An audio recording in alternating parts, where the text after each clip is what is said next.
In the surgical ward on the 6th floor of the county hospital, Shen Hao gradually regained consciousness. The moment awareness returned to his mind, an overwhelming wave of pain engulfed his body. He felt utterly weak and sore, with sharp pangs radiating from his shoulder.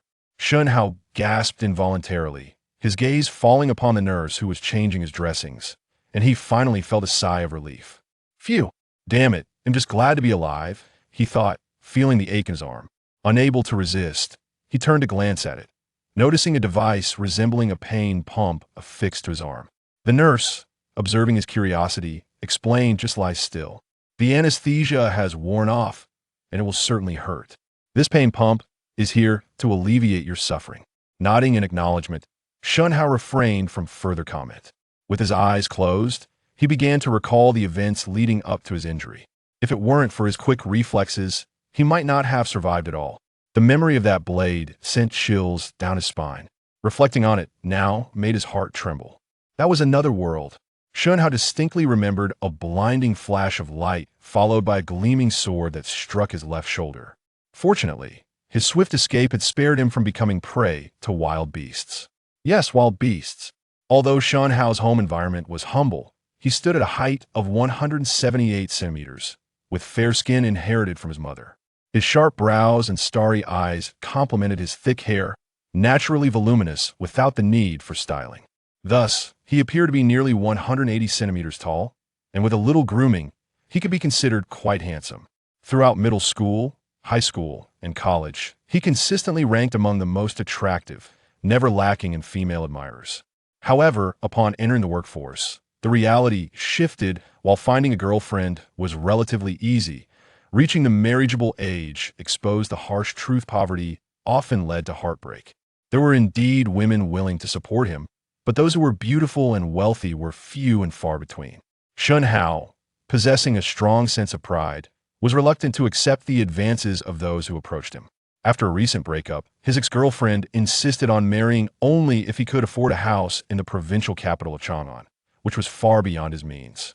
After 2 to 3 years of struggle, they parted ways, leaving Shen Hao feeling insecure and yearning to make a name for himself. Yet, reality dealt him a cruel blow. Lacking skills, at 27 years old, he found himself without a house, a car, or a stable job, compounded by the burden of being an orphan. His mother had passed away when he was 6, and his father had met a tragic fate during his first year of middle school. Raised by his grandparents, he lost them in his second year of college. In the realm of arranged marriages, he felt like a mere placeholder, too intimidated to speak up. Despite his handsome appearance, opportunities to leverage his looks in society were scarce. One must swallow their pride to seize any chance. Ultimately, wealth reigned supreme. After drifting aimlessly for 4 to 5 years, he had dabbled in live streaming but lacked the talent to persist. By 27 or 28, he finally garnered a clear understanding of society, living alone and merely getting by day. Despite these years of struggle, he had managed to save a mere 20,000 yuan. Many had hinted at wanting to support him, but the women interested were often too old for him to feel attracted. Previously, while working in an electric bike factory, an older male director had suggested that if Shen Hao accompanied him for 3 years, he would provide a car and a house. Terrified, Shen Hao promptly resigned. He would rather starve than sell his dignity. Moreover, a man's earnings are considered joint property in marriage. Once the fun is over, his wife could sue for half, leaving him with nothing. Later, a friend suggested that he could earn over 600 yuan a day driving for a ride-hailing service if he worked diligently. Thus, Shen Hao learned to drive and rented an electric bike to begin his new venture. He thought that enduring some hardship would allow him to earn a living. However, he soon discovered the depths of the industry. The monthly rental alone was 3,000 yuan, not including charging and parking fees. Each day, upon awakening, he realized that if he didn't earn money, he was losing 260 yuan. Due to his lack of knowledge, the bike he rented was subpar, with a battery that drained quickly, leaving him either charging it or en route to charge it. To make matters worse, just a few days ago, he had rear-ended a Rolls-Royce. The repair shop quoted a staggering 350,000 yuan for the damages. While the rental bike came with insurance, the coverage was minimal. Ride-hailing companies typically hesitated to insure operational vehicles, resulting in exorbitant premiums. To cut costs, some rental companies only provided basic liability insurance and commercial third-party insurance, with some even opting for just the basic coverage.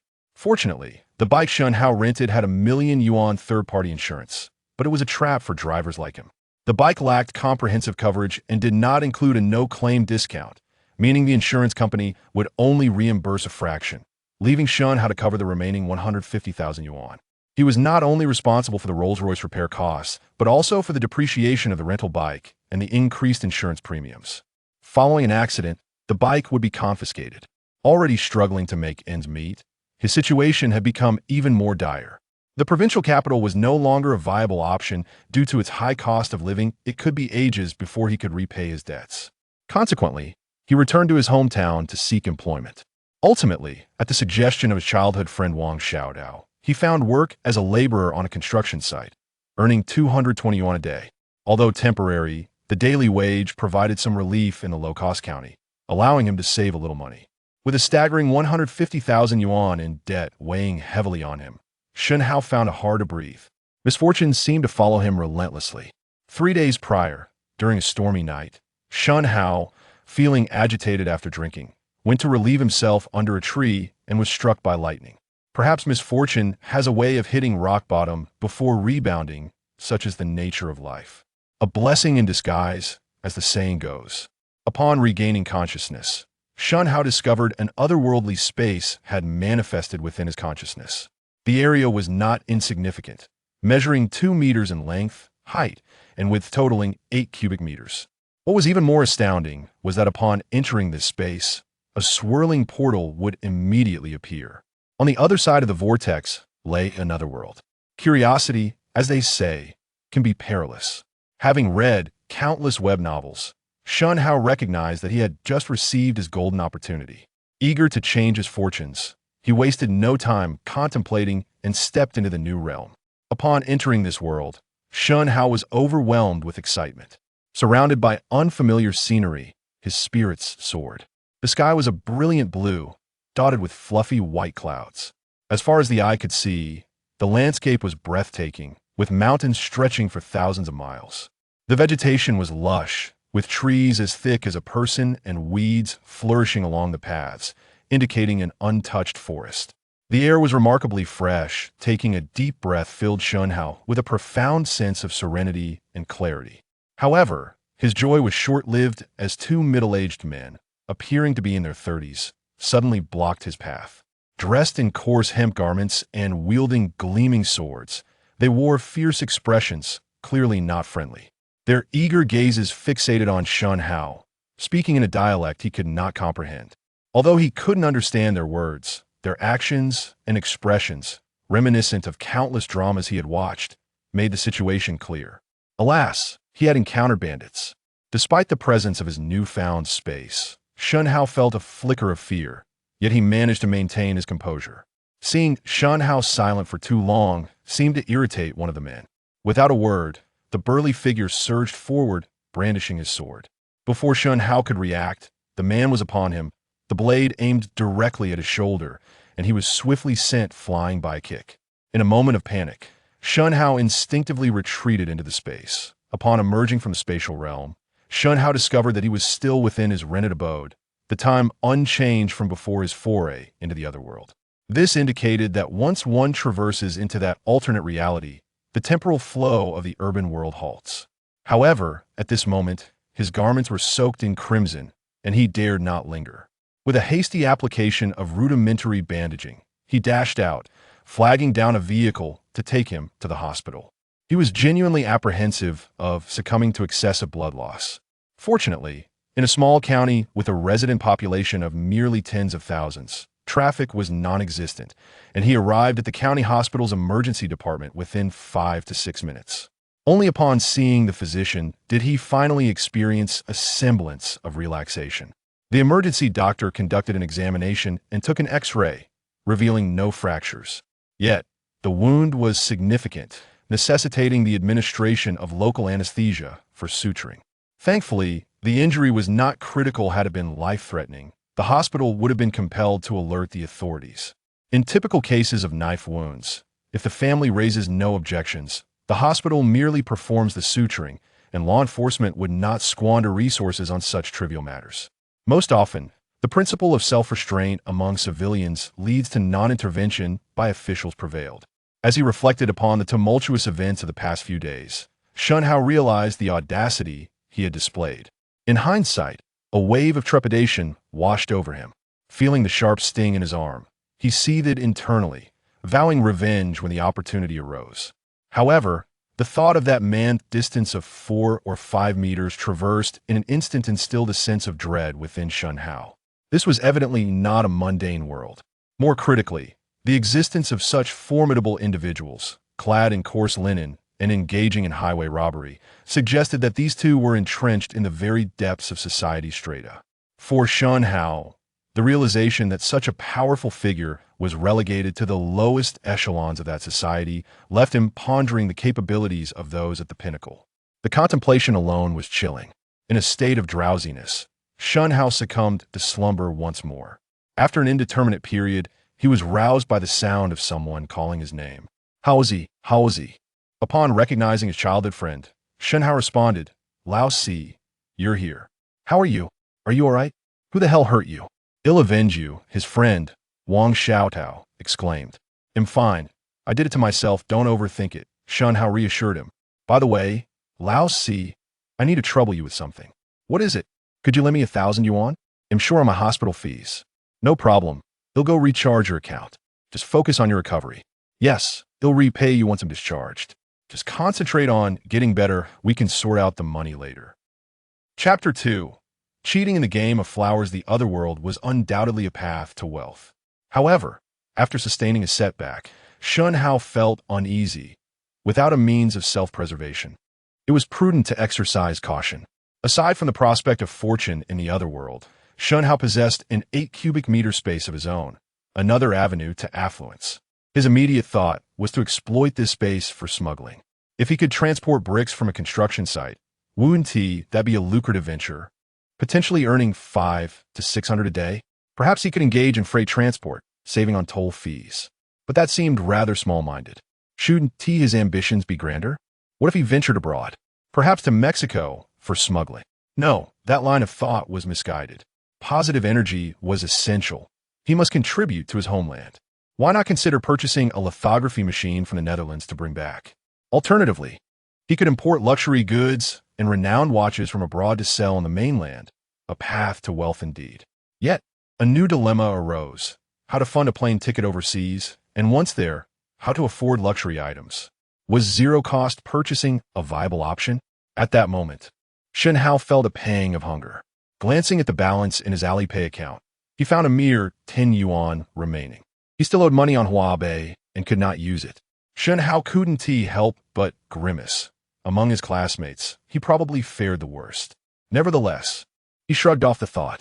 With a golden opportunity at his disposal, it would be foolish to remain stagnant. That would be the mark of a true failure.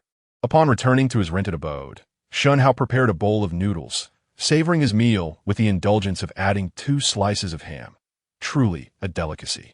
The expenses for his hospital stay had been borrowed from his childhood friend, Wang Xiaotao. It was time to pay him a visit. Upon arriving at Wang Xiaotao's home, he found a gathering of about 10 individuals, all from nearby construction sites. Among them were 3 from Sichuan province, while the others hailed from the same county. All engaged in a game of Jiajinhua. Haoko, you could just come without bringing anything, Wang Xiaotao remarked, though a smile betrayed his words as he accepted Shen Hao's offerings. Shen Hao replied, Old 4, don't be so modest. Here, take these. I'll repay the money I owe you as soon as I can. You've helped me so much. It's only right I bring something. Wang Xiaotao countered, Haoko, I know you're facing financial difficulties. Don't worry about the debts. We'll discuss it when you're in a better position. I'm not in a rush either. Hearing this, Shen Hao nodded. Since his mishap, former classmates had treated him as an outcast, keeping their distance. Only Wang Xiaotao had offered assistance, lending him 30,000 yuan, with another 1,000 for this hospital stay. Shen Hao felt deep gratitude, even if he did not voice it. True friendship is revealed in times of adversity. After all, Wang Xiaotao was merely an electrician on a construction site, earning about 6,000 a month. The 30,000 he lent was no small sum. Haoko, Take a seat and help yourself to some water, Wang Xiaotao said. It's all right, old four. You don't need to mind me, Shen Hao replied, observing as Wang Xiaotao dealt the cards. Everyone had their own hobbies. How others chose to spend their earnings was their prerogative. There were 12 players in total, engaging in a straightforward yet intense game of Jia Jinhua. The minimum bet was 10 yuan, with a dark 10 seeing at 20, while the maximum was capped at 20. Though Shen Hao was not a player, he enjoyed watching. After a few rounds, he noted that his childhood friend was indeed reckless, often betting with a mere single ace while others held hands with higher rankings. In a short span, Wang Xiaodao had already lost several hundred. Seeing this, Shen Hao couldn't help but shake his head. The reputation of old 4's recklessness was well-deserved. Suddenly, an idea sparked in Shen Hao's mind. Could he use his space to cheat, concealing 2 cards within? With this thought, his heart raced with excitement. Spotting an old deck of cards on a coffee table, he picked it up to examine it. Covering the cards with his hand, at the moment of contact, 1 card slipped into the space. Then, guided by his consciousness, he retrieved it back from the space. The entire process was discreet. Even he couldn't detect the trick. It seemed feasible. Could this be the solution to his financial woes? Shen Hao conducted several more tests to ensure accuracy, and soon his heart was steady. Indeed, it was possible. With this realization, his heart raced uncontrollably, his blood surging with exhilaration. Glancing at Wang Xiaotao, he saw that he had lost nearly 700 without a single win. With determination, Shen Hao approached Wang Xiaotao and whispered, "Old four, lend me 500. I'd like to try my luck and help turn your fortune around." At this, a man with a Sichuan accent interjected disapprovingly. 500 for what? You need at least 1,000 to play. Exactly, 501 cut it. In this day and age, you need 500 just for a decent warm-up, another chimed in. Wang Xiaotao added, "Brother, you should reconsider. You've never played before. Be careful not to lose everything." Chapter 3. The first pot of gold. Shen Hao felt a wave of incredulity wash over him. Even though he had never played before, he was still better than someone with such a thick skull. Since everyone complained about the small stakes, Shen Hao said, "Fourth brother, lend me 1,000. I'll play a few rounds, and I'll pay you back later." Wang Xiaotao did not hesitate, pulling 10 bills from his wallet and handing them to Shen Hao. The others, seeing this, had no objections. In fact, they were eager to see this novice lose. "Come on, let us get started," they urged. Shen Hao, taking advantage of his shuffling, discreetly placed 2 cards into his space, effectively reducing the deck by 2 cards, a 2 of clubs and a king of spades. Soon, each person was dealt 3 cards. Perhaps it was his first time cheating, but Shen Hao's legs trembled slightly from nervousness. After the first player bet 10, Shen Hao picked up his cards, revealing a pair of 2s and a 3, the smallest of pairs, with 10 already on the table. And after the previous player had folded, Shen Hao confidently declared 20. With a 2 hidden in his space, he felt secure in his hand. As the betting continued, Shen Hao followed along, matching the 5 rounds of bets.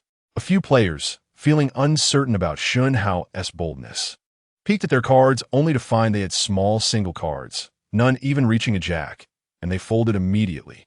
To Shen Hao's surprise, soon only he and 1 other player remained, the one from Sichuan who had previously complained about Shen Hao's low stake. Wang Xiaotao, who had folded, was curious to see Shen Hao's hand, thinking that with such bravado, Shen Hao must hold powerful cards. However, Shen Hao declined, saying, "Fourth brother, no need to rush. Let us wait until the cards are revealed." Despite his curiosity, Wang Xiaotao nodded in agreement. The Sichuan player, seeing Shen Hao still holding back, continued to bet. They played several more rounds, a tense standoff where neither would yield.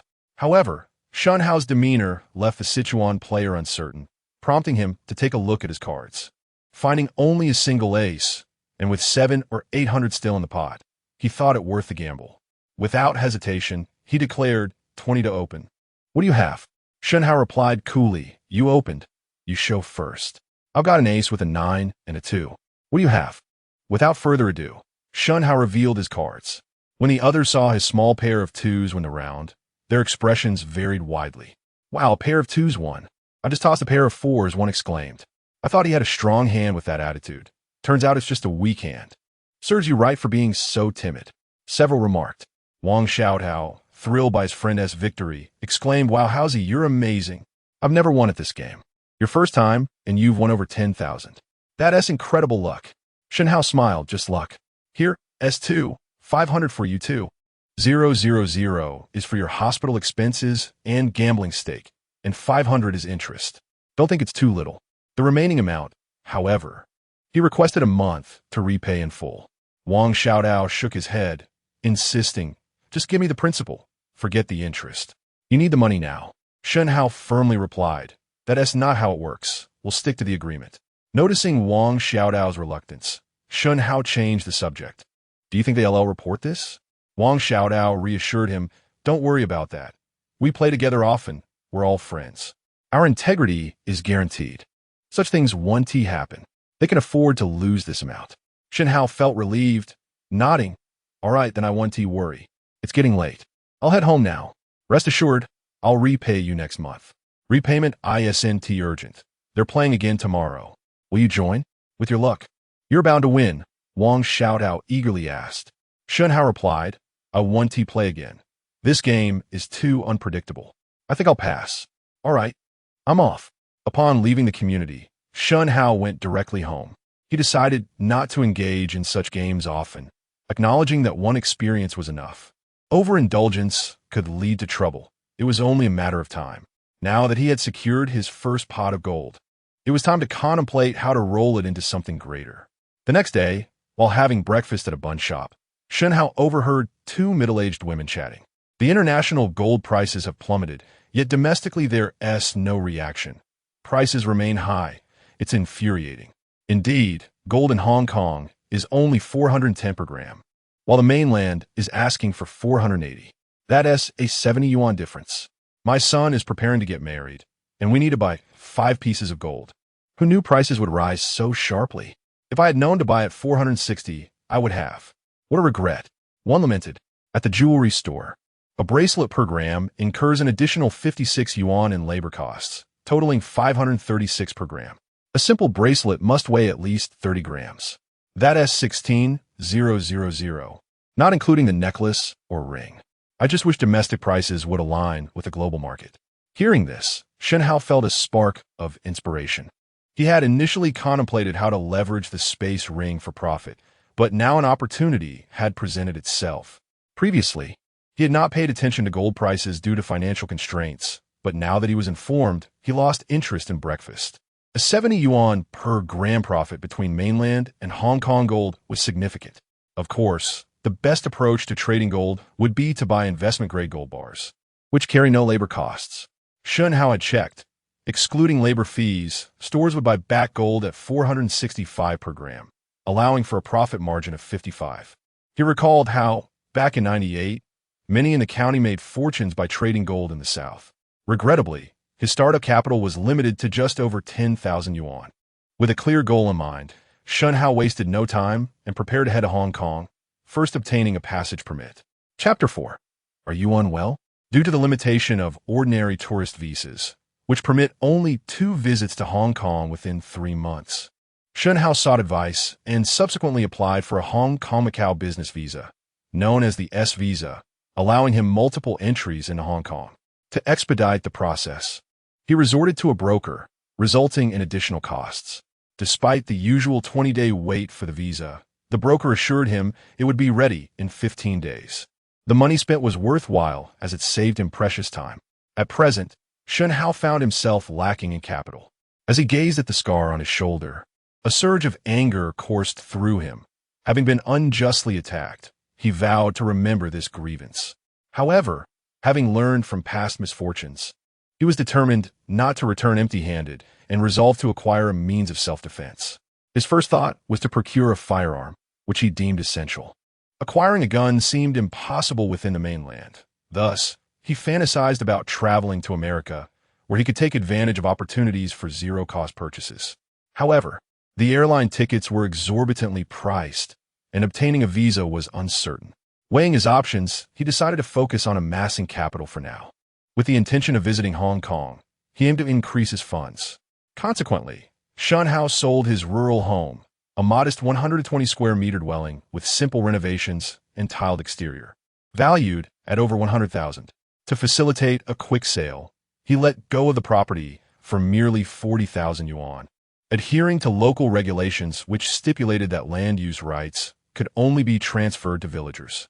Although he suffered a loss, the property sold swiftly, and he consoled himself with the thought of repurchasing it once he achieved financial success.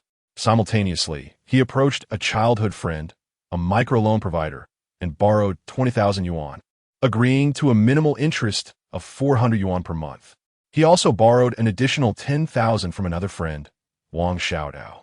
To avoid complications, Shen Hao insisted on cash transactions, knowing he would need to exchange it for Hong Kong dollars upon his arrival. In a blink, 15 days passed, and Shen Hao received his Hong Kong Macau pass. He promptly boarded a flight to Shenzhen and then took the subway to Hong Kong.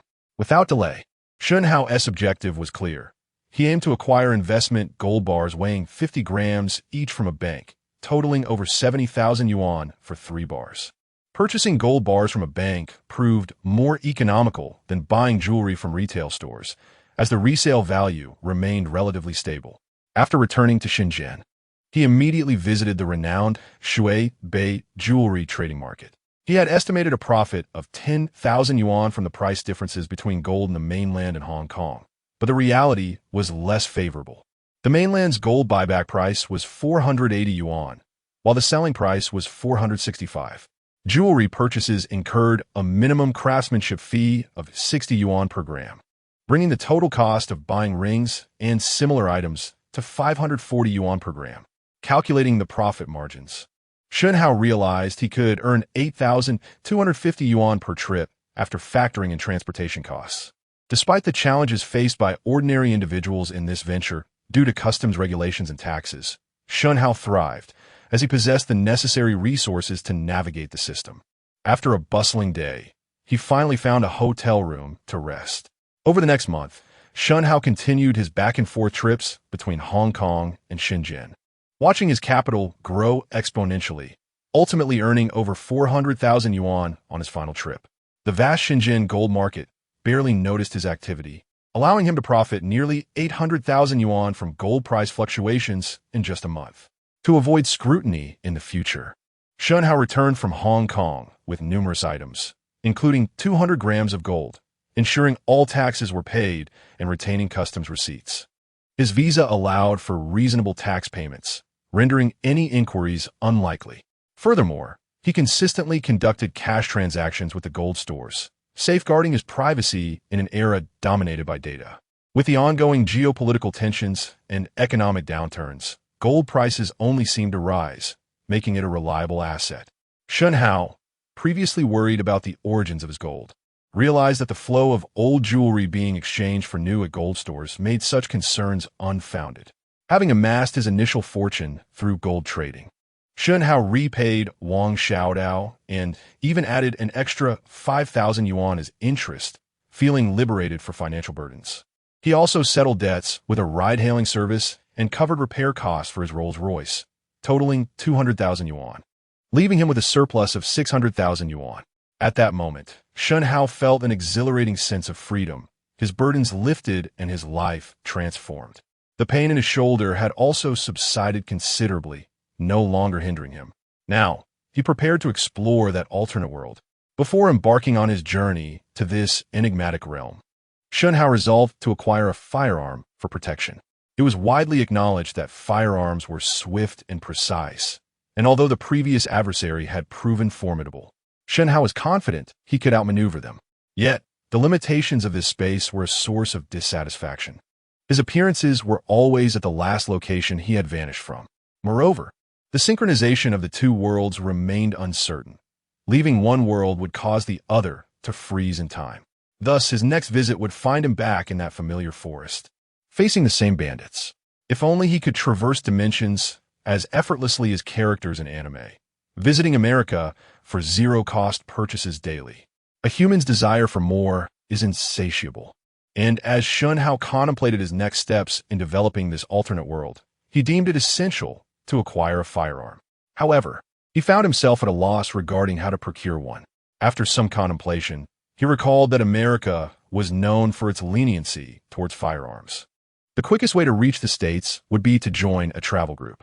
Upon inquiring, he discovered that a 10-day tour to Las Vegas would cost 33,000 yuan. Yet, his pristine passport, untouched by international travel, posed a risk for visa approval. Suddenly, he remembered a recent news clip he had seen online regarding rampant gun violence in Siam. Intrigued, Shen Hao quickly retrieved his phone to verify the situation, soon uncovering alarming reports about the proliferation of firearms in Thailand. The Kingdom of Siam boasts a population of 70 million and possesses over 10 million civilian firearms. This equates to one firearm for every 7 individuals. With such a plethora of weapons, it appears that acquiring firearms should be relatively effortless, which certainly enhances convenience. Moreover, the Kingdom of Siam offers visa-free entry for Chinese nationals, which is indeed a significant advantage. In Shen Hao's recollection, the most notable characteristics of Siam included its renowned ladyboys and the ubiquitous greeting "Sawasti Ka." Yet he was taken aback by the rampant proliferation of firearms. Suddenly, it dawned upon Shen Hao that the frequent coups in Siam rendered such an abundance of weapons somewhat justifiable. This scenario provided considerable ease for him. Without the slightest hesitation, Shen Hao promptly purchased a ticket to Siam. A few hours later, the plane descended upon the airport in Siam. Upon exiting the terminal, Shen Hao spotted a man in his 30s, with dark skin, holding a sign that read Mr. Shen Hao. With a wave, Shen Hao approached the gentleman. The man's face lit up at the sight of Shen Hao. "Hello, Mr. Shen. My name is Song Suzy. I will be at your service throughout your stay. Please feel free to tell me where you would like to explore," he said in halting Mandarin, which Shen Hao could just about comprehend. This was the translator and guide Shen Hao had arranged through a travel agency prior to his arrival. Chapter 5. In the black market without any superfluous words. Shen Hao stated plainly, "I have heard that firearms are available for purchase in Siam. I wish to acquire a few. If this endeavor is successful, your remuneration will be substantial." Upon hearing this, Song Suzy's eyes lit up, and he promptly replied with a grin, "Mr. Shen, that is exceedingly simple. On a grand street adjacent to the Royal Theatre in Bangkok, there are nearly 80 shops dedicated to firearms and related accessories, essentially forming a vast wholesale market for weapons. These establishments are branches of foreign arms manufacturing companies. In our land of Siam, as long as one is over 20 years of age, passes a criminal background check, and presents a plausible reason for firearm possession, one may apply for a gun permit. Although illegal possession of firearms carries a 10-year sentence, enforcement is rather lax. Many weapons flow in from neighboring countries, and a considerable number are even leaked from military and police sources who engage in selling arms on the black market for profit. Shen Hao felt a surge of excitement. Opportunity had presented itself, revealing the previously obscure information about firearms in Siam. Previously, he had been unaware of the ease of acquiring guns here, as domestic media seldom reported such matters. Indeed, the state had shielded him well. However, recent news had painted a picture of chaos in Siam, rife with danger. Shen Hao had only recently come across reports of rampant gun proliferation in this region, which had eluded his notice before. "Shall we head to the black market now?" Shen Hao inquired. Song Suzy replied, "It is still early. I will take you this evening." Shen Hao remained somewhat skeptical of the guide's words, as he felt a lack of security in a foreign land. Sensing Shen Hao's apprehension, Song Suzy remarked, "You should be more concerned about your fellow countrymen. If trouble arises, it is often instigated by your own people. Siam is renowned for its tourism and would not tarnish its reputation. Do not place your trust in your compatriots, and you shall remain safe." Shen Hao found this hard to believe. Without collusion within Siam, who would dare to cause unrest? Corruption in Siam was infamous, yet he cared little, as he now felt emboldened in this newfound space. Very well, he conceded. Subsequently, Song Suzy escorted Shen Hao to a 4-star hotel. To Shen Hao's astonishment, the accommodations were quite affordable, with a deluxe room costing less than 500 baht. The expenses were remarkably low, and the airfare was reasonable, presenting an excellent value for travel. If the security here were as reliable as at home, it would certainly be a suitable destination for tourism. Once in the room, Song Suzy cheerfully suggested, "Mr. Shen, would you like me to introduce you to some local specialties? There are ladies from Europe, Japan, Siam, and Korea as well as modified cars. The prices are fair. Shen Hao, puzzled, inquired, "What do you mean by modified cars?" "Fully modified, entirely feminine," Song Suzy explained. Upon recalling the culture of ladyboys in Siam, Shen Hao quickly grasped the implication. "Is it safe?" he asked. "Of course, there are no issues. Such establishments are legal in Siam. Perhaps I could take you to Khao San Road in Bangkok, Padong in Phuket, or Nana Plaza in Bangkok, all world-renowned locales, for you to experience the local flavor." Thus, Shen Hao handed Song Suzy the remaining 2,000 baht. With the money in hand, Song Suzy and Appo's demeanor became even more cordial. "Mr. Shun, after your arduous journey, please take a moment to rest. I will take you to the black market around 7 p.m. At approximately 7 p.m., Song Suzy returned to collect Shen Hao. In high spirits, Shen Hao generously rewarded him with an additional 2,000 baht, much to Sawang's delight. Riding on Song Suzy's motorcycle, they weaved through the streets of Bangkok, taking in the vibrant nightlife and the diverse cultures at Nana Plaza. Before long, they arrived at the black market, where, under Song Suzy's guidance, Shen Hao swiftly purchased 2 handguns. The C9, a semi-automatic pistol manufactured by an American arms company, stood out for its commendable quality and affordability. The C9 pistol utilizes the widely adopted 9mm parabellum caliber, featuring a barrel length of approximately 89mm and an overall length of about 171mm. With an empty magazine, it weighs around 709 grams, striking a balance in weight and recoil. It comes equipped with a standard detachable magazine holding 10 rounds, with larger capacity options also available, setting it apart from compact handguns. When fully loaded with 10 rounds, it weighs approximately 822 grams. However, the asking price was $2,200 per pistol, which was evidently steep. Yet, Shen Hao contemplated and decided to proceed with the purchase.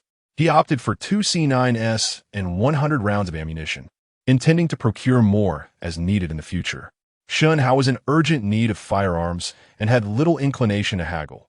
Venturing into this new world was paramount, and having a reliable source for weapons would facilitate future acquisitions. As an ordinary individual, he lacked the connections and knowledge to procure such items. While some sources online spoke of various options, the reality of purchasing firearms was fraught with challenges. With no proficiency in the Siamese language, he chose to act swiftly. Although the price was high, it paled in comparison to the value it would ultimately provide. Song Suzy also mentioned that the black market offered some cheaper firearms, priced between 600 to 800 baht for homemade weapons, significantly lower than the registered firearms, which range from 15,000 to 30,000 baht. Shen Hao promptly declined, reasoning that such weapons would likely be unreliable and ineffective. Following this, Song Suzy guided Shen Hao on a tour of Bangkok. By the time they returned, it was already midnight. Remarkably, Song Suzy had not deceived Shen Hao. The next day, Shen Hao and Song Suzy ventured to an underground casino. There, Shen Hao witnessed the brutal spectacle of underground Muay Thai matches, which were nothing short of savage. Chapter 6.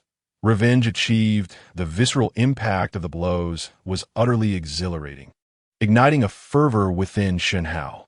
Before he realized it, midnight had arrived. As the two exited through the back door, they were suddenly confronted by dozens of gang members clad in vests, their bodies adorned with tattoos. Upon seeing them, Wang Sushi's expression shifted dramatically, and he urged Shen Hao to flee. Shen Hao, bewildered, barely comprehended the situation when a throng of men in black surged toward them. As they ran, Wang Sushi explained, "I recognize these two gangs. They're from Bangkok, the Wolf Gang and the Hells Angels Motorcycle Club. The Wolf Gang primarily deals in drug trafficking and human trafficking, targeting tourists who visit Siam. Having witnessed their transaction, they will undoubtedly seek to eliminate us." Scarcely had he finished speaking when a barrage of bullets struck the wall, sending sparks flying. Shen Hao's heart raced with fear. As the men closed in, they reached a fork in the road. Wang Sushi urgently suggested, "We must split up." This was precisely what Shen Hao desired. He nodded in agreement and veered off in a different direction. Upon turning a corner, Shen Hao slipped into a spatial realm, a liminal space that acted as a transit point. While the real world continued its course, this alternate realm stood still. Likewise, Entering this space from the other world meant that the other world would remain static while reality paused. Within this sanctuary, Shen Hao could sense the presence of anyone within a meter's radius. After a prolonged search, the two gangs could not locate Shen Hao and resumed their pursuit of Xiaowang Sushi. After waiting cautiously for about an hour, Shen Hao finally emerged. He discovered an eerie silence enveloping the surroundings, devoid of any presence. Checking his phone, he found a message from Xiaowang Sushi, inquiring about his safety and advising him to avoid returning to the hotel and head directly to the airport, as he had already returned home. Earlier in the day, Xiaowang Sushi had taken Shen Hao to his home, and with the help of location tracking, Shen Hao found himself at Xiaowang Sushi's residence. Cautiously illuminating the area with his phone, he advanced forward and caught a glimpse of a figure lying in the corner of the room. Drawing his handgun and remaining vigilant, he approached the figure, only to discover it was Xiaowang Sushi. At that moment, Xiaowang Sushi lay on the floor, blood saturating his chest. Instinctively, Shen Hao checked for pulse but found none. The darkness of the room sent chills down his spine and nausea surged within him.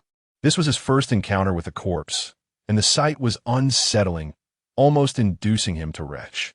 He struggled to regain his composure. Xiaowang Sushi had met his demise because of him, and leaving the body here was not an option.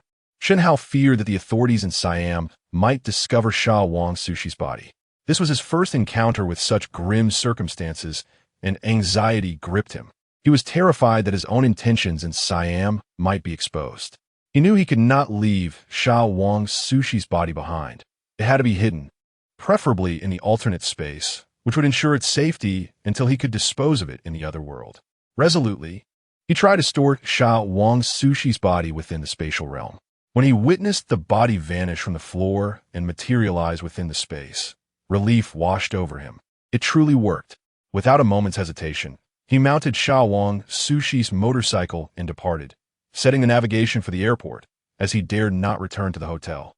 The sudden death of Xiaowang Sushi caught Shen Hao off guard, instilling a sense of panic within him. Given the implications of the situation, coupled with the foreign setting, Shen Hao felt increasingly vulnerable in Siam. Now was not the time for arrogance. The gang would surely be searching for him, and they would require time to investigate. It was prudent to flee without delay. He swiftly purchased a plane ticket and departed. With no flights available to domestic cities that night, he opted for a ticket to Hong Kong. A few hours later, upon landing in Hong Kong, Shen Hao finally breathed a sigh of relief. Xiaowang Sushi was missing, and it would take time for the Siamese police to find any clues, let alone a body. After finding a hotel to stay in, Shen Hao finally had the opportunity to examine Xiaowang Sushi's body. However, upon entering the space, he was stunned to discover that Xiaowang Sushi's body had vanished. A chilling sensation coursed through him, as if ice had gripped his spine. He felt the air grow frigid, and a foreboding thought crossed his mind. Was he haunted? Suddenly, a realization struck him. The space seemed to have filled with a white mist. Before he could react, the mist surged into his mind. Darkness enveloped his vision, and he fainted. After approximately an hour, he gradually regained consciousness, his earlier confusion resolved. The disappearance of Xiaowang Sushi's body was due to the space absorbing and digesting it. The white mist that remained was the essence of Xiaowang Sushi's soul memories. As Shen Hao absorbed the white mist, fragments of Xiaowang Sushi's life unfolded in his mind as if he were watching a film. Naturally, these were only snippets of Xiaowang Sushi's memories, focusing on significant events rather than trivial details. As a tour guide, Xiaowang Sushi was proficient in both Mandarin and English. In just an hour, Shen Hao had acquired these two languages, Thai and English. Moreover, Shen Hao was surprised to learn that Xiaowang Sushi was quite adept with firearms. He had been a soldier in Siam's elite 21st Armored Cavalry Regiment, although merely an ordinary soldier. While not a sharpshooter, he was certainly competent, able to hit the target within 10 meters, which was impressive compared to Shen Hao's novice skills. Shen Hao then recalled that Siam had compulsory military service, even for transgender individuals. With Xiaowang Sushi's memories, he felt emboldened to venture into the alternate realm, confident he would not need to practice his shooting skills. The grudge he harbored was still fresh in his mind. Additionally, Shen Hao discovered another function of this alternate space. It could absorb corpses, granting him access to their memories and abilities. This ability was astonishing. It meant he could seamlessly inherit expertise from any profession or field, potentially transforming him into an all-knowing, omnipotent being akin to looting in a video game. Taking a deep breath, Shen Hao decided not to rush into the alternate world, but instead to return to the mainland and prepare thoroughly. He surmised that the alternate realm must be frozen in time, meaning the two robbers would still be present, necessitating meticulous preparation. With a firearm secured, it was time to gather defensive gear. Early the next morning, Shen Hao took the subway to Shenzhen. He purchased a dagger and ordered stab-resistant clothing and a helmet online. He opted for high-quality, stab-proof gear. Although uncertain of its effectiveness, he felt safer wearing it. He also acquired a bag of white lime. After returning to the mainland 4 days later, Shen Hao felt rejuvenated. He donned his helmet, armed himself thoroughly, and placed a steel plate against his chest. Taking a deep breath, he readied himself for another venture into the unknown alternate realm. Upon stepping into the alternate world once more, Shen Hao immediately spotted the two robbers. They, too, were momentarily taken aback, astonished that in the blink of an eye, his attire had changed and his wounds were healed. What the hell? As the two individuals momentarily lost their focus, Shen Hao felt a surge of adrenaline coursing through his veins. With utmost concentration, he scattered white ash while retreating. The time for vengeance had arrived. Drawing his pistol, he fired relentlessly. At a distance of 30 meters, he was uncertain, but at 2 meters, his confidence was unwavering. He had mentally prepared for the worst. If the gun failed to deliver fatality, he would make a hasty escape. Within mere seconds, a magazine was expended, and before the robbers could fully comprehend the sound, they felt a sudden warmth in their chests, accompanied by searing pain in their legs and arms as blood gushed from their wounds. Both men stared in disbelief, their eyes wide as saucers, astonished that such a frail and ordinary person could wield such lethal precision, akin to a master of hidden weaponry. Trembling, they collapsed. To them, Shen Hao was merely an insignificant insect, easily crushed, yet they had underestimated him gravely. In their final moments, with eyes wide open, they could not fathom why someone so adept at concealed weaponry had feigned ignorance of martial arts. They questioned how he had managed to change his clothing, yet these inquiries would remain unanswered. As he gazed upon the lifeless bodies lying in a pool of blood, Shen Hao's heart raced, threatening to burst from his chest, his blood boiling with exhilaration. His fingers trembled slightly. This was his first act of taking a life. After a brief pause of about 10 minutes, he observed the stillness of the two men and, despite his trepidation, decided against approaching them directly. To ensure their demise, he reloaded his weapon and fired another volley into their heads, rendering them unrecognizable. The satisfaction of avenging his grievances was exhilarating. In this foreign realm, Shen Hao was unbound by the constraints of law, relishing the freedom of acting on his desires, which was even more gratifying than vengeance itself. Seeing no signs of life, Shen Hao finally exhaled in relief. If they were still alive after all that, he would accept his fate. He stepped forward and stored their bodies in his spatial dimension. This time, he remained vigilant, closely monitoring the situation within. To his astonishment, the two corpses, upon entering the space, vanished as if they had plunged into molten lava. Moments after their disappearance, a thin mist enveloped the space, denser than the previous haze. Perhaps driven by an urgent desire to comprehend this enigmatic world, Shen Hao immediately entered the space. Upon entry, the white mist seemed to find an avenue of absorption, merging entirely into his body. Once the mist was fully absorbed, an intense headache ensued, leaving his face pale and causing blood to trickle from his nose.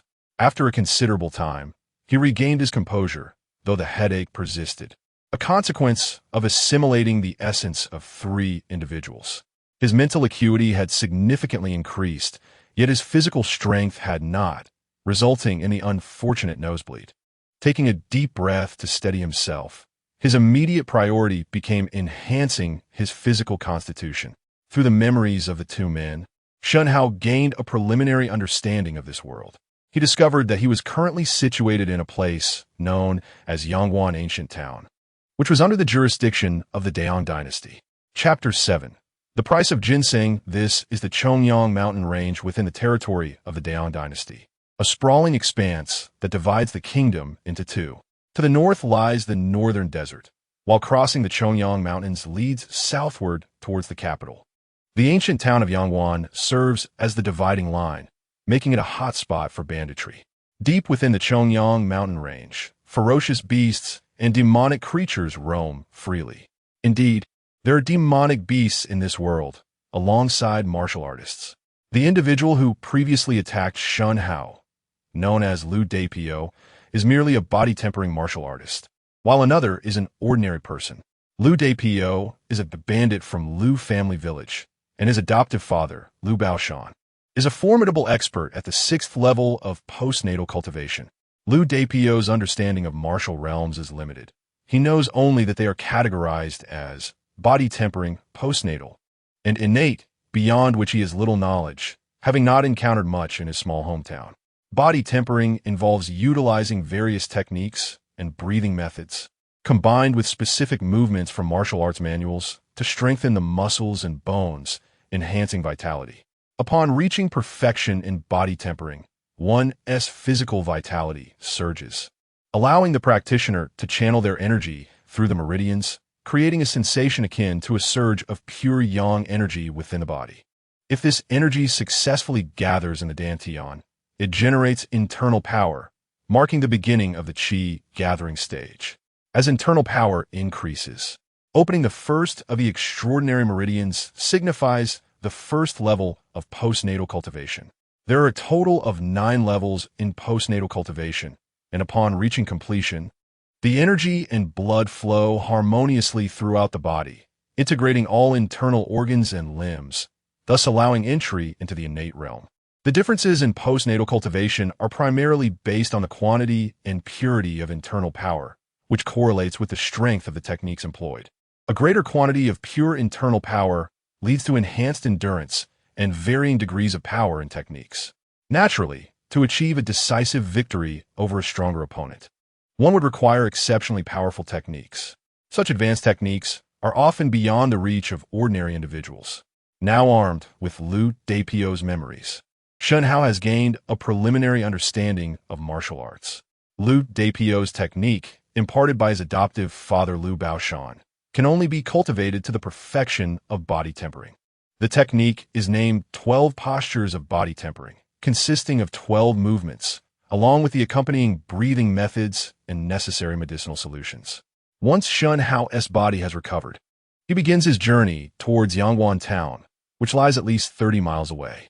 Though it bears the name of a town, it is indeed a bustling county, particularly as it serves as a crossroads between north and south, resulting in lively commerce. However, the only drawback is the underlying chaos. 30 miles is a considerable distance, and Shen Hao lacks the stamina to traverse it on foot. Thus, he returns to the modern world, shaves his head, and purchases a set of monk's robes. He fills the tank of his beloved motorcycle and rides directly into this new world. The roar of the motorcycle reverberates through the forest, and the path is largely deserted, with dust swirling in his wake. Approximately a mile from Yangwan town, he finds a secluded spot to stow the motorcycle in his spatial storage. Upon re-emerging, Shen Hao appears as a weary wandering monk. According to Lu Dapio's memories, wandering monks are seldom targeted by robbers. Lacking valuables and possessing formidable strength, they are often overlooked. The Daong Kingdom's neighboring state is the Daquan dynasty, which reveres Buddhism. The state religion temple is not only the national faith of the Great Chong Kingdom, but also one of the strongest sects within the martial world, reputed to house numerous experts. Of course, none of this concerns Shen Hao. His monk disguise is merely for convenience. As a modern individual, he is unburdened by the moral constraints regarding bodily integrity imposed by his parents.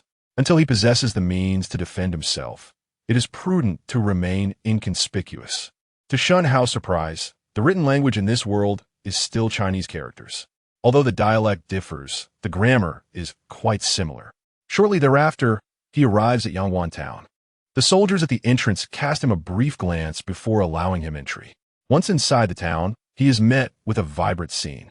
Numerous vendors line the streets, and he observes several sword-wielding individuals from the martial world. However, Shen Hao pays them no mind and instead seeks out a pharmacy. Before his journey, he had taken 3 gold bars, each weighing 50 grams, amounting to a total of 3 taels of gold. He has no intention of trading modern artifacts for silver, as that would be overly ostentatious. After inquiring with a passerby, he arrives at the largest pharmacy in Yangwan town, Baijitang. "Young master, are you here to see a doctor or to gather herbs?" asks the young apprentice, noticing Shen Hao's bald head with a smile. Drawing from Liu Dapio's memories, Shen Hao recites the names of the herbs: Angelica, Poria, tigerbone powder, atractylodes, and cooked Rehmannia. "How many portions would you like? What is the price for each?" Shen Hao inquires. "Each portion costs around 10 taels of silver." Upon hearing this, Shen Hao nods and replies, "Then I will take 2 portions." "Please wait a moment," the apprentice responds. In this world, silver holds considerable value. 1 tael of gold can be exchanged for 10 taels of silver. Shen Hao possesses 150 grams, equating to 3 taels of gold, sufficient to purchase 3 portions.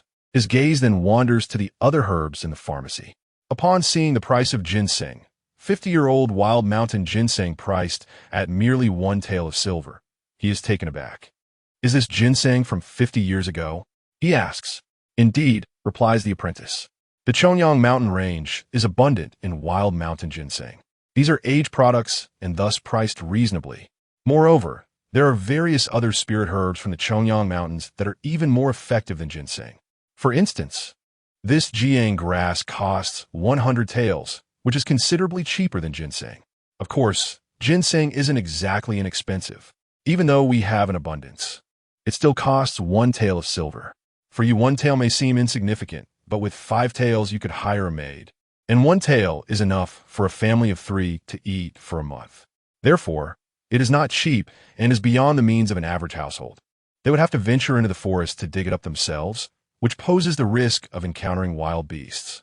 If 50-year-old ginseng were brought to the capital, it could fetch 7 or 8 taels, perhaps even doubling due to the long journey."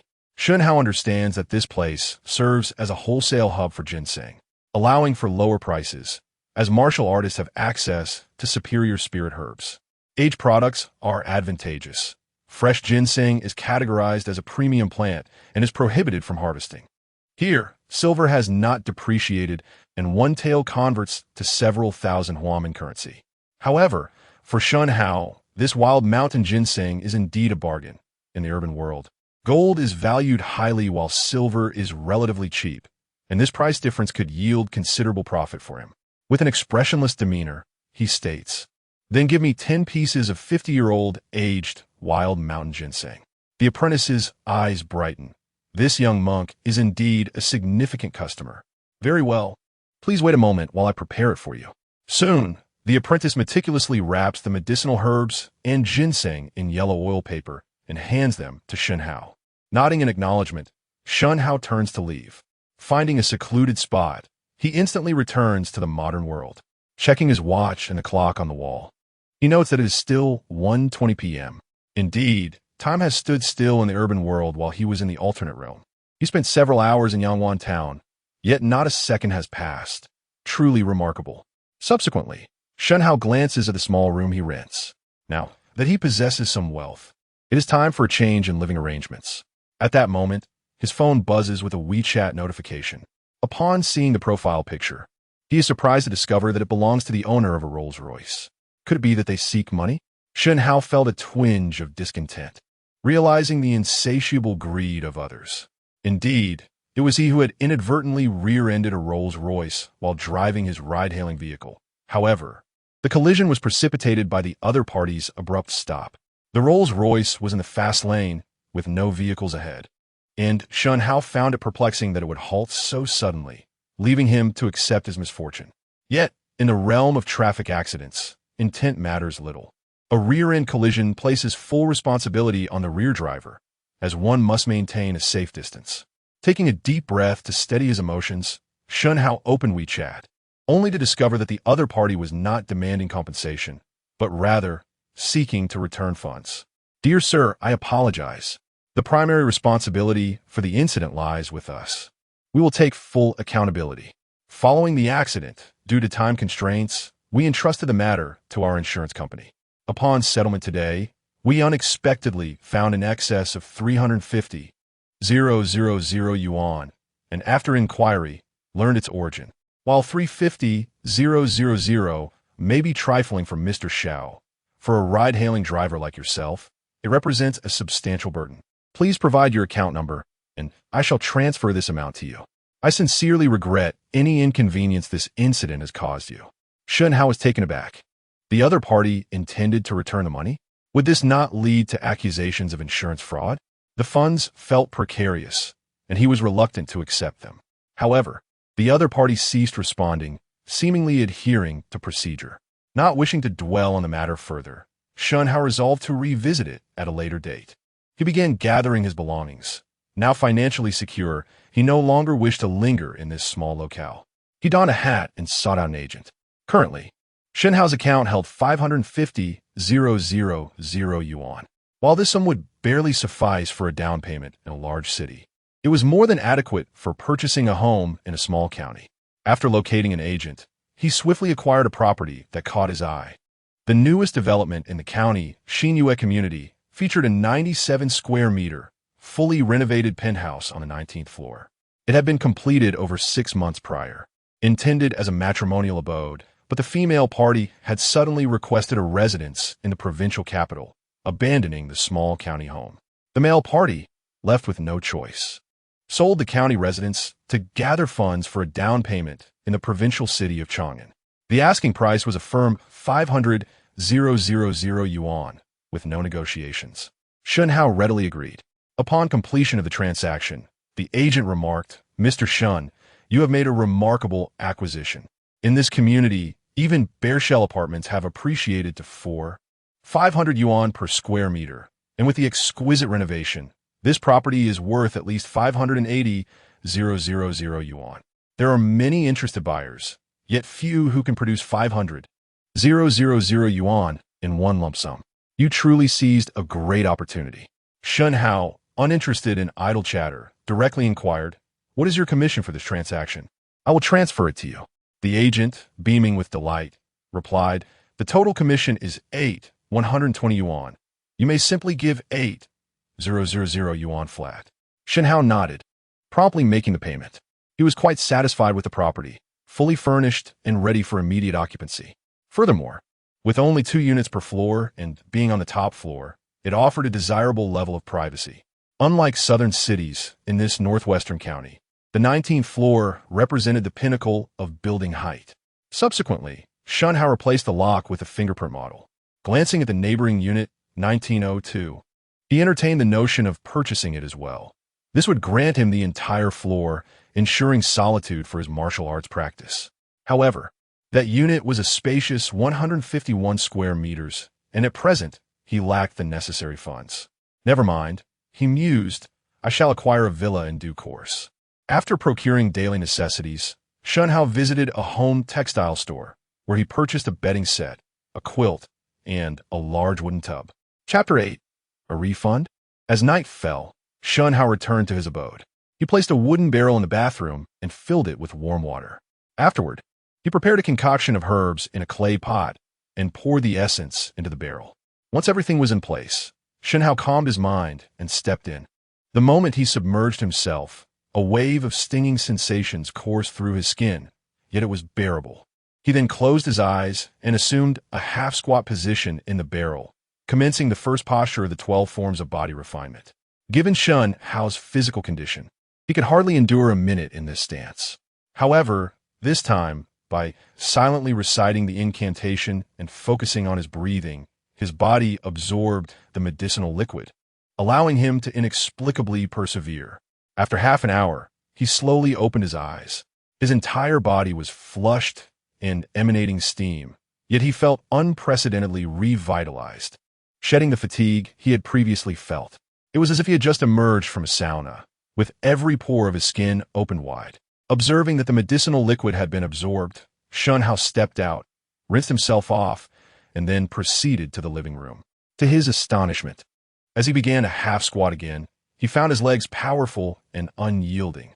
Lu Dabiao, who had trained for 3 years and was still in the body refinement phase, had been too frugal to indulge in a medicinal bath. Shen Hao realized how comfortable it was. According to Lu Dabiao's memory, silver held considerable value. A single medicinal bath was worth 10 taels, comparable to approximately 10,000 in the real world. Lu Dabiao had indeed been reluctant to spend. In his eyes, what could a medicinal bath do? He still viewed himself as a mere underling. For the next week, Shen Hao remained indoors, taking medicinal baths every 3 days and practicing the 12 forms of body refinement. With the enhancements from the baths, his training progressed at an astonishing pace. The first stage of body refinement, strengthening the tendons, had been completed, and he was ready to advance to the second stage, bone refinement. Now that the medicinal baths had been exhausted, he needed to procure more herbs to expedite his journey towards perfection in body refinement. His rapid progress could be attributed to Lu Dabiao's diligent efforts. Though Lu Dabiao hesitated to purchase medicinal baths, his profound understanding of the 12 forms of body refinement left Shen Hao with no doubts, making his training remarkably efficient. Currently, Shen Hao's strength, speed, endurance, and reflexes had multiplied 2 to 3-fold compared to before, allowing him to easily outmatch his former self. He had not measured the exact figures. Having recently purchased a home, he found himself with only about 10,000 remaining. This time, he opted to buy silver instead of gold. Previously, in his haste, he had not prepared adequately, and purchasing a medicinal bath with gold had proven to be a significant loss. While gold in this alternate world was valuable, it paled in comparison to modern gold prices. After all, silver was the primary circulating currency, and, coincidentally, modern silver was inexpensive, a clear case of information disparity. In this realm, 1 tael of gold equated to 10 taels of silver.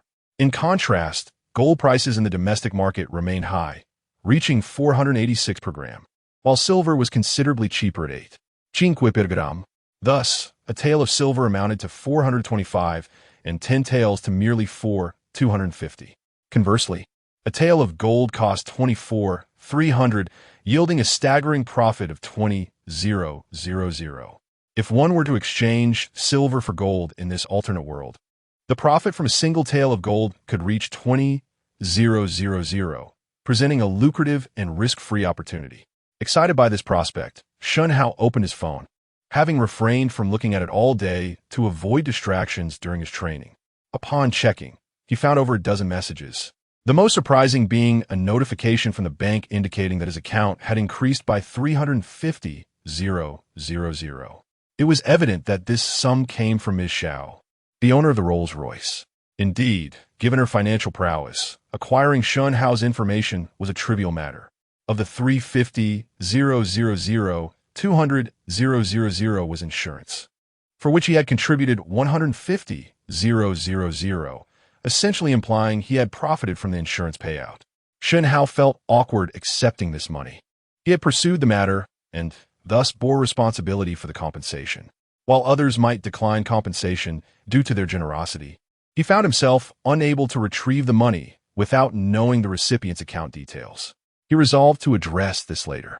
Lazily reclining on the sofa, he began to scroll through Douyin. After a while, he searched online for the value of wild ginseng. 4-leaf wild ginseng, aged 40 to 50 years, matched his findings and was valued between 300,000 and 500,000, a commendable price. Curious, he then checked the price of century-old wild ginseng, approximately valued at around 2 million, though it was rare to find. Simultaneously, cultivated ginseng held little value, typically sold by weight. After some research, Shen Hao discovered a chain of traditional Chinese medicine shops in Chang'an that purchased wild ginseng. He promptly called to inquire. To verify authenticity, the other party requested to add Shen Hao on WeChat. After a brief glance, they confirmed its legitimacy. Where shall we meet for the transaction? Shen Hao asked. Please come to my shop. We can exchange cash for goods directly. He sent his location to Shen Hao. All right, he replied. How much do you currently have? At the moment, we have 20 silver bars, each weighing 100 grams, totaling 2 kilograms. Fine, I'll take all of them. Please wait a moment. I will retrieve them for you. After preparing the silver, The shop owner cheerfully handed Shen Hao a silver cup, saying, "Mr. Shen, this little item is not of great value, but it will be convenient for you to drink from. Please, don't think too little of it." Shen Hao responded with a smile, "I shall not refuse." "Not at all. You are supporting my business, so it is only fitting to offer a small gift." "Thank you." Having left the jewelry store, Shen Hao proceeded to a supermarket to purchase various household items. Upon returning home, he tidied up, donned a monk's robe, and ventured once more into the alternate world. Arriving at the medicine shop, the proprietor was momentarily taken aback upon seeing Shen Hao. Pondering why the young monk had returned so soon, was it possible he sought to return the medicine? Determined not to allow returns, the shopkeeper quickly remembered that this young monk was indeed a valuable customer. Within seconds, he adjusted his mindset, welcoming Shen Hao warmly. "Young master, I trust you are not here to return the medicine, as that would be against our policy. The mixture of herbs may indeed affect their efficacy, making them difficult to sell." Shen Hao reassured, "Rest assured, I'm not here to return any medicine. I simply wish to purchase more of what I bought earlier." Upon hearing this, the apothecary's heart leaped with joy, and he once again donned a simple, hearty smile. "What would you like to buy this time? Perhaps more of the medicinal bath?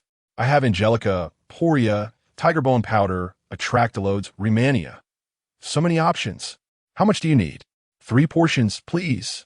Shen Hao replied. "Just a moment, young master." Suddenly, Shen Hao recalled the demand for wild ginseng. The price disparity between 50-year-old ginseng and one that is a century-old was substantial. Unable to suppress his curiosity, he inquired, "Do you have any century-old wild ginseng here?" The shopkeeper laughed, "Certainly. The value of wild ginseng is not particularly high. It is not considered rare. Moreover, Yangwan Town is abundant in wild ginseng, and the external demand is quite low. We do have century-old wild ginseng. How much would you like? However, it is pricier than the 50-year-old variety, priced at 10 taels of silver." "Then I shall take one," Shen Hao decided. With 3 portions of medicinal liquid costing 3 taels of silver and 1 piece of century-old ginseng costing 1 tael, his money was swiftly spent. "No problem," the shopkeeper replied. It was evident that while ginseng was precious in the real world, it appeared to hold little value here. Perhaps this world possessed even more formidable elixirs. After a brief moment, the apprentice at the apothecary wrapped the medicinal liquid and ginseng and handed them to Shen Hao. "That will be a total of 40 taels." Shen Hao produced 20 silver ingots, each weighing 100 grams, and presented them to the shopkeeper. Observing the silver in Shen Hao's hands, the shopkeeper remarked, "Young master, your silver is truly pure, gleaming with a bright sheen. The quality is exceptional. You're too kind. I shall return here should I need anything in the future." Shen Hao replied. The shopkeeper's heart swelled with delight. Although this fellow was a monk, he was remarkably generous. With a smile, he nodded, "Of course, that is no problem. In fact, allow me to gift you a piece of 50-year-old ginseng as a token of friendship." "Shopkeeper, you truly make me feel embarrassed," Shen Hao responded, though his hand moved swiftly to accept the ginseng. The shopkeeper thought to himself how fast this little monk was. Maintaining his composure, he stroked his beard and smiled. "Not at all. Young master, you are a valued customer. Please feel free to come by whenever you need anything. Besides, this ginseng here is seldom sought after by ordinary folk, so losing a tael of silver is of no consequence." "Then I am most grateful," Shen Hao replied. Chapter 9. The sale of ginseng. After purchasing the medicinal bath and ginseng, Shen Hao departed from the apothecary. Strolling through Yangwang Town, he contemplated the idea of acquiring a house here for convenience in future visits. The more he pondered, the more appealing it became. Having a stable place would certainly facilitate his comings and goings. Upon returning to his residence, Shen Hao immersed himself once again in the medicinal bath. After completing the 6th movement, he exhaled a long sigh of relief. At last, he had reached the mid-stage of body tempering, the bone refinement realm. This medicinal bath was truly beneficial. Glancing at the wooden tub, he noticed that the water had taken on a slightly murky hue, a testament to the impurities expelled from his body. In that moment, Shen Hao could distinctly feel the surge of strength within him. After washing up, he gazed at his reflection in the mirror, pleasantly surprised. The acne scars that once marred his cheeks had vanished, and even the tiny blackheads on his nose had disappeared. His skin appeared fair and radiant, as if enhanced by a beauty filter. Remarkably, his complexion had elevated his attractiveness to a new level. Although his features remained unchanged, he now looked strikingly handsome. One could easily claim he resembled a campus heartthrob. Of course, this was contingent upon the foundation of his features being inherently good. With prominent cheekbones and a somewhat mischievous gaze, there was little that could be done unless he opted for cosmetic enhancement. Astonished, Shen Hao exclaimed. The extent of this transformation left him elated. Who wouldn't he desire to appear more handsome? This change was not merely superficial. It also reflected a newfound aura. Perhaps it was the wealth he had acquired that altered his demeanor. His anxiety had dissipated, replaced by a confident gaze. Indeed, money bolsters a man's stature and dignity. The distinction between having wealth and lacking it is profound. After finishing his bath, Shen Hao donned a new outfit and purchased a train ticket to the provincial capital, Chang'an, to engage in a transaction for ginseng. He arrived in Chang'an around 3 p.m. and found himself quite fond of the leisurely pace of life. There was no rush. Time was abundant. After hailing a ride, he made his way to the high-tech zone. Sitting in the car, he admired the bustling streets outside. His spirits lifted. The experience of riding in a ride-hailing service was distinctly different from that of being the driver. As the largest city in northwest China, Chang'an was bustling with vehicles, and the 15-kilometer journey took nearly 40 minutes. Upon disembarking, following the navigation guidance, he finally arrived at the apothecary's entrance. Looking up at the 6-story building, all dedicated to traditional medicine, Shen Hao felt reassured. This level of establishment in Chang'an was within his reach. The receptionist greeted him with a smile. "Sir, are you here for consultation or to pick up medicine?" Shen Hao replied, "I am here to sell ginseng, as previously arranged." "Ah, Mr. Shen, splendid. Please follow me. Dr. Li is awaiting you in the third-floor reception area." Under the receptionist's lead, Shen Hao entered the elevator. He couldn't help but notice her graceful figure accentuated by a gray OL skirt and black stockings. Quite an appealing sight. Inside the elevator, the confined space was filled with the scent of her perfume. Perhaps his senses had sharpened. The fragrance was overwhelming, causing him to feel slightly repulsed. The woman's silhouette was captivating, but her facial features and skin were rather ordinary. Instinctively, he rated her low on his internal scale. Out of sight, out of mind. A few seconds later, with a pleasant chime, the elevator arrived at the third floor. Guided by the receptionist, Shen Hao walked down a narrow corridor lined with custom cabinets filled with transparent glass jars containing various medicinal herbs. Among the assortment were ginseng, astragalus, reishi mushrooms, and yam. Particularly, he lingered in the ginseng exhibition area, where he spotted a century-old ginseng specimen priced at over 2 million, a mere imitation, but it was certainly an eye-opener. Soon, he entered the reception room, approximately 60 square meters in size. Inside were 3 individuals, a middle-aged man with graying hair, around 40 years old, sporting a white lab coat and exuding an air of expertise. Another, a plump woman in her 30s, likely a nurse's assistant. The receptionist introduced, "This is Dr. Li Cheng, the chief professor at the traditional Chinese medicine hospital. He typically holds consultations on weekends, with a registration fee of 300. Today is Friday, and he specifically came to meet you. Mr. Shen, may I first examine the ginseng?" Shen Hao nodded, of course. He retrieved a plastic bag from his pack and handed it over. Dr. Li carefully inspected the wild ginseng, bringing it to his nose for a whiff. Instantly, a wave of fragrance enveloped him. It was the signature scent of authentic wild ginseng. His eyes lit up, and he couldn't help but nod in approval. Excellent ginseng. The aroma is spot on. He scrutinized the wild ginseng further, growing increasingly satisfied. This is indeed impressive. May I test its medicinal properties? Certainly, Shen Hao replied nonchalantly. If you say so, I'm sure it will be purchased. Dr. Li used his fingernail to remove the small pearl-like nodules from the root, tasting them. Nodding, he said, "The medicinal properties are potent. I can confirm that it is neither from Changbai Mountain nor from Russia. Currently, 99% of wild ginseng on the market is smuggled from Russia, appearing similar and boasting comparable effects, priced anywhere from hundreds to thousands per gram, depending on age and quality. However, I cannot discern the origin of your ginseng. Traditionally, one assesses ginseng based on its root and whiskers. A long primary root indicates wild ginseng, which can range from 30 to over 100 years in age.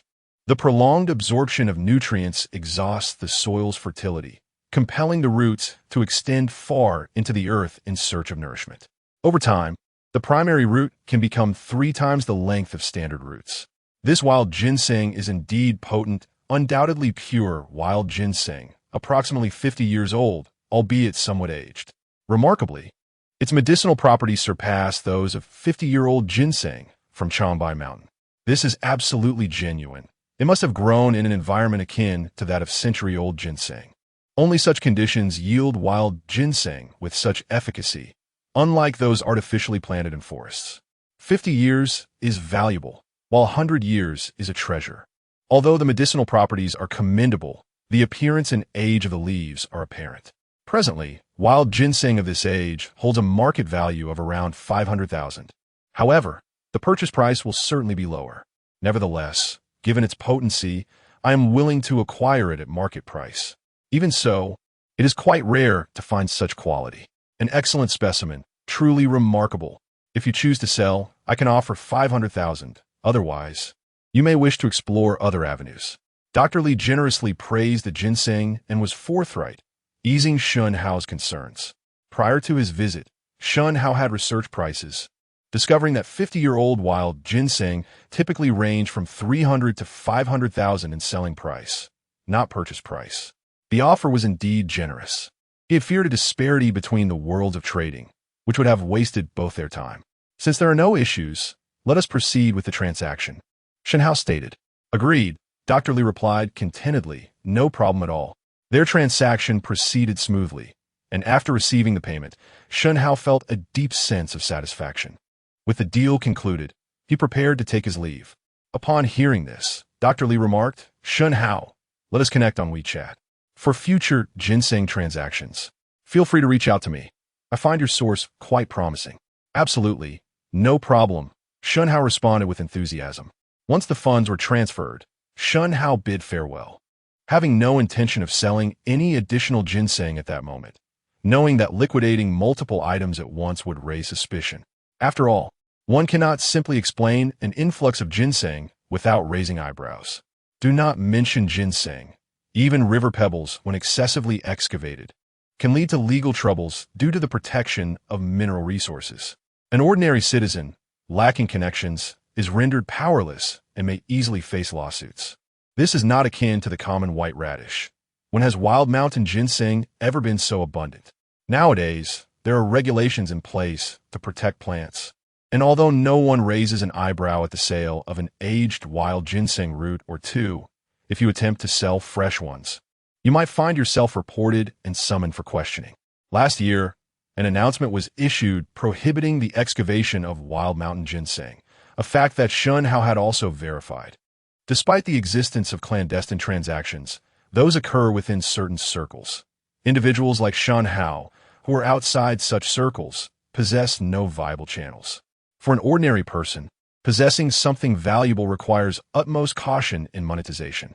Shortly after Shen Hao's departure, Li Cheng called his mentor. Professor Zhou, I have received a 50-year-old wild mountain ginseng. What use is a 50-year specimen? It must be a century old. Even your century-old ginseng is inadequate, let alone one that is merely 50. Do not be hasty, Professor.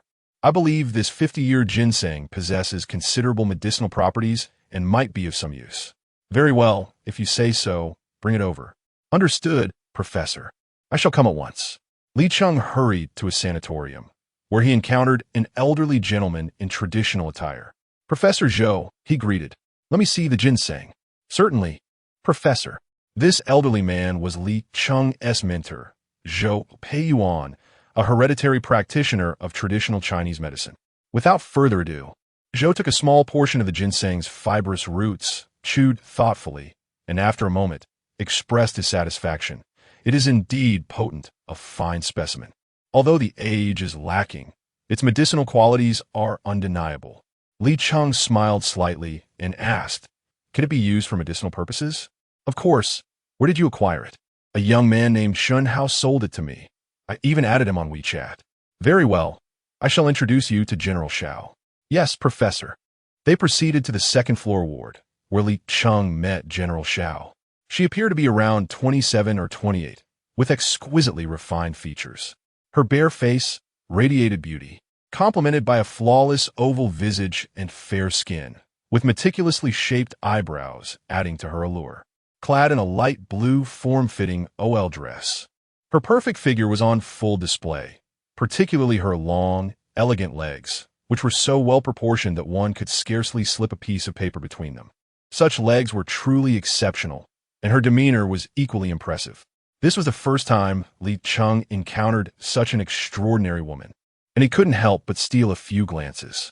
Upon noticing Li Cheng's gaze, Xiao Bing remained unfazed. She was accustomed to such attention. Professor Zhou, can this ginseng be utilized? Indeed, its medicinal properties are sufficient. I shall give it a try. Thank you for your trouble. Turning to Li Cheng, she inquired, how much did you acquire it for? 50,000. Very well. If it can be used medicinally, it holds value. I will transfer you the amount. Soon, Li Cheng received an unexpected sum of 800,000, astonished by General Zhao's generosity. His expression remained subdued. Having achieved success, he was not particularly in need of money. If it weren't for Professor Zhou's request, he might not have sold the ginseng at all. However, Xiao Bing belonged to the Xiao family, making her connections invaluable, something that could not simply be purchased. Thank you, General Xiao. P.S. For those who believe Wild Mountain ginseng is overpriced or undervalued, perhaps a little research before casting judgment is in order. Chapter 10. What to do with 10 million? In a world where the elite abound, wild ginseng can be procured. Yet the truly potent and nutritionally valuable wild ginseng is exceedingly rare, typically reserved for the imperial court. Such exquisite wild ginseng is a fortuitous find, not easily attainable. Nowadays, artificially cultivated ginseng is plentiful. A 6-year-old root costs merely a few dozen yuan, while the so-called wild ginseng available in the market is often nothing more than seeds sown in the forest. The authenticity of wild ginseng varies greatly in the market. Genuine, pure, wild ginseng requires careful appraisal. Though the authorities claim it is forbidden to harvest, it is they who consume the most. With Xiao Bing's connections, acquiring a century-old wild ginseng is certainly within reach. Previously, she had obtained a century-old wild ginseng, but its medicinal potency was lacking. To her surprise, this time, the 50-year-old ginseng proved to be remarkably effective. It can be said that throughout Chang'an City, and even across the entire Qin province within the national ginseng community, Xiao Bing has made her presence known, ensuring that she is informed whenever wild ginseng is available for sale. Li Cheng, on this occasion, brought her unexpected delight. Professor Li, where did you procure this ginseng? Xiao Bing asked directly. Li Cheng wasted no time and promptly provided Xiao Bing with Shen Hao's WeChat and account information. Xiao Bing nodded to her assistant beside her, instructing, please investigate. Moments later, her assistant hurried back, somewhat taken aback. President Xiao, this Shen Hao is the one who rear-ended your car. Hearing this, Xiao Bing paused and couldn't help but chuckle at the serendipity of it all.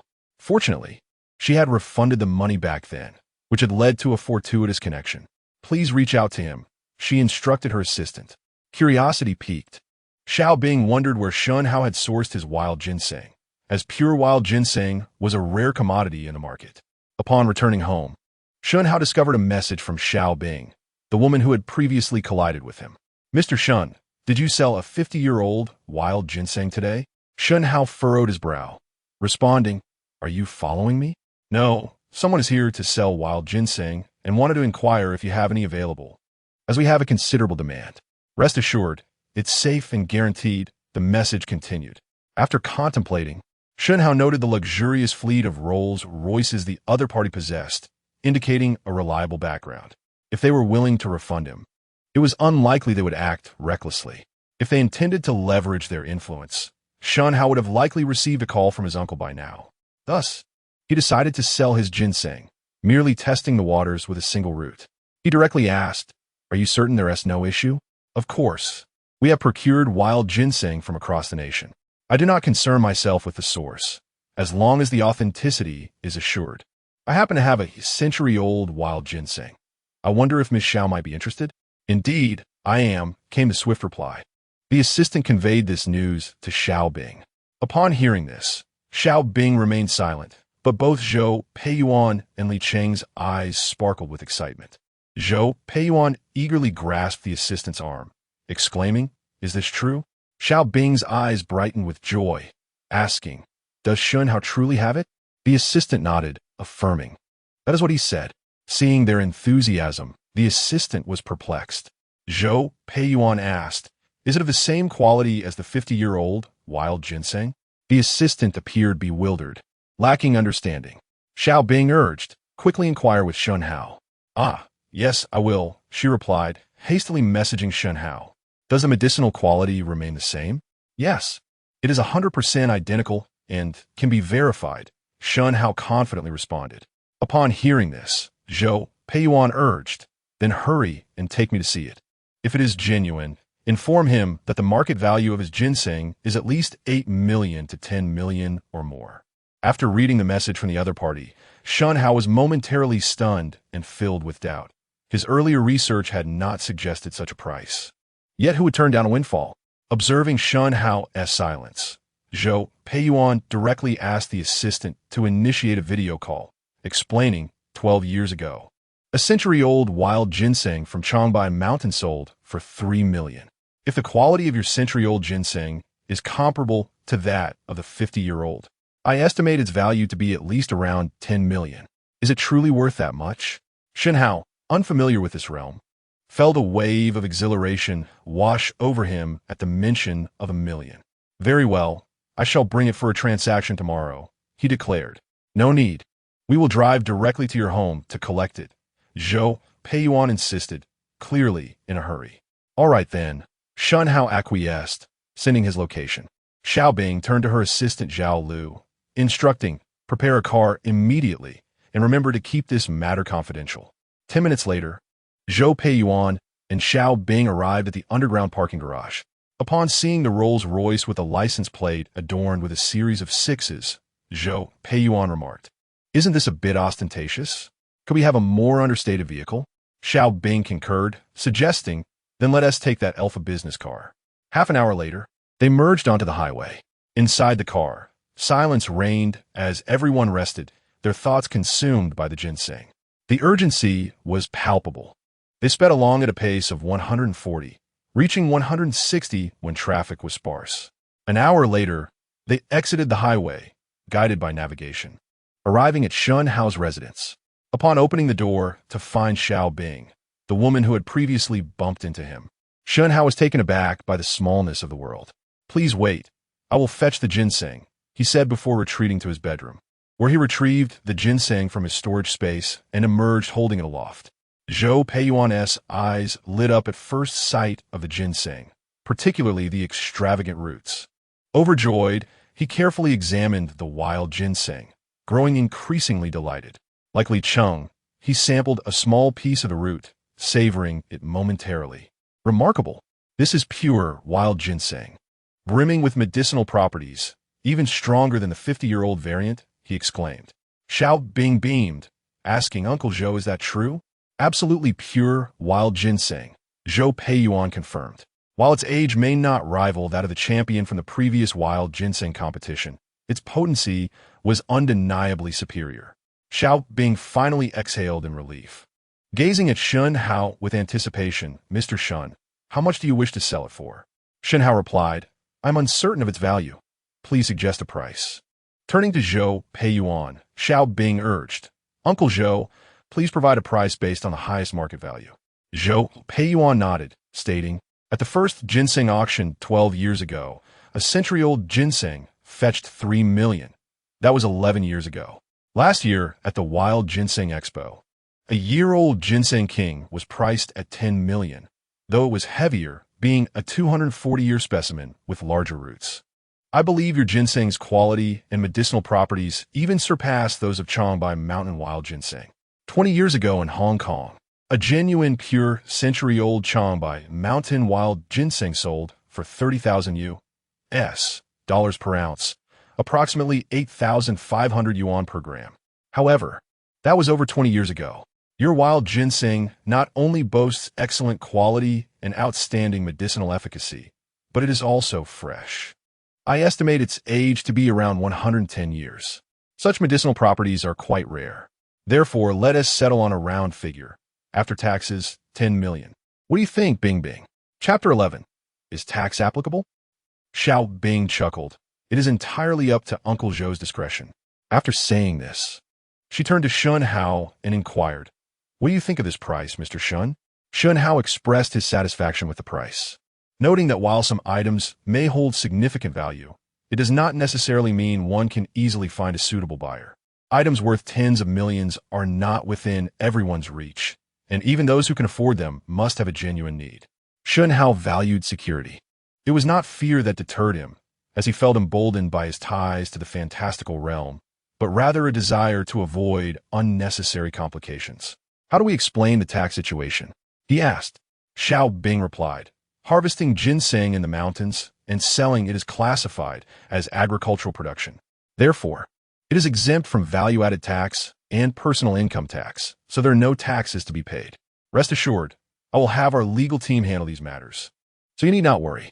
She assured him that the agreed sum of 10 million was his net profit, and she would handle any subsequent issues. Of course, Shen Hao believed that items worth tens of millions would inevitably attract taxes. This gesture of reciprocity saved him several $100,000, and he could not help but admire her grand approach to business. Suddenly, he had become a millionaire, and while he was exhilarated by the arrival of his newfound wealth, his mindset had yet to catch up. "No problem," he said. "Zhao Lu, please transfer the funds to Mr. Shen's account under the guise of an investment." "Understood, CEO Xiao," she replied. Shortly thereafter, Shen Hao received a text notification from the bank. Huaxia Agricultural Bank, Chang and Xiao Group Company, Limited, completed a transfer of 10 million yuan to your account, ending in 9527 at 1827 on May 28th. The balance is now 10,508,000 yuan. At this moment, Zhao Lu approached and handed Shen Hao a contract. "Mr. Shen, this is the purchase agreement for the century-old wild ginseng.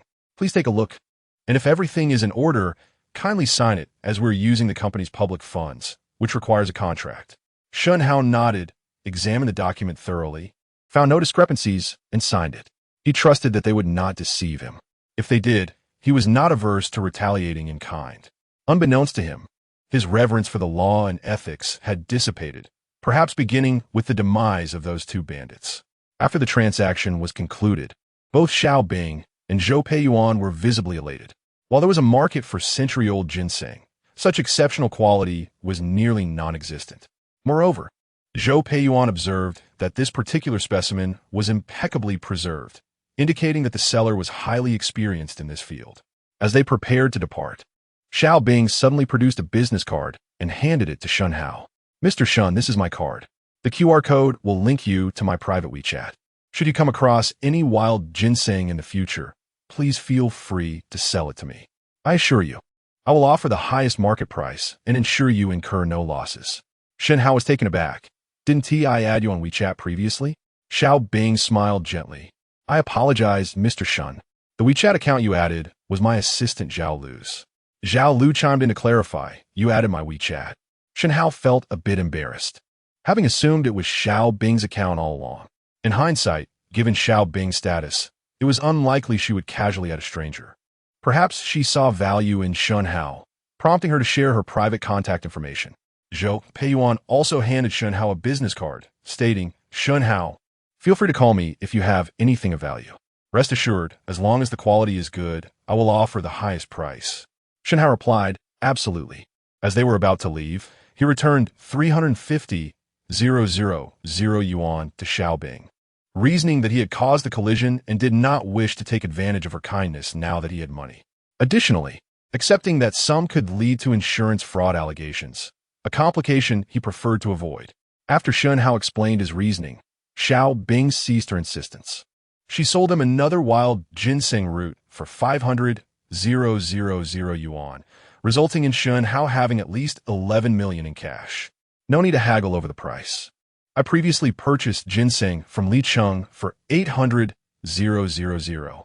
This time, I will give you 500,000 plus the 350,000 refund, which adds up perfectly. All right, that works. Shen Hao conceded, recognizing that she was not in need of money. Xiao Bing's decision to return the 350,000 was rooted in her ample financial resources, acknowledgement of her own error in abruptly stopping, and her upbringing, which taught her to avoid pushing others to the brink as it would be counterproductive. There was no need to drive a ride-hailing driver into despair.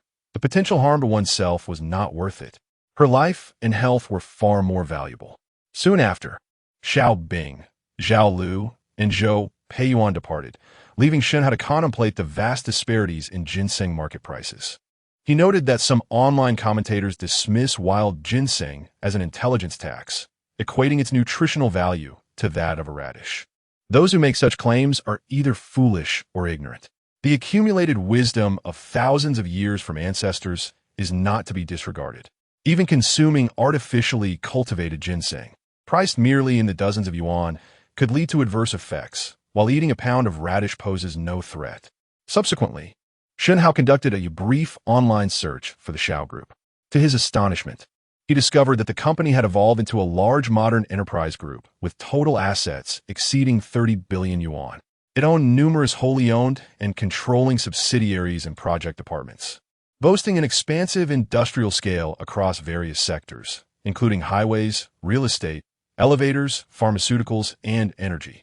Although the company had not yet gone public, its market valuation could easily exceed 100 billion post-listing. These industries were well known even to someone like Shen Hao, who came from a modest background. Without connections, one could not penetrate such sectors. While Shen Hao was curious about Xiao Bing's identity, it remained just that, curiosity. Throughout their interactions, she had maintained a polite demeanor, which he perceived as a reflection of her personal cultivation. The disparity in their social standings was stark, and her inherent pride was difficult to mask. However, Shen Hao had no intention of fawning over a goddess. His admiration stemmed solely from an appreciation of beauty. A woman of Xiao Bing's caliber, a diamond-level wealthy beauty, surrounded herself with men who were typically the CRME de la CRME of society, handsome, well-educated, and of impeccable lineage. In contrast, Shen Hao felt rather unremarkable and lacking any advantage. Now, with his newfound wealth, he believed that continuous development in the other world would grant him access to any woman he desired. Yet for now, he acknowledged that he still had much to improve. After ordering takeout and finishing his meal, Shen Hao resumed his practice of soaking in medicinal baths, immersing himself in the body refinement guiding 12 movements. He performed the movements while reciting the breathing technique, exhaling through the mouth and inhaling through the nose, repeating this cycle 18 times. Each time he exhaled completely, feeling his lungs empty, he would instinctively draw in air, allowing his lungs to fill silently and steadily. Time passed imperceptibly. Chapter 12. The Indulgence of Wealth. Meanwhile, upon arriving in Chang'an, Xiao Bing and her companions promptly returned to the suburban sanatorium with a century-old wild ginseng in hand. "Brother, I have found the genuine century-old wild ginseng," exclaimed a man in an administrative jacket, approximately 40 years old. He shook his head skeptically. "It isn't another counterfeit, is it?" This man was Xiao Bing's elder brother, Xiao Jun, now 45 years of age. He served as the mayor of a prefecture-level city in Qin province and had completed a full term in office. Having spent 4 years in this prominent position, his qualifications were undoubtedly sufficient. The next step was to ascend to the vice-provincial level. Achieving this milestone would elevate him to a senior official status, thereby ensuring the continuation of the Xiao family's political legacy. However, at this critical juncture, their father suffered a stroke and fell into a coma, which dealt a significant blow to Xiao Jun's political aspirations. In the realm of governance, age is eternally precious. Should he fail to attain the deputy position before turning 50, his career would effectively come to a halt, with aspirations of becoming a provincial leader fading away. The vice-provincial posts retire at 60. Thus, he would be expelled from positions of power or face retirement. Xiao Jun's greatest reliance was on their father. Thus, the elder's incapacitation was a severe setback. Not only did this affect him personally, But the family's business prospects would also be jeopardized, inevitably allowing competitors to seize their market share. Without the elder Shao, how could they secure prime real estate? Or why would real estate developers choose their elevators? How could the highway authorities possibly engage them? It is often said that the privileges granted by power are ultimately consumed by power itself. Rest assured, this time it is authentic. Uncle Zhou has personally verified it, and it is absolutely usable, Xiao Bing reassured him. Hearing this, Xiao Jun's expression brightened considerably. As long as their father remained alive, there would still be hope. Xiao Bing took a deep breath, her forehead easing slightly. These past 2 years were pivotal for her. She could not afford any missteps. Noticing Xiao Bing's weary demeanor, Xiao Jun expressed concern. All right, you had a long day. You should go rest. I'm fine, Xiao Bing replied. The Xiao family had always doted on her, and their father had indulged her excessively. This was partly due to the stringent family planning policies in place at the time of her birth, which led the family to send her away to avoid hindering their father's career. After a moment, Xiao Jun inquired, "What do you think of Governor Sun's younger son?" Sun Jihong? Xiao Bing shook her head. He is frivolous, ambitious, but lacking in talent. I don't particularly like him. Xiao Jun responded, "Oh, come now. Perhaps your standards are too high. Sun Jihong is only 33 and already one of the founders of the Volcano Fund, worth billions. He entered Cambridge at 18 and completed a bachelor's in economics and master's degrees in electronic engineering and computer science in just 3 years.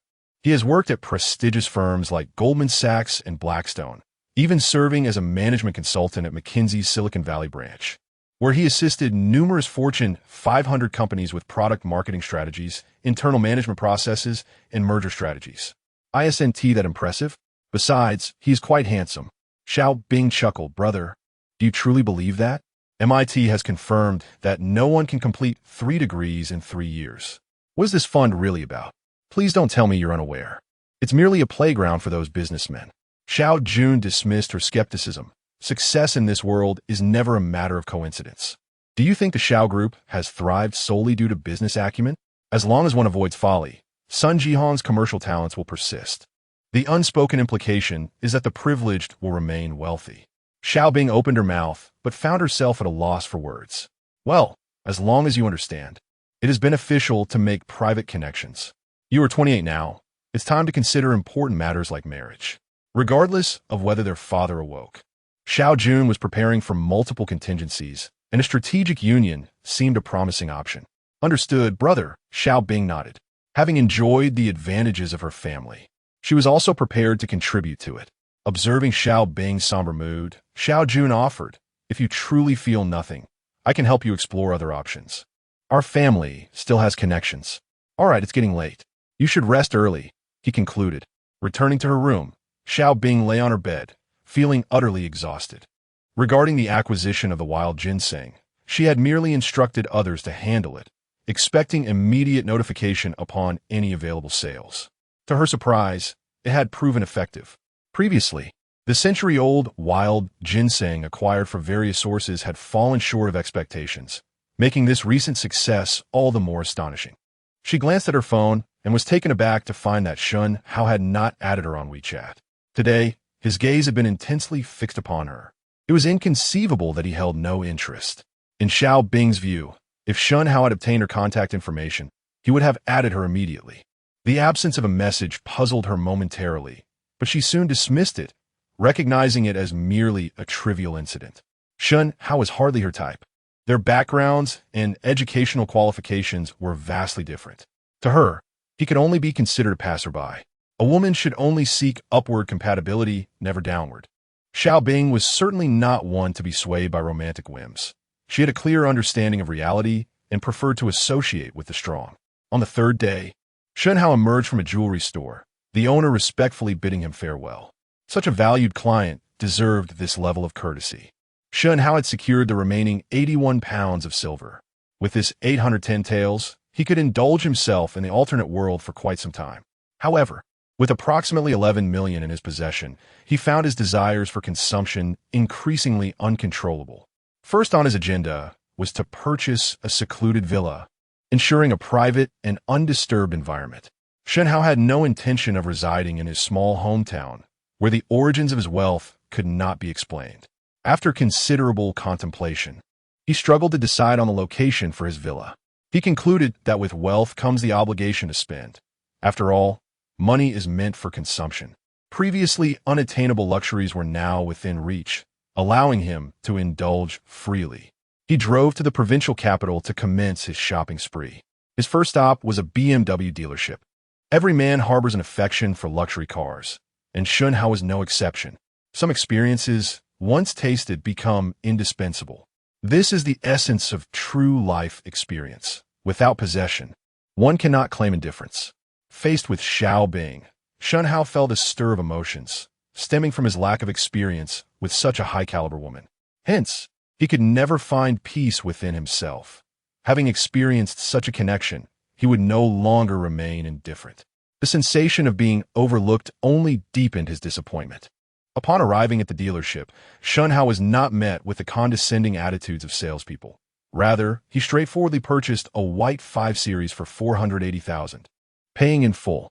This direct transaction left the female salesperson feeling disheartened, as installment purchases would have yielded her a larger commission. After securing insurance and obtaining temporary plates, the female salesperson cheerfully remarked, "Mr. Shen, we have prepared a car-buying ceremony for you." Shen Hao waved his hand. "No need. I have other matters to attend to." With that, he took the keys and drove away.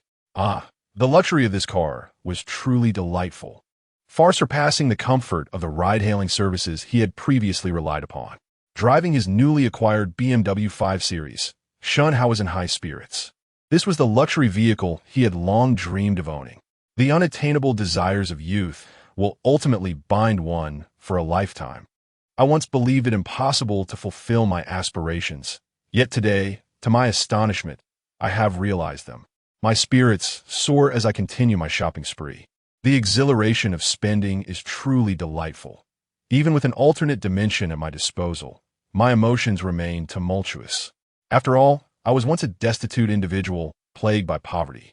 Now, I am determined to indulge in a lavish spree as a form of retribution. I drove to the SKP in Chang'an, where I purchased several casual suits from the luxury brand Armani, spending over 100,000 as if I were a nouveau riche. I also acquired a timepiece, a Blancpain 50 fathoms ceramic rose gold watch, priced at a staggering 265 renminbi, 000. If it pleases me, why not indulge? Additionally, I bought 2 smartphones, a purple iPhone 14 Pro Max with 1 terabyte storage for over 10,000 and a certain Model Note 60 for more than 9,000. Although their utility is limited, the desire to acquire them was irresistible. In the past, I hesitated to spend, but now, wealth allows for indulgence. In just one day, I expended over 3 million. The transformation from poverty to newfound wealth is vividly embodied in my lavish spending. But who does not relish the allure of opulence? The sales associates of these luxury goods were visibly captivated. To describe the sensation of spending, one word suffices: exhilarating. Despite spending over 100,000, I felt no pangs of regret. The money had come too easily. Concurrently, I withdrew the remaining funds and stored them in my alternate dimension. For there is comfort in holding onto one's wealth, and it proves convenient for usage. After a day of indulgence, I finally regained my composure and checked into a 4-star hotel. However, I did not seek slumber. Instead, I ventured into the alternate world. My purpose in this realm was to acquire property. From the gold shop, I retrieved the remaining 81 gene of silver, as it was of no use lying idle. In Yangguang town, one does not have the convenience of real estate agents. Finding a home is a task that must be undertaken independently. Yet, this challenge poses no difficulty for me. Chapter 13. Purchasing a maid for 200 taels. Upon arriving at the most bustling area of the marketplace, where vendors are most astute in their dealings, Shen Hao learned from a seed seller that there were houses for sale. In Yangguang town, a significant thoroughfare with fewer stringent identity requirements, one could simply purchase property and the government would grant a land deed. Naturally, Shen Hao also bought 2 gene of sunflower seeds, spending a few copper coins. In this world, silver and copper hold considerable value, even more so than in modern society. A stone of rice costs merely 300 won, meaning one tael of silver could approximately purchase 10 stones of rice, with a stone equating to around 50 kilograms today. Thus, one tael could buy about 1,000 jin of rice.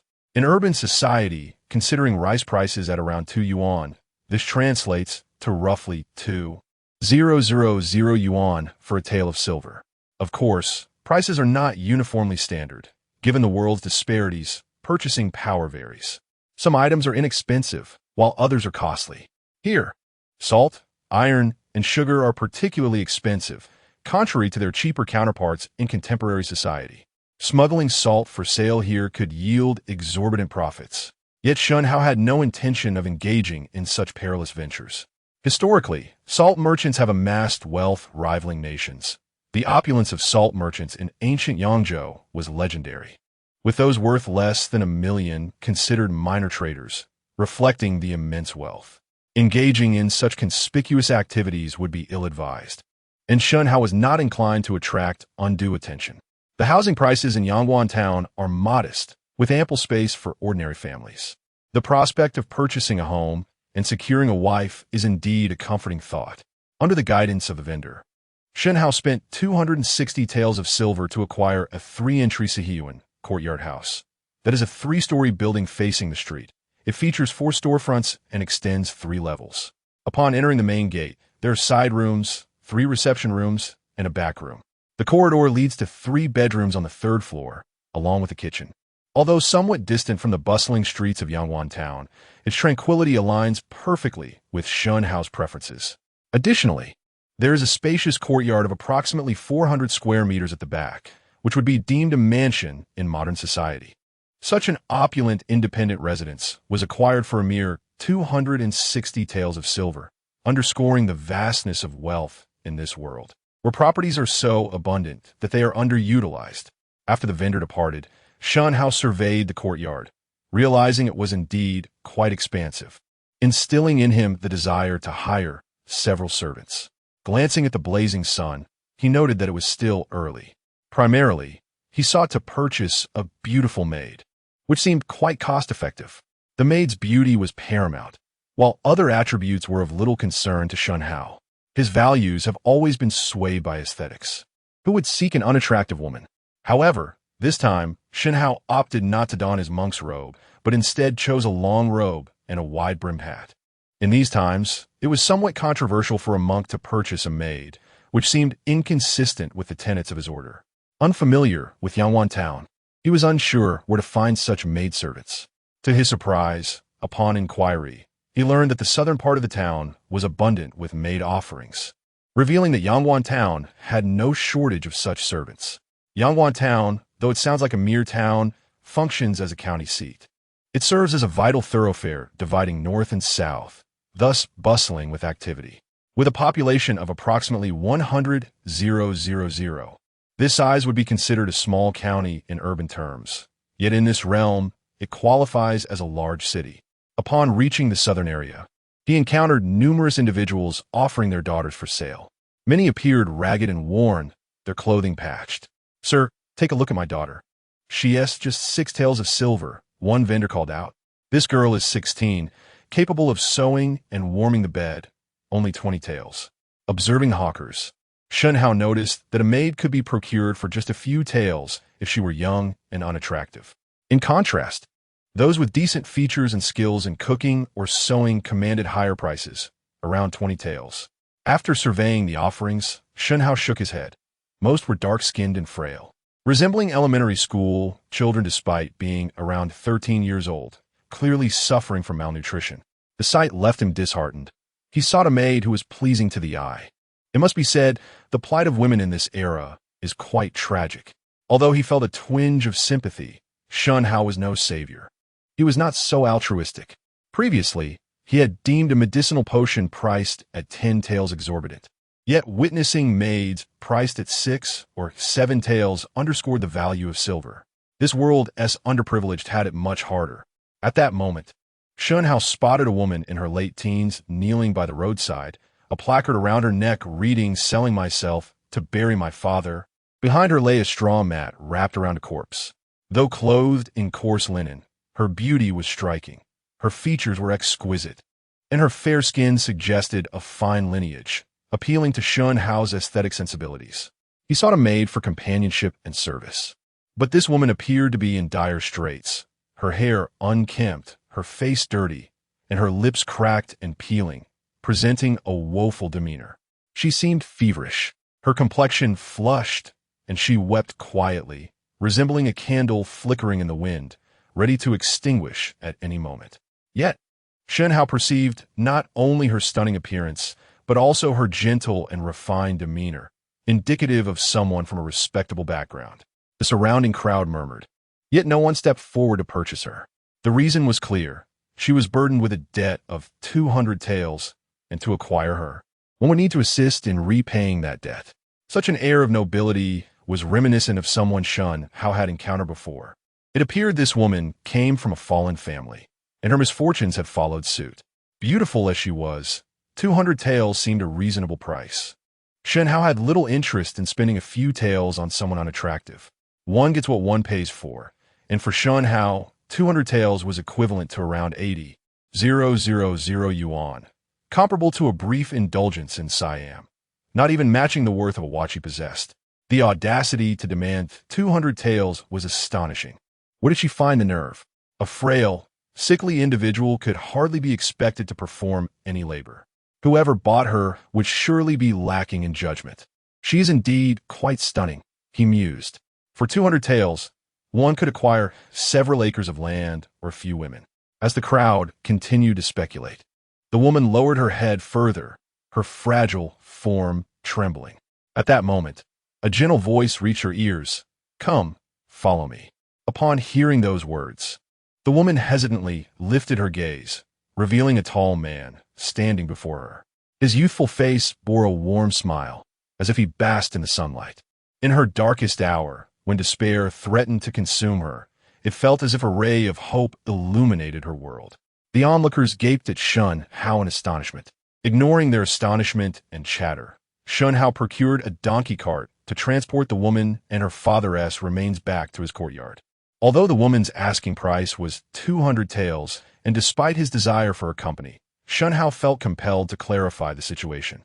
The steep price struck him as peculiar. Before he could utter a word, the woman knelt before him, her face radiating gratitude. Thank you, noble sir. From this day forth, Yongzi shall serve as your maid, obedient to your every command without any ulterior motives. The eloquence of her words indicated she was no ordinary individual. You don't happen to be a scholar, do you? Shen Hao quietly wondered. Upon hearing her words, he assisted Song Yongzi to her feet, instinctively reaching out to check her forehead, which felt alarmingly hot. You are burning up. It seems you have a fever. Yongzi's cheeks flushed, for it was her first time being so close to a man. She struggled to suppress her embarrassment and discomfort, replying, I'm fine, really. Shen Hao inquired, might you share your story?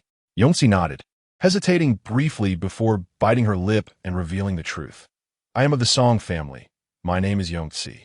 My father, Song Yoli, is a distinguished physician in the Imperial Medical Bureau of the Great Sun Dynasty.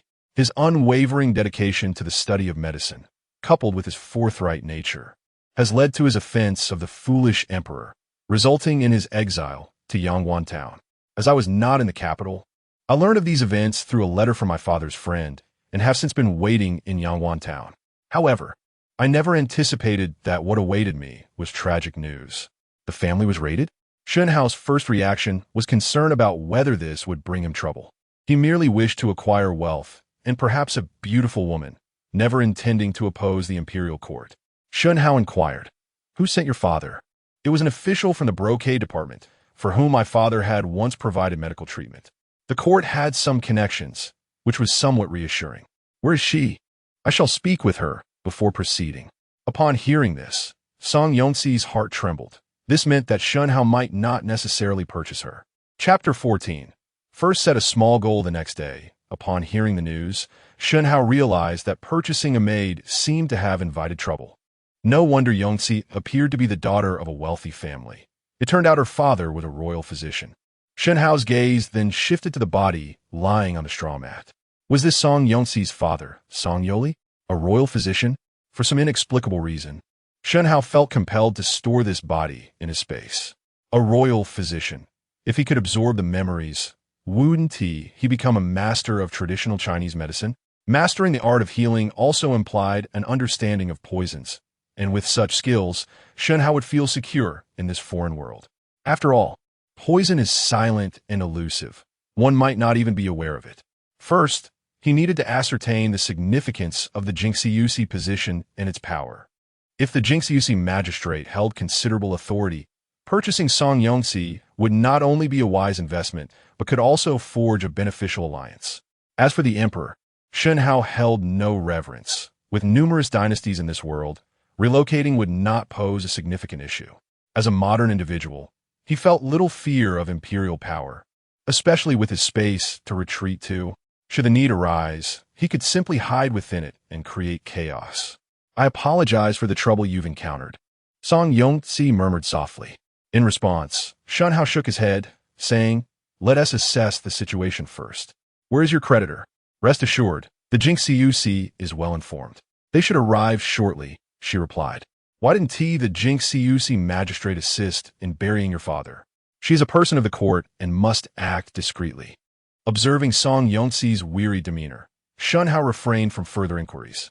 Thus far, Song Yongxi did not appear to be ungrateful. At that moment, a shadowy figure suddenly appeared on the wall, and in the blink of an eye, the person gracefully landed beside Song Yongxi.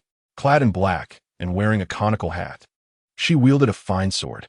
However, her stature was diminutive, approximately 1.6 meters, indicating she was a woman. The veil shrouding her face rendered her features indistinguishable. Shen Hao was astounded. Could this be the legendary lightness of foot? She truly resembled a specter, igniting in him a greater yearning for such abilities. The cloaked figure surveyed Shen Hao and inquired, "Did you purchase her for 200 taels?" Shen Hao replied, "Not yet. I will wait until I am certain of safety before proceeding." Cautious, "I see," the figure remarked with a soft huff. "Rest assured, I share a bond with her. As for the guards, do not concern yourself with them." Song Yongxi, filled with trepidation, asked, "You wouldn't harm them, would you?" "Indeed, a few greedy guards can be dealt with easily. The foolish emperor can no longer control the court. Here, far from the capital, you need not fear any repercussions. I still possess some influence within the Jingxiusi." Having stated this, the figure turned to Shen Hao. "Since she will be your maid from now on, treat her kindly. If you wish, you may offer money for her freedom. You need not worry about other matters. The governor of Yangzhou, Li Chongyan, is at odds with the emperor. Song Yongxi will not bring you any trouble. This is also my way of repaying a favor to Song Yoli, who saved me in the past by helping his daughter now. If someone seeks trouble, simply display this token," she added, tossing Shen Hao a medallion inscribed with the characters for Jingxiusi.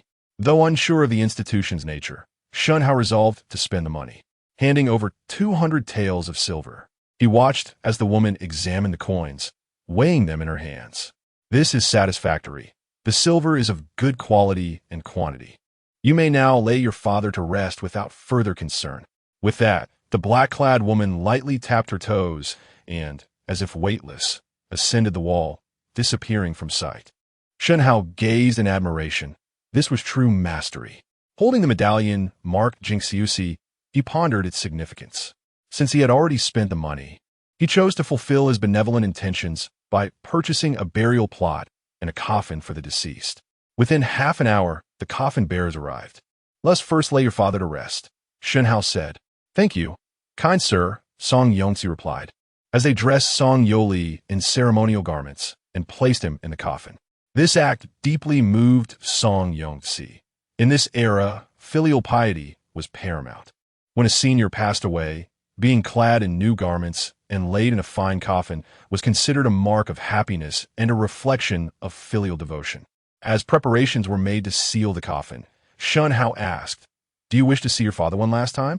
Tears welled in Song Yongxi's eyes as she collapsed over the coffin, weeping uncontrollably, eventually fainting from grief. Having endured illness and inadequate nourishment, the emotional toll proved too much for her. Seizing the opportunity, Shen Hao swiftly concealed Song Yoli's body within his space, eager to discern whether Song Yongxi and the cloaked woman had spoken the truth. After all, A corpse could not lie. He then tossed in a stone of similar weight before closing and sealing the coffin, burying it in the purchased plot. Having completed these tasks, Shen Hao returned to check on Song Yongzi. He measured her temperature, which registered at 39.1 degrees Celsius. Lacking medicine in his space, he returned to the urban hotel to procure antipyretics and anti-inflammatory medication. Although not a physician, he possessed a basic understanding of medicine. At this juncture, Shen Hao felt no urgency to return to the alternate world. After all, time stood still. Instead, he entered his space to absorb Song Yoli's memories. Upon entering, a wave of white mist engulfed him, and memories of Song Yoli surged forth like a torrent. He learned that Song Yoli had inherited a family legacy of medicine, belonging to the Yu generation of the Song family, organized in the order of loyalty, filial piety, and friendship, ensuring prosperity for generations to come. However, in his lineage, there were only 2 daughters, as he had no sons.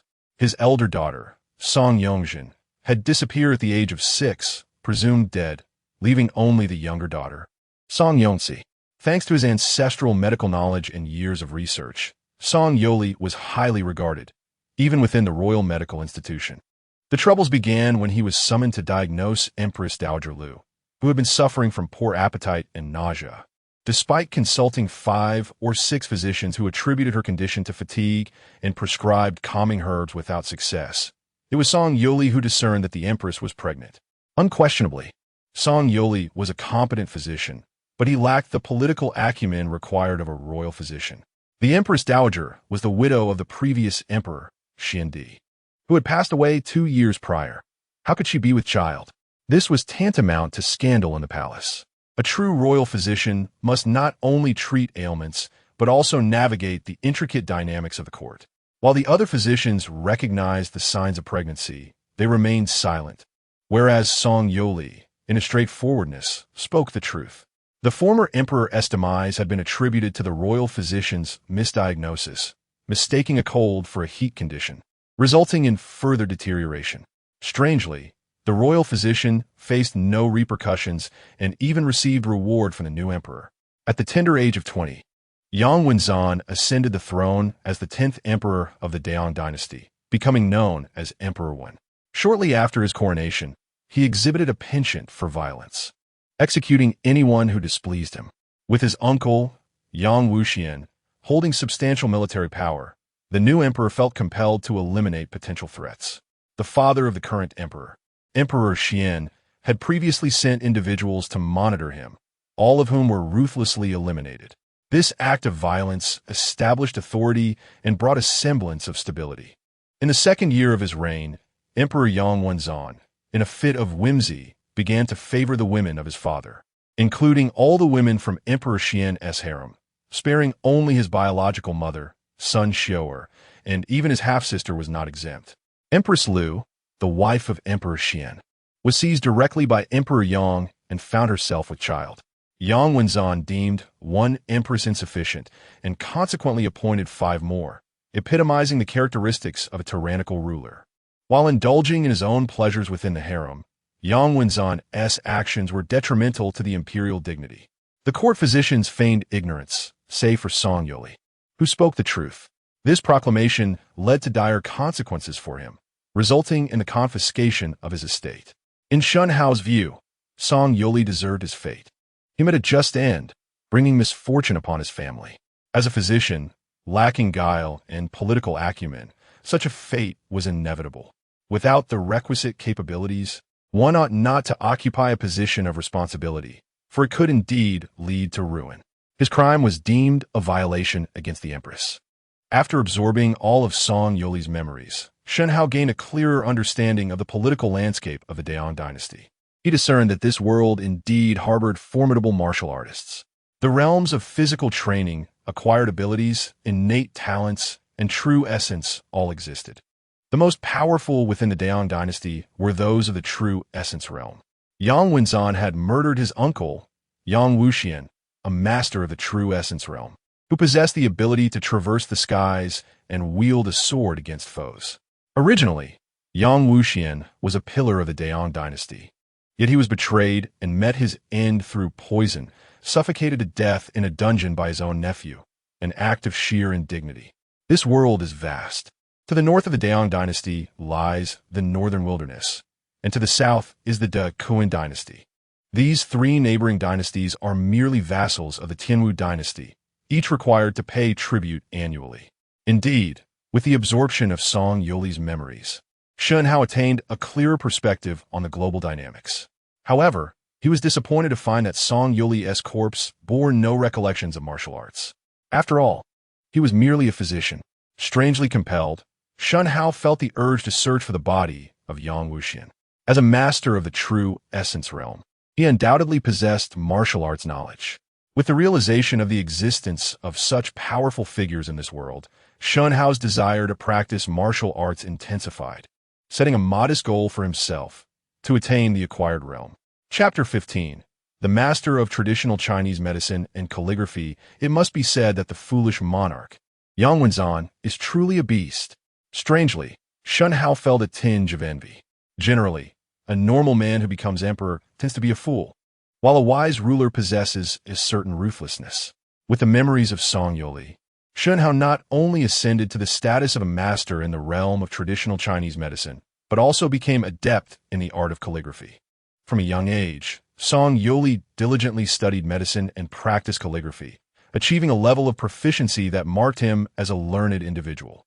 It is undeniable that Song Yuli was a person of genuine talent and knowledge, lacking the flattery often found in political circles. This allowed him to dedicate ample time and energy to the appreciation of stones and the study of both calligraphy and medicine. His obsessive pursuit of these arts set him apart, his unique personality and eccentricities perhaps being the foundation of his success. Regrettably, he lacked the innate talent to create a distinctive style. Had he developed his own unique script, he would have been regarded as a master of his generation. Not to mention Song Yuli. Even throughout history, there are but a handful of calligraphers who could establish their own schools and create unique scripts. However, the combination of calligraphy and medicine already left Shen Hao quite satisfied. With his newfound skills in calligraphy, he began to search online. Although he had previously known of the prowess of calligraphers such as Wang Shiji, Yan Jinxing, Song Huizong, Yu Shernan, and Dong Qichong, he had never understood the nuances of their greatness. Only with the memories of Song Yuli could he perceive the subtleties that revealed true mastery. The application of ink and the arrangement of strokes were both highly meticulous.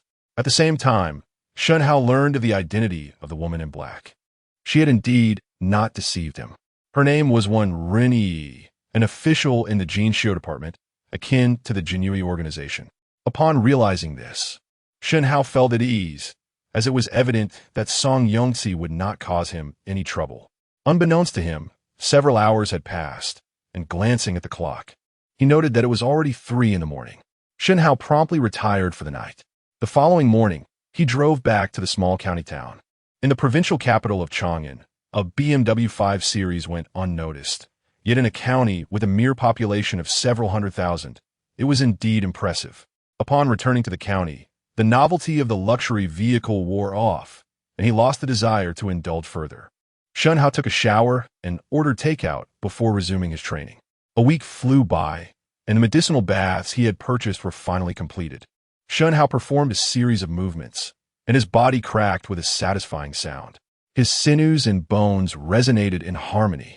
Having reached the perfected state of strengthening his sinews and refining his bones, he entered the late stage of body refinement. The after-effects brought by Song Yuli finally dissipated, although his body still struggled to keep pace. Exhaling deeply, Shen Hao finally felt a sense of relief. He was now ready to practice skin techniques. His current strength was comparable to that of the bandit Liu Depio. Only the skin techniques remained to be mastered. Shen Hao ventured once more into the other world. Observing Song Yongxi lying in bed, he took her pulse and discovered that she was merely suffering from wind cold without any infection. A dose of fever-reducing medicine would suffice. However, her vital energy was severely depleted and would require replenishment. After administering the medicine, Song Yongxi fell into a deep slumber. Thus, Shen Hao made another trip to the pharmacy in Yangwan town, purchasing 10 portions of medicinal baths for a total of 100 taels. These concoctions would enable Shen Hao to achieve complete body refinement. Yet, he found himself pondering the absence of subsequent techniques. At that moment, Shen Hao noticed a notice posted on the street. Wanted, Lu Baoshan, bandit of Lu family stronghold. This individual has killed officials escorting prisoners, a crime most heinous. Anyone with information may receive a reward of 50 taels of silver. Upon seeing this, Shen Hao's heart leapt with joy. It was as if a pillow was delivered to a sleepy head. If the court were to eliminate Lu family stronghold, then the leader, Lu Baoshan, would surely be executed. According to Lu Dapio's memories, Lu Baoshan was a formidable opponent at the 6th level of postnatal cultivation and undoubtedly possessed techniques that could be inherited. Should he manage to kill Lu Baoshan and absorb his corpse, the subsequent techniques will be easily obtainable. With this thought, Shen Hao felt a stirring in his heart. While others may be unaware of the specifics of Lu family stronghold, Shen Hao, having absorbed Lu Dapio's memories, was exceedingly well informed. The bandit who had ambushed him, Lu Dapio, was indeed Lu Baoshan's adopted son. His memories provided him with extensive knowledge of Lu family stronghold, including their hideouts and all roads, both major and minor, along with the number of personnel and their armaments. This information was sufficient for the court to take down Lu family stronghold. The officials escorting the royal prisoners had presumably been the ones transporting Song Yoli, who were killed by Wen Renyi's Jinsho department. Why then had they been labeled as victims of the bandits? It appeared that when Ren Yi had framed Lu family stronghold, and the bandits had no recourse for explanation. Shen Hao speculated that since she had cast blame, Wen Renyi would likely resort to silencing witnesses. Such was the only possibility. The intricate details of the matter were beyond Shen Hao's knowledge, nor did he wish to delve into them. He was solely focused on acquiring Lu Baoshan's corpse. Each party had their needs, and it was a mutually beneficial arrangement. However, Shen Hao was reluctant to make his presence known. If anyone were to inquire how he possessed such knowledge, he would be at a loss for an explanation. After some contemplation, he returned to his room and sketched a simple topographical map of Lu family stronghold, detailing the situation of all personnel and their equipment. Seizing an opportunity when no one was around, he discarded the paper on the ground. Sure enough, it wasn't long before someone picked up the paper and went to the county office to claim the reward. Shen Hao paid little attention to it and retreated to his small courtyard. Meanwhile, Song Yongxi, who had taken the medicine and slept, had awakened. Her high fever had subsided, and she appeared much more spirited, albeit still somewhat weak. Upon seeing Shen Hao enter, she hastily attempted to bow in respect. Shen Hao, however, stopped her. Focus on recovering. We can discuss other matters later. Song Yongxi shook her head vigorously. My lord, I am now your servant. How could I let you handle these matters? Shen Hao replied, It is of no consequence for a moment. Rest easy. With that, he left the room. Watching Shen Hao's upright figure depart, Song Yongxi felt a deep sense of gratitude. In her life, apart from her parents, Shen Hao was the first man to treat her with such kindness.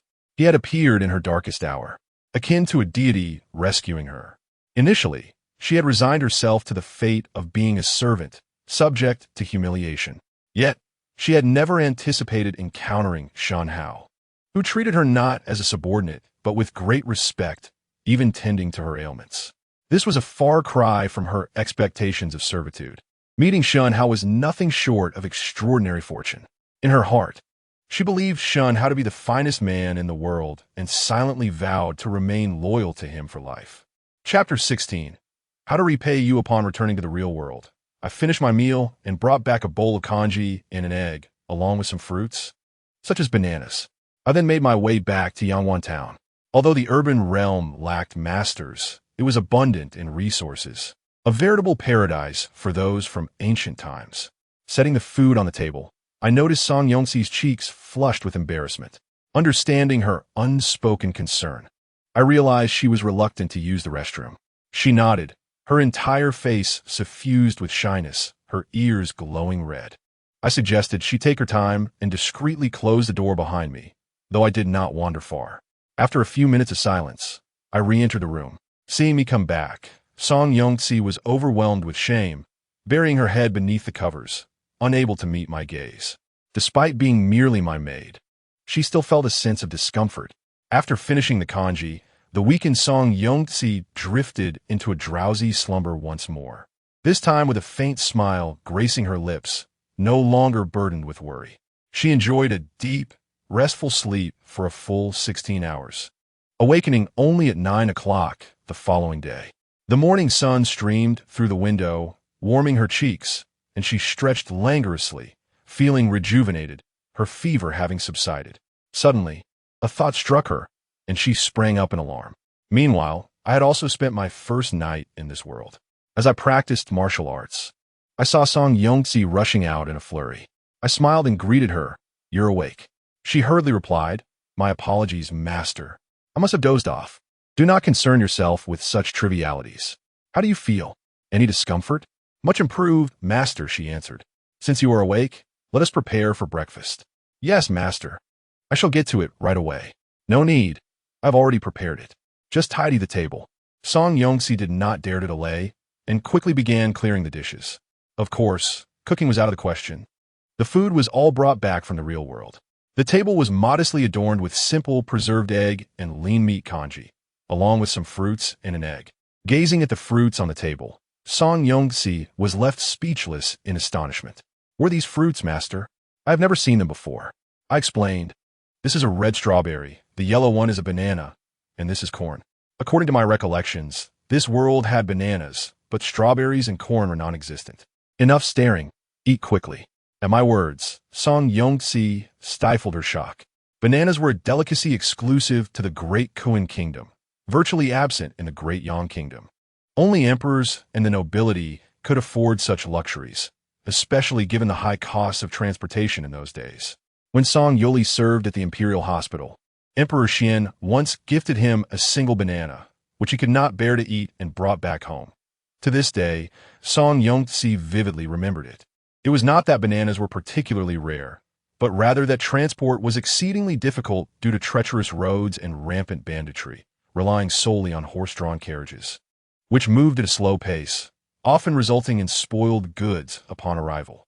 While fruits may not have been expensive, the shipping costs were astronomical. In Yangguan Town, bananas were a luxury item, fetching prices that could reach 10 taels of silver, a sum only the wealthiest could afford. What further astonished her was the freshness of the bananas.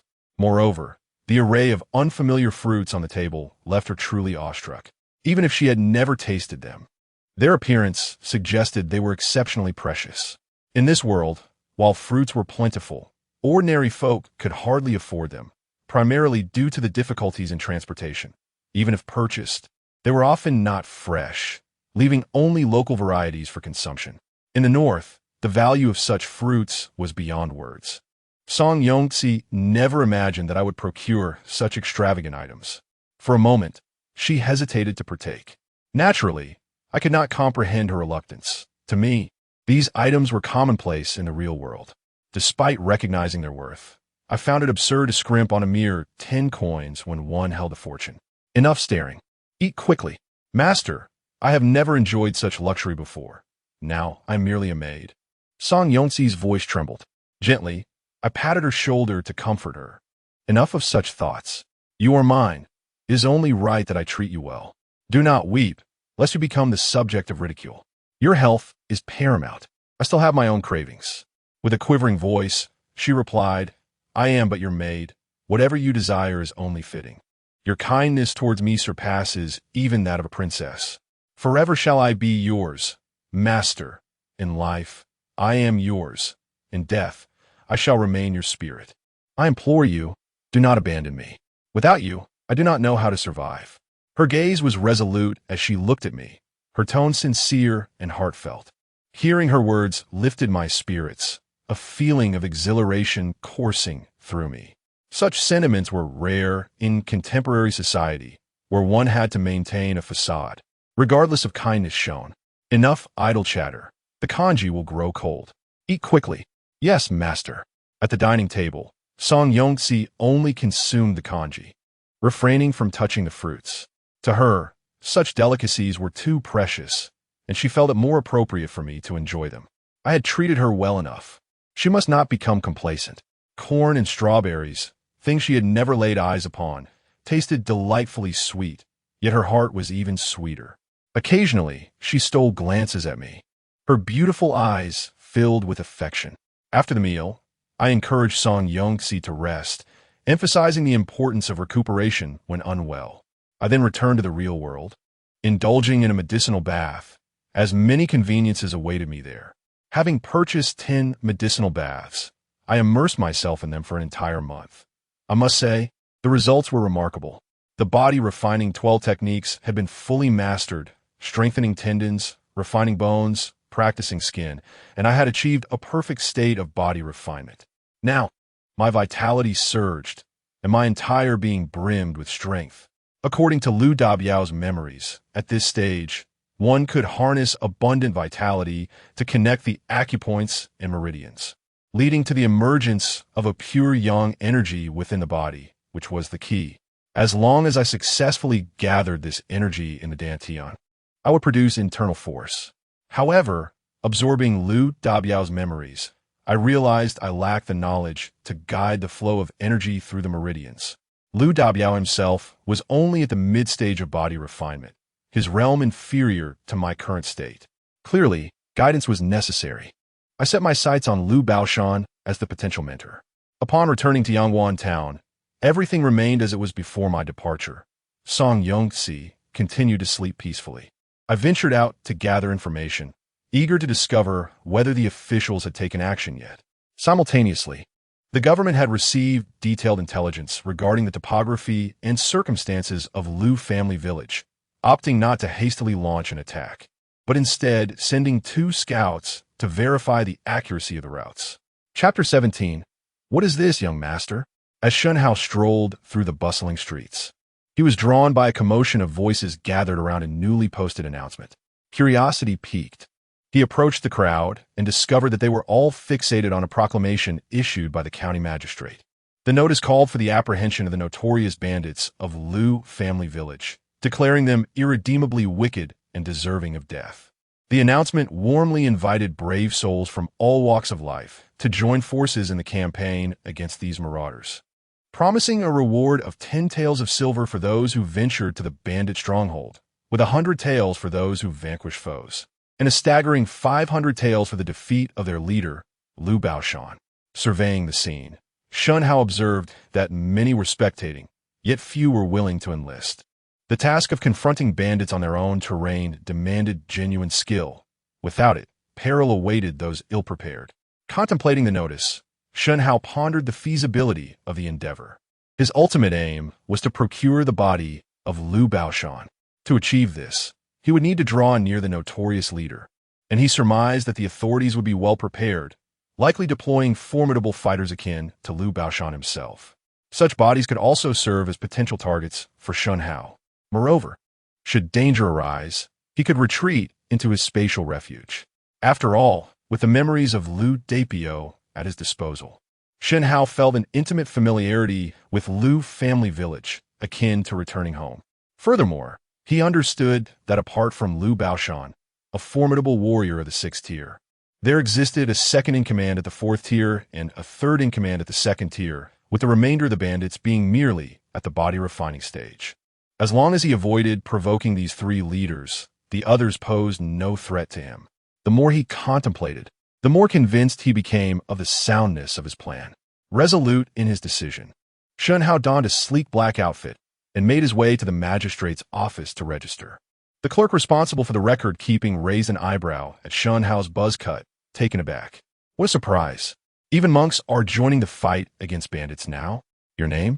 Wang Laoji, Shen Hao replied, initially intending to use the name of his childhood friend Wang Laosi, but at the last moment, he altered it.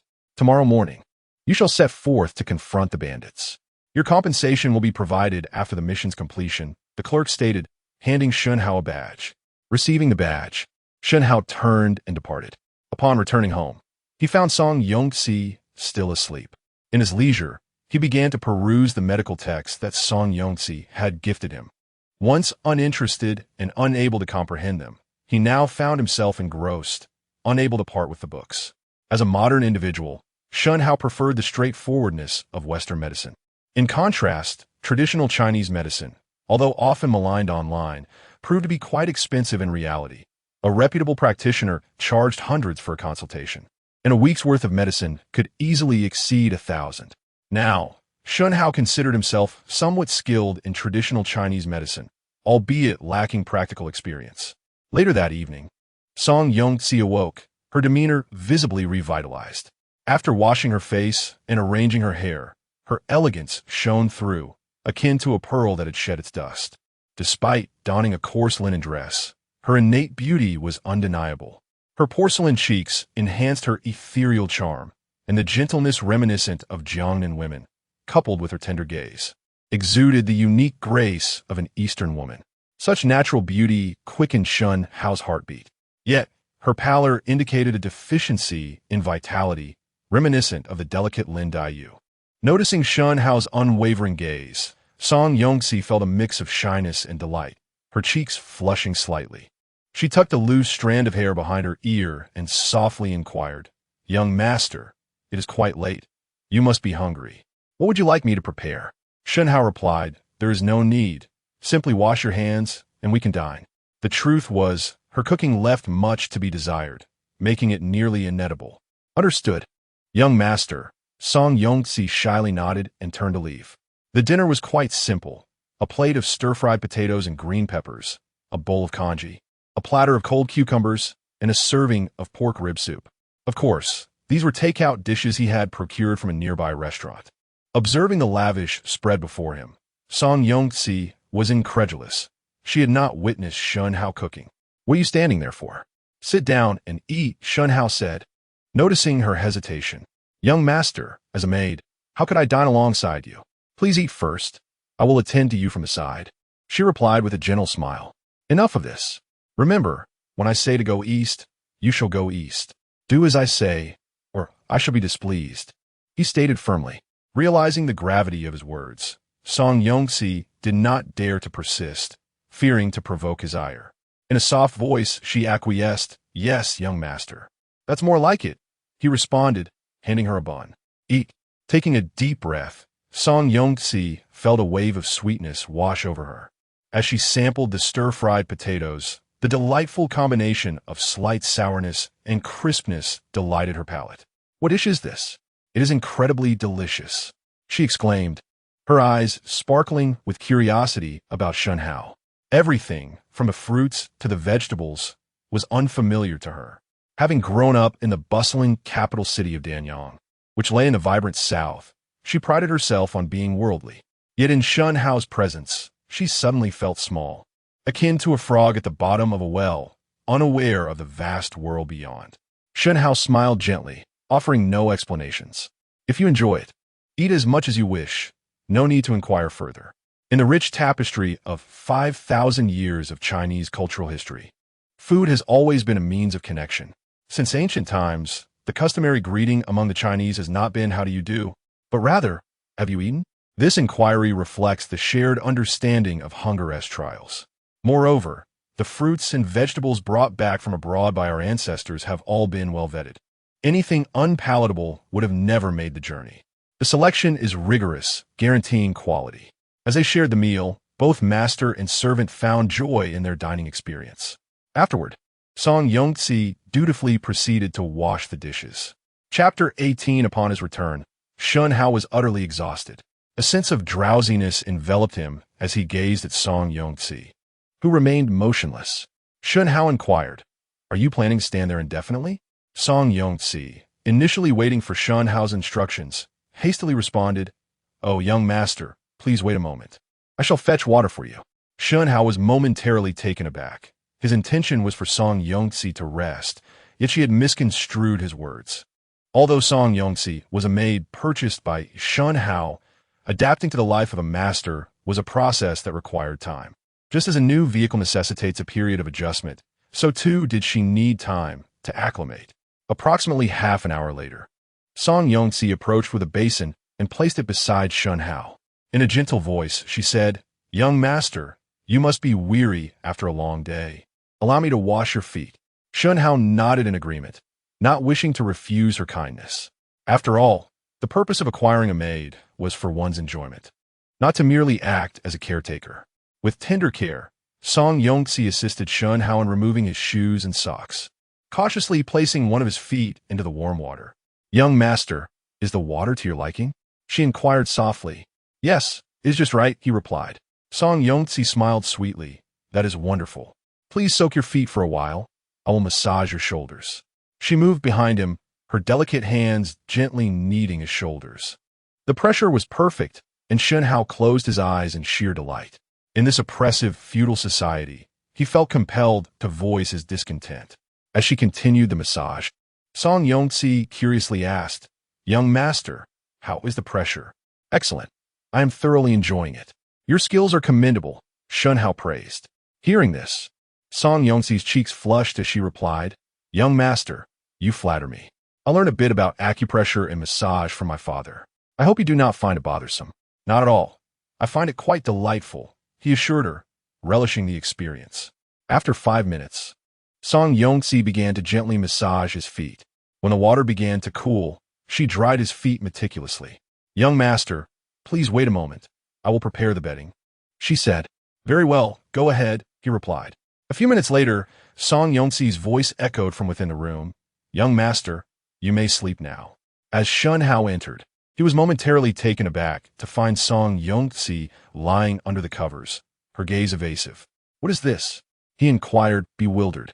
"Young master, I am your maid," she stated earnestly. For a moment, Shen Hao struggled to comprehend the situation.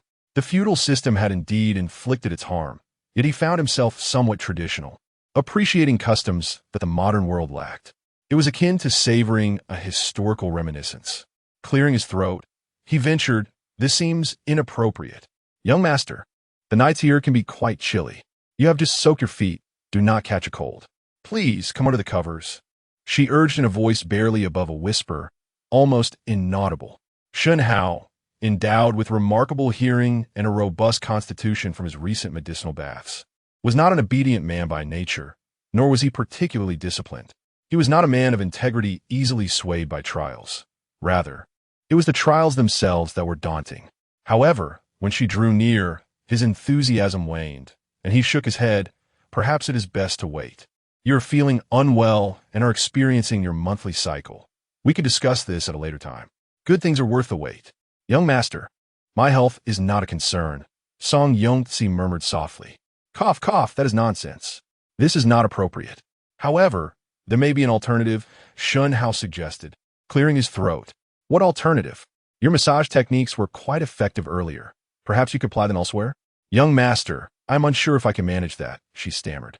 "Oh, yes, yes, yes." Chapter 19. The Assault on Liu Family Stronghold. "Young master, I shall go wash my face." "All right, go ahead." At this moment, the moon hung low over the willows, casting a luminous glow reminiscent of the bright moon Shen Hao had seen in his childhood, illuminating the world as if it were day. In the room, Shen Hao felt an increasing sense of drowsiness, and within a minute, he succumbed to sleep. Song Yongzi, nestled in Shen Hao's embrace, listened to his steady breathing and felt an inexplicable joy wash over her, a wave of unprecedented security enveloping her heart. Though Shen Hao was asleep, she quietly dressed and slipped out of the room. Shen Hao enjoyed a deep and restful slumber, and so did Song Yongzi, who felt particularly at ease. The next morning, Shen Hao arrived alone at the county office. At that moment, nearly 100 people had gathered outside, some wielding knives, others swords, and still others clubs, all appearing rather formidable. Shen Hao's arrival stirred no excitement among the crowd. Around 9 o'clock, over 300 armored soldiers rushed in. Yangwan Town, a vital transportation hub, was home to 3 patrol camps, each with 5 formations, each formation comprising 100 soldiers, all under the command of a chief patrol officer.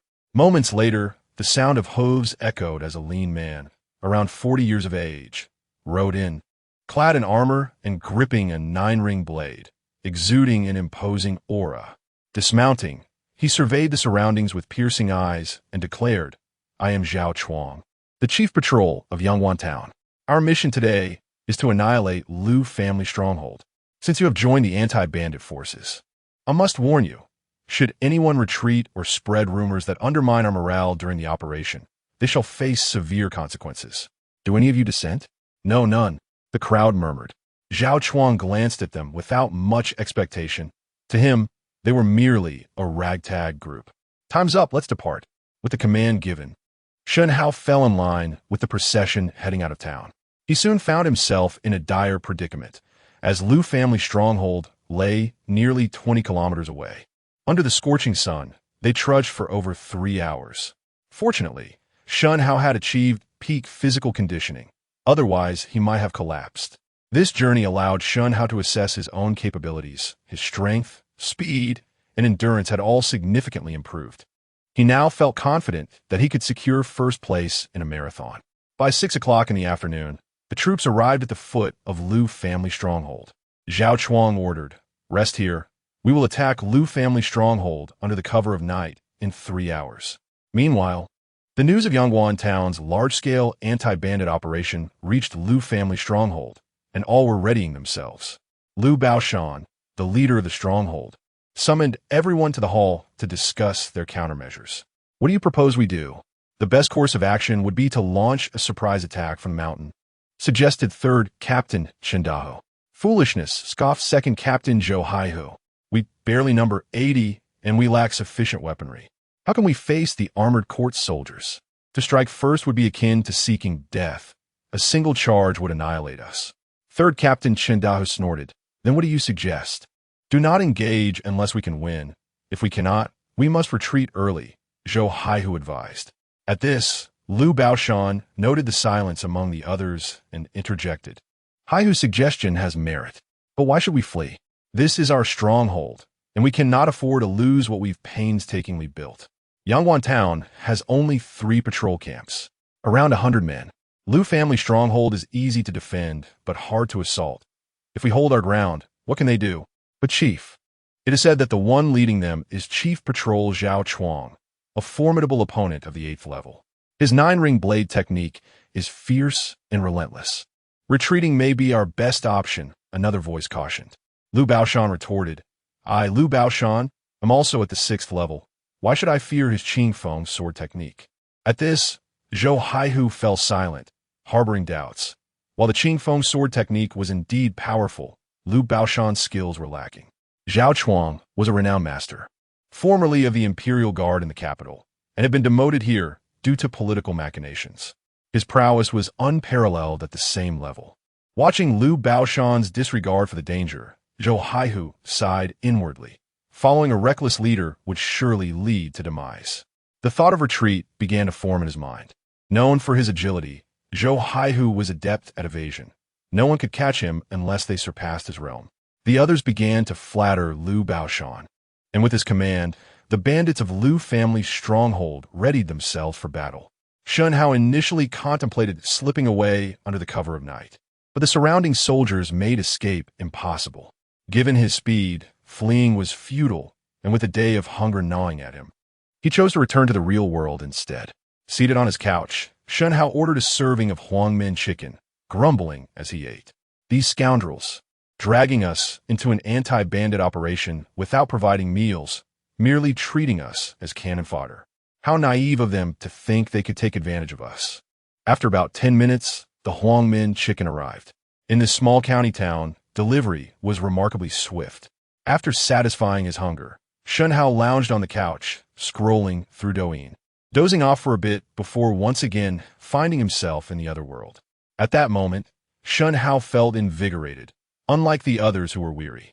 Around 7 in the evening, Zhao Chuang commanded the attack. Hearing this, Shen Hao coldly snorted and, seizing the opportunity, hid in his space. He had overestimated his willingness to risk his life for these people. However, in the space, he could only perceive the surroundings within a meter. Zhao Chuang then ordered a head count. Upon discovering one missing, his brow furrowed. Did anyone see someone flee? No. This individual appears to be a master of evasion. We shall not concern ourselves with him for now. Let's advance on Lu family stronghold. After about half an hour, sensing the absence of others, Shen Hao emerged. He took a circuitous route, ascending via a small path through the back mountain. He was thoroughly familiar with Lu family stronghold. As he neared, the sounds of battle echoed, and flames erupted from Lu family stronghold, signaling that the court troops had given the order to burn.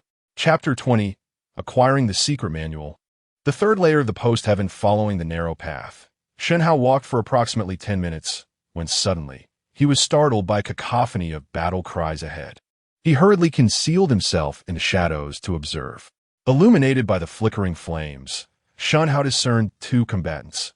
One was a man in his 30s, identified as the second in command, Zhou Haihu, whose agility and skill were remarkable according to Lu Dabiao's recollections. The other was a woman dressed in black, wearing a conical hat, whom Shen Hao recognized as Wen Renyi, the very same woman who had extorted 200 taels of silver from him. Both fighters exhibited extraordinary speed, and only near the firelight could Shen Hao catch fleeting glimpses of their figures. Watching their graceful movements stirred a sense of envy within him. In that moment, Shen Hao confirmed that the woman was indeed Wen Renyi. He had previously mapped out this path, thus the authorities were aware of its existence. It was evident that Zhao Chuang, the chief patrol officer, had orchestrated a grand FAAD to draw the enemy's attention while Wen Renyi executed a flanking maneuver. The two were locked in combat. It was clear that Zhou Haihu was no match for Wen Renyi, who relentlessly pressed the attack. Although Zhou's lightness of foot was impressive, he could not escape her grasp. After a short while, Zhou Haihu's internal energy waned, and his movements began slow. Panic etched across his face. He knew that slowing down would only bring him closer to his demise. True to this, within mere 10 exchanges, Zhou was pierced through the heart by a sword, meeting his end. Having dispatched the second in command, Wen Renyi made no attempt to linger and swiftly retreated towards the bandit stronghold. At that moment, Shen Hao chose to conceal himself in a safe space. Fully aware of her prowess and unwilling to take chances. Reflecting on tales of skilled fighters being astute, he could not shake the uncertainty of whether he had been detected. Thus, he opted for caution. Indeed, shortly after Shen Hao had hidden himself, Wen Renyi circled back, pausing precisely where Shen Hao had concealed himself. Puzzled, she noted the abrupt cessation of footsteps that had been audible moments ago. Meanwhile, Shen Hao, sensing her presence, breathed a sigh of relief, grateful for his swift retreat. After searching fruitlessly for some time, Wen Renyi grew wary. Her mission to annihilate Lu's band was twofold: to frame Lu for the murder of Song Yoli, and to extract information regarding a mystical inner pill belonging to Lu's family.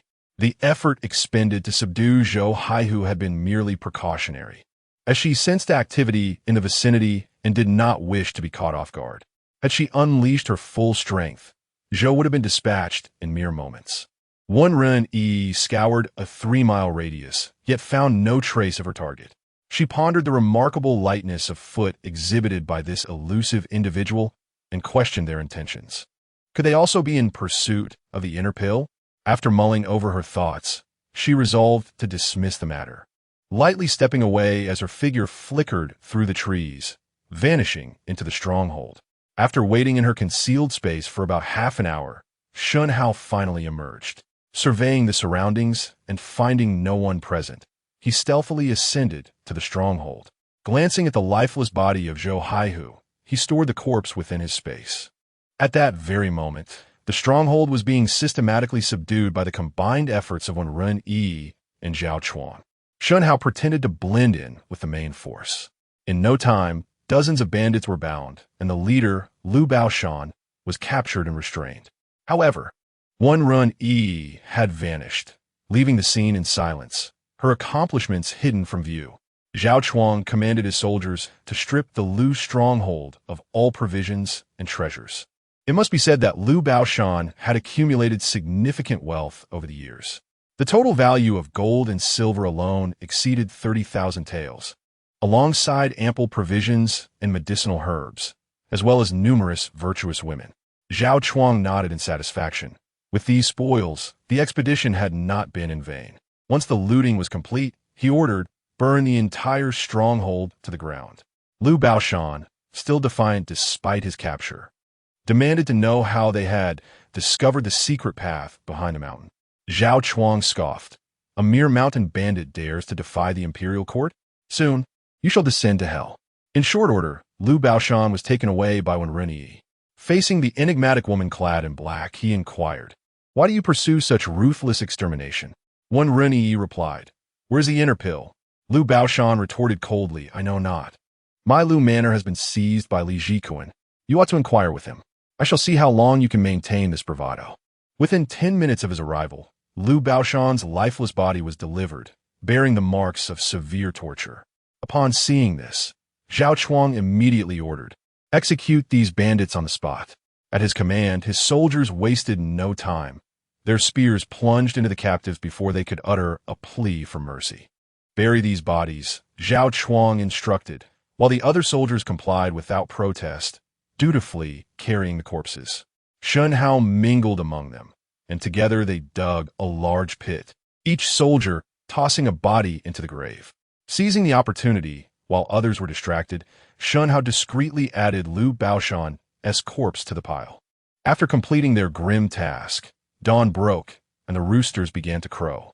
The group was weary and famished, yet Shen Hao remained remarkably energized. Zhao Chuang uttered a dismissive remark, once finished, descend the mountain and claim your rewards. With a wave of his hand, he led his soldiers away, prompting a chorus of curses from the others. How vile! Not only do they neglect our meals, but they also make us toil like beasts. Damn it! I've exhausted myself for an entire day and night. Who will take on such a task next time? I'm leaving first. I must claim my reward before those scoundrels change their minds. Agreed, I shall join you. If we don't collect our payment, all this effort will be in vain. Observing the hurried departure of his companions, Shen Hao remained unperturbed. He found a secluded spot, entered his space, and began to assess the spoils of the recent encounter. Within the confines of his space, the bodies of Zhou Haihu and Lu Baoshan had been consumed, leaving a thick mist behind. Soon after, a torrent of memories surged forth, beginning with those of Zhou Haihu. This man had grown up in the capital of the Daon dynasty and was an unrepentant thief, engaging in petty crimes throughout his youth. 2 years prior, while robbing an ancient tomb, he had uncovered a secret manual known as Qing Hong Juing, a rare and superior technique of lightness. Those who mastered it could leap into the air with astonishing speed, covering vast distances in mere moments. Over 2 years, Zhou Haihu had only managed to grasp the basics of this skill, yet even that was formidable. Although Qing Hong Juing was powerful, it demanded significant internal energy, a limitation for Zhou due to his insufficient internal strength. As he had pilfered from a prominent family's ancestral grave, he was subsequently wanted and had to take refuge in the stronghold. Once Shen Hao absorbed Zhou Haihu's memories, he transitioned to those of Lu Baoshan. To Shen Hao's surprise, Lu Baoshan had inherited the Qing Feng sword technique, a family treasure containing both internal energy principles and agile movements, classifying it as a second-tier martial art. Practitioners could execute the forms with innate grace, culminating in a total of 22 increasingly swift movements. Lu Baoshan had begun his training at the age of 8, but, due to lackluster talent, had only achieved minor proficiency in the Qing Feng sword technique. It paled in comparison to Zhou Haihu's Qing Hong Juing. Shen Hao had not anticipated that Zhou Haihu possessed such a valuable manual, which had remained concealed until now. Furthermore, from Lu Baoshan's memories, Shen Hao learned of a remarkable treasure, an inner pill from a mystical beast hidden within Lu's ancestral residence. It was prepared for his breakthrough into the true origin realm, the most valuable treasure of the Lu family. Once he transcended into the true origin realm, the once fallen Lu family could rise anew. Alas, Lu Baoshan never achieved that breakthrough before his demise, lacking the requisite talent. In this world, ascending from the innate to the true origin requires the inner core of a demon beast. Furthermore, it is not merely any inner core that suffices, but one that shares the same attribute, which is even more elusive. Among these threads of information, there are legends that speak of the fabled spirit pill realm. The true origin allows one to soar upon a flying sword, while the spirit pill realm grants the ability to traverse the skies. However, the information is scant and fragmented. It is said that this place is ill-suited for cultivation, with the only suitable environment being the Tianwu Empire, where many have attained the true origin realm. Shen Hao grasped the analogy. This place is akin to elementary school, while the Tianwu Empire represents university. Concurrently, Shen Hao learned how to channel energy through acupoints to circulate meridians and how to perceive the pure yang energy within the human body. The vast expanse of memories left Shen Hao dizzy, and it took him an hour to recover. Shaking his head, he began to steady his breath and focus, using Liu Baoshan's memories to guide the flow of his vital energy through the meridians. Suddenly, Shen Hao felt a jolt within him. He discovered that, following Liu Baoshan's memories and practicing the clear wind technique, he possessed a formidable inner strength, akin to that of an adept at the third layer of postnatal cultivation. This power felt as if it were a natural part of him, obedient and responsive to his will. Without lingering in thought, Shen Hao hastily steadied his mind and commenced the cultivation of his inner strength. Chapter 21. Shall I purchase 3? An hour later, Shen Hao awoke from his meditative state, filled with a sense of astonishment.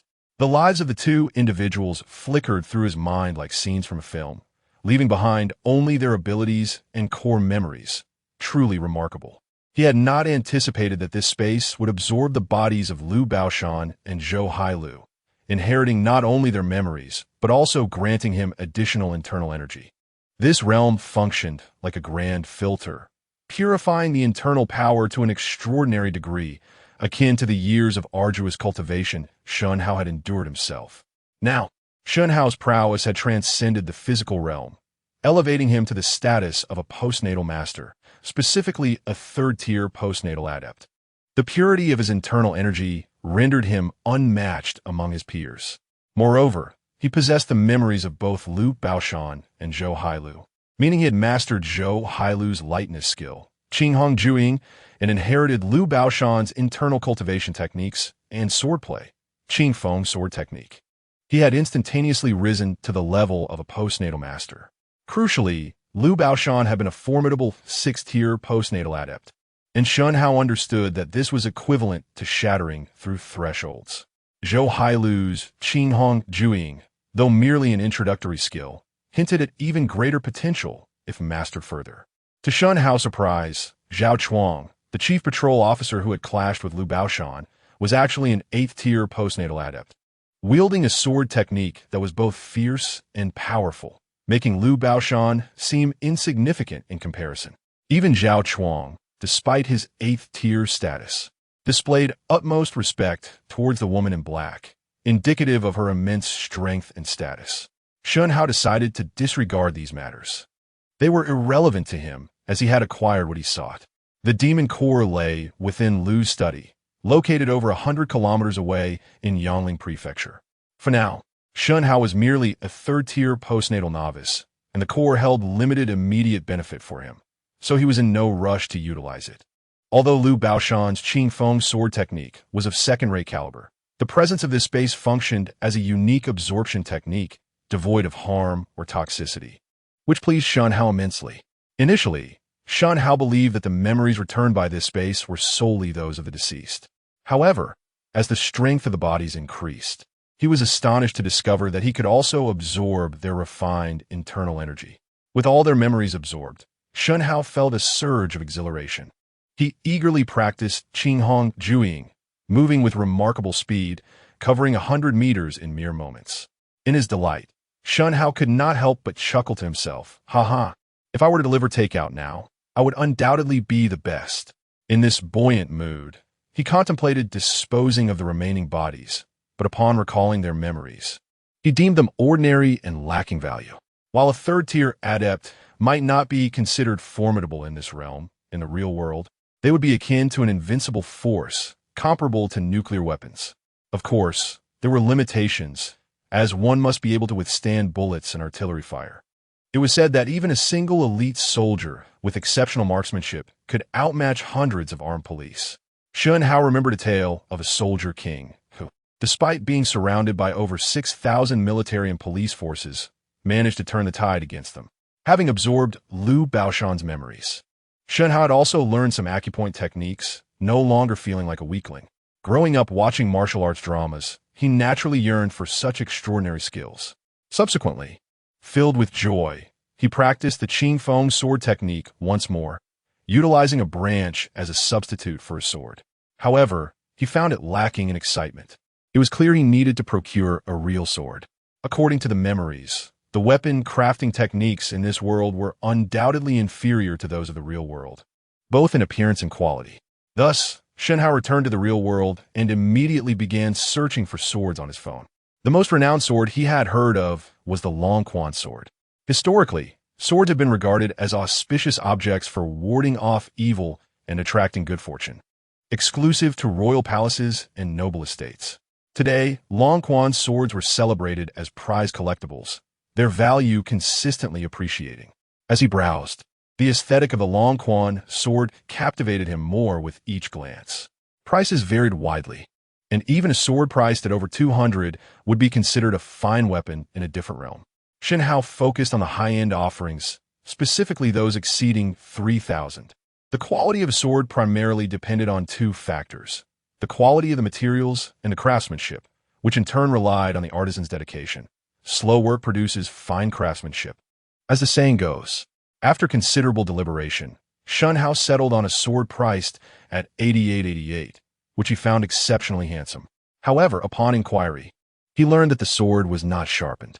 The seller explained that once sharpened, it could not be shipped, as such swords fell under controlled weaponry regulations. Selling or purchasing controlled weapons was illegal, subject to confiscation and fines, with severe cases potentially leading to detention. Moreover, both the buyer and seller would face repercussions. The store offered options made from high-carbon steel and meteorite iron, with the latter being pricier at 30,000. Shen Hao could not resist asking for more details. It turned out that the meteorite iron was merely scrap, once considered rare, but now abundantly available, particularly from Xinjiang. Nevertheless, swords forged from a combination of meteorite iron and steel exhibited superior sharpness and strength. The 30,000 sword had undergone 16,000 layers of folding and forging, culminating in a high-quality polish, though it remained unsharpened. Shen Hao felt a surge of excitement, nodding as he said, "Please send me the address. I will come to see it in person. If I like it, I shall purchase too." At present, Shen Hao was not financially constrained. If he liked something, he would buy it, regardless of the material's origin. Without hesitation, he booked a flight. The next day, the seller was taken aback to find Shen Hao had indeed arrived. Without further ado, he led Shen Hao into his workshop. "Mr. Shen, this sword has been forged from meteorite iron," the seller explained. "These swords are made from T10 steel, a high-carbon tool steel with a carbon content of 1. As Shen Hao listened to the seller's introduction, he examined the swords. "These two are my most expensive, the Taichu sword and the Qinglian sword, each priced at 30,000. They share identical dimensions, a total length of 102 centimeters, a blade length of 71 centimeters, a thickness of 0.5 centimeters, and a weight of 3 jin." Shen Hao unsheathed the Qinglian sword, feeling its excellent balance. He effortlessly performed a flourish, exuding grace and style. The seller watched in astonishment, raising his thumb in admiration, "A master indeed. I didn't realize Mr. Shen was a martial arts expert. You must have graduated from a martial arts academy." Shen Hao chose not to explain. Instead, noticing another sword with a golden hilt and a scabbard adorned with numerous gemstones, exuding beauty. The seller smiled. "This sword is called Shunfeng, priced at 12,000. Can it be sharpened?" Shen Hao inquired. The seller shook his head. "That would indeed be illegal. And how would you carry it away?" "I'll take all three, the Taichu sword, the Qinglian sword, and the Shunfeng sword," Shen Hao declared. The seller's expression brightened. "That can be arranged, but do remember, if the swords are confiscated, you cannot hold it against me. Generally, if swords were confiscated, no one would pursue the matter of their sharpening, as they were regulated differently across regions." Chapter 22. Honoring the father of song. Shen Hao chuckled. "Do you think spending tens of thousands on 3 swords for amusement would make me fear being caught?" The shopkeeper was momentarily taken aback, then nodded approvingly. "I see. You must have connections. Would you prefer to pay in cash or via scan?" "Let's use the scan," Shen Hao replied. Ding! The sound of WeChat notifying a payment of 72,000 yuan filled the air, eliciting joy from the shopkeeper. He hurriedly said, "Mr. Shen, please follow me. I shall personally sharpen the blades for you." Under the shopkeeper's guidance, Shen Hao entered the workshop. The shopkeeper wasted no time and meticulously began sharpening the swords. Given the considerable value of the 3 swords, he proceeded with utmost care, taking 3 full hours to complete the task. Despite the sweat pouring down his face, he felt an immense sense of satisfaction. This sale was quite profitable for him. The 3 swords, the Taichu sword, the Qinglian sword, and the Shen Feng sword, were carefully packaged in exquisite boxes and handed over to Shen Hao. As he was about to leave, the shopkeeper earnestly cautioned, "Mr. Shen, please avoid public transportation. Security checks will certainly scrutinize you. It will be best to drive or take a taxi." "Thank you for the reminder. I understand," Shen Hao replied. "Rest assured, I will not implicate you in this matter." After departing from the factory, Shen Hao sought a secluded spot to store the 3 swords in his spatial realm. Overall, this shopping experience left him extremely satisfied. After spending a night at the hotel, he boarded a plane back home. Upon his return, he noticed a layer of dust on the floor and furniture. Consequently, he called for a cleaning service, spending 200 yuan to have his home thoroughly cleaned. Looking at his refreshed abode lifted Shen Hao's spirits significantly. After a restful night, he finished breakfast the next day and then returned to Yangwan town. This time, he possessed a Qinglian sword in hand. Unable to contain his excitement, he immediately demonstrated the Qing Feng sword technique, executing all 22 forms in a seamless and impenetrable sequence. While he may not match the prowess of Zhao Chuang, the chief patrol officer, or the enigmatic woman in black, Shen Hao felt a profound sense of contentment. With his current skills, he could sweep through the real world effortlessly. Of course, Shen Hao would not foolishly challenge the state or aspire to be a champion of justice. Even the mightiest would find it futile against the machinery of the nation. After a display of sword techniques, he broke a light sweat, feeling exhilarated. From that day forth, he considered himself a swordsman. As he walked, he couldn't help but admire the Qinglian sword in his grasp, growing increasingly fond of it. There is no man who does not admire swords. In his childhood, even finding a straight stick on the road could bring him joy for an entire day, let alone a sword. On his way back, Shen Hao employed the lightness technique, known as Qinghongjuing.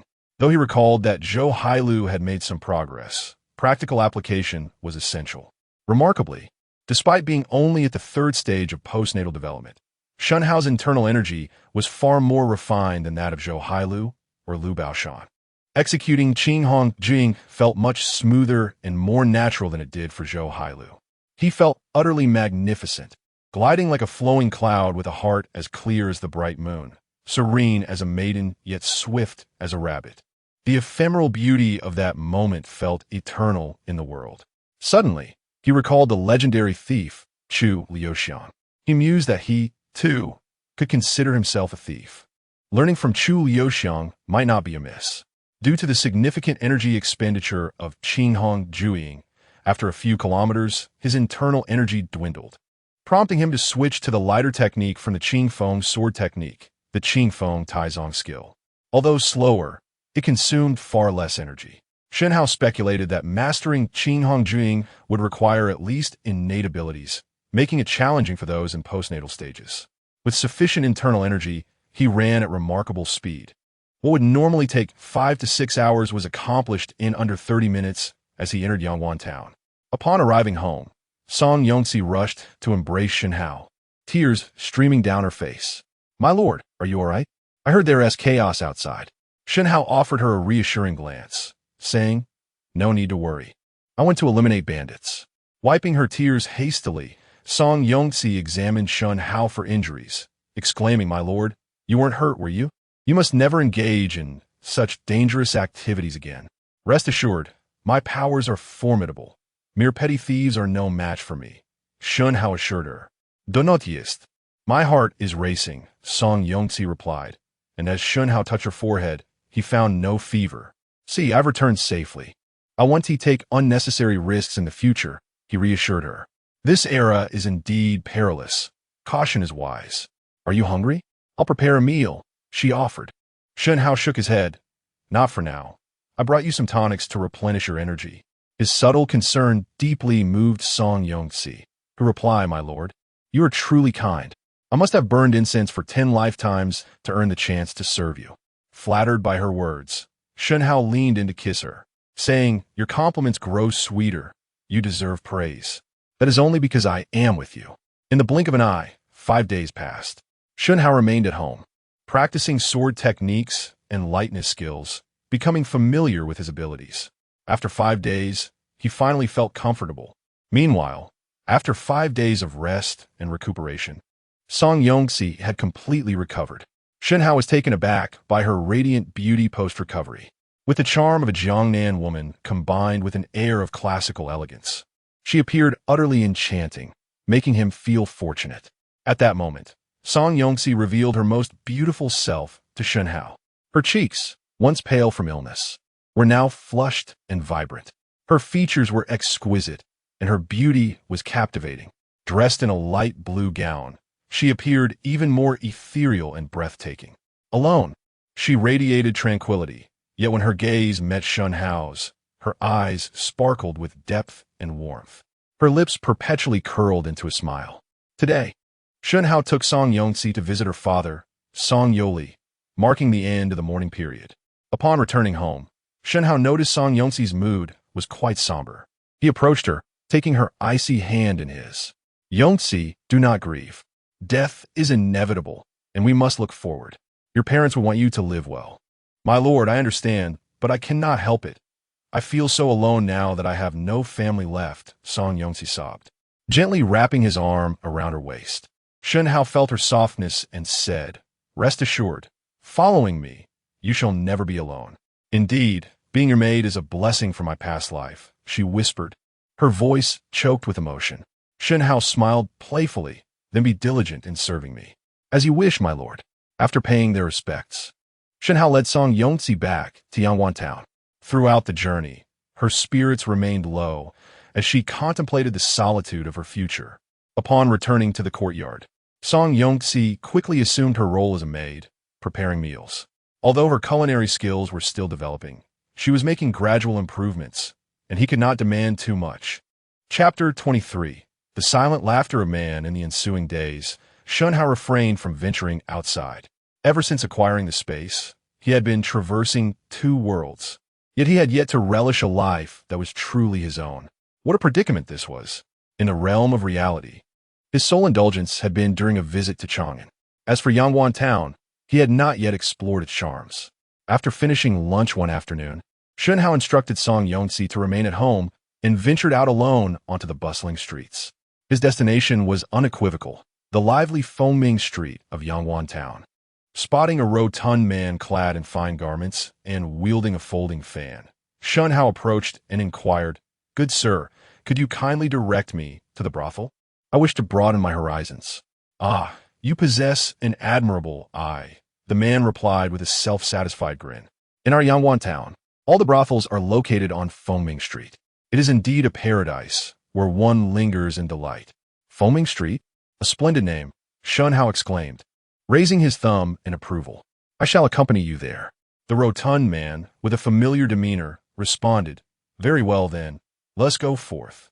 However, Shen Hao deftly evaded the man's attempt to grasp his hand, for two men pulling and tugging at one another was hardly a desirable sight. As they walked, the rotund man introduced himself. "I am Lai Yuejing, and my sole passion is to roam Fengming Street." "Is that so? An excellent name indeed." Shen Hao nearly burst into laughter, but maintained his composure. Lai Yuejing cast a disdainful glance at Shen Hao, remarking, with hair so short, "You hardly seem the type to appreciate the finer things. Today, I shall enlighten you, simpleton, on what constitutes elegance. Our destination is the Yihong Pavilion." "What makes Yihong Pavilion so exceptional?" Shen Hao queried. "Let me enlighten you. This Yihong Pavilion is the finest brothel in Yangwan town, teeming with beauties of exquisite grace, each proficient in various arts. Yet, even with wealth, if the ladies do not fancy you, they will not acquiesce." "Is that all?" Shen Hao replied, bewildered. "Is it not high-end? Do you think the ladies of Yihong Pavilion are mere common courtesans? They are true artisans of their craft," Lai Yuejing proclaimed with pride. "Is that not akin to a harlot with a fayade?" Shen Hao retorted. Lai Yuejing was momentarily a loss for words, stammering, "You are insufferably pedestrian."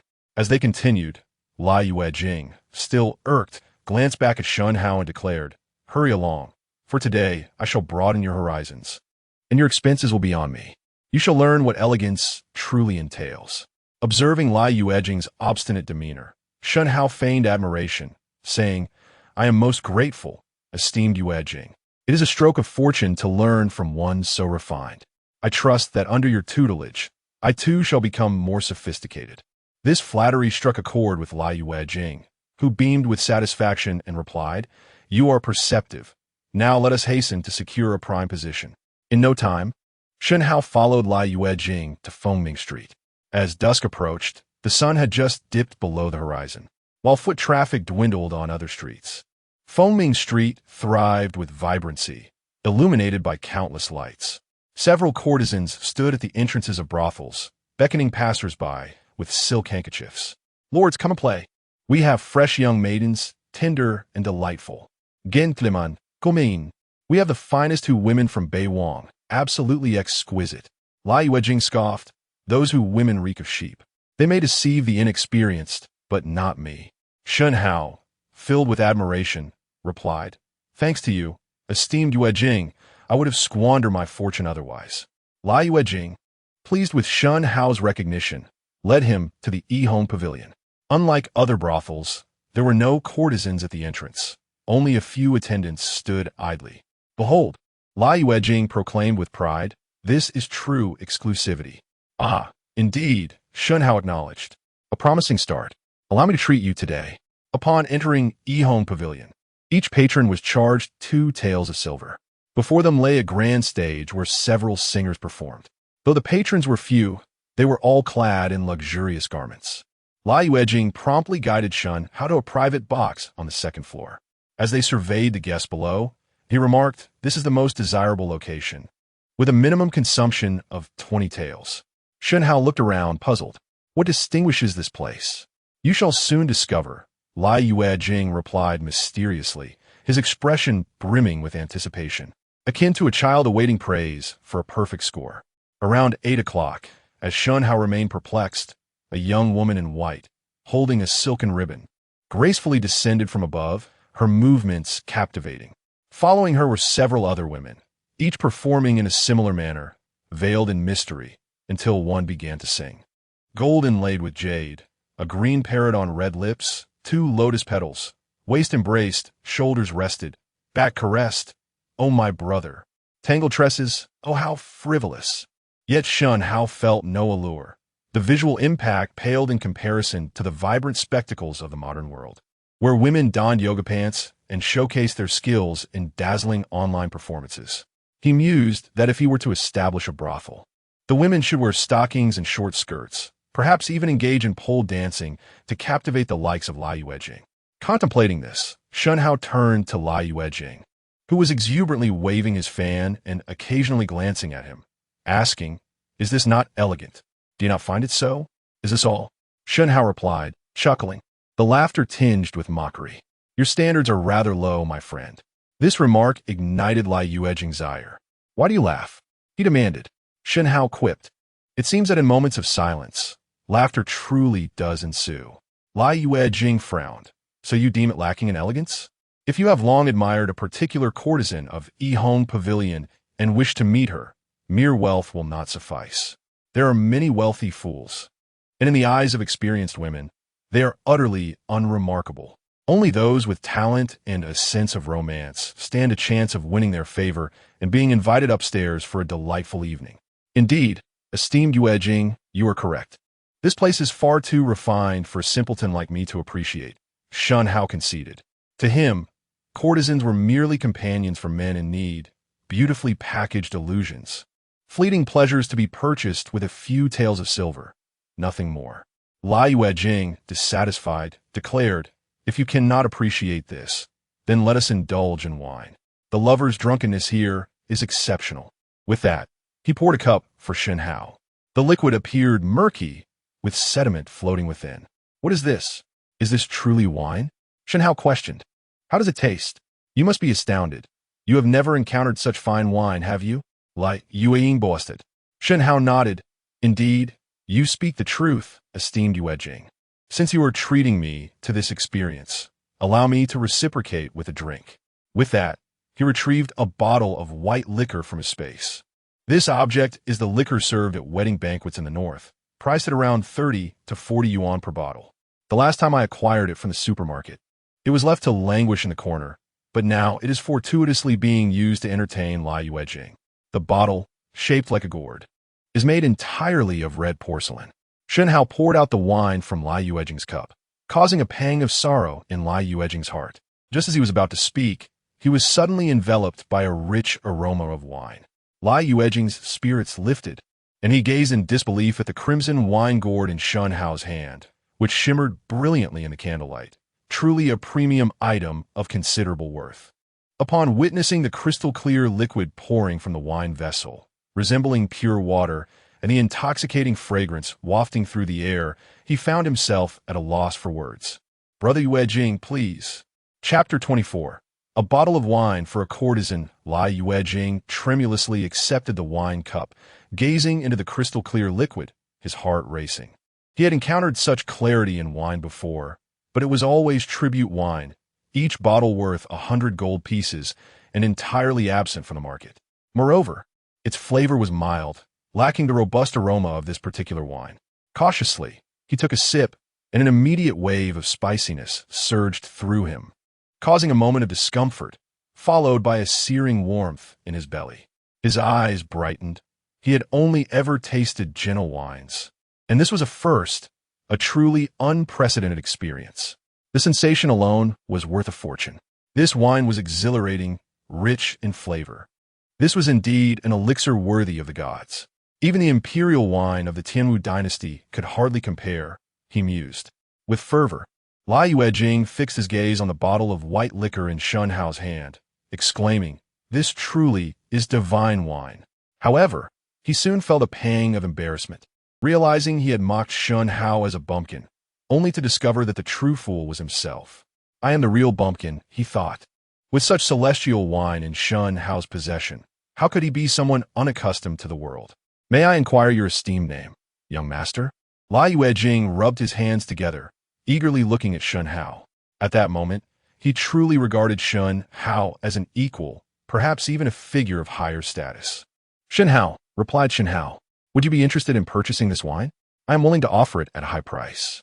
Lai Yuejing hesitated before stating, 1,000 taels of gold, along with the head courtesan of the Yihong Pavilion, Jidonga. However, you must also sell me this exquisite wine bottle. Such fine porcelain is indeed rare. After speaking, Lai Yuejing cautiously observed Shen Hao's expression, fearful of rejection. The wine alone was valuable, and the gourd was a masterpiece. Vibrant and lustrous, truly exceptional. He envisioned presenting it to a significant figure in the capital, imagining how it might elevate his status. The more he pondered, the more excited he became. As a businessman, he could easily calculate the worth. This price pleased Shen Hao. 1,000 taels of gold was roughly 100 pounds, equivalent to 50,000 grams. Even at a minimum recovery price of 460 per gram, he could fetch 20 million, a lucrative deal. Additionally, there was the courtesan, whose value, according to the Yihong Pavilion standards, would likely exceed 10,000 taels of silver. Shen Hao queried, "You mentioned earlier that even wealthy men may not secure their services here. How then can you offer one?" Lai Yuejing chuckled, "That applies to others. If it is for you, young Master Shen, it becomes a privilege for them." This piqued Shen Hao's curiosity. Perhaps Lai Yuejing possessed a substantial background. If so, he would be inclined to sell the wine to forge a connection.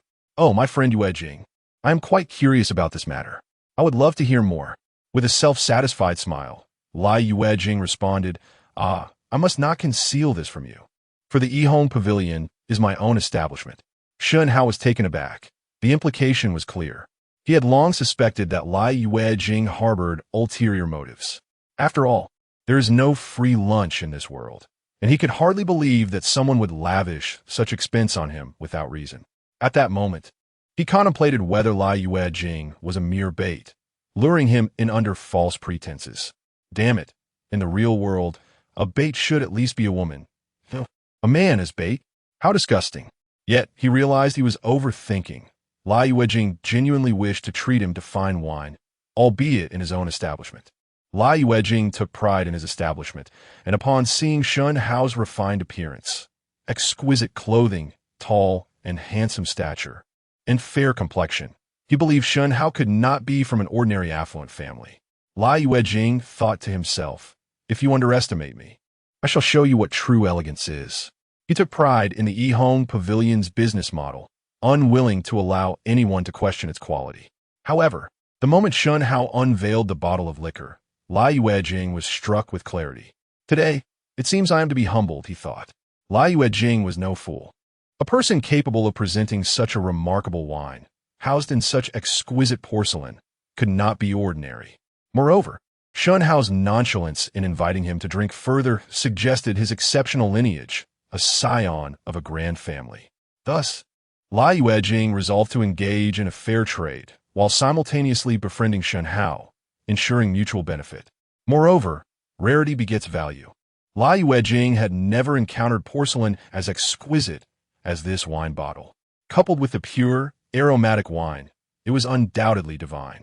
Should it find its way to the capital of the Tianwu dynasty, it could fetch an astronomical price. He believed it could sell for tens of thousands of gold pieces. At that moment, Lai Yuejing's cheeks flushed with realization. He was indeed the bumpkin.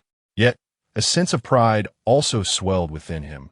With one generous act, he could befriend a significant individual.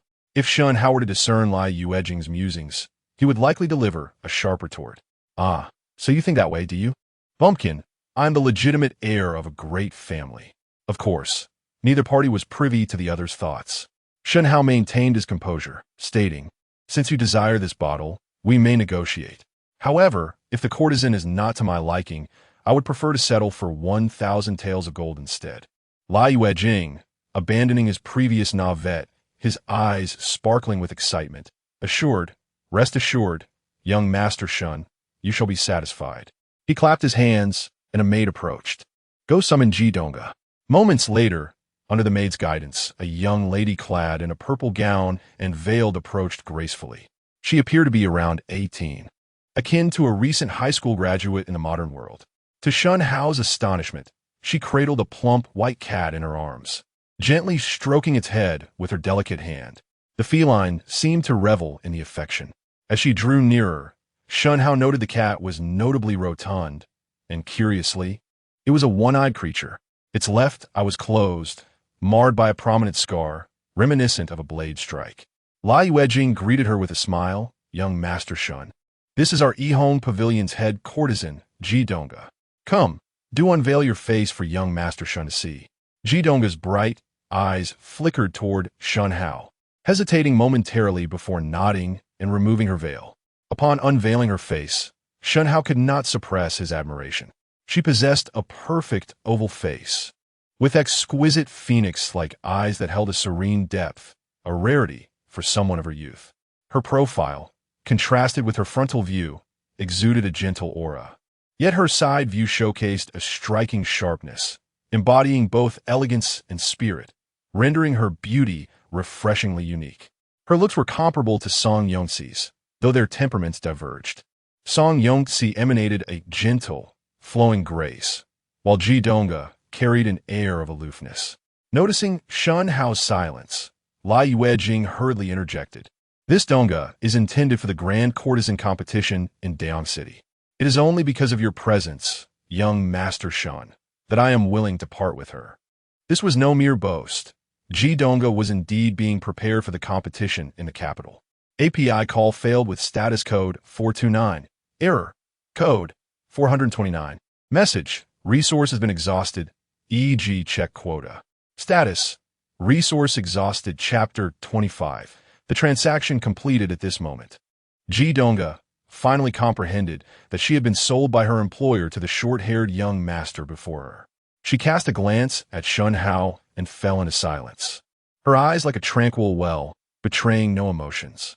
What does young Master Shen think? Lai Yuejing inquired, his tone tinged with slight anxiety. Shen Hao was generally satisfied with Ji Donga's appearance and demeanor. This transaction could proceed. Nodding, Shen Hao replied, the deal is acceptable. Upon hearing this, a fleeting shadow of despondency crossed Ji Donga's beautiful eyes before vanishing entirely.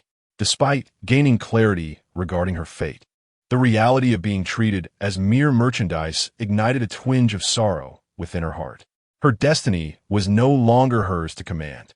Lai Yuejing exclaimed with delight, "Ha, young Master Shen, may we have a pleasant collaboration." Someone fetched the contract for Donga's sale. He also instructed them to retrieve 1,000 taels of gold as the transaction was finalized. Lai Yuejing's spirit soared. This deal could yield returns of at least 4 to 5 times its value. A single bottle of liquor could facilitate numerous endeavors, and he was thoroughly content. Shen Hao too felt a surge of elation. Selling a bottle of liquor worth less than 40 coins for 20 million, alongside acquiring a courtesan, was indeed a remarkable profit. "This is a tremendous gain," echoed the sentiments of both Shen Hao and Lai Yuejing. Lai Yuejing, seated beside Shen Hao, gazed excitedly at the bottle of liquor in Shen Hao's hand. Observing his enthusiasm, Shen Hao promptly handed the bottle over, saying, "From this day forth, this bottle is yours." "Thank you, young Master Shen. This means the world to me," Lai Yuejing responded, his excitement palpable as he caressed the bottle, its cold, smooth surface more exquisite than silk, making it feel even more precious. Uncertain of its material, he deemed it truly exceptional. Feeling increasingly fortunate, Lai Yuejing hastily had someone carefully conceal the liquor, exhaling deeply once everything was settled. Shen Hao, however, could not fathom Lai Yuejing's actions. After all, the liquor was merely worth a few dozen coins, and he felt no attachment to it. Yet, it was evident that the liquor held significant value in Lai Yuejing's eyes. Shen Hao chuckled. "A bottle of liquor is of no consequence. Moreover, the price you offered is quite reasonable. We have engaged in a fair trade." The profit margin was exorbitant. No, exorbitant scarcely captured the essence of this transaction. If drug dealers knew that an item worth a few dozen coins had sold for over 20 million, they would be utterly humiliated in comparison. Moments later, a maid entered, flanked by 2 bearers, together lifting a wooden box. The box, modest in size, approximately 30 centimeters on each side, thudded heavily as it landed on the table. Lai Yuejing opened the box, revealing 20 gold ingots nestled within, accompanied by a contract of sale. He handed an ingot to Shen Hao, stating, "Young Master Shen, please verify the goods and ensure their authenticity." Taking the ingot, Shen Hao weighed in his hand. It was roughly 5 pounds. A gentle squeeze confirmed its authenticity as it flattened under his grip. However, as someone whose worth exceeded millions, Shen Hao did not exhibit the same excitement as when he had sold ginseng, calmly declaring, "I trust in your integrity, like Gongzi. You would not breach our agreement." "Young Master Shen, your forthrightness is indeed exemplary," Lai Yuejing boasted. Gazing at the courtesans dancing below, Lai Yuejing added, "Shall we summon a couple of ladies to accompany us for some merriment?" Shen Hao shook his head, his interest entirely absent. Glancing outside at the encroaching darkness, he declined. "No, it is getting late. I shall take my leave." He had a pure-hearted song, Yongzi, awaiting him at home, and he had no desire to squander his time with that crowd.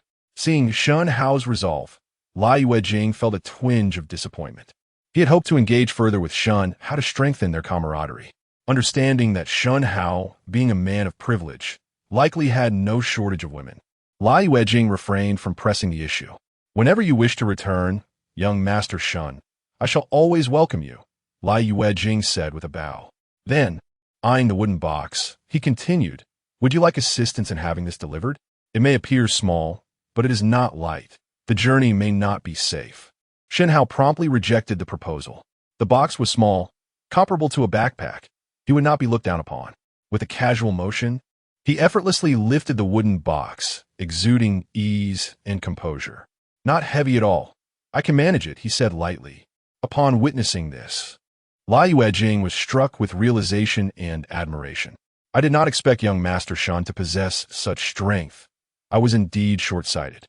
Bearing an ingot weighing 100 pounds with such ease indicated that Shen Hao was no ordinary man. Shen Hao, however, refrained from elaborating.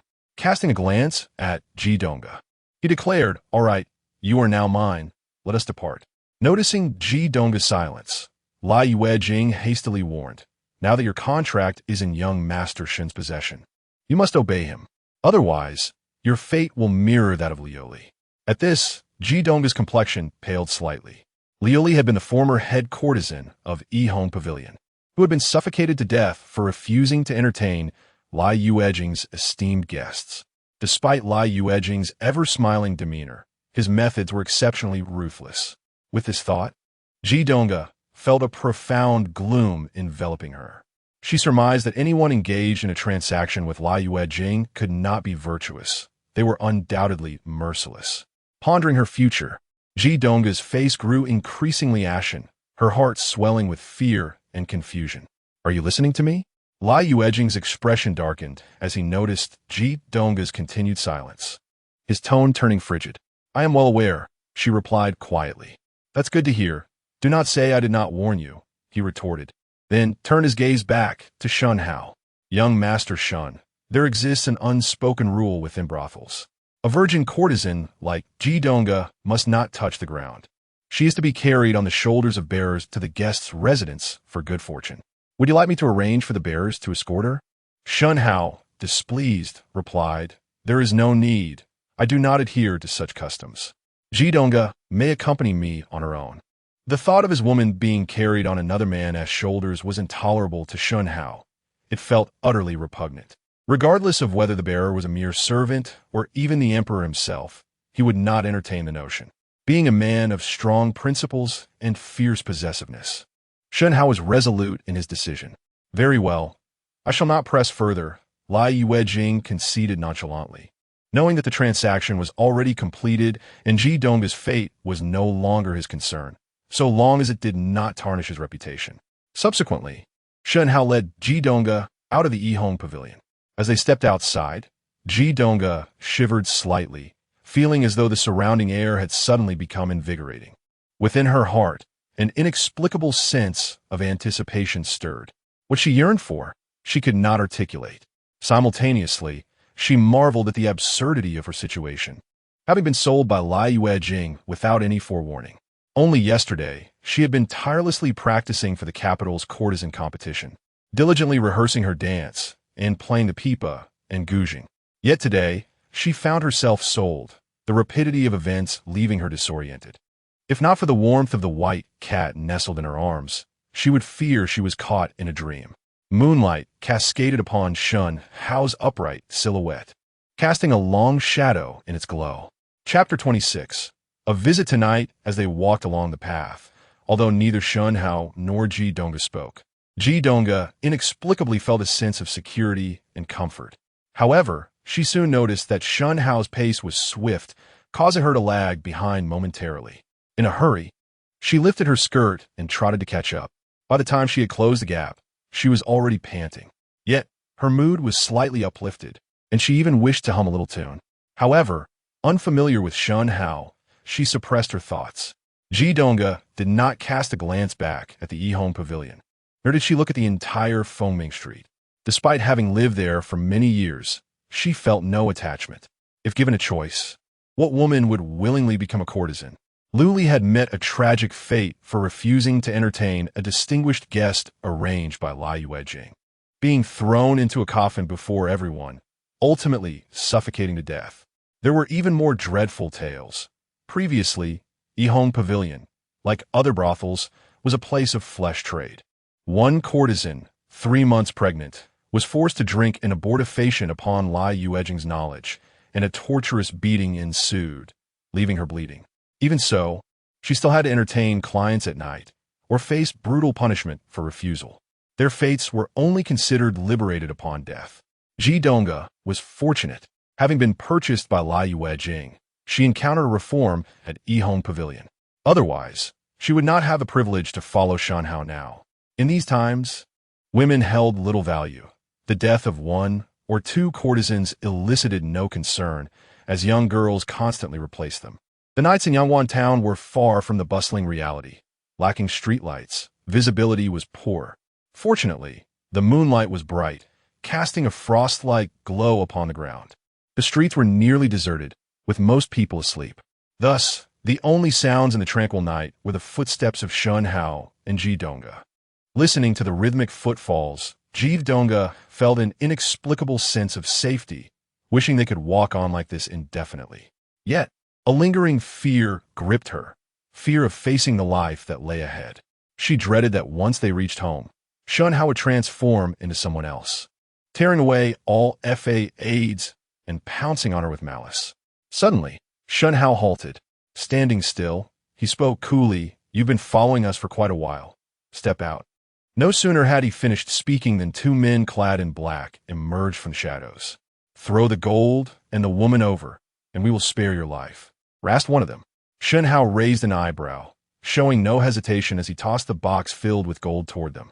The black-clad men rejoiced at this, preparing to catch it.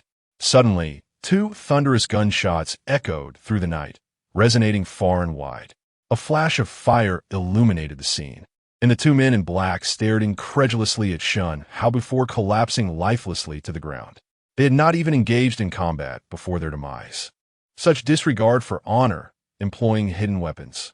They had not anticipated Shen Hao's mastery of concealed weaponry. Beside him, Ji Donga paled in fright. The white cat in her arms glinted with an unusual light, curiously observing the black object in Shen Hao's hand. Without a word, Shen Hao fired two more shots at the fallen men. Witnessing this, Ji Donga's white cat expressed disdain, as if mocking Shen Hao's cowardice. It rolled its eyes and settled back into Ji Donga's embrace for another nap. The night was inherently quiet, and the crisp sound of gunfire startled many, leaving them bewildered. Shen Hao, carrying the bodies, turned a corner and disposed of them in a concealed space. He wished to uncover the identity of his assailants. Yet he avenged wrongs promptly. After casting the bodies away, he temporarily disregarded the matter and led Ji Donga back to the courtyard they had purchased. Upon seeing the stunningly beautiful girl following Shen Hao, Song Yongxi felt a pang of bitterness, though it vanished almost instantly. Smiling, she asked Shen Hao, "Young master, would you like to take a bath?" Shen Hao replied, "No need. Please prepare a room for her." "Understood," Song Yongxi responded, not daring to delay. She hurriedly arranged for Ji Donga to stay in the adjacent room. Ji Donga surveyed the simple room before her. Though it lacked the opulence of Yihong Pavilion, it brought her a profound sense of peace. This would be her home from now on. With that thought, Ji Donga began to tidy the bedding. "My lady, allow me to handle this. You need not trouble yourself," Song Yongxi insisted. Ji Donga waved her hand. "You misunderstand. I am no lady. I am merely a purchase maid, just a former courtesan." At Ji Donga's words, Song Yongxi paused momentarily, yet her demeanor remained unchanged. "I am committed to fulfilling the young master's orders," she continued, efficiently preparing the bed, while Ji Donga observed, feeling somewhat inept at such tasks, though dancing was within her skill set. Once everything was in order, Song Yongxi addressed Ji Donga. "My lady, please bear with us tonight. If you need anything tomorrow, I will inform the young master." She then tiptoed out, closing the door behind her with a slight sigh, as if a few drops of lemon had fallen upon her heart. It was impossible for her not to feel discomfort at Ji Donga's arrival, yet she was acutely aware of her own position. She was but a maid and had no right to feel envious. After preparing warm water, she returned to the bedroom. Seeing Song Yongxi enter with a smile, Shen Hao beckoned her closer. "What is it, young master?" Shen Hao smiled gently, pulling her into an embrace and kissing her fair cheek. "Feeling jealous?" Song Yongxi's cheeks flushed as she shyly replied, "No, I am merely your maid. I know my place and cannot possibly feel jealous." Shen Hao chuckled, remaining silent. "You claim not to be jealous, yet I can already sense the acidity in the air. Fear not. She is simply another maid I acquired." He added with a reassuring tone, "In my heart, you shall always be my first." His sweet words made Song Yongxi's heart flutter with joy, dispelling any lingering bitterness in an instant. Comforted by Shen Hao's affection, her spirits lifted. "The young master always knows how to tease me." Shen Hao playfully brushed his fingers across Song Yongxi's delicate nose, grinning. "You cannot escape tonight. I have awaited this day for quite some time. Now that you are well, the time is right." Chapter 27. Endurance. The following day at dawn, the eastern horizon had begun to blush with the first light of day, as rays of sunlight pierced through the mist, illuminating everything with a brilliance that was both vivid and clear. A gentle breeze wafted through the window, caressing Shen Hao's cheeks and providing a delightful sense of comfort. With his eyes slightly squinted, he savored the intoxicating breeze. At that moment, a soft voice floated into the room. "Young master, what would you like to eat today? I can prepare it for you." As Shen Hao stepped outside, he noticed Ji Donga sitting in the courtyard, having been there for quite some time. Upon seeing Shen Hao, she seemed uncertain on how to engage, her demeanor somewhat awkward. Observing the one-eyed cat in her hands, Shen Hao jested, "What is the name of this feline?" Ji Donga was momentarily taken aback, not expecting such a question. "Its name is Ro Bao," she replied, adding, "It particularly enjoys eating meat." Shen Hao squinted his eyes, recalling his childhood encounters with wild cats, which left him with a lingering displeasure. Has this cat always been this way, or was it injured? "It was severely injured when I found it," Ji Donga explained. "There must be a wild cat," Shen Hao mused. At that moment, the white cat nestled in Ji Donga's arms glanced at Shen Hao with a look akin to that of a tiger eyeing its prey, sharp and fierce. Feeling a twinge of discomfort, Shen Hao thought, "How dare it glare at me? This creature resembles a tiger. Can a mere cat be so audacious?" Noticing the cat's boastful demeanor, Ji Donga quickly shielded it, saying, "I apologize, young master. I will be more careful next time. Just remember, keep this cat out of my room. Otherwise, do not blame me for being unkind." Shen Hao warned, concerned about the possibility of fleas, as this was a wild cat, unvaccinated and undewormed. The thought of fleas was indeed bothersome. At that moment, Song Yongxi emerged from the room, holding a bundle of soiled sheets. Particularly noticeable was the cloud-like pattern on them. In that instant, her cheeks were flushed, radiating a gentle warmth. Initially shy upon seeing Shen Hao and Ji Donga, she quickly interjected, "Young master, please do not be angry." She then turned to Ji Donga, encouraging her. Donga quickly apologized to the young master. "He's a kind person." Ji Donga nodded. "I will be more attentive next time." Meanwhile, the one-eyed white cat in her embrace shot a glance at Shen Hao before retreating further into her arms. Hearing this, Shen Hao nodded. "Since you say so, just remember that this cat must not appear in my room, or else I shall not hold back." Returning to his quarters, Shen Hao did not harbor a dislike for cats. Rather, it was the notion of a flea-infested wild cat that troubled him. These wild cats were known carriers of rabies, with over 200 known viruses and more than 100 types of parasites, many of which could potentially infect humans. Having acquired a golden opportunity, he was determined to enjoy life, not to court danger. Soon after, he returned to the urban realm, having recently obtained 100 pounds of gold, a timely decision indeed. Additionally, he had uncovered the identities of the two men in black from the previous night. To his astonishment, they were spies from a northern wilderness dynasty, dispatched to the Daong dynasty to investigate the fate of the esteemed fifth prince, Yang Wuxian, a master of true essence.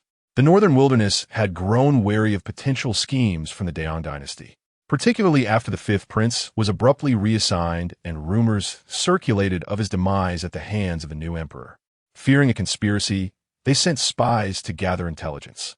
Upon completing their mission, they intended to return to the northern wilderness.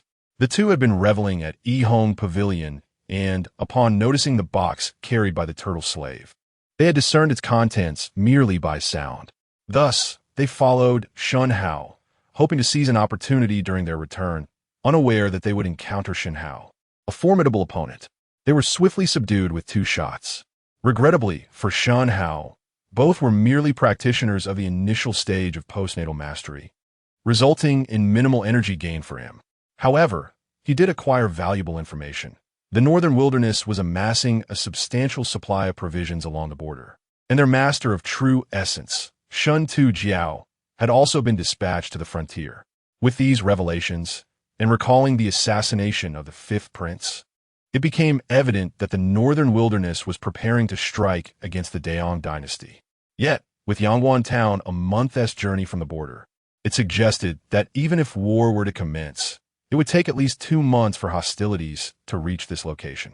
As for divulging this intelligence to the Daong dynasty, Shen Hao had no interest. Firstly, he could not clarify the source of his information without risking being labeled a spy. Secondly, the fall of the Daong dynasty held no relevance for him. The world was vast, filled with nations aplenty, and he could easily find solace elsewhere. Chapter 28, Truly Exceptional Wine. Shen Hao came here, primarily in pursuit of wealth and to acquire some skills, with aspirations for longevity not being excessive. Moreover, the Great Yang Dynasty is merely a vassal state of the Tianwu Dynasty. The system of the Tianwu Dynasty somewhat mirrors the feudal system of the Zhou Dynasty. It bestows upon you a title, and you venture to cultivate land, claiming whatever territory you conquer as your own. However, you must pay tribute to me. This is the case for both the Great Yang Dynasty and the North Wilderness Dynasty. As for the internecine conflicts among the lesser states, the Tianwu Dynasty remains indifferent. They may fight as they please, as long as I receive my share. The Tianwu Dynasty has held dominion over the Central Plains for centuries, possessing the most fertile lands and the most formidable power. Even if the North Wilderness were to annex the Great Yang Dynasty, it would not impede Shen Hao's path to riches. In the real world, Shen Hao seldom found ease. If one were to speak of air quality, the air in the other world is undoubtedly superior. However, in terms of quality of life, it must be said that the urban realm excels. The entertainment and leisure in the other world are utterly dismal. Otherwise, how could a single bottle of wine command such a high price? Upon returning to the real world, Shen Hao indulged in some shopping, acquiring several thermos flasks, for the other world lacked any means of storing hot water. After a substantial shopping spree at the supermarket, he was still unsatisfied. He then turned to an online platform and ordered over 100 high-temperature gold testing guns, insisting that the seller use the fastest delivery service, as the shipping cost was of no concern. These high-temperature gold testing guns would enable him to melt down the gold ingots he had received from that month's benefactor into 100-gram gold bars, facilitating their sale. After spending 3 days in the real world, Shen Hao returned to the other realm, finding it unchanged from before. He summoned Song Yongzi and Jidonga, who were both astonished by the thermos flasks, marveling at their ability to keep water hot. They were utterly captivated by Shen Hao's remarkable capabilities. Shen Hao paid no mind to their astonishment, and instead brought forth various seasonings, such as chicken essence and monosodium glutamate, instructing Song Yongzi on their use. Soon, during lunch preparations, Song Yongzi was taken aback. The dishes she prepared, enhanced with these seasonings, were extraordinarily delicious, fit for a master chef. This experience shattered their preconceived notions.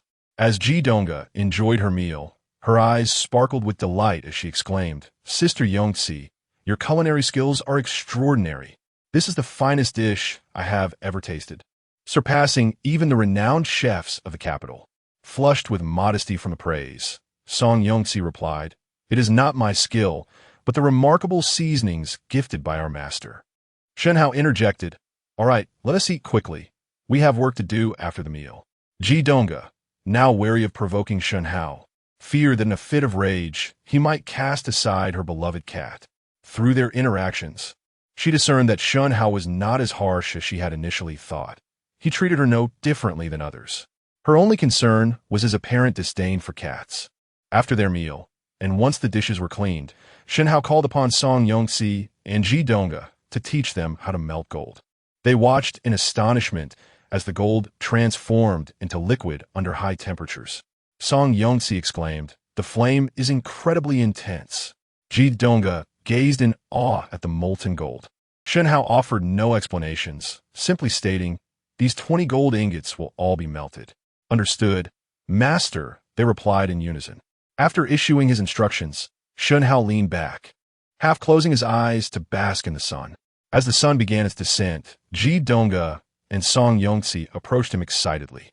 Song Yongzi, eager to claim credit, announced, "Master, look at this." Inside the wooden box lay 500 neatly arranged gold bars, each weighing 100 grams. Although the profit was not as substantial as that from ginseng, Shen Hao found the allure of gold far more comforting than the complexities of selling wild ginseng, which was not as easily explained. In the modern world, Shen Hao was an ordinary person without any notable connections. Meanwhile, Jidonga regarded him with expectation, yearning for his praise, as she was earnestly trying to impress him, hoping he would keep her cat. Understanding their expressions, Shen Hao could not help but smile and said, "Well done, both of you." He reached into his pocket and produced 2 pieces of chocolate, handing them to the 2 women. "Here, this is for you." As they opened the wrappers, they were met with round black morsels, their faces adorned with astonishment. "Master, what is this? Can we truly eat it? Why is it black?" Song Yongzi inquired. "Consider it a sweet treat. Of course, it is edible," Shen Hao replied, promptly unwrapping one and consuming it. Upon witnessing this, Song Yongzi wasted no time and popped it in her mouth. The moment it touched her palate, her eyes lit up. "Master, it's a bit bitter at first, but upon further tasting, it reveals a delightful sweetness. Do you like it?" Shen Hao asked, smiling. "Yes, thank you, master." Ji Donga, brimming with curiosity, could not resist trying it as well. The texture was smooth and sweet, instantly captivating her. Compared to the sweets she had previously tasted, this was a revelation. What incredible treasures this master possessed. Both Ji Donga and Song Yongzi had led comfortable lives since childhood, but had never encountered such delights, further reinforcing Shen Hao's extraordinary status in their eyes. Meanwhile, Lai Yuejing, holding a bottle of liquor, arrived at a luxurious villa. After the servant announced his arrival, Lai Yuejing entered with an expression of excitement. Upon seeing the black-clad woman seated at the head of the table, he respectfully bowed, saying, "Greetings, Miss Wenren." Wenren Yi replied coolly, "Lai young master, you are overly courteous. We have had no prior dealings. What brings you to seek me?" "Lai Zuding Hatsti Zetbunde, Miss Wenzen." "You flatter me. I am merely a discarded pawn of the Lai family, unworthy of such a title. I have come today to present a rare treasure I stumbled upon." At this, a hint of derision crossed Wenren Yi's lips. What treasure could a castaway from the Lai family possibly possess? She had witnessed countless treasures and felt no interest. "Oh, do enlighten me," she said. Lai Yuejing, understanding her skepticism, silently scoffed and proceeded to unveil a bottle of white liquor. The moment the red bottle emerged, Wenren Yi's surprise was palpable. The bottle was so exquisitely smooth and delicate that it even reflected the image of a person. Her interest piqued, she remarked, "This is indeed a rarity." Lai Yuejing then uncorked the bottle, and a rich aroma of liquor filled the room. Wenren Yi's eyes sparkled as she gazed at the bottle in Lai Yuejing's hand. In one swift motion, she approached him, snatching the bottle to inhale its fragrance deeply. "This is truly exceptional wine." Upon inspecting the contents, her astonishment deepened. The liquor was crystal clear. She had only encountered such clarity in the imperial wines of the Tianwu dynasty, but none had boasted such an intense aroma. "This is indeed exceptional wine. Someone quickly, bring me my wine glass." With a knowing smile, Lai Yuejing had already prepared for this moment. Retrieving a white jade wine glass from his box and presenting it to Wenren Yi. "Miss Wenren, please indulge." However, upon seeing the glass, Wenren Yi frowned, expressing her displeasure. "I do not require it." Lai Yuejing awkwardly held the glass aloft, his hand frozen in midair as he recalled her aversion to using others' possessions. Moments later, a maid hurried in, holding a jade-green wine glass. Snatching the glass, Wenren Yi could not resist pouring herself a drink. Gazing at the clear white liquor, she found it increasingly remarkable as she drank it in one gulp. The sensation was fiery as it slid down her throat, followed by a warm glow in her abdomen. In a fleeting moment, an intense aroma of wine lingered in the mouth. Unable to contain her delight, she exclaimed, "What a fine wine! Truly exquisite! It is as clear as water, with a fragrance that is both concentrated and lingering. I have never encountered such a treasure before." She felt a surge of joy within. Her master had always held a profound affection for wine, and this gift was indeed perfect for him. Chapter 29. Meng Xuanji regarding the gift from Lai Yuejing. Wenren Yi felt immensely satisfied. "Indeed, I have taken a liking to your offering. Now, pray tell, what do you wish for me to assist you with?" Lai Yuejing's heart surged with joy as he took a deep breath and replied, "I was young and foolish, committing grave errors that led to my exile by my family. I yearn to return to the capital and reclaim my rightful position." Upon hearing this, Wenren Yi nodded and said, "Very well. This is merely a matter of a word from my father. I trust your family would not dare oppose it. Rest assured, I shall afford you an opportunity. Whether you succeed or not will depend on your own abilities." Lai Yuejing expressed his gratitude, stating that having this opportunity was more than sufficient. Previously, He had intended to utilize the courtesan competition to showcase his abilities and re-enter the Lai family. However, upon learning that when Ren Yi was in Yangwan town, coupled with the appearance of Shen Hao in this bottle of wine, he found a new avenue. In Lai Yuejing's eyes, it seemed as though fate was conspiring to grant him a chance. Thus, he decisively abandoned the courtesan he had been cultivating for several years and struck a deal with Shen Hao. Suddenly, Ren Yi full applaus. What if this bottle of wine were to run out? With this thought, she inquired, Lai Yuejing, where did you acquire this wine? Lai Yuejing was taken aback for a moment before responding, I traded for it with young Master Shen. From where? What is his identity? Ren Yi pressed. This left Lai Yuejing momentarily flustered. After a moment of contemplation, he organized his thoughts and said, I am uncertain of his exact identity. But he is quite tall and handsome, an extraordinary presence. Enough with the flattery. Focus on the essentials. When Ren Yi interjected, her expression darkening, Lai Yuejing added, the most striking feature I recall is his short hair. Beyond that, I cannot say more. Short hair? When Ren Yi's beautiful eyes narrowed, suddenly, a flash of insight struck her, and she recalled a certain individual, Song Yongzi. Indeed, during the last transaction with Song Yongzi, she had encountered a young man with short hair. Perhaps it was he.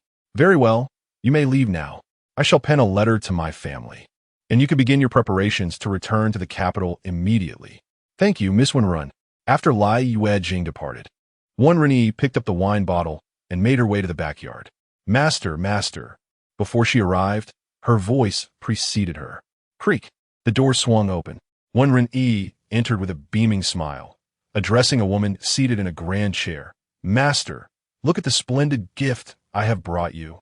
Before her sat a young woman, approximately 27 or 28 years old, her hair elegantly pinned atop her head with wooden hairpins.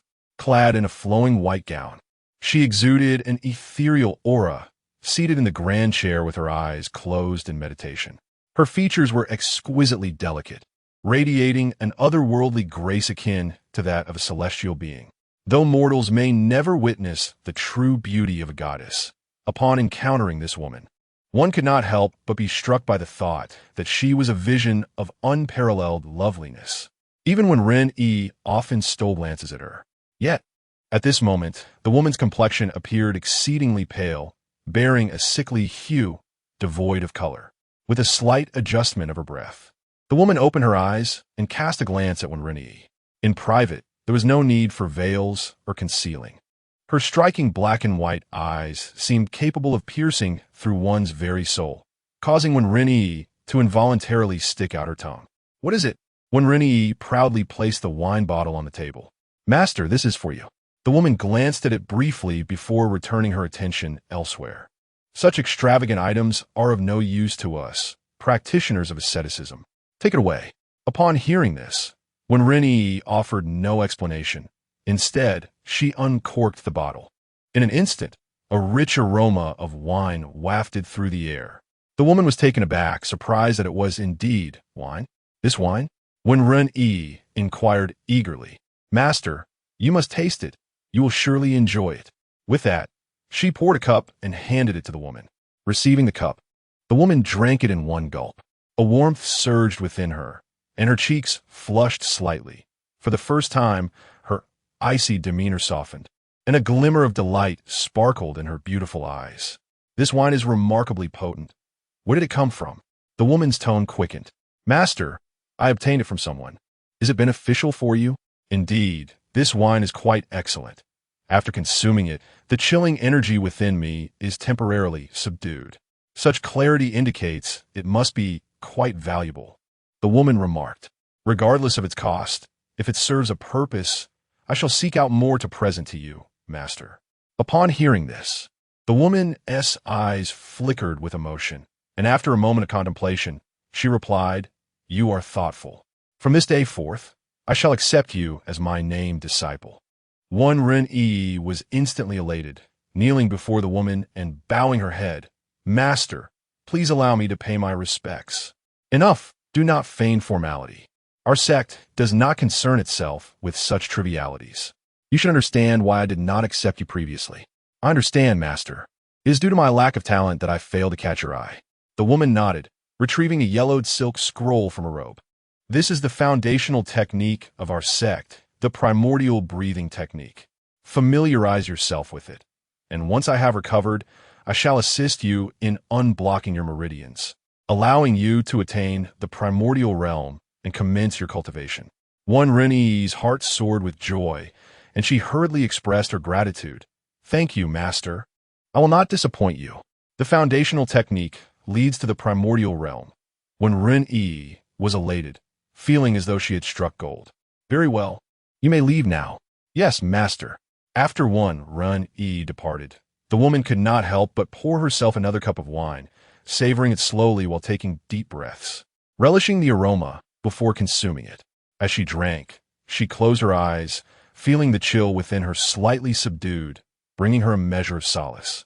The woman was named Meng Xuanji, the leader of the Yuling Palace within the Tianwu Empire. 3 months prior, she had learned of a third-tier demon beast appearing in the Chongyang mountain range, possessing a water attribute core. This news delighted her, as it was perfectly suited for her personal disciple, who was also of her lineage. Meng Xuanji had already reached the pinnacle of spiritual elixirs, and handling a third-tier demon beast posed no challenge. However, to her dismay, the information proved erroneous. The beast was, in fact, a 4th-tier demon.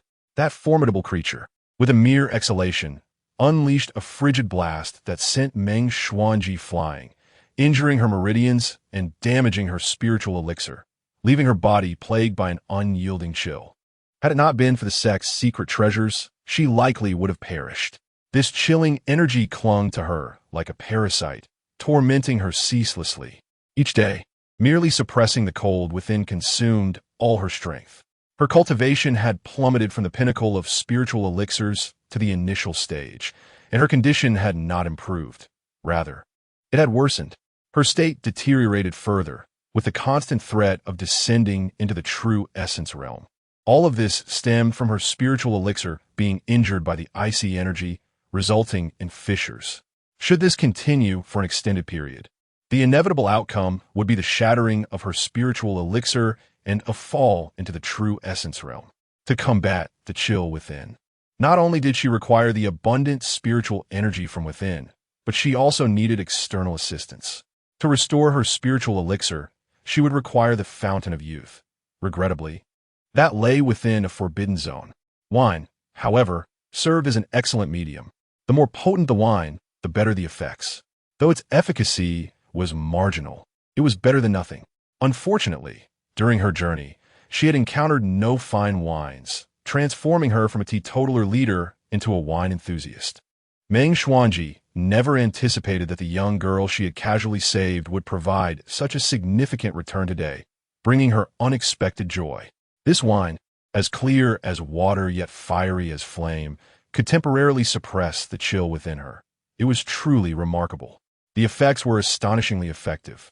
How wonderful it would be if I could drink such wine daily. Chapter 30. Mr. Shen, please cooperate with us.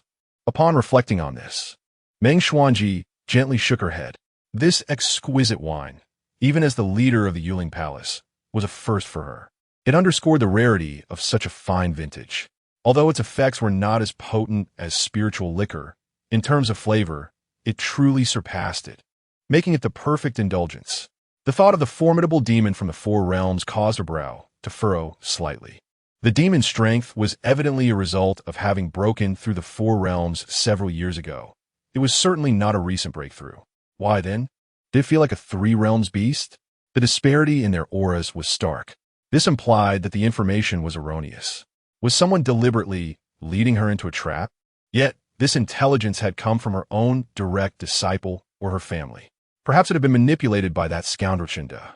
This thought brought a twinge of discomfort to Meng Xuanji's heart. It was also the reason she was reluctant to accept Wen Ren-Yi as her pupil. Of course, Wen Ren-Yi's talent was indeed somewhat subpar. Though lacking evidence, suspicion was like a seed. Once sown, it would inevitably begin to sprout. She felt a growing resistance to taking on disciples. Unable to comprehend it, Meng Xuanji decided to set her thoughts aside and focus on expelling the cold poison from her body. Even her master, Tong Xian, could do nothing about this poison. Meanwhile, Shen Hao returned to the urban world, bringing with him the freshly refined gold bars. Upon entering his bedroom and opening the wooden chest, he beheld the gleaming 500 gold bars, each weighing 100 grams. Shen Hao's heart swelled with joy. Who does not treasure gold? 100 pounds of gold. He promptly sent a message via WeChat to the owner of the gold shop who had previously purchased his silver. He inquired whether they were buying gold and at what price. The response was swift. Mr. Shen, the current gold price is 487 per gram, and we can buy it back at 470. How much can you offer? About 5 pounds? The gold price has been rising consistently, and central banks around the world are repurchasing, creating a tight market. However, my shop has limited capacity. 1 million is our ceiling. Shen Hao nodded. All right, I have 5 pounds. I will sell it to you. We can transact in silver or cash. Excellent. Mr. Shen, please set a time for the transaction. What time does your gold shop close? At 7 in the evening. Very well. Then I will come by at 7:30. Afterward, Shen Hao took a shower, waiting for the time to pass. Around 7:30 p.m., he arrived punctually at the gold shop. The shop was empty except for the owner, who greeted him with a beaming smile. Mr. Shen, please come in. Once inside, Shen Hao said, No need for tea. I will leave right after the transaction. The owner chuckled. Just call me Old Jean from now on. Shen Hao then took the gold from his briefcase and placed it on the counter. Old Jin's eyes sparkled upon seeing the radiant gold. The gold price had been steadily climbing, and based on upstream information, it was likely to surpass 500 soon, prompting Old Jean to make significant purchases. Of course, he did not concern himself with the origin of the gold. As a gold shop owner, he encountered customers daily exchanging old gold jewelry for new. If he were to inquire about the origins of each piece, his shop would likely close down. Moreover, this county had developed around a gold mine, who did not have a bit of stock. After testing the gold's purity, Old Jean nodded. It's not pure enough. Since we are regulars, I want to mislead you. I can only offer you 460 per gram for cash transactions, Mr. Shen. How does that sound? Shen Hao, not wishing to haggle excessively, simply nodded. That works. Hearing this, Old Jean felt a surge of joy. Cash transactions were favorable not only for Shen Hao, but also for him, as it minimized taxes and eliminated the need for invoices. 5 pounds of gold at 460 per gram totaled 15 million.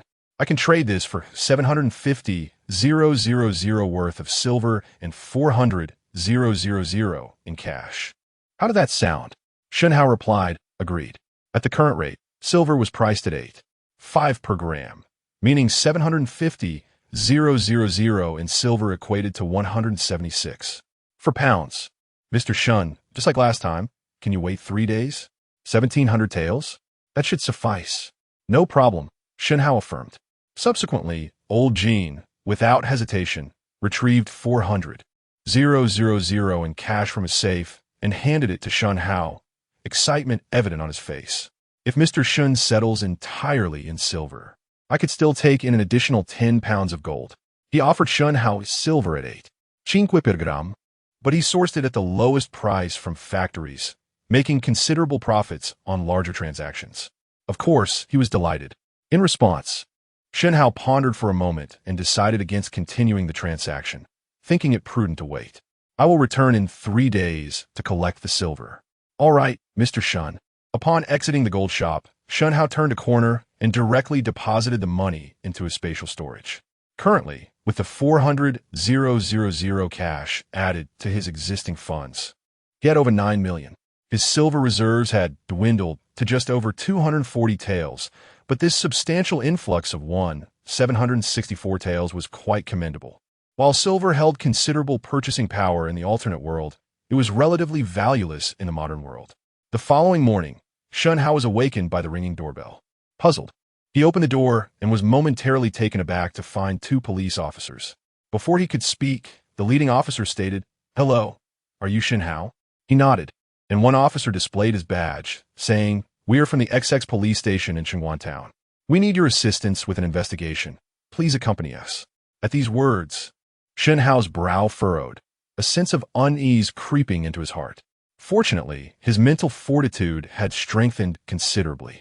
He displayed no signs of panic, but instead nodded. Very well. Let me change my clothes. The two officers nodded and entered his home. After dressing, he pondered why the police sought him.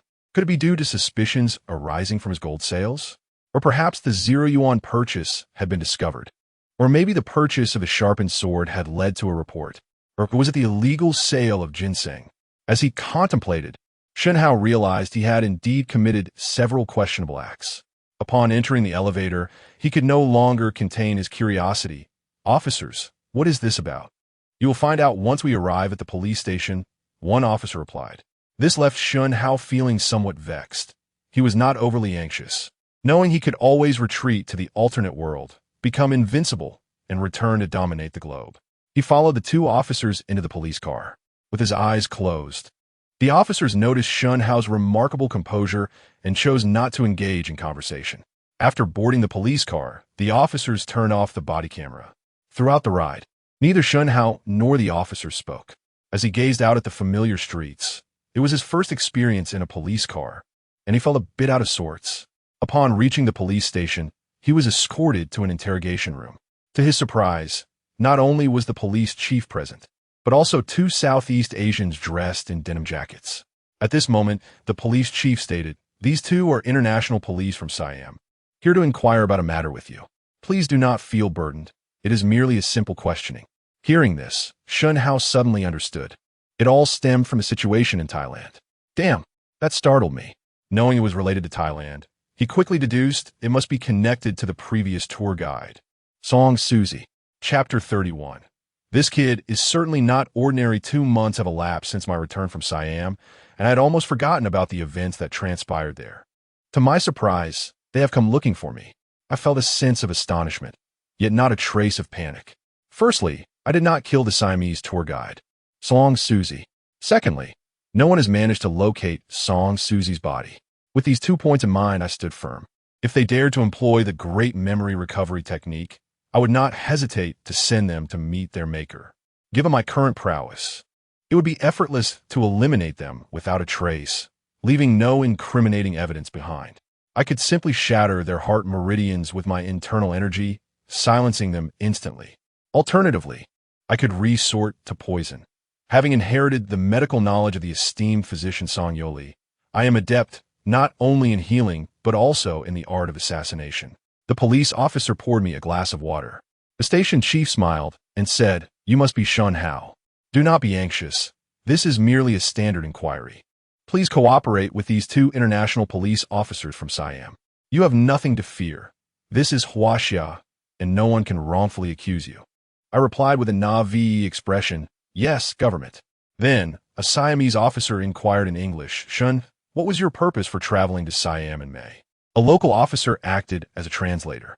I responded in English, "I understand English and can communicate." The officers were somewhat taken aback. They had reviewed my profile and found it surprising that a college graduate could converse fluently in English. However, they continued to translate quietly, not for my benefit, but for their superiors. "What did you do in Siam? Who did you meet?" The officer pressed. I replied, "I sought out a tour guide, Song Susie, who showed me around." "Oh," and he introduced me to his cousin Dara.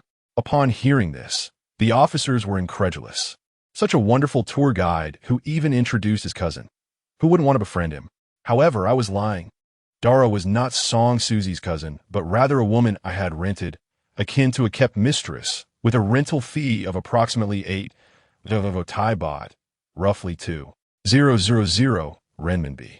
I said, "That seems about right. Surely, this does not violate Siam's laws."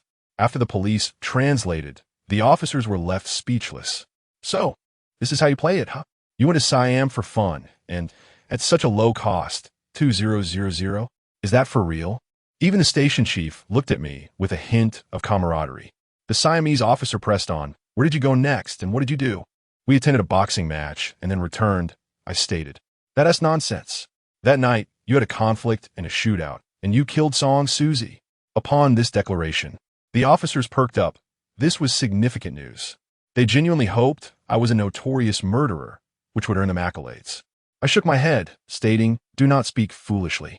I merely went for tourism, and my relationship with the tour guide, Song Susie, was strictly professional. He earned money from me. We had no enmity. Why would I kill my tour guide? It is utterly illogical. One must speak with evidence. This is Huaxia, not Siam. Without evidence, it is slander, and I could sue you. If you possess evidence, present it, and I will accompany you willingly. I have nothing to hide. Then tell us about that night in detail. They demanded. I recounted. That evening, after leaving the boxing arena, we encountered two gangs engaged in a transaction. Both were for Bangkok. According to Song Suzy, they belonged to the Wolf Gang and the Hells Angels motorcycle gang. It seemed they pursued us with gunfire because we had witnessed their transaction. At a crossroads, Song Suzy and I parted ways in our escape. Later, I received a text from him urging me to flee and not return to the hotel. I handed my phone to the officers for them to inspect. Upon reviewing the chat history, the Siamese officers and local police began to piece together the situation. It appeared that the tour guide had fallen victim to gang violence, and they were seeking me because they could not locate him. The local officers exchanged glances with the Siamese detectives, their expressions indicating their disdain for the notion that our citizens could be so easily victimized. Of course, the primary reason the Siamese police sought me out was that their investigation had traced Song Suzy's last message to me before his disappearance, prompting their inquiry in Huaxia. Do you know where Song Suzy went last? They inquired. I do not know, I replied. I am a law-abiding citizen, and since Huaxia is so secure, I have never experienced a shootout. I was terrified and fled immediately. Your security is far inferior to that of Huaxia. Upon translation, many of the officers were satisfied. They noted that such a statement did not require my prompting. Do you have any recent news about Song Suzy? Or did he contact anyone? Shouldn't you be investigating the gangs in your own territory, the Wolf Gang and the Hells Angels? I countered. At this, the two Siamese officers visibly bristled. Investigate? How could these two gangs have endured for so long without substantial backing? Ultimately, after hours of questioning, they were left without answers and decided to cease their inquiries. The local police, too, were not particularly inclined to assist them. Their expectations were low, viewing this as a routine investigation and a chance to enjoy a trip at public expense.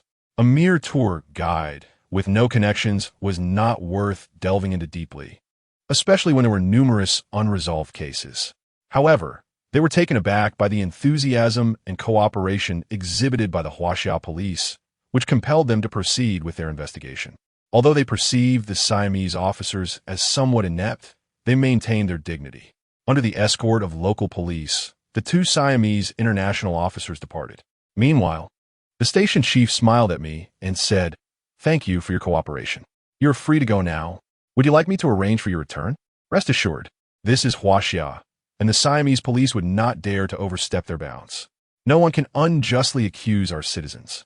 Having formed a preconceived notion, they chose to believe in my innocence, feeling fortunate that I had returned early, as it could have led to serious trouble otherwise. I replied, "No need. I can return on my own."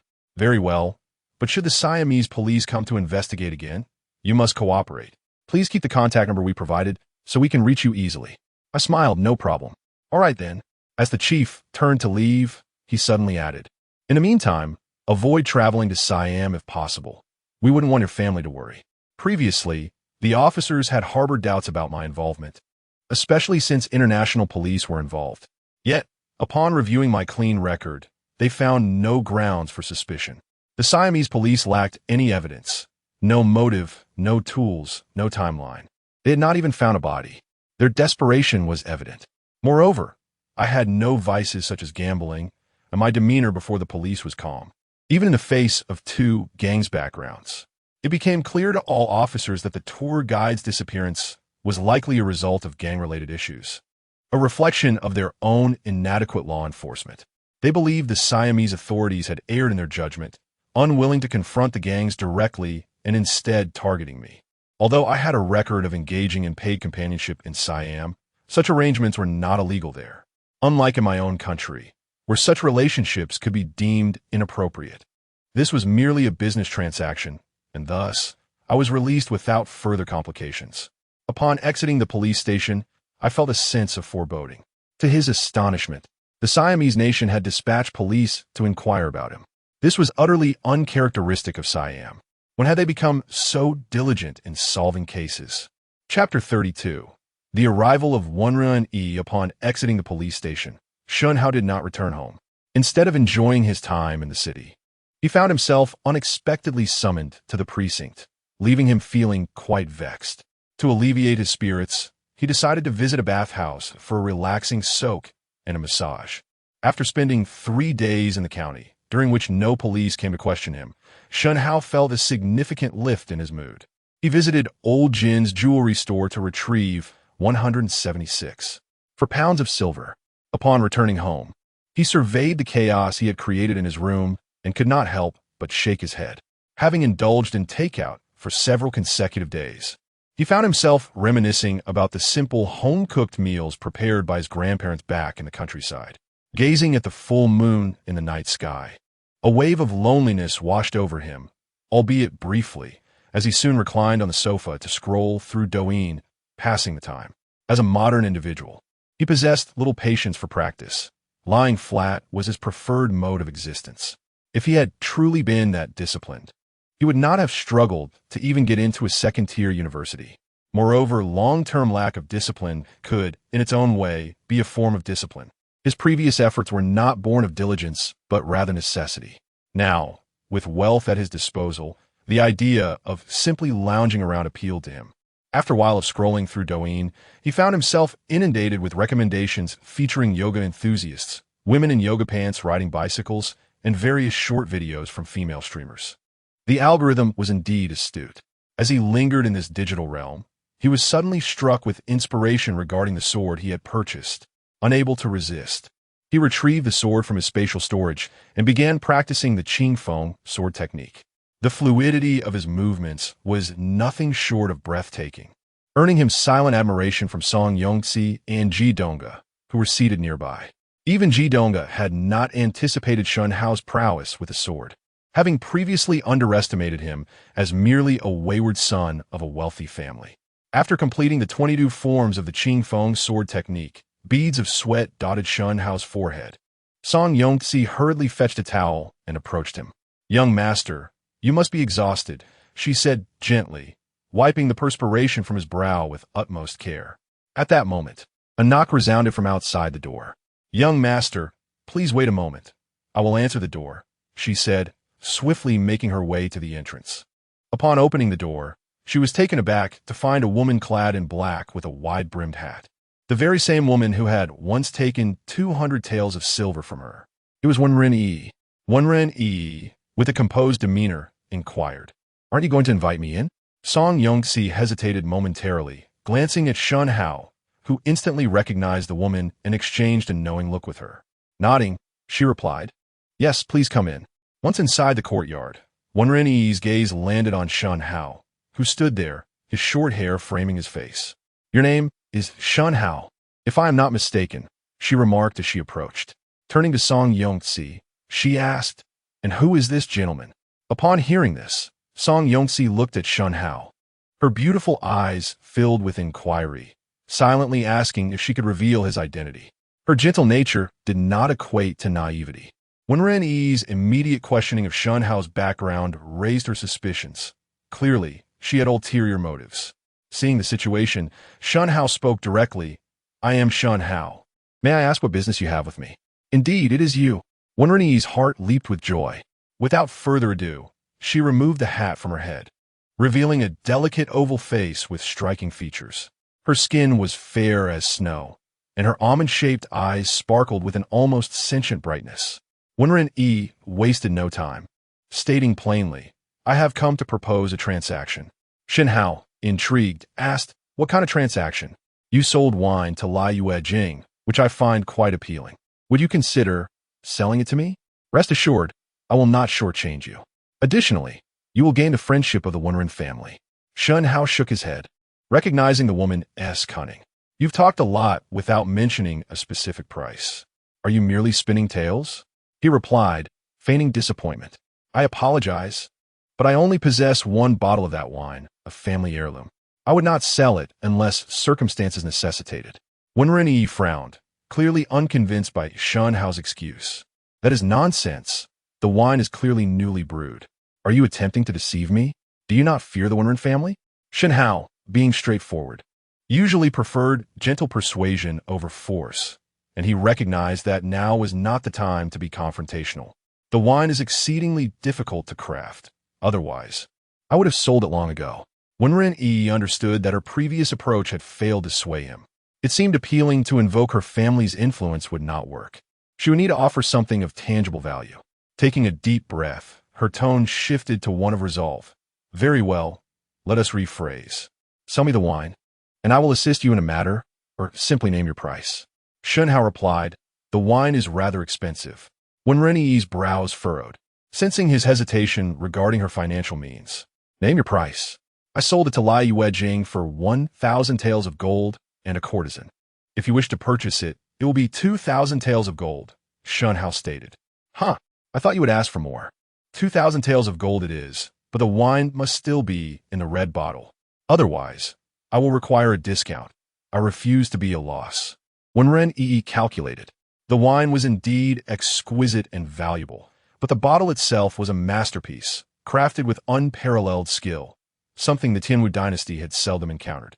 Her master, Meng Xianshu, exclusively drank wine, thus the bottle was hers to sell. It seemed like a profitable venture. A sly smile crept across Wen-yi's lips as her eyes sparkled with mischief. Shen Hao, equally pleased, recognized the cunning glint in her gaze. The prospect of securing the wine was invigorating. Wait for me. I shall procure the gold, Wen-yi declared, turning to leave. As Shen Hao observed her retreating figure, he checked his spatial storage, only to find he had no more of that particular liquor left. Well, I might as well return to the modern world and purchase a case to keep on hand. Is hardly worth much, he mused, before heading back to his room. With no one paying him heed, he vanished from sight, allowing the entire realm to revert to its tranquil state. Chapter 33. The blacklist and deletion package returning to the urban realm, Shen Hao gazed upon the disarray of his living room, his mood slightly dimmed. He promptly made a phone call to arrange for a cleaning service. The fee was 200 yuan, excluding the cleaning of the range hood. This price was acceptable to Shen Hao, especially since he had hardly cooked in a long time, and the exhaust fan had remained untouched. While the cleaners attended to his home, Shen Hao took his dusty BMW 5 Series to a liquor store. He inquired about the price of a particular red-bottled liquor. How much for one bottle? 40, the owner replied. And for a case? A case contains 6 bottles. If you buy a case, each bottle is 2 yuan cheaper. All right, I'll take a case. Certainly, please wait a moment. The total came to 228 yuan. Also, please give me 2 packs of double happiness cigarettes and 2 packs of yuhua stones, to be combined in the bill. 2 packs of double happiness for 1,200. 2 packs of yuhua stones for 1,000. Adding the liquor, the grand total is 2,428. I'll throw in a lighter as a gift. After handing Shen Hao his purchases in a black bag, the owner watched him leave with a look of amusement. This cigarette must be a gift. But is he really going to drink this liquor himself? He pondered. 40 yuan a bottle seems a tad beneath him. This is the sort of liquor you'd find at rural banquets. Why would someone driving a BMW settle for this? The owner was baffled by Shen Hao's choice. Upon parking in the basement, Shen Hao placed the liquor and cigarettes into his storage space. Although he typically had a modest craving for cigarettes, now that he was financially comfortable, he felt inclined to indulge. The cigarettes he once hesitated to smoke were now a temptation he could not resist. Furthermore, in social settings, cigarettes often served as a bridge of communication among men. Returning to his room, Shen Hao surveyed the freshly cleaned space and nodded in satisfaction. After the cleaners departed, he reclined on the sofa for a delightful nap, feeling slightly fatigued after a recent encounter with Song Yongzi. When he awoke, the day had grown dim. He ordered skewered lamb, stir-fried shrimp tails, and a selection of cold dishes, along with several bottles of Dawusa beer. One must admit, food delivery in small towns is remarkably swift. Within half an hour, everything arrived at his doorstep. For the enjoyment of life, small towns truly excel. In contrast, Shen Hao found big cities lacking beyond their medical and educational advantages. The traffic congestion and sluggish delivery services left much to be desired. While big cities may boast better environments and more attractions for someone like Shen Hao, who preferred the comforts of home, they held little allure. Tourist spots lost their charm after a single visit. Presently, in the sweltering August heat, with the air conditioning blowing and chilled beer in hand, Shen Hao reveled in contentment. As he savored his barbecue and scrolled through Douyin, his WeChat notification chimed. He glanced at the avatar and name. It was an old classmate from middle school, someone he hadn't heard from in a decade. The message read, "Are you there?" Shen Hao, without much thought, replied, "Yes, what is up?" "Brother, where are you?" "Oh, I'm in the Magic City." "What is going on?" "It's nothing serious, but our company is struggling and this month's salary has been delayed. Could you lend me some money? Just 500, and I'll repay you next month." "What?" Shen Hao thought. It was clear that after 10 years of silence, a friend reaching out meant trouble. He pondered briefly before typing. "Is 500 a bit too little? How about 10,000? "Really? That would be fantastic." Shen Hao continued, "Please send me your ID. I can assist you. I'm familiar with this sort of business, and I'll offer you the lowest interest rate. While others may charge 13 for 9, I can offer you 12 for 9. If 10,000 isn't sufficient, if you own property, I could lend you up to 500,000. "What do you mean? A loan?" "Indeed. I assumed you knew. I currently work at a small loan company. If you provide your ID, the money can be in your account within 10 minutes. We're classmates. This would help my performance while alleviating your urgent needs." "No need. I only need 500. I don't require a loan. Truly, thank you. You go about your business. I'll seek help from someone else." Upon seeing this, Shen Hao couldn't help but smirk. How presumptuous. After a decade of silence. "You reach out just to borrow money? Do you think I owe you something?" Disgusted by such a classmate, he promptly initiated the blocking and deletion process. After completing it, Shen Hao felt a wave of relief wash over him, more invigorating than consuming beer. His tolerance for alcohol was merely average. 2 bottles of Dewusu left him feeling tipsy. He then settled into bed, savoring the comfort as he mumbled, "Nothing beats the comfort of a Sealy mattress." The following day, Shen Hao awoke to find it was already 10 in the morning. He pulled back the curtains, noticing the sun nearing its zenith, and stretched lazily. The bliss of not working. Waking up naturally is simply delightful. Entering the living room, he observed the disarray of empty bottles and takeout containers upon a coffee table, all smeared with grease, which he found distasteful. Instinctively, he thought of hiring a cleaner. The current Shen Hao was too lethargic to lift a finger. After some consideration, he decided that hiring a capable cook would be more sensible. After surveying the local market for housekeepers, he discovered that in small towns, the average salary for a housekeeper was around 3,000 yuan. Thus, he took to Douyin to post a job advertisement, seeking a housekeeper, female, under 40 years old. Requirements: cleanliness and proficiency in home-cooked meals. Salary: monthly settlement, 3,500 yuan. Duties: daily cleaning, there's a robot vacuum, preparing 2 meals a day. Interested parties, please message me. In a bid to expedite the selection process, Shen Hao invested 500 yuan in promoting his post. This service provided ample visibility. Subsequently, he purchased a robot vacuum for 6,000 yuan. After ordering takeout for lunch, he enjoyed his meal while basking in the cool air conditioning before dozing off for a midday nap. Upon awakening in the afternoon, Shen Hao intended to scroll through Douyin again and return to Yangwang town. Upon opening Douyin, he was astonished to find an overwhelming number of private messages, over 100, expressing interest in the housekeeper position. Even more surprising were the youthful ages of the applicants, predominantly in their early 30s. 2 even sent personal photos alongside images of 3 dishes and a soup they had prepared. One candidate, a 34-year-old named Lu Jia, had fair skin and a slender figure, looking quite attractive in the photo, though Shen Hao was skeptical, aware that filters often deceive. Another, Sun Jinjin, 28 years old, was a manager in the hotel housekeeping department. Shen Hao noted her tall stature and pleasing appearance. Given her beauty, she could easily find work as a mistress rather than a housekeeper. However, she was certainly a sight for sore eyes. Of course, in a small town, even a front desk supervisor could be labeled a manager. Others included several women nearing 40, but Shen Hao had no desire to hire anyone older. To his astonishment, there was even a male applicant who claimed to be a former chef and expressed a keen interest in cleaning, asking for a chance. Shen Hao promptly blocked him, dismissing the notion entirely. Chapter 34. 2 unappreciative souls. Thus, Shen Hao sent private messages to Lu Jia and Sun Jinjin, inviting them to bring their signature dishes for a taste test scheduled for 5 o'clock. Subsequently, He added both women on WeChat and sent each of them a red envelope of 100 yuan as a contribution towards their ingredients. This gesture dispelled any lingering doubts they might have had about his sincerity. Around 4:50 p.m., both Lu Jie and Sun Jinjin arrived, carrying an array of items.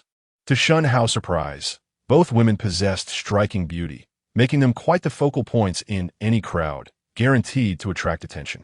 Sun Jinjin donned a gray OL dress from the hotel, accentuating her commendable figure, with her curves highlighted by the professional attire.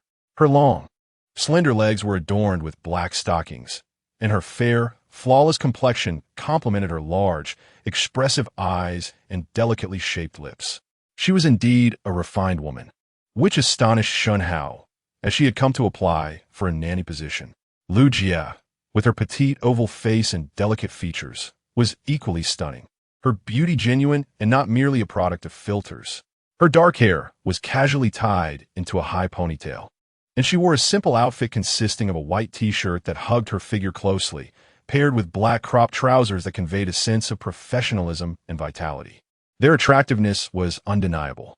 Lu Jie appeared somewhat reserved, yet Sun Jinjin cheerfully greeted Shen Hao.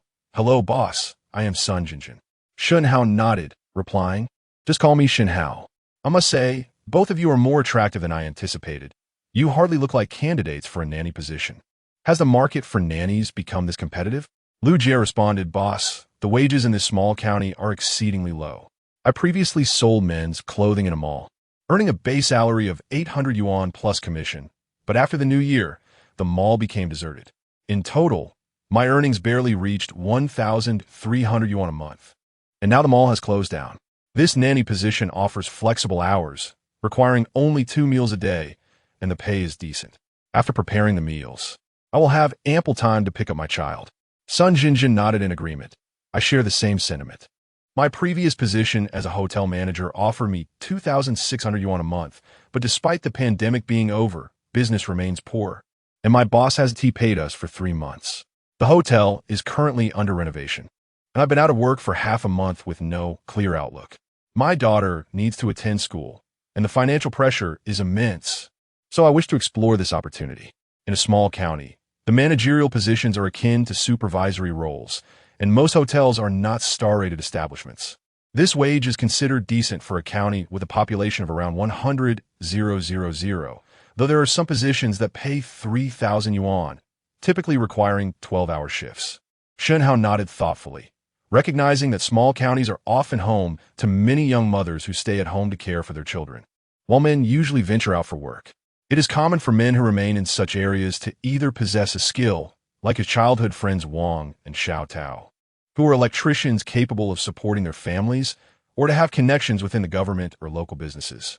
"All right then," Shen Hao declared, "let's not waste time. Each of you prepare a dish of your choice, and you have half an hour. If I am satisfied, you will stay. If not, I shall send you a 200 yuan red envelope as a token for your visit." "Understood, boss," both women responded, content with the arrangement and eager to impress. Shen Hao's tall and handsome demeanor further enhanced their first impression, making them feel that even if they were not hired, the red envelope would make their trip worthwhile. They valued this opportunity highly and approached their cooking with utmost seriousness. Lu Jie was quick and efficient in washing and chopping vegetables, while Sun Jinjin appeared a bit clumsy, needing to reference videos for guidance. However, Shen Hao was indifferent to their methods, as long as the food was delectable. Approximately half an hour later, the women finished their preparations. Lu Jie presented a dish of spicy stir-fried pork and a seaweed egg drop soup, while Sun Jinjin offered a tomato and egg stir-fry alongside braised eggplant. They had prepared 3 dishes and steamed rice. "Since you both are likely hungry, please join me for a meal," Shen Hao invited. "No need, boss. You eat. I'm not hungry." Both Lu Jie and Sun Jinjin declined gracefully. Quite considerate, Shen Hao noted with satisfaction, recognizing their understanding of the situation. If they had sat down with him, it would have raised questions about their suitability for the role. Hiring a nanny is not akin to inviting a relative. Next, Shen Hao sampled each dish, savoring the flavors while Lu Jie and Sun Jinjin nervously observed him, aware that their future hinged on his judgment. After a moment of contemplation, Shen Hao decisively stated, I particularly enjoyed the spicy pork and egg drop soup. Congratulations, Lu Jie. Upon hearing this, Lu Jie's eyes sparkled with joy, and she exclaimed, "Thank you, boss. Thank you so much." Meanwhile, Sun Jinjin felt a pang of disappointment.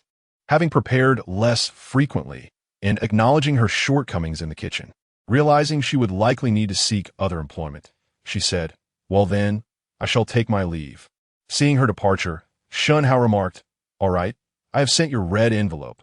Please ensure you receive it, as it is rightfully yours." "Thank you, boss," Sun Jinjin replied, leaving with a sense of gratitude. Now, only Shen Hao and Lu Jie remained in the room. "Once I finish my meal, please tidy up the space. Today will count as your first day's pay, and I settle wages at the end of each month without requiring a deposit. You can leave at any time. Just keep the receipts for your grocery expenses, and I will reimburse you.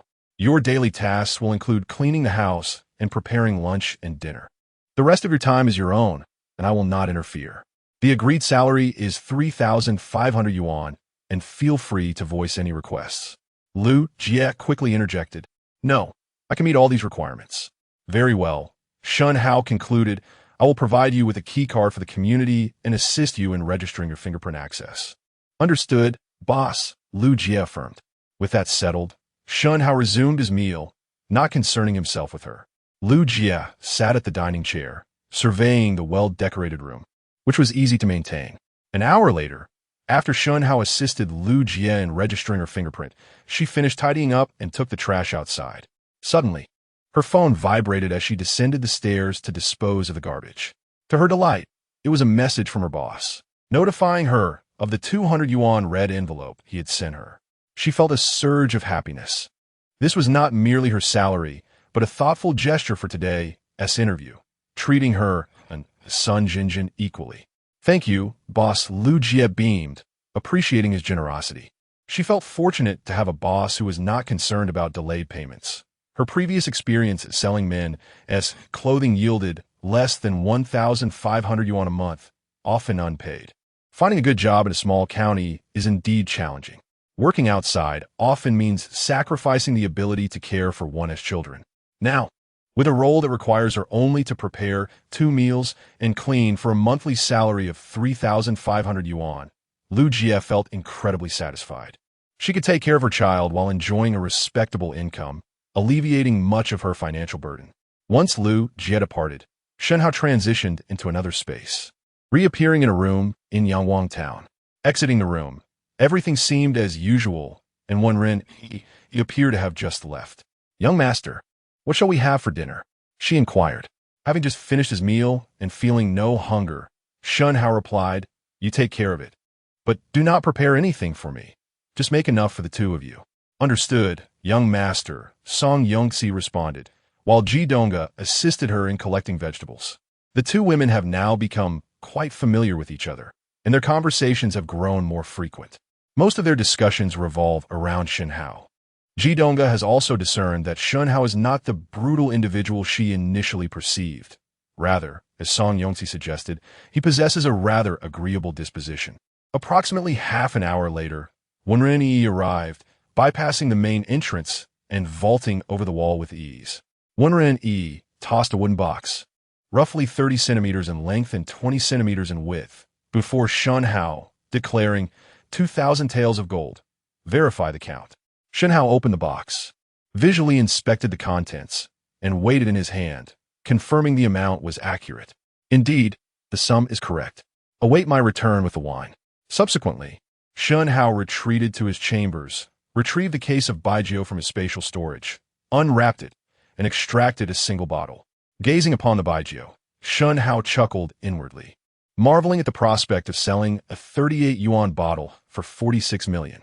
He inhaled deeply, composed his countenance, and reluctantly emerged, presenting the wine to Wenren, stating, "Here is the wine, a family heirloom. I am loath to part with it." Wenren eagerly uncorked the bottle, inhaling the rich aroma. "Excellent, precisely the flavor I sought," she exclaimed, a hint of delight sparkling in her eyes. She regarded Shen Hao with pleasure, both parties content with the transaction. Chapter 35. Keep a close watch on him. Don't let him slip away. Wenren Yi had procured the wine, while Shen Hao had acquired the gold. Both parties were exceedingly pleased with the transaction, their spirits lifted. As they were about to part ways, Wenren Yi turned and said, "Should you require assistance, do not hesitate to notify me. As long as you have wine, I am more than willing to help." Shen Hao glanced at Wenren Yi and clasped his hands in acknowledgement. "Certainly, no problem." Satisfied with Shen Hao's perceptiveness, Wenren Yi donned her hat and gracefully vanished into the courtyard. For her, obtaining wine from Shen Hao was a remarkable stroke of fortune. It was worth noting that her master, Meng Xuanji, could only manage a single bottle of wine for a week to suppress the cold aura. Without a reliable source of wine, she would have found herself in a difficult position. Fortunately, she had found Shen Hao, who had wine in his possession. Thus, she felt reassured. After Wenren Yi departed, Song Yongxi and Ji Donga began to prepare a meal, while Shen Hao ventured out to the bookstore in Yangwan Town, intending to acquire some literature on history, geography, and local customs. Knowledge, after all, is always beneficial. Upon entering the classics shop in Yangwan Town, he found a hodgepodge of items. There were martial arts manuals, but their prices were exorbitant, which Shen Hao had no intention of exploring. These materials, available for sale, were likely of inferior quality, slow to practice, and not particularly effective, though it varied from person to person. After all, Qiao Feng had defeated the Shaolin monks using merely a set of Taizu long fist. After browsing without finding anything of interest, Shen Hao noted the scarcity of specialized geography books in this era. On his way back, he witnessed two street fighters dueling. Their abilities were at the body refinement stage, easily dispatched by Shen Hao in a single move. He lost interest quickly. True experts did not have the luxury to wander the streets all day. Upon returning, he found that Ji Donga and Song Yongxi had already finished their meal. Concerned, Song Yongxi asked, "My lord, are you lacking appetite today?" Shen Hao shook his head. "Not at all. It's just that at my level of training, I seldom feel hunger." "Oh, I see.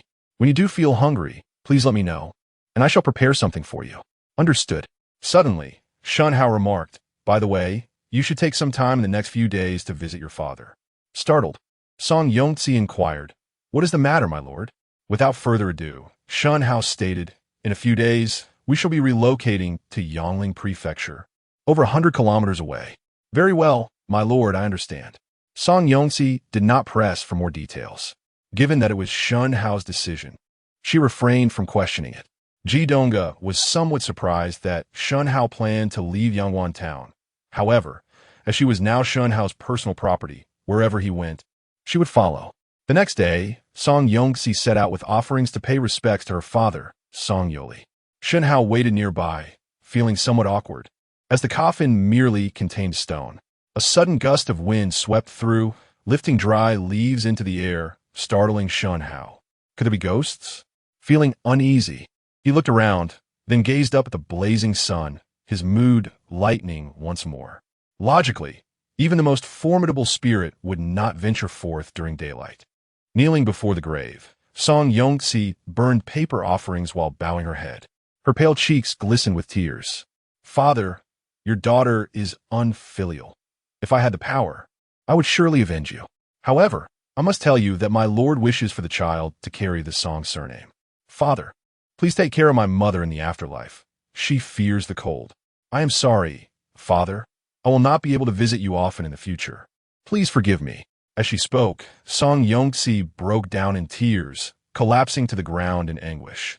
Observing this, Shen Hao felt it prudent to distance himself. Out of sight, out of mind. Around 3 in the afternoon, Shen Hao and Song Yongxi returned to Yangwan Town. Upon their return, Song Yongxi appeared drowsy. After they arrived home, Ji Donga noticed the redness around Song Yongxi's eyes and hurriedly fetched water. "Sister Yongxi, wash your face." "Thank you." Hearing Song Yongxi's hoarse voice, Ji Donga felt a pang of sorrow. Clearly, she had been crying for a long time. She quickly offered, "Death is irreversible. Please do not let it harm your health. Sister Yongxi, wash your face, and I will bring you some water." Moments later, Ji Donga returned with a cup of warm water. "Sister Yongxi, please drink." "Thank you, Donga." With a deep breath, Song Yongxi trembled as she lifted the cup to her lips. After drinking, She continued to sob and hiccup. Noticing her state, Shen Hao exchanged a glance with Ji Donga. Go, help Sister Yongxi to rest. Yes, my lord. In the room, under Ji Donga's care, Song Yongxi gradually fell asleep. Watching the slumbering Song Yongxi, Ji Donga felt a deep ache in her heart, as if it were being twisted. Sitting at the bedside, lost in thought, she murmured, though Sister Yongxi has lost her parents, she at least had the chance to know them. But who are my parents? With this thought, she sighed softly. Overcome by emotion, her eyes grew misty. The following day, Shen Hao went to the horse market in the western part of the city, intending to purchase a carriage. Upon arriving, he inquired about the prices, which were rather steep. A standard carriage cost around 100 taels of silver. Just then, a man clad in coarse linen approached him. Young master, do you wish to rent a carriage? Shen Hao was taken aback. He had not known that renting was an option. What is the price? Not expensive. Renting a carriage for a day costs about 5 coins, while a slightly more luxurious one is 2 taels. This price was acceptable to Shen Hao. It was trivial for him. He thought about the comfort of a carriage. If not for the limited space, he would have preferred to purchase an off-road vehicle from the real world. His decision to rent a carriage was motivated by the need to accommodate Song Yongxi and Ji Donga. After assessing the man, Shen Hao asked, what would it cost to go to Yangling Prefecture? The driver replied, these horses can travel a maximum of 200 miles in a day when running solo. However, the distance from Yangwan Town to Yangling Prefecture is 300 miles. If the carriage carries passengers, it can only cover about 60 miles a day, as we cannot travel at night. This journey will take at least 5 days. Generally, a round trip with a carriage costs 5 taels of silver. I could do it for you at 3 taels. If you choose the most luxurious carriage, that would be 20 taels for a round trip. I could do it for 15. All right, I will take the best carriage for 15 taels. Understood. When will you need the carriage? In a few days. Good. My name is Ma Laolu. Just come find me when you need the carriage. Afterward, Shen Hao strolled around before leaving. Shortly after he departed, a man in black approached Ma Laolu, tossing him a silver ingot. What was that fellow about? Ma Laolu replied, that is a secret of the guest. I cannot disclose it. 10 taels? I cannot say. 20 taels? Please do not put me in a difficult position. I truly cannot say. Unappreciative are we? Ma Laolu, is it? Do you wish to quit your job? Think of your family. With that, the man revealed his badge. Ma Laolu's expression shifted slightly, fear overtaking him. This person intends to go to Yangling Prefecture and requires my carriage. Then why waste my time? If it weren't for my superior being in Yangwan Town, I would be tempted to end you. In no time, the man vanished from the horse market. Upon arriving at a secluded villa, he knelt before a woman clad in black and respectfully uttered, My Lord Wenren, it has come to my attention that Shen Hao intends to visit the Yangling mansion. Hearing this, Wenren furrowed her brow and replied, Understood. You may leave now. Keep a close watch on him. Do not allow him to slip away. If the time comes when I seek him and cannot find him, I shall hold you accountable. Chapter 36. Selling the house and departing for Yangling Mansion. Is Shen Hao planning to flee? Is he heading to Yangling Mansion for business? Or is he deliberately avoiding me? Upon contemplating this, Wenren Yi's mood darkened, and her exquisite face grew cold. Shen Hao's sudden departure caught her completely off guard. At present, she possessed only 2 bottles of wine, sufficient for Meng Xuanji for half a month. Should Shen Hao escape, whom would she turn to for purchasing more wine? Yet, she lacked sufficient gold to make a purchase. This predicament left her in a quandary, and she found herself unable to leave. Wenren Yi was an inspector of the brocade department. This organization, previously tasked with overseeing officials, wielded little power. However, with the ascension of Emperor Yangwan of the Daon dynasty, the brocade department was granted considerable privileges. Armed with a scepter and a tiger talisman, its members could conduct inspections, address illegal activities, and act on behalf of the emperor, primarily targeting those who displeased the capricious ruler. They assisted the emperor in supervising nobles and officials, managed prisons, and handled special cases, holding immense power akin to that of an imperial envoy. In short, with imperial endorsement, they acted with impunity. The highest-ranking official within the brocade department was the chief inspector, supported by 4 other inspectors, commonly referred to as the brocade inspectors. Each inspector was responsible for monitoring a province, with Wenren Yi overseeing the entirety of Yangzhou. Her sole objective in Yangzhou was to confront the governor, Li Chongyan, stationed there, seeking an opportunity to eliminate him. Li Chongyan, the governor wielding all military and political authority in Yangzhou, was a formidable target. Finding incriminating evidence against him proved exceedingly challenging. However, reports indicated that Li Chongyan had correspondence with a formidable warrior, Shun Tu Jiao, from the northern wilderness. Wenren Yi's mission was to uncover this evidence, a task assigned by the inept Emperor Yangwen. After all, Li Chongyan was a trusted aide of the emperor's favored general, Yang Wuxian. The foolish emperor had already eliminated his uncle, Yang Wuxian, and was similarly distrustful of his loyal subordinates. The only way to ensure his peace of mind regarding Li Chongyan was to eliminate him. Everyone knew that Yangzhou was the gateway to the capital. If it fell, the capital itself would be in jeopardy. Yet, as the emperor wished to eliminate him, Wenren Yi had no choice but to comply. Moreover, her Wenren family did not only thrive within the Daong dynasty. Their roots were also deeply entrenched in the Tianwu dynasty. Wenren Yi's lineage was merely a branch of the broader Wenren family. Even if the Daong dynasty were to crumble, the Wenren family would endure, retaining their power and wealth as if merely switching masters. Thus, regardless of how the foolish emperor chose to stir trouble, Wenren Yi remained unconcerned. In the past, when Wenren Yi was injured, it was the physician Song Yoli who had treated her, and she had since remembered this favor. Coincidentally, Song Yoli was being escorted to the border and would pass through Yangwan town. Wenren Yi had initially intended to rescue him, but was dismayed to learn of his untimely death. Ultimately, she intervened to retrieve his body, fearing exposure and seeking a scapegoat to shoulder the blame. After all, the foolish emperor would hardly care about the life or death of a mere physician. The Wenren family had already discerned that the Daong dynasty was on the brink of ruin due to the emperor's incompetence, leading them to observe cautiously. For the moment, she could only keep an eye on Shen Hao, waiting to see where he would go, and once things settled, she could act. However, she was also concerned for Shen Hao's safety. She even contemplated detaining him to inquire about the origins of his wine. Yet, there was an aura of peculiarity surrounding Shen Hao. When she first encountered him, he appeared to be an ordinary person, devoid of any cultivation.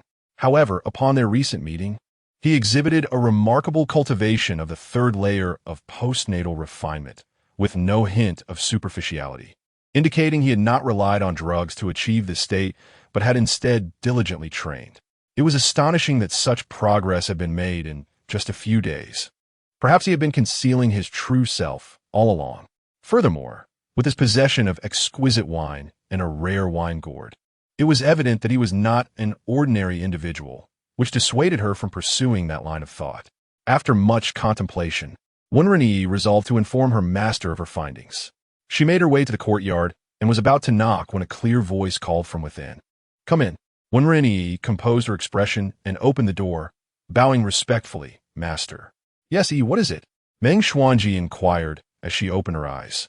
Wenren Yi placed the purchased wine on the table. Meng Xuanji smiled approvingly. "Yi, you put in great effort."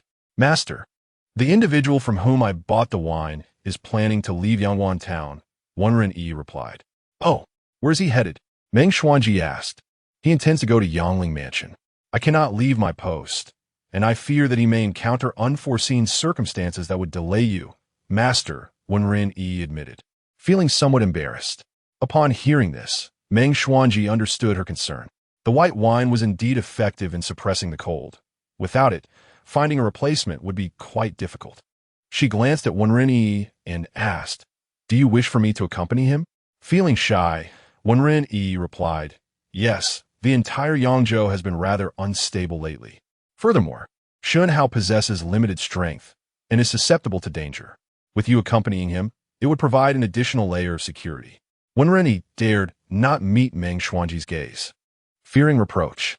After all, Meng Xuanji was a master of the spirit pill realm, the leader of a sect. It seemed beneath her dignity to protect a mere wine merchant. However, Meng Xuanji did not dwell on this.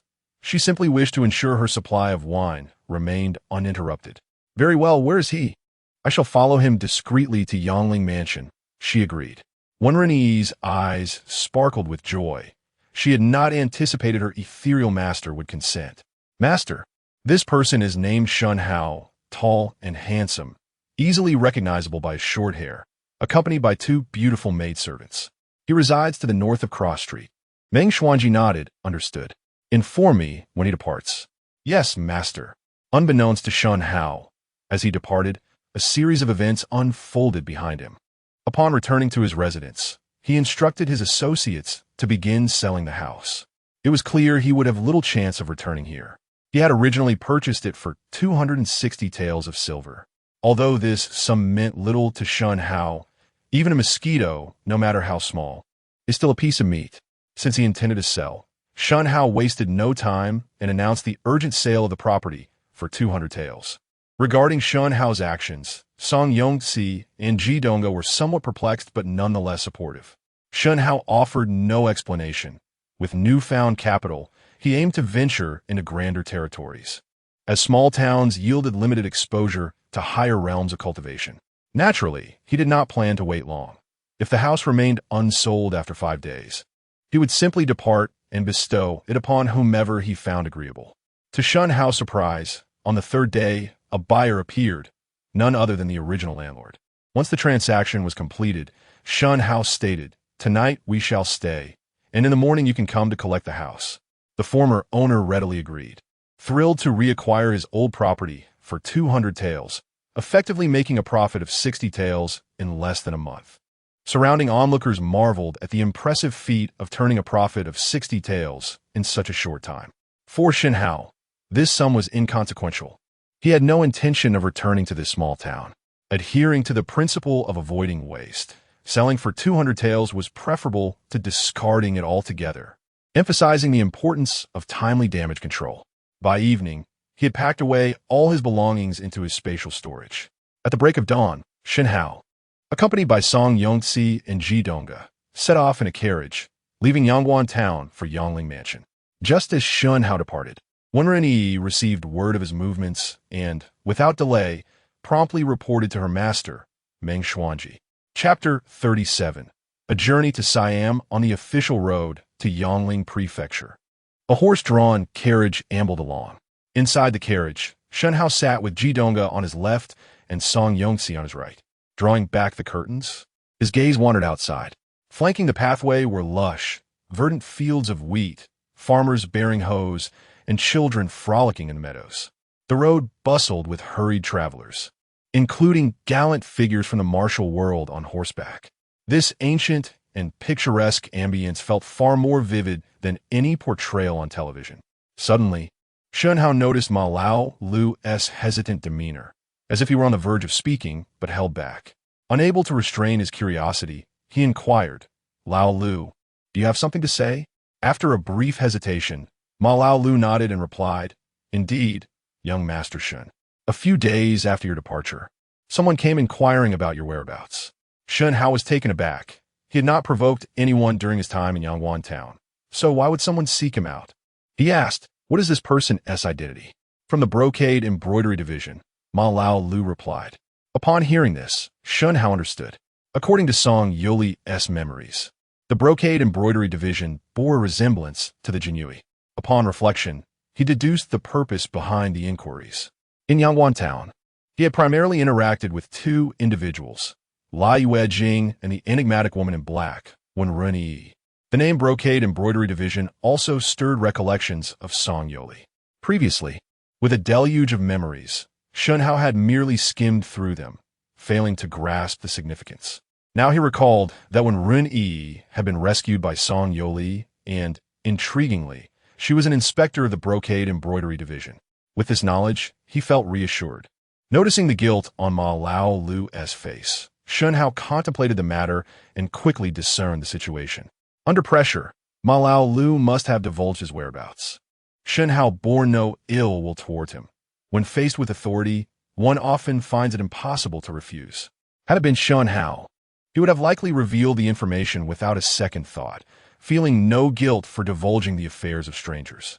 However, this also subtly reflected Ma Lao Lu's commendable character. Shen Hao reassured him. Lao Lu, there is no need for concern. We share no deep ties, and I have not requested your secrecy. Therefore, you need not bear any burden. I have merely purchased your services, not your loyalty. At this, Ma Lao Lu felt even more uneasy, sensing he had let Shen Hao down, burdened with stress.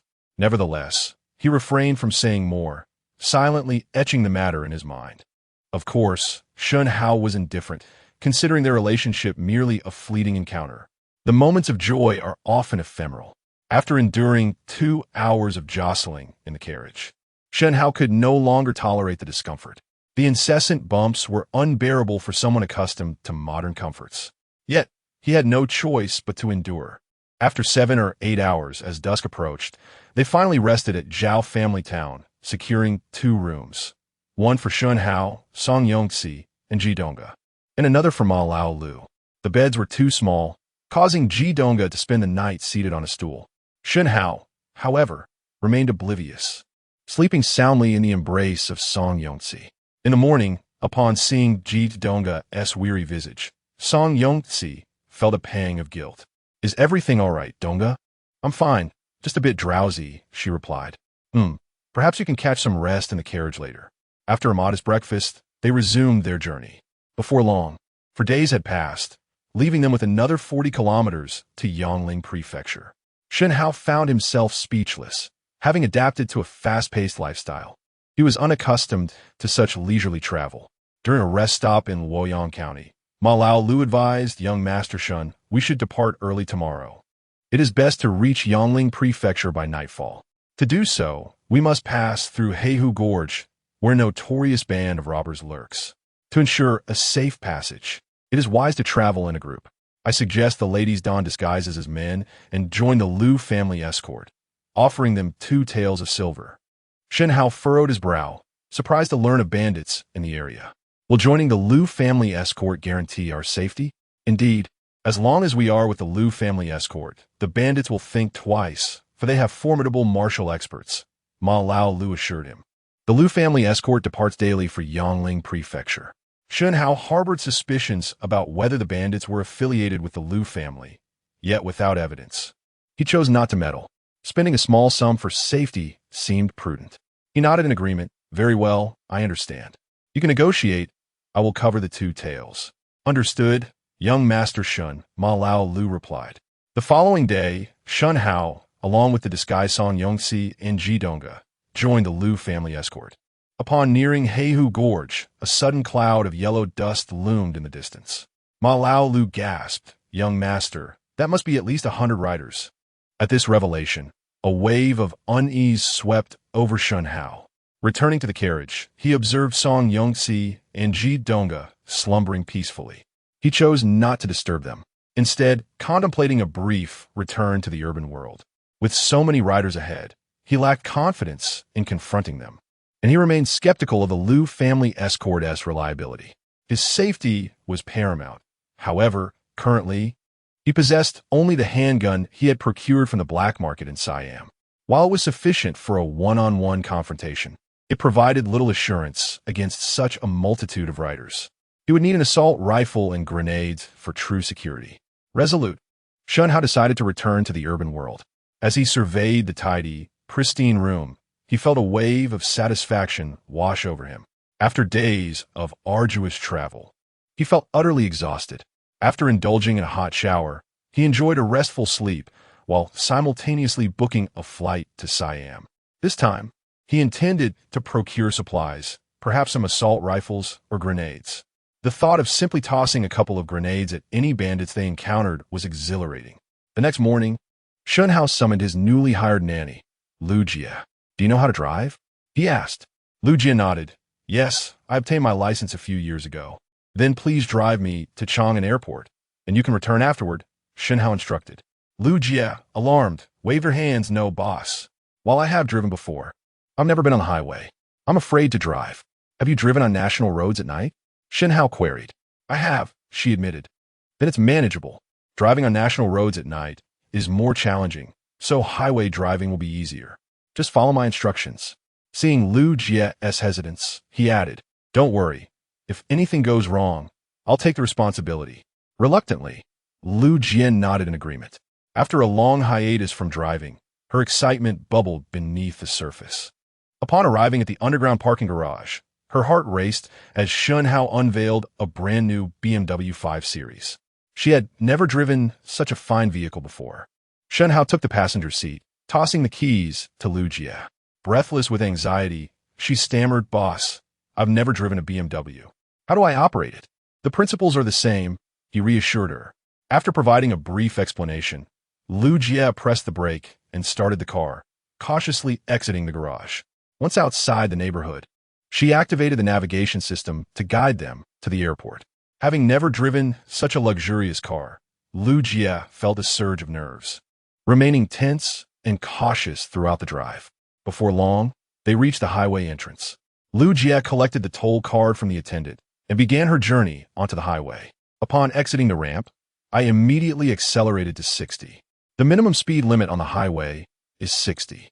Before changing lanes, I glanced in the rearview mirror to check for any trucks. Not spotting any, I smoothly shifted lanes towards the center, which is designated for passenger vehicles. Yes, I increased my speed to above 80.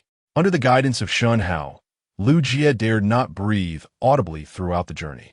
Her palms were slick with sweat, rendering the steering wheel dampened. This amused Shen Hao slightly. However, he chose not to disturb her, allowing her to acclimate. After half an hour, noticing Lu Jie had relaxed, Shen Hao instructed, "Change to the leftmost lane and accelerate to 130. With practice, it will become second nature." It was a weekday, and the highway was not congested. Lu Jie had grown accustomed to the drive. "How does it feel?" "Driving on the highway is quite simple. Isn't it?" "Indeed," she replied. "Very well, follow the navigation. I'll take a short nap. Wake me upon arrival." "Understood, boss." Watching the slumbering Shen Hao, Lu Jie felt a surge of exhilaration. It was her first time driving such an exquisite vehicle. It would be strange not to feel thrilled. An inexplicable yearning arose within her. The more she drove, the more she appreciated it. It was indeed a luxury car, quiet, quick to accelerate, stable, and aesthetically pleasing inside. Unable to resist, she caressed the steering wheel, cherishing every touch. The BMW 5 Series is a luxury vehicle, its only drawback being its expense. After approximately 2.5 hours, they finally reached the airport. As she watched Shen Hao enter the terminal, Lu Jie reluctantly prepared to return. Just as she turned, her phone chimed. It was a red envelope sent by Shen Hao. "This 200 is extra. Since I am away for a few days, consider it paid leave." Elated, Lu Jie exclaimed, "Boss, you are so generous." She sent back a playful emoji saying, "Boss, I adore you." After sending it, her heart raced with excitement. However, noticing that Shen Hao had not responded, a tinge of disappointment washed over her. Subsequently, seated in the driver's seat of the BMW, Lu Jie could not resist filming a TikTok. After 2 hours of driving and returning to her community, her TikTok received views and comments that were exponentially higher than usual. The comments section was flooded with messages from wealthy women seeking to be sponsored. Several familiar friends immediately called, inquiring if Lu Jie had encountered a wealthy man. Now that she was driving a BMW, they eagerly asked when she would take them out for a meal, subtly hinting at wanting introductions. Their words dripped with envy. In that moment, Lu Jie's vanity was thoroughly satisfied, and her spirits soared. In her small county, there were many beautiful women, but affluent men were scarce. Those willing to pay for beauty were even fewer. Most men sought to take advantage, a reality Lu Jie was acutely aware of. Chapter 38. Were you looking for me? By the time they arrived in the kingdom of Siam, it was already afternoon. Exiting the airport, Shen Hao navigated with ease, hailing a taxi and articulating their destination in fluent Thai. His primary intentions for visiting Siam were twofold. Firstly, to procure some arms, and secondly, to sell gold. Previously, Lai Yuejing had entrusted him with 1,000 taels of gold, of which he managed to sell 500 grams. Meanwhile, when Rennie had provided him with 2,000 taels of gold, which remained unsold. Altogether, he possessed an impressive total of 295 pounds of gold. Shen Hao planned to sell approximately 290 pounds. Selling such a substantial quantity in his home country proved cumbersome, Yet the black market in Siam offered a viable alternative. Siam, being a nation that venerates Buddhism, has a high demand for gold, which conveniently matched Shen Hao's intention of using the precious metal to acquire firearms from the black market. During the day, he donned sunglasses and strolled through the bustling area of Bangkok's Ratchaprasing, renowned for its array of gun shops. The stores boasted a diverse selection of firearms, including rocket launchers, rifles, and sniper rifles. However, foreign nationals were prohibited from making purchases. Of course, circumstances could vary. Many weapons on the black market were not necessarily sourced from these shops. If it weren't for the pervasive surveillance cameras, Shen Hao would have considered a zero-cost acquisition.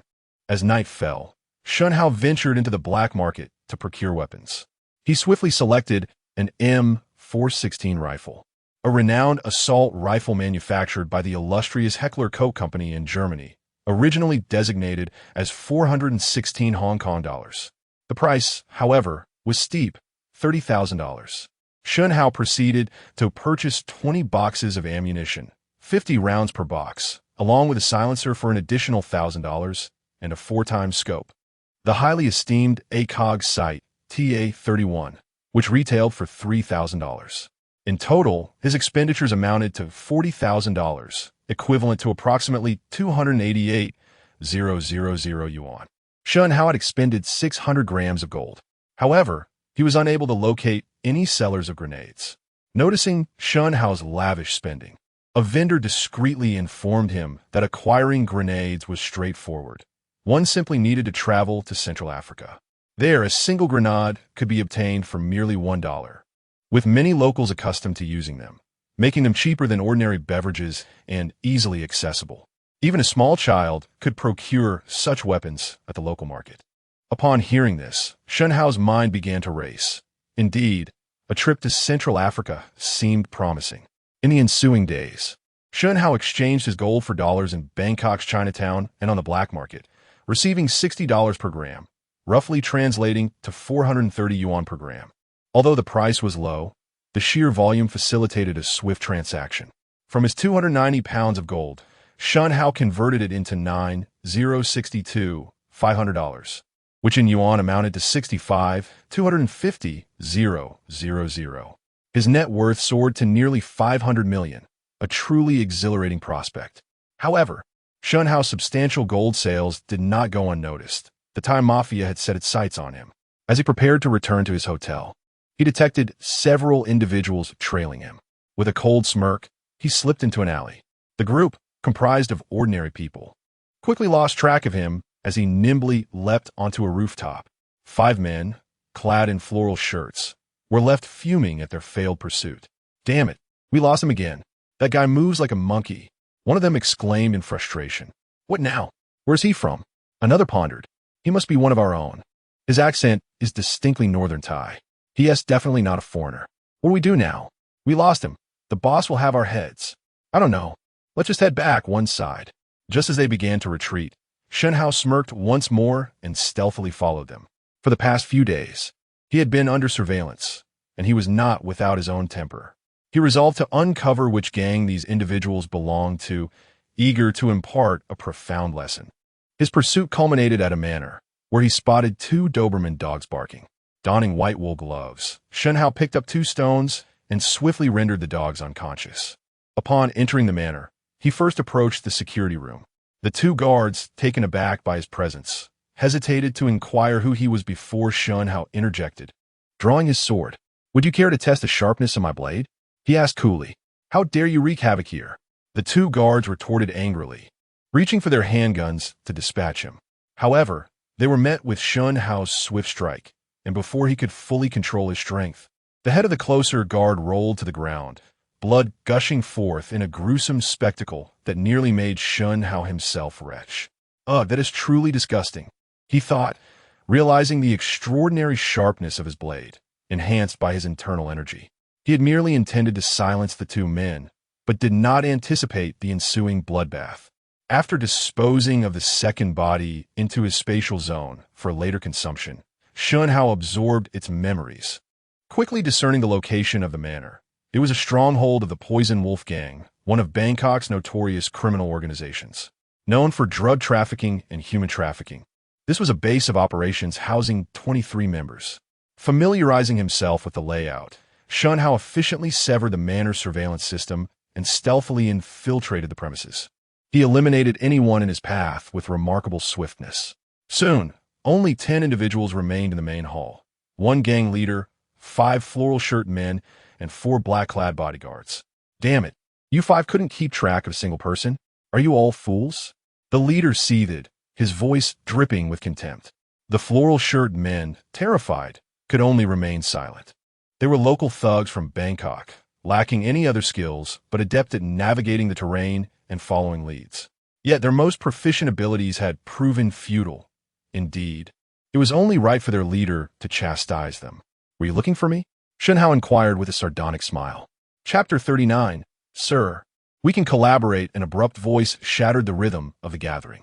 Everyone turned to see a man, donned in a mask and a cap, slowly emerging from the darkness. In his hand, he wielded a long sword that gleamed ominously in the light. The 4 bodyguards, clad in black, immediately sensed the imminent danger and hastily drew their firearms. However, their reflexes proved insufficient. In the blink of an eye, the man had already appeared before them. Before the 4 well-trained enforcers could react, they fell, clutching their throats, lifeless. In less than a second, these gangsters, all elite fighters, were dispatched effortlessly. Even though they were formidable, they fell victim to the man's terrifying prowess. The 5 thugs who had been tailing Shen Hao were paralyzed with fear, collapsing to the ground. The leader, equally astonished, could hardly comprehend the ghostly speed he had just witnessed. The distance from the door to the sofa was a good 7 or 8 meters, yet the man had covered it in an instant. Who would believe such a feat? Regaining his composure, the leader, with a hardened mindset, immediately knelt before Shen Hao, bowing his head in a plea for mercy. He understood that in the face of such an unknown powerhouse, drawing a weapon would be futile. Even if he managed to grasp his gun, he would likely be dead before he could pull the trigger. Sir, let us discuss this. I'm willing to offer whatever you desire. The other 5 thugs hastily followed suit, bowing repeatedly and pleading for their lives. Brother, I made a mistake. Please spare me. We never intended to offend you. We were merely following the leader's orders. Upon hearing this, the leader realized that the man he had been searching for, the one dealing in gold, was this fearsome figure before him. His face drained of color, his lips trembling. He felt tears welling in his eyes. He had sought wealth, yet had unwittingly provoked a being of such terror. Disinterested in further discourse, Shen Hao twirled his sword. And a flicker of cold light was the last thing the 6 men saw before they collapsed, clutching their necks, succumbing to the inevitable. There was no resistance. Shen Hao dispatched them as easily as one might slay a chicken. He then collected their firearms, stowing them away, and began to search the room. To his surprise, he discovered a black suitcase containing approximately $1 million in cash and several bags of white powder, obviously illicit substances. Weighing them in his hands, he estimated they totaled at least 5 kilograms. In China, possession of 50 grams could lead to the death penalty. What fate awaited him for 5 kilograms? After a moment of contemplation, he decided not to destroy the evidence immediately, instead placing it in his storage. Suddenly, he heard a commotion from the 2nd floor, accompanied by muffled cries. Narrowing his eyes, he ascended the stairs, sword in hand, following the sound to the farthest bedroom. Pushing the door open, he found a woman bound and gagged on the floor, clad in a wine-red dress. The ropes were tied so tightly that her graceful figure was fully exposed, her bare shoulders and arms appearing exceptionally fair. Her long, wavy hair cascaded chaotically around her. Upon seeing Shen Hao with his sword, her beautiful eyes momentarily reflected fear. But she quickly composed herself, shaking her head as if to communicate something. Initially contemplating whether to eliminate her, Shen Hao decided to hear her out. With a gentle flick of his sword, he dislodged the cloth from her mouth, revealing exquisite features. Her skin was delicate and porcelain-like, and her striking beauty resembled that of a blooming rose. This captivating woman, exuding an enchanting allure, was unlike any Shen Hao had encountered before. Realizing the gravity of her situation, she struggled to sit up, her light brown eyes locking onto his.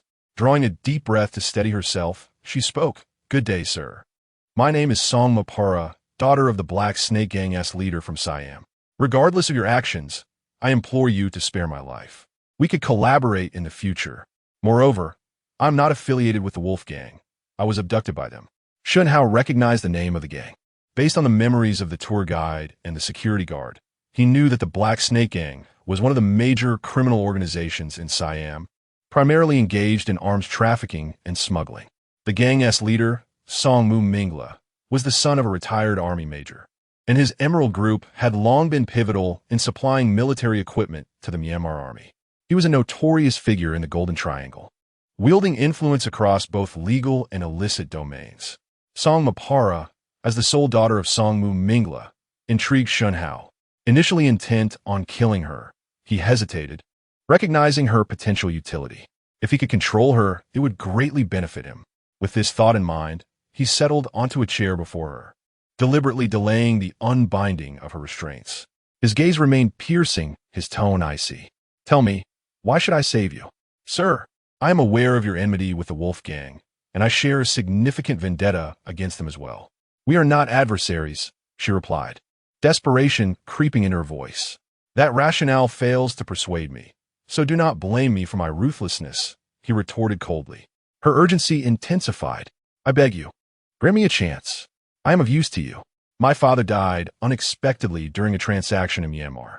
The gang's deputy leader does not wish for me to inherit the gang, so they conspired with the Wolf Gang to abduct me.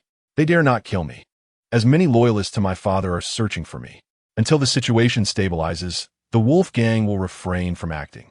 If you assist me, my life will be yours, as will the entire Black Snake Gang." Her words struck a chord with Shen Hao. Conducting business in China often proved cumbersome, and acquiring resources had its complications. However, controlling a gang in Siam would streamline his operations significantly. The more he pondered, the more appealing the prospect became. Although his expression remained inscrutable, the masked visage obscured any signs of his contemplation. Noticing his silence, she pressed on. "I am willing to become your woman.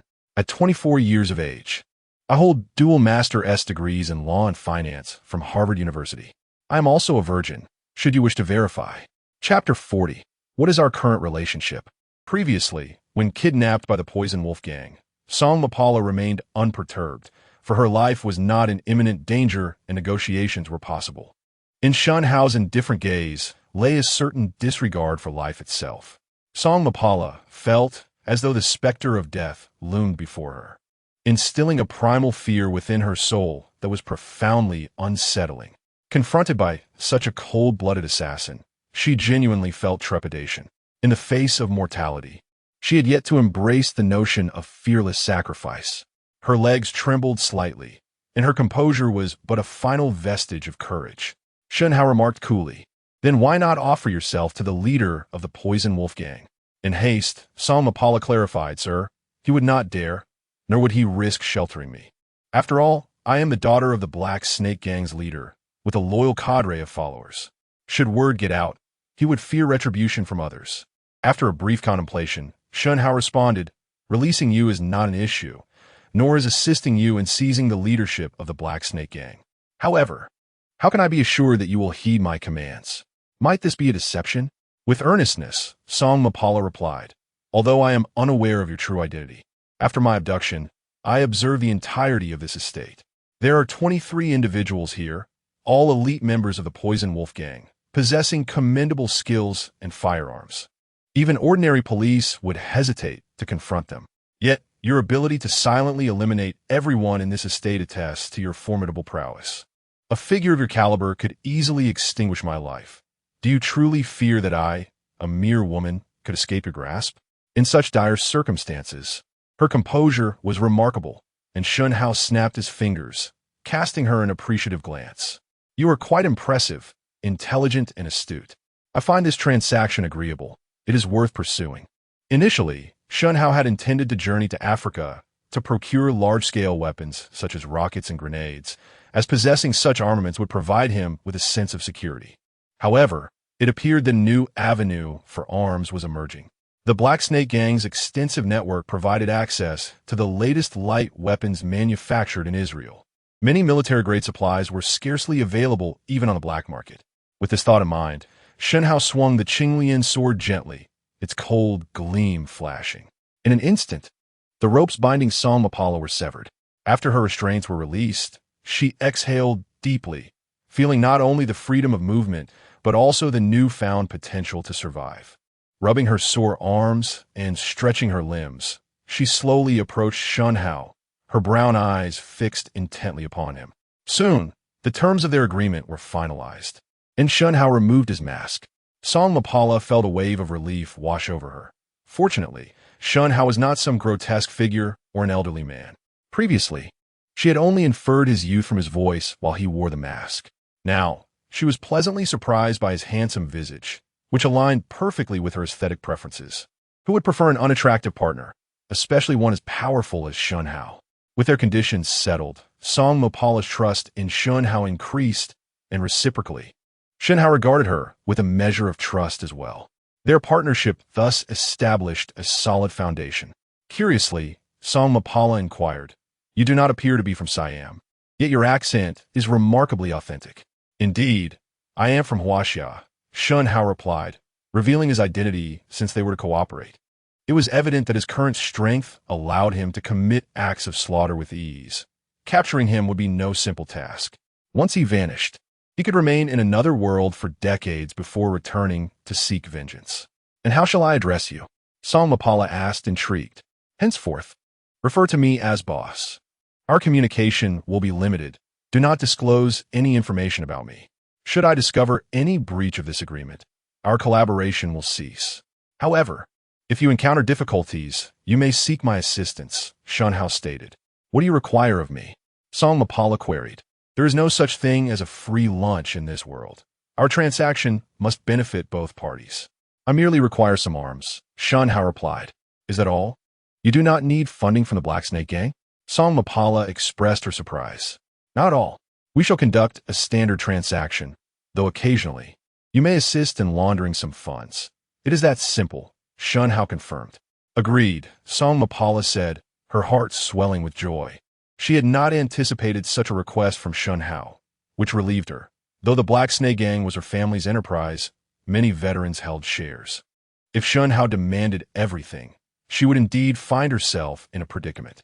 "What is our current relationship, then?" Song Mapala asked, her eyes glimmering with anticipation. "A relationship of employment. I am your boss. However, I'm known to be quite domineering. Should I discover your involvement with another man, I will annihilate the entire Black Snake Gang. Remember to address me as an Appos, boss and Appos." Henceforth, Shen Hao smiled. Song Mapala felt a chill run down her spine, rolling her eyes in disbelief. She could not fathom how the previously gentle Shen Hao could utter such callous words. Yet, a hint of sweetness lingered in her heart. His possessiveness indicated that he held feelings for her. "Very well, boss. Should we not be on our way? What if someone arrives?" she suggested playfully. "Indeed, before we depart, we must set fire to this estate to eliminate any trace of my presence," Shen Hao replied coolly. "Earlier, in this house there was sweat, skin cells, fingerprints, all evidence that must be eradicated by fire." "I share your sentiment," he added. Upon finishing her words, Song Mapala rose to her feet. Chapter 41. Mysterious Death. 10 minutes later, Shen Hao and Song Mapala stood outside the manor, gazing at the raging flames engulfing it. Shen Hao lamented, "Such a splendid estate. It is indeed a pity to see it burn." In response, Song Mapala chuckled, "This house holds little value, if you truly admire it. I can offer you a modern villa in Bangkok as a gift. Should that not pique your interest, I also possess a manor in Pattaya, although it is over 100 kilometers from Bangkok." Fearing Shen Hao might be unfamiliar with Pattaya, Song Mapala elaborated, "Pattaya is a renowned seaside resort famous for its sand, seafood, and cabaret performances, often dubbed the Appos, Hawaii of the East. And Appos, my estate is situated in the eastern district of Pattaya, spanning 2 rai, 3,200 square meters. It features a beautifully designed, standalone villa with a large swimming pool, a 30-meter lakeview pool, picturesque scenery, a serene courtyard, 7 bedrooms, 8 bathrooms, and exquisite decor. What do you think? Are you interested? Song Mapara gazed at Shen Hao with eager anticipation, seemingly hoping to ensnare him with the offer of property. To her surprise, Shen Hao found himself intrigued. A beachfront estate was indeed appealing. He inquired, "How much is the manor in Pattaya?" Song Mapara replied, "I shall gift it to you as a token of gratitude for saving me." Shen Hao, growing impatient, insisted, "Cut to the chase and tell me the price." Rolling her eyes, Song Mapara retorted, "What a rude man you are. The asking price is 29 million Thai baht, approximately 58 million renminbi, or about 775,000 USD. Very well, I am pleased with the price," Shen Hao affirmed, then turned to see Song Mapara, arms crossed and shivering from the cold. "All right, let me take you home," he added, as he retrieved a motorcycle from the corner. As Song Mapara clung tightly to Shen Hao for warmth, she instructed him to head to the East Business District. With a nod, Shen Hao glanced back at the blazing manor before revving the engine and departing with flair. Soon, the fire attracted attention, and someone called the authorities. This incident was beyond Shen Hao's control. That night, he stayed at Song Mapara's villa, and the two discussed further collaboration. After freshening up, Shen Hao asked, "Who else poses a threat to your control over the Black Snake Gang?" "There are 3 individuals, all veterans of the gang," she replied. "Send me their photographs and addresses. I will deal with them tonight." Hesitant, Song Mapara questioned, "If they are all eliminated, won't it raise suspicions about me?" In the face of overwhelming power, all schemes are but mere illusions. Imagine, if they were to vanish without a trace overnight, even if doubts lingered among the gang, who would dare to voice them? Shen Hao reassured her. Song Mapara opened her mouth but struggled to find a response. "As long as you can maintain control over your subordinates. Those who oppose you can be sent to meet their maker. No, in your case, as you adhere to Buddhism, they should be dispatched to the Western Paradise." "All right, just be cautious," she conceded. Shen Hao dressed and offered her a reassuring glance. Listening to the sound of the motorcycle fading away, Song Mapara felt a twinge of unease. The rapid progression of their relationship left her feeling somewhat unprepared, yet she held no regrets. Before long, Shen Hao arrived at a suburban villa. Observing the deputy leader of the gang sleeping soundly in bed, embraced by a cabaret performer whose frame was even more imposing than his own, to Shen Hao's disgust. With a swift motion, he struck the performer's pressure point, severing the heart meridian with his internal energy. In silence, the deed was done. Shen Hao paid little heed to the villa's other contents until he noticed a safe in the study, which piqued his interest. However, the safe proved too complex for him to open, so he simply stored it in his spatial realm. Having concluded his task, Shen Hao departed without a sound. While the villa's guards remained completely oblivious, he employed the same method to eliminate the 3 veteran members of the Black Snake Gang, ensuring their demise was absolute. At dawn, Shen Hao returned to Song Mapara's villa, where she was still asleep. Suddenly, she felt herself being held, the cold touch rousing her from slumber. Upon realizing it was Shen Hao, she exhaled in relief. "You startled me. I thought it was that wild man, and I am not dressed," she exclaimed, playfully chiding him. "Who would dare enter? I would dispatch them without a second thought," he replied. "Have you succeeded?" she inquired, curiosity evident in her voice. "Indeed, you may rest easy and assume your role as leader," Shen Hao confirmed. Song Mapara's eyes widened in disbelief, her mind racing with the implications. Despite Shen Hao's formidable strength, the notion of him eliminating 3 gang leaders overnight was astounding. What gang would dare challenge such a man? "Are you unscathed?" she asked, concern etched on her face. "If I were injured dealing with them, that would be a different story," Shen Hao scoffed. "My boss, you are indeed impressive," she praised sincerely. "Flattery suits you, do continue," he replied with a smile. At that moment, Song Mapara regarded Shen Hao with admiration and awe. Such a powerful man was undeniably captivating. Though Shen Hao contemplated returning home after eliminating these individuals, he reconsidered. The sudden demise of 3 leaders would undoubtedly cast suspicion on Song Mapara.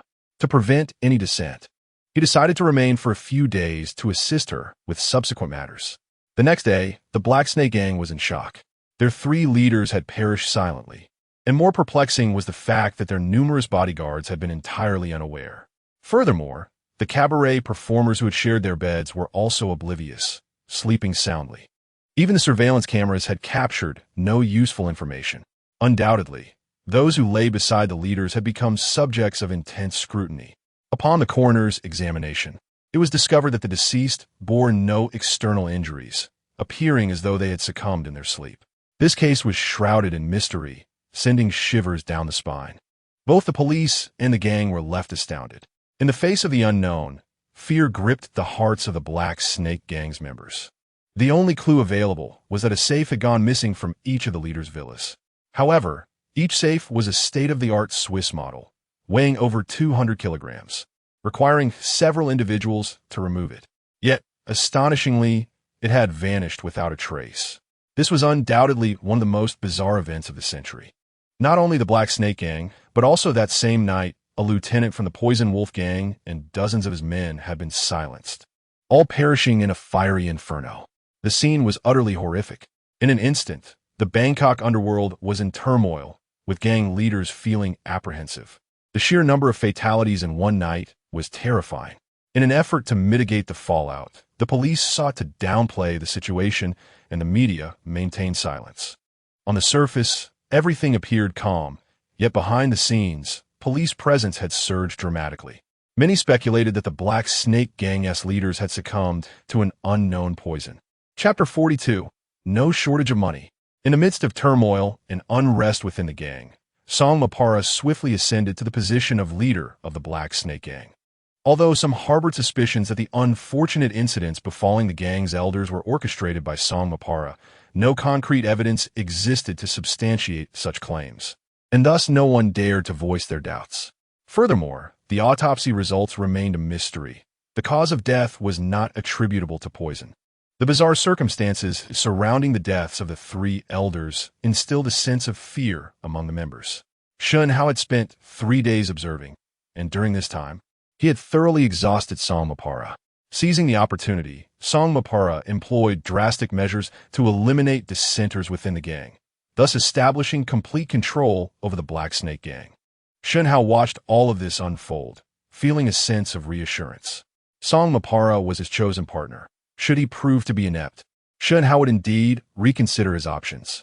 A mere ornament would not align with Shen Hao's pragmatic mindset, as it would only expose vulnerabilities. On the 4th day, Song Mapara escorted Shen Hao to Pattaya, located over 100 kilometers from Bangkok.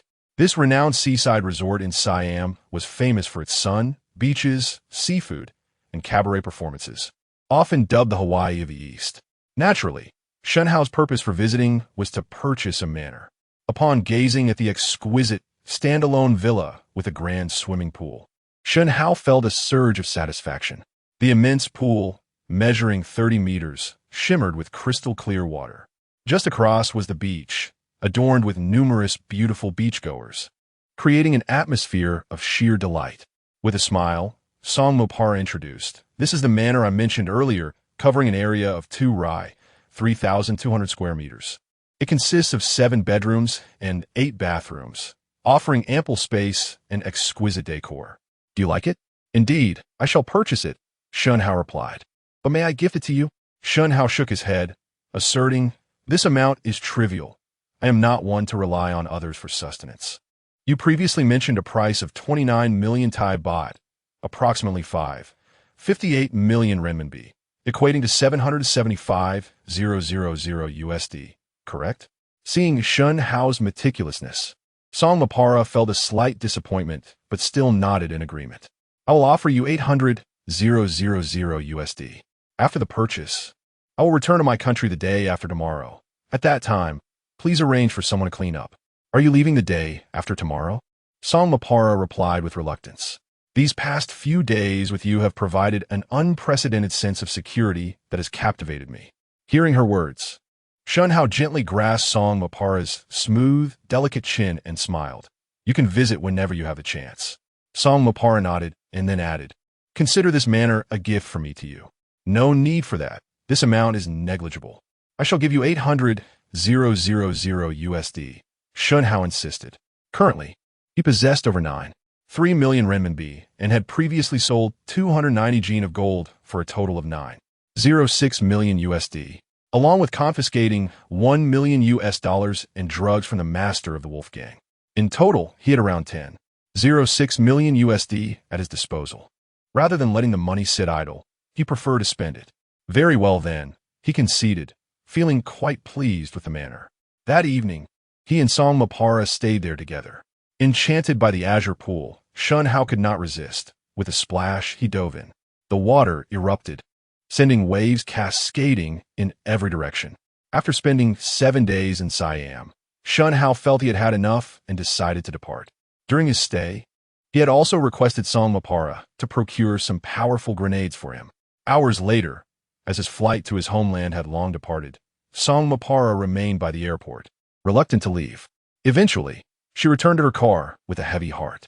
Simultaneously, the maid Lu Jie received a message from Shen Hao, instructing her to pick him up at Chang'an Airport in 4.5 hours.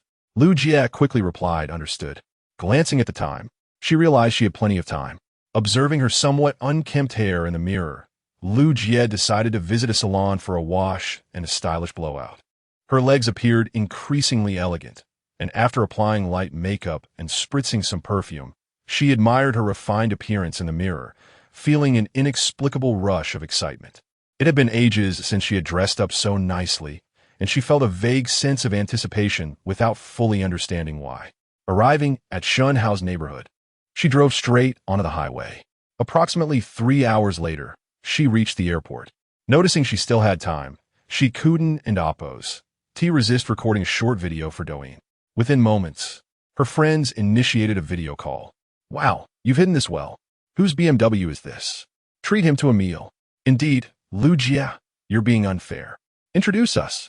Show us the car on video. We need to verify if it's real. Her friends in Oppo's actions greatly satisfied Lu Jie's vanity, though she felt too bashful to admit she was merely a maid. Instead, she took out her phone and began filming the car. Something's off. Lu Jie, you dressed up today, wore stockings, and a body-hugging skirt. This is the airport. You must be here to meet a man. The case is solved. The truth is out. When your man arrives, remember to send us a video. Lu Jie chose not to respond to her friend's demands, instead laughing and hanging up. She was well aware that her friends were not to be underestimated. Introducing Shen Hao to them would undoubtedly lead to trouble. In a small county, many beautiful women existed, but wealthy men were scarce. Even if they wished to be courted, they lacked the means. Their social circles seldom intersected with affluent individuals. Leaving the group chat, Lu Jie noticed her friends continued to chatter away, largely speculating about the identity of her mysterious man and chastising her for being stingy by not introducing him to them. Soon, the plane from Siam landed. Among the crowd, Shen Hao immediately spotted Lu Jie, dressed in her form-fitting skirt. Upon noticing Shen Hao, she eagerly waved, "Over here, boss." A stunning woman with an alluring figure drew the attention of numerous men, who could not help but glance her way. As Shen Hao approached her, many men felt a pang of envy, wishing they could take his place. What a handsome guy, they muttered, their jealousy palpable. As Shen Hao entered the BMW, realization dawned on many, hence the allure. Ugh, a gold digger. This time, Shen Hao took the driver's seat, having not driven for several days. He felt a surge of excitement. Once inside, he turned to Lu Jie and said, "Thank you for your hard work." "Oh, it's no trouble at all. This is my duty," Lu Jie replied hastily. As Shen Hao started the engine and set off, he added, "This isn't part of your usual responsibilities. Consider it over time. I'll send you a bonus shortly." Lu Jie quickly waved her hands. "No, boss, I haven't cooked for you these past few days. It feels wrong to accept extra pay." "Enough of that. Just follow my lead," Shen Hao replied, glancing at Lu Jie. "You look lovely today. Your legs are quite appealing." At his compliment, Lu Jie felt her cheeks flush and her heart raced. Chapter 43. The thoughtful nanny. As she tucked a stray strand of hair behind her ear, she shyly remarked, "Oh no, you flatter me, boss." A smile graced Shen Hao's lips, yet he remained silent. Lu Jie looked exceptionally beautiful today, her hair freshly styled, and she emanated a delightful fragrance. It was evident to Shen Hao that she had dressed to impress, seeking his admiration. Indeed, he was quite perceptive of a woman's sentiments, and her emotions quickly revealed themselves. However, in recent days, Shen Hao had been occupied in Siam, accompanied by the enchanting song Mapala. Although Lu Jie caught the eye, he felt no inclination towards her. Soon, they were on the highway, and Shen Hao engaged the cruise control, taking the opportunity to retrieve his phone for charging. As he placed it on the wireless charging pad in front of the gear shift, Lu Jie's long, elegant legs naturally moved closer to him. Shen Hao was taken aback, pondering her intentions. Did she think he wished to touch her leg, and was she perhaps offering it willingly? Upon noticing the slight blush on Lu Jie's cheeks, he decided not to disappoint her and placed his hand on her leg. The smoothness of her skin felt exquisite. After a while, an awkward silence enveloped the car. Shen Hao shifted the conversation, asking, "Did you fill up the tank?" Lu Jie promptly replied, "Yes, I was concerned about running out of fuel on the way." "Oh, no need to worry. I filled it with 95 octane, she added. Shen Hao nodded. "I'll transfer the cost to you later. This is a personal errand, and I shouldn't let you bear the expense." "Really, it's not necessary," Lu Jie insisted. "No, it's settled. A bit of money is insignificant to me, but may not be for you. We in Oppos. I'll stop at the supermarket to buy some groceries later. Lin Oppos. Let's have dinner at home." As he reminisced about the unpalatable meals he had endured in Thailand, he couldn't help but complain. "I simply cannot acclimatize to the food there." "Of course, boss." He responded eagerly. Pleased with his thoughtful and considerate nanny, Shen Hao felt he had made the right choice.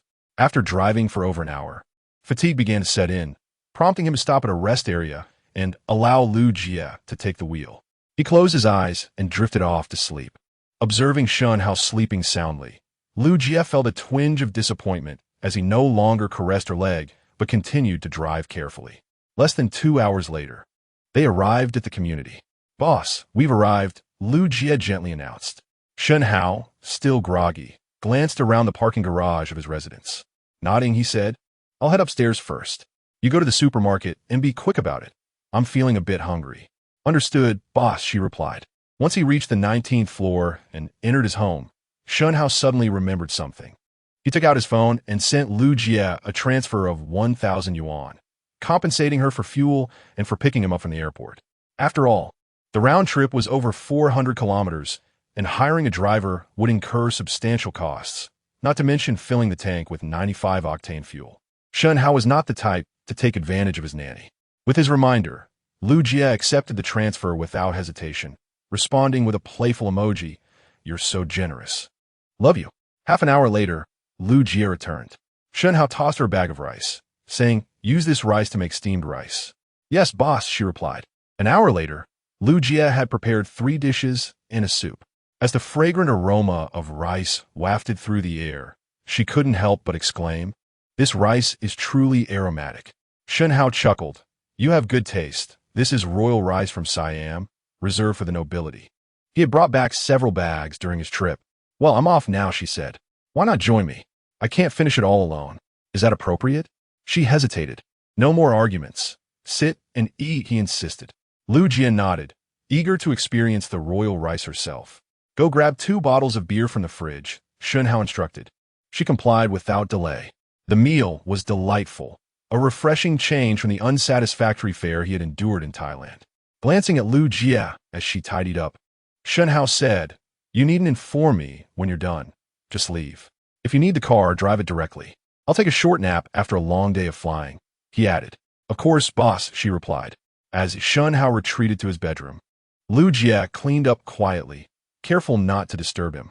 After half an hour, she completed her chores and gently closed the door behind her. That night, Shen Hao enjoyed a peaceful slumber. The following morning, around 8, he heard the door open. Emerging into the living room, he found Lu Jie entering with breakfast, soy milk, 2 buns, and an egg. "Boss, please have breakfast while I tidy up," she offered. Shen Hao replied, "Your duties do not include breakfast. There's no need for that." "It's nothing," she insisted. "After dropping off the kids, I picked this up. Please wash up and have breakfast while I clean." "Moments latte." He heard Lu Jie's voice from the bedroom. "Boss, your sheets haven't been changed in quite a while. Is there a spare set in the closet? I can replace them for you." Observing Lu Jie's industriousness, Shen Hao felt quite pleased with his nanny. After finishing his meal, he stretched contentedly, feeling rejuvenated, and prepared to return to his other world. Chapter 44. Where is your widow's dream ball? Stretching languidly, Shen Hao entered the space and donned his ancient attire, reappearing in the other world. The surroundings remained unchanged from the moment he had departed. The following day, Shen Hao became a member of the Liu family escort agency in Luoyang County. Meanwhile, in a carriage, the disguised Song Yongxi and Ji Donggo were still in a drowsy stupor. Suddenly, a thunderous sound erupted, causing the ground to tremble. The commotion suggested the presence of at least 100 riders. From a distance, a swirling cloud of yellow dust obscured the sun, reminiscent of a sandstorm.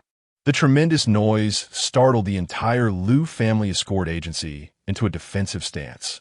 Simultaneously, the loud clamor roused Song Yongxi and Ji Donggo, who anxiously huddled in Shen Hao's embrace.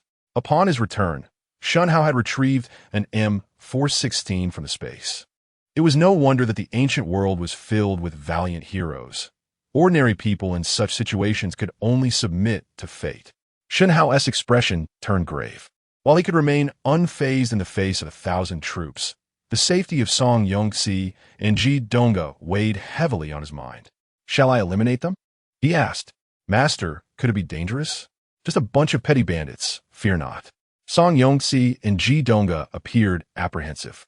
Observing their concern, Shen Hao resolved that once the situation stabilized, it would be the right time to teach them martial arts. He did not seek extraordinary prowess from them, but at least a modicum of self-defense skills would be prudent. At that moment, a middle-aged man, around 40 years of age, emerged from the Liu family escort agency. Drawing his sword from his waist, he stood sternly at the forefront. Shen Hao was puzzled. Previously, he had believed the bandits to be associated with the Liu family. It now appeared that this was not the case. As the sound of galloping hooves drew nearer, everyone braced themselves.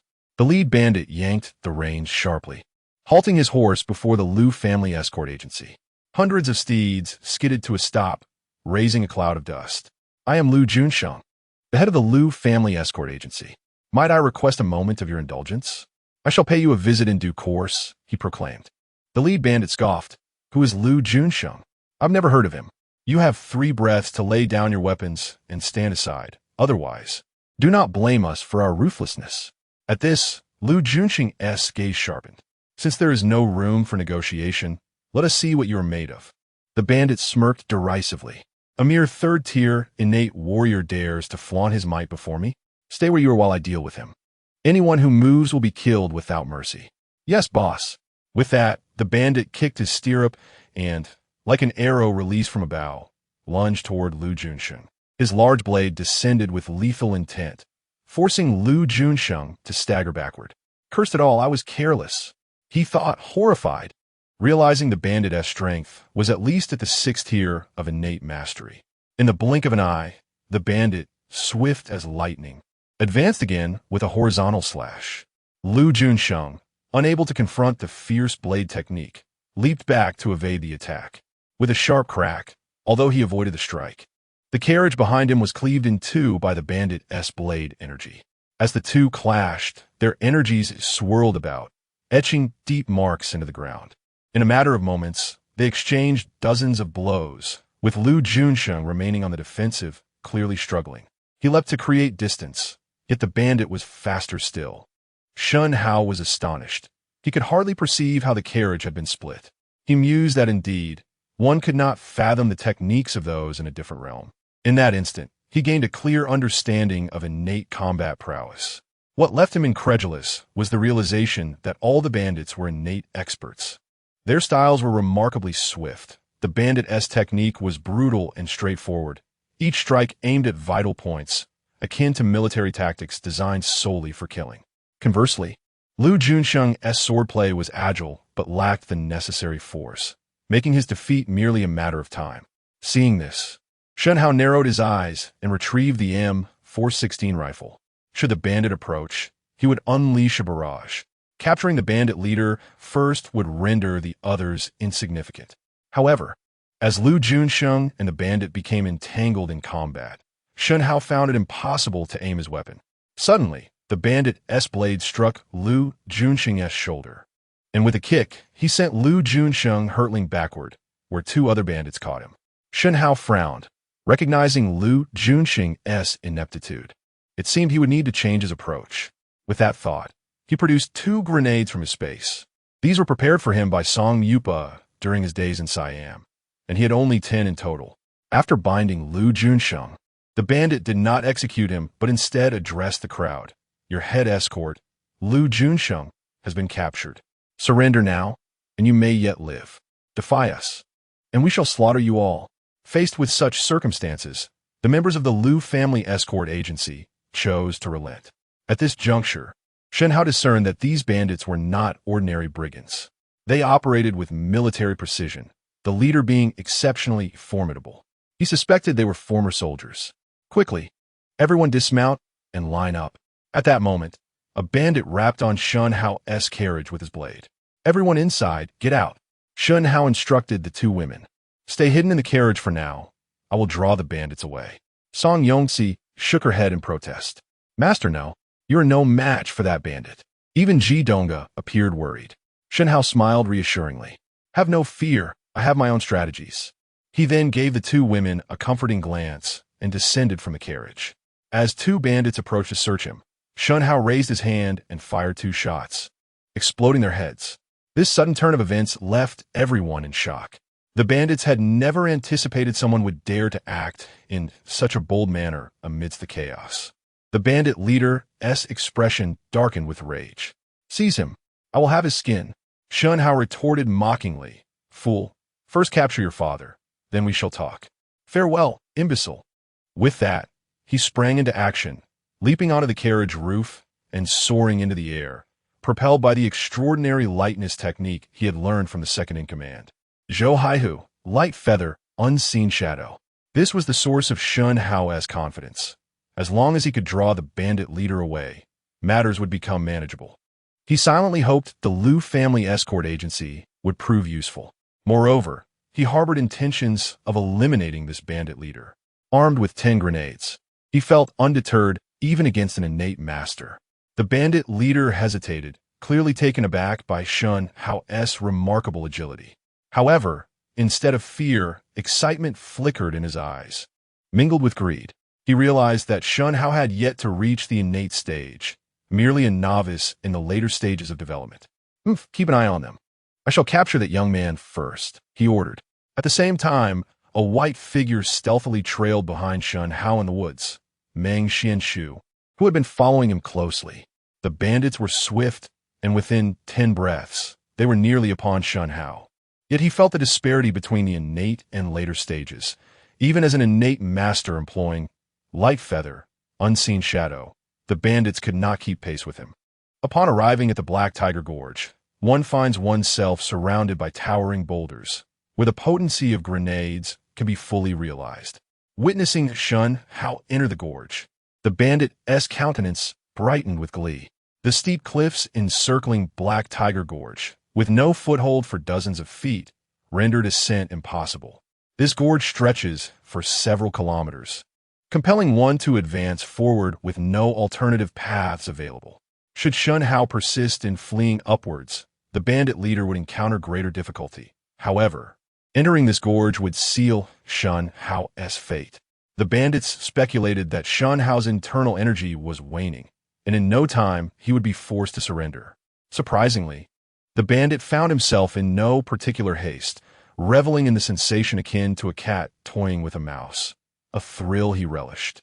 After a few minutes of running, Shen Hao was left with merely 30% of his internal energy. While sprinting, he deftly stowed 10 grenades into his pocket, binding them together with tape for easy access to the fuses. Once he completed these preparations, he feigned exhaustion, collapsing onto a stone to catch his breath. Barely seconds after Shen Hao sat down, the bandit's figure appeared, closing in rapidly. Observing Shen Hao gasping for air, the bandit grinned with a cruel smile. Why have you stopped running, brat? Keep going. Your pause only bores me, he taunted. Shen Hao waved dismissively, stating, I can no longer run. Spare my life, and I shall surrender willingly.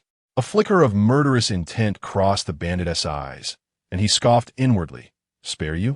You've wasted so much of my time, and I shone into oppose. Rest until I've dismembered you, for the resentment you've kindled within me. Taking a deep breath, he suppressed his fury. He had more pressing matters at hand. Shen Hao's unexpected appearance was, in fact, a delightful surprise, particularly the remarkable agility he exhibited, an art the bandit himself lacked. Who would have thought that an act of robbery could yield such fortune? With a grimace resembling a cry more than a smile, the bandit declared, "I may spare your life, but you must obediently transcribe the techniques of your agile movements. I swear to let you live and even take you in as my subordinate, granting you the wealth and glory you desire." With a subtle motion, Shen Hao discreetly pulled the pin from a grenade hidden behind him, then retorted with a cold laugh. "Fool! With your meager intellect, do you truly think you could deceive me? Are you hoping to trick me into revealing my techniques, only to slay me afterward? You're nothing but a deluded dreamer seeking death." Infuriated by the insolence of an insignificant insect, the bandit seized his machete, striding forward with fierce determination, intent on delivering a fatal blow. Chapter 45. Who is the senior? Upon witnessing the bandits charging towards him, Shen Hao displayed not a trace of fear. Instead, a hint of exhilaration graced his face. He silently counted down the seconds on the hand grenade, preparing to evade into the spatial realm and unleash chaos upon the ruffians. Just then, a sudden whoosh sliced through the air behind the bandits. The bandit's hair stood on end, alarm coursing through him. He instinctively reacted, executing a swift somersault in the air to alter his stance. The bandit understood that persisting in his assault on Shen Hao could lead to his own injury. Evasion was his only recourse. He had not anticipated that Shen Hao had an ally. In an instant, a vibrant green leaf soared past the bandit, creating ripples in the surrounding air as it passed. Despite the bandit's quick reflexes and adjustment of his position, the leaf struck his left arm with precision.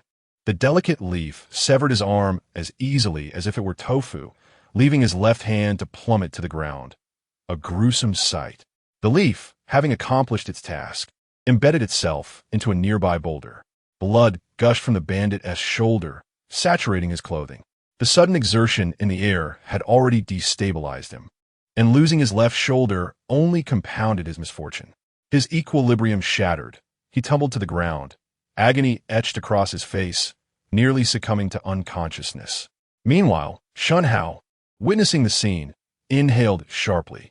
Regaining his composure, he seized the opportunity to hurl all his grenades towards the bandit, swiftly retreating to hide behind a massive stone 8 meters away. The bandit, still reeling from the shock, glimpsed the barrage of dark iron projectiles soaring towards him. Though unfamiliar with such objects, he instinctively reached for his knife, believing he could withstand this assault far better than the previous leaf attack. Gritting through the excruciating pain in his shoulder, he prepared to strike, only to be met with a thunderous explosion. A fiery eruption erupted around the bandit, the blast radiating violently within a 7 to 8 meter radius, sending debris flying. In that fleeting moment, the bandit crossed his knife in front of him, but the force of the explosion propelled him backward, leaving him convulsing on the ground, lifeless. The tremendous detonation startled the wildlife in the forest, sending creatures scattering in panic.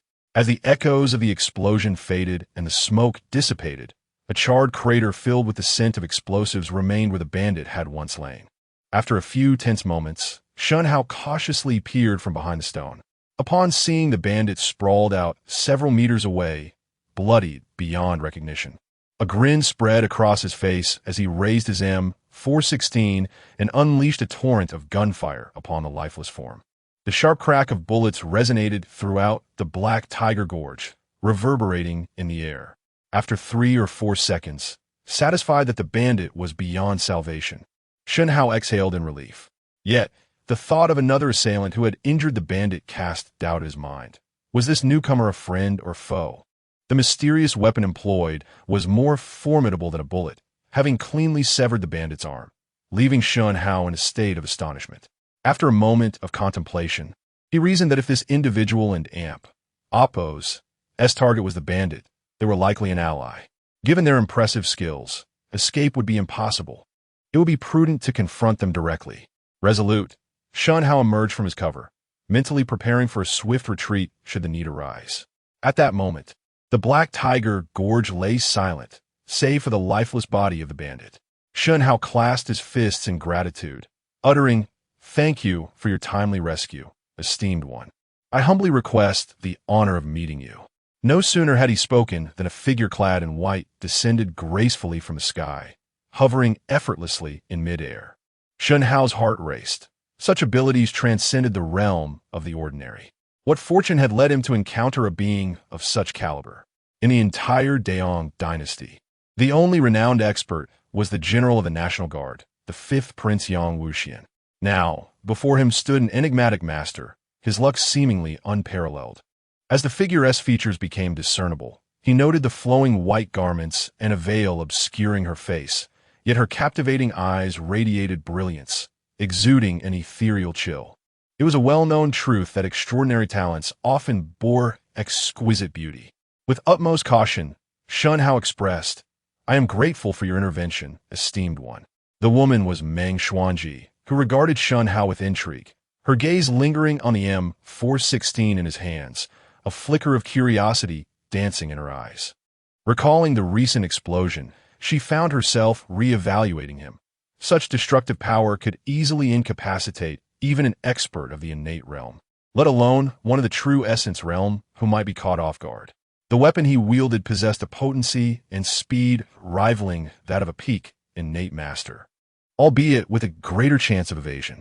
Her curiosity piqued. She pondered whether Shen Hao was a master craftsman or if he hailed from a lineage of artisans. With a composed demeanor, Meng Xuanji remarked, "Had I not intervened, you would not have emerged unscathed." Meanwhile, Shen Hao's mind raced. Forging an alliance with such a formidable figure would be immensely beneficial. He replied with a smile, "You humble me, esteemed one. Had it not been for your timely intervention severing the bandit's arm, he might have evaded my attack.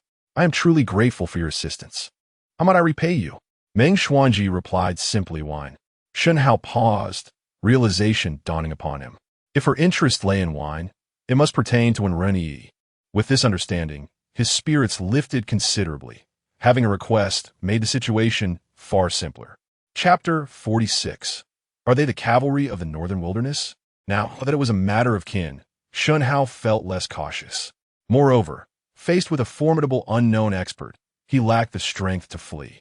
Nevertheless, he remained prepared to retreat into the space at any moment. However, what astonished Shen Hao was the remarkable ability of Wenren, who had managed to find an even more powerful adept than the true essence realm to accompany her. Indeed, he was taken aback and realized he had underestimated Wenren. Once again, Shen Hao spoke, "Since the esteemed elder desires wine, that is simple. The wine is in the carriage. Oh, and if you could kindly assist in rescuing my two maidservants, I have expended considerable energy and cannot rush over immediately.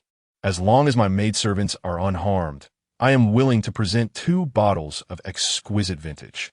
Although Shen Hao was unaware of the elder and Appo's motives for the wine, he recognized that he could use it to forge a connection with her.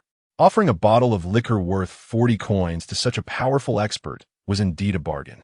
No amount of gold could procure such an ally. Of course, Shen Hao was not inclined to satisfy her demands all at once. Otherwise, she might become demanding in the future. Gradual persuasion was the way to go. After dispatching a few bandits with ease, Meng Xuanji nodded in agreement. "Very well. It is a deal." With that, her figure vanished in an instant. "By the heavens!" Shen Hao exclaimed in astonishment. The woman's speed was so extraordinary that he scarcely grasped her movements, and one might think he had encountered a ghost in broad daylight. Shen Hao felt a surge of envy. To soar through the skies and roam the earth, who would not desire such freedom? The more he thought about it, the more exhilarated he became. He then approached the mangled bodies of the bandits. After walking only a few steps, Shen Hao halted, his eyes widening in disbelief as he fixed his gaze on a leaf. More precisely, it was a large stone about a meter high, embedded with a leaf, not resting on top, but half of it integrated within. A leaf had pierced the stone, shattering Shen Hao's understanding of reality. Suddenly, a thought struck him. The bandit had seemingly lost his left arm to some sharp weapon. Could it be this very leaf? Was it a concealed weapon? Intrigued, Shen Hao approached. Upon examining the leaf on the ground, it appeared completely ordinary devoid of any distinguishing features. Thus, Shen Hao gently tugged at it. As he did so, the stone fractured like shattered glass, riddled with countless cracks, and with a sharp sound, it splintered into innumerable fragments. In his hand, the intact leaf left Shen Hao in awe. Good heavens, it was indeed terrifying. He was fortunate that this woman was not an enemy. Humility was undoubtedly the way to go. Skeptical of his luck, Shen Hao tore the leaf in half effortlessly. It was merely a leaf.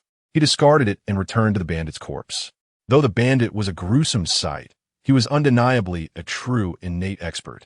Without hesitation, Shen Hao tossed the body into the space. He then hurried back, anxious for the safety of Song Yongxi and Ji Donga, who remained in the carriage.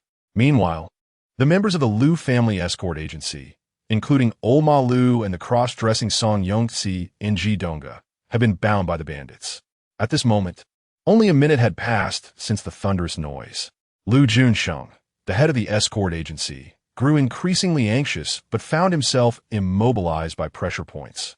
Unable to exert his full strength, he silently channeled his true energy to break free from the restraints, praying that Shen Hao could buy him some time. In his view, Shen Hao's desperate diversion of the bandit leader was a bid to secure a glimmer of hope for them.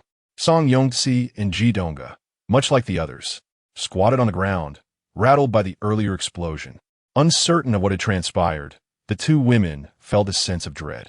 Meanwhile, the bandits were indifferent, believing that Shen Hao, a mere postnatal realm weakling, could not possibly contend with their leader. Suddenly, several piercing sounds filled the air. The outermost bandits were struck and sent flying. The two bandits guarding Lu Junsheng were caught off guard and swiftly dispatched. Lu Junsheng himself was struck by a stone, yet caused him no harm.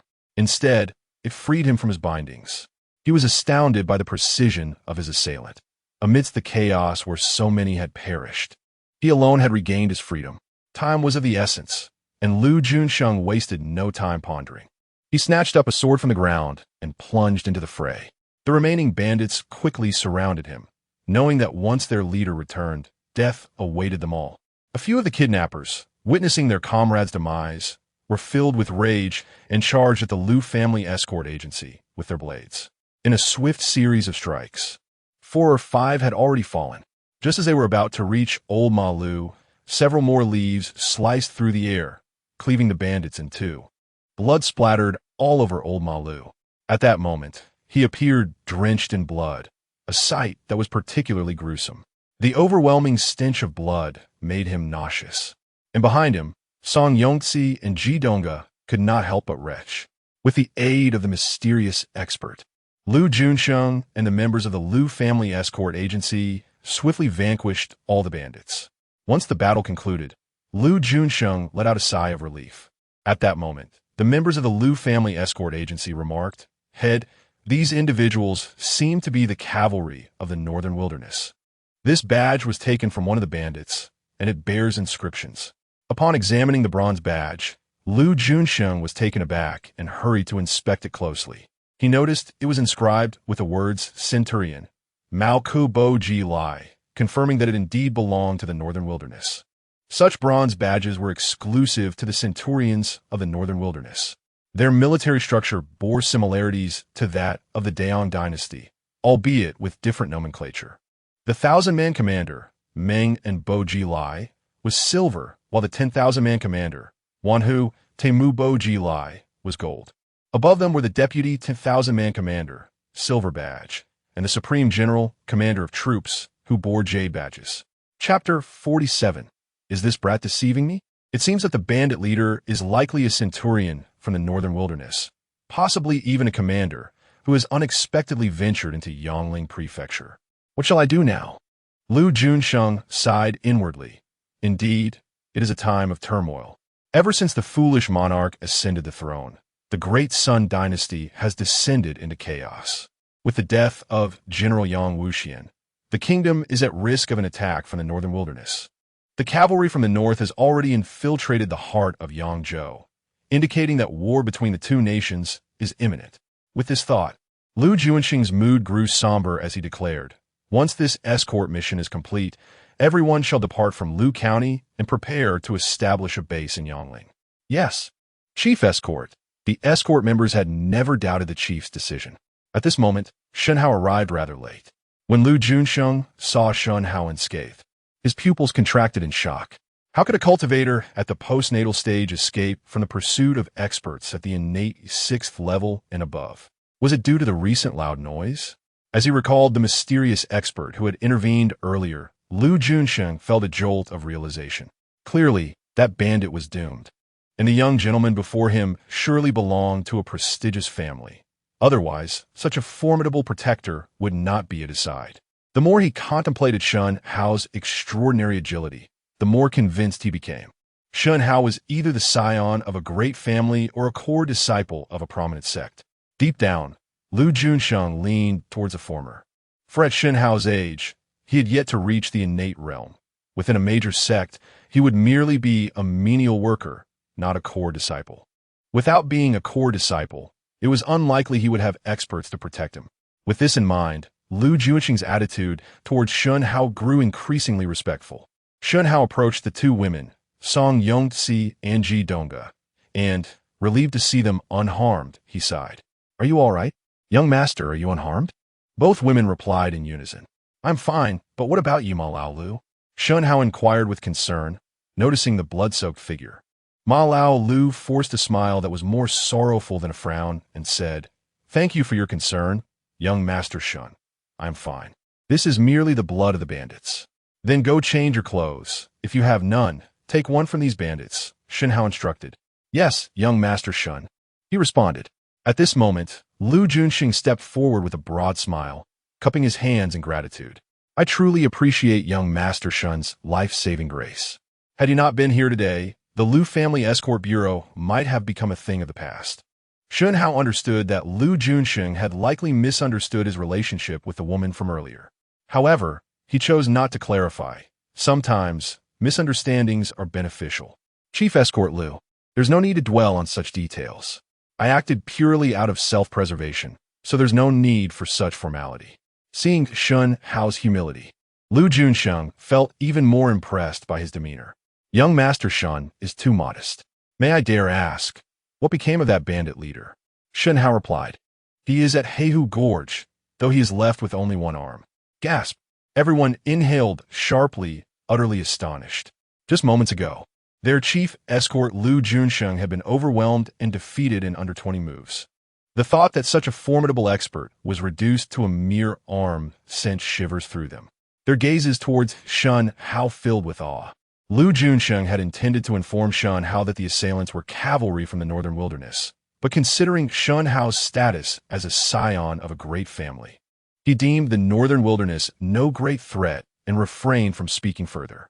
He clasped his hands and said, regardless of young Master Shen's intentions, "You have saved the lives of many at the Lu Family Escort Bureau today, and this debt of gratitude is immense. In the future, should you have any needs, simply express them, and I, Lu Junsheng, will fulfill them without reservation." Having more friends opens more paths. Shen Hao understood that Lu Junsheng's gesture was a means of forging a connection. Coincidentally, Shen Hao also sought to establish friendships, for an innate expert would be an invaluable ally. "Chief Escort Lu, you are too courteous. We are friends, are we not? Assistance is mutual." "Indeed, indeed. Friends, friends," Lu Junsheng exclaimed joyfully. Observing the corpses surrounding them, Shen Hao remarked, "Chief Escort Lu, it will be prudent to dispose of these bodies to avoid the risk of disease. Furthermore, it is not fitting to leave them here, especially since this is an official road." Lu Junsheng nodded. "You are indeed considerate, young Master Shen. The bodies can be dealt with easily, but what shall we do with these horses? They are fine war horses and quite valuable."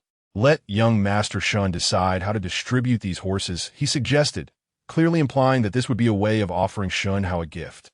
Naturally, without the assistance of the mysterious expert, they would have perished. In response, Shen Hao addressed the crowd. "Today, everyone has worked hard, and some brothers have even paid the ultimate price. I cannot bear the thought of this. While these war horses are precious to ordinary folk, they are burdensome to me and hold no value. Thus, you may divide them equally among yourselves. As for the distribution, let Chief Escort Lu decide. But do remember to reserve one for my groom, as he too has endured great fear. Young Master Shen is truly magnanimous. The crowd cheered, their excitement palpable. A single fine warhorse is worth over 400 taels. With over 80 here, each person could receive one, leading to newfound wealth. To Shen Hao, this money was insignificant. Moreover, after fighting alongside each other, it would incite resentment were one to hoard all the spoils. Beside them, Ma Lao Lu felt his eyes redden with emotion. Reflecting on his earlier betrayal of Shen Hao, guilt washed over him. He even speculated whether the bandits had come after Shen Hao due to his earlier disclosure of Shen Hao's whereabouts. After all, there had been no bandits on this official road prior. Everyone had cooperated with the Lu family escort bureau, and all had been peaceful in exchange for 2 taels of silver. Subsequently, Lu Junsheng led the escort members to handle the bodies. It was straightforward. They simply discarded them into the gorge below, where wild beasts and birds of prey would consume them. After a protracted hour, they prepared to move again. Just as Song Yongxi and Ji Donga opened the curtains of the carriage, they discovered a woman dressed in a white gown, adorned with a white veil, and possessing an ethereal presence already seated inside. Just as they were about to exclaim in surprise, Shen Hao covered their mouths. "Do not shout. She is one of us." Meng Xuanji ignored the 2 women, her piercing gaze fixated on Shen Hao as she coldly inquired, "Where is the wine?" Today, despite Shen Hao's peril, Meng Xuanji felt a strange satisfaction because she could finally demonstrate her worth. The wine given her by Wen Yi had dwindled to a mere day supply. Without it, her ability to suppress her cold energy was compromised. However, she had been preoccupied with how to procure wine from Shen Hao, unable to find an opportunity. Resorting to force would contradict her principles. Thankfully, the appearance of these bandits had brought her a modicum of joy. She could finally showcase her abilities. Indeed, after Meng Xuanji intervened, Shen Hao promised her 2 bottles of wine, and she deemed this exchange quite favorable. However, when she searched the carriage for the wine, she found none. Her mood soured immensely. Oomph, oomph, oomph. Is this brat deceiving me?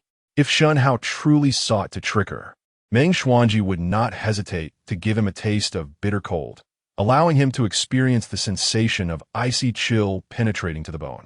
The more she pondered, the more dangerous her gaze became as it fell upon Shen Hao.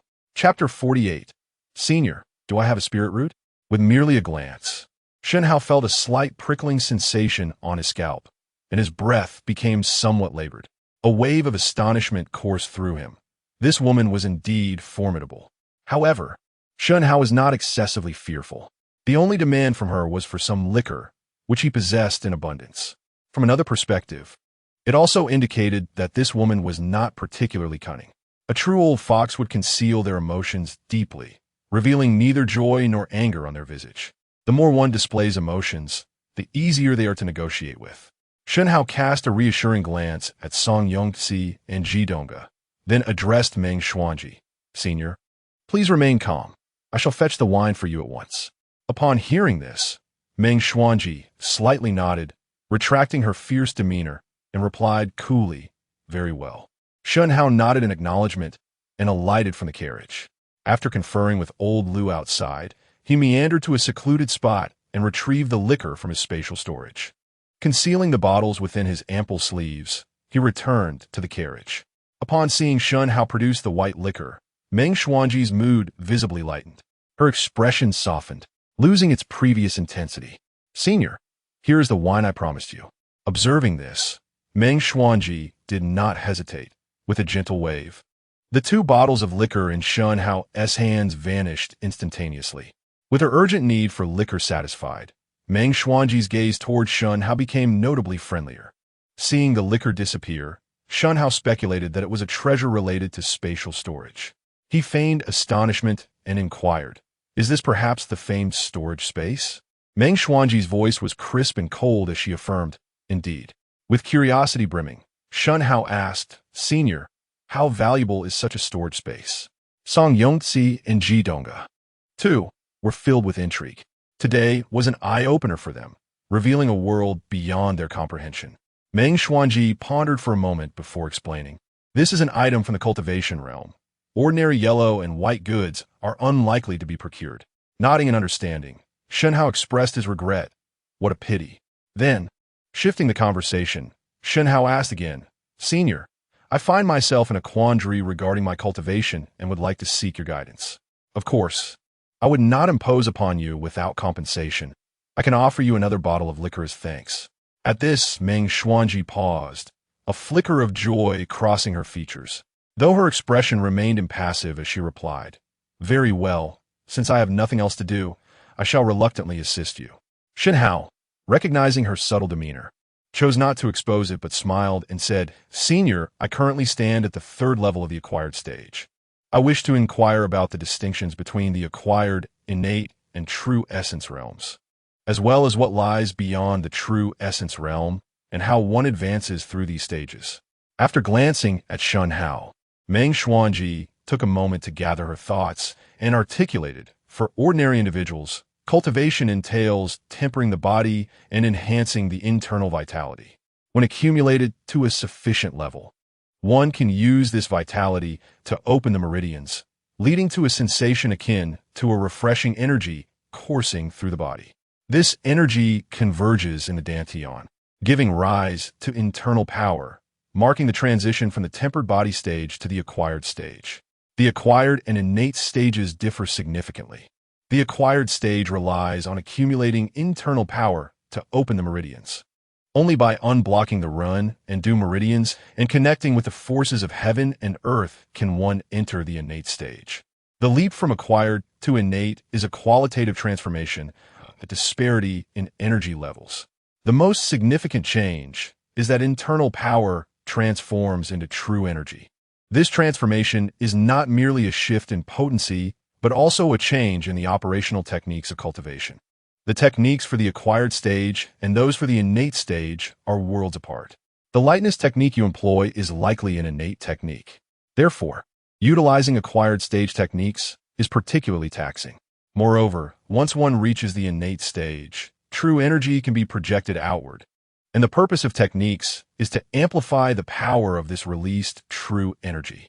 The more intricate the technique, the greater the power released. It is akin to the concealed weapons you possess. They are indeed formidable. Though they are made of iron, when launched from your concealed weapons, they take on a different nature. Those concealed weapons are exceptionally powerful, allowing even an ordinary person to unleash several times their strength. I cannot even fathom the outcome if 10 ordinary individuals wielded such concealed weapons. Even an innate master would find it perilous. However, they would be of little use against a true essence master. Furthermore, once the connection to the bridge of heaven and earth is established and one enters the innate realm, one begins to perceive the movement of true energy in the air. This means that when an innate master strikes you with true energy, a practitioner of the acquired stage remains entirely oblivious. This illustrates the disparity in realms. Following the true essence realm is the spirit pill realm. Although true essence practitioners are scarce, they're not insignificant within the Tianwu Empire. Upon absorbing this theoretical exposition, Shen Hao experienced a moment of clarity. He understood that this was not merely a novice village. The true essence realm was akin to university graduates, sparse in small counties, but abundant in large cities. The Tianwu Empire was indeed a grand metropolis. This realization filled Shen Hao with excitement. No wonder that earlier, the bandit leader had effortlessly cleaved through the carriage with a blade. He had been utterly bewildered by the seeming impossibility of it. He had not comprehended how to evade such an attack, as though it had been executed from a distance. It turned out that acquired practitioners could not perceive the true energy manipulations of innate practitioners, much like a newborn who can only discern black and white, unable to perceive other colors. Shen Hao then inquired, What, then, distinguishes the innate realm from the true essence realm? And how does one break through to the true essence realm? His understanding of this knowledge was scant, gleaned from the chief of Lu family village, Lu Baoshan, who had mentioned that one could break through to true essence using demon cores of the same attribute, but the specifics eluded him. Meng Xuanji did not withhold, but gradually elucidated the transition from innate to true essence, much like the shift from acquired to innate, also represents a qualitative transformation of energy. Each breakthrough to a new realm incites a profound change. Internal power transforms into true energy, and true energy coalesces into true essence, which defines the true essence realm. However, the limit for ordinary individuals is the innate realm. Achieving the true essence realm is exceedingly challenging. It requires not only opportunity, but also a spirit root. Spirit root? Shen Hao exclaimed. Does this mean that without a spirit root, one cannot break through to the true essence realm? Perhaps sensing the coarseness in Shen Hao's tone, Meng Xuanji cast him a sidelong glance and reiterated, indeed, possessing a spirit root is essential. Given the depletion of spiritual energy in this realm, the elemental properties within the spiritual energy are scarce. Moreover, it is not merely about having a spirit root. Those with inferior spirit roots require the assistance of demon cores to transition from the innate realm to the true essence realm. Only by absorbing demon cores of the same elemental attribute can one enter the true essence realm, which is nearly impossible for individuals lacking resources and connections. Demon beast cores nurture elemental spiritual power, which can be refined through alchemical means to assist humans in their breakthroughs. The saying, without entering true essence, one is but an ant, encapsulates this sentiment. Only by reaching true essence can humans' lifespan extend to 200 years. Therefore, once one surpasses 40 without entering the innate realm, the decline of vitality renders it nearly impossible to reach true essence in their lifetime. However, true essence practitioners are few. While the Tianwu Empire is abundant in them, it can be said that there may be many true essence practitioners, but among 10,000, it is commendable to find one in the spirit pill realm. This is the remarkable aspect of the spirit pill realm. True essence practitioners can wield spells and fly with swords, while those in the true essence realm can cast spells without relying on artifacts. At this point, Meng Xuanji cast a cursory glance at Shen Hao and added, acquired practitioners may employ various means to hunt innate practitioners, but it is utterly impossible to slay a true essence master. The meaning is quite evident. The kind of weapon you possess may suffice against innate experts, but it proves inadequate against those transcending the true essence realm. Upon hearing Meng Xuanji's explanation, Shen Hao was left utterly dumbfounded. To break through from the innate stage to true essence, one must possess spiritual roots, and even then, it is not guaranteed to be effective. One must also utilize a demon core of the same attribute to achieve such a breakthrough. Truly an extraordinary challenge. For an ordinary person, it is exceedingly arduous. If the true essence realm is so formidable, how much more difficult must it be to attain the spirit pill realm? Fortunately, Shen Hao has his spatial abilities. This further underscores the remarkable value of the woman before him. Thus, Shen Hao inquired with curiosity, "Esteemed elder, could you assist me in determining whether I possess spiritual roots?" Chapter 49, Waste of Talent, Cursed. Meng Xuanji casually lifted her eyelids and remarked no. Upon hearing this, Shen Hao felt a twinge of disappointment. What? No spiritual root? Am I not the chosen one? Meng Xuanji continued.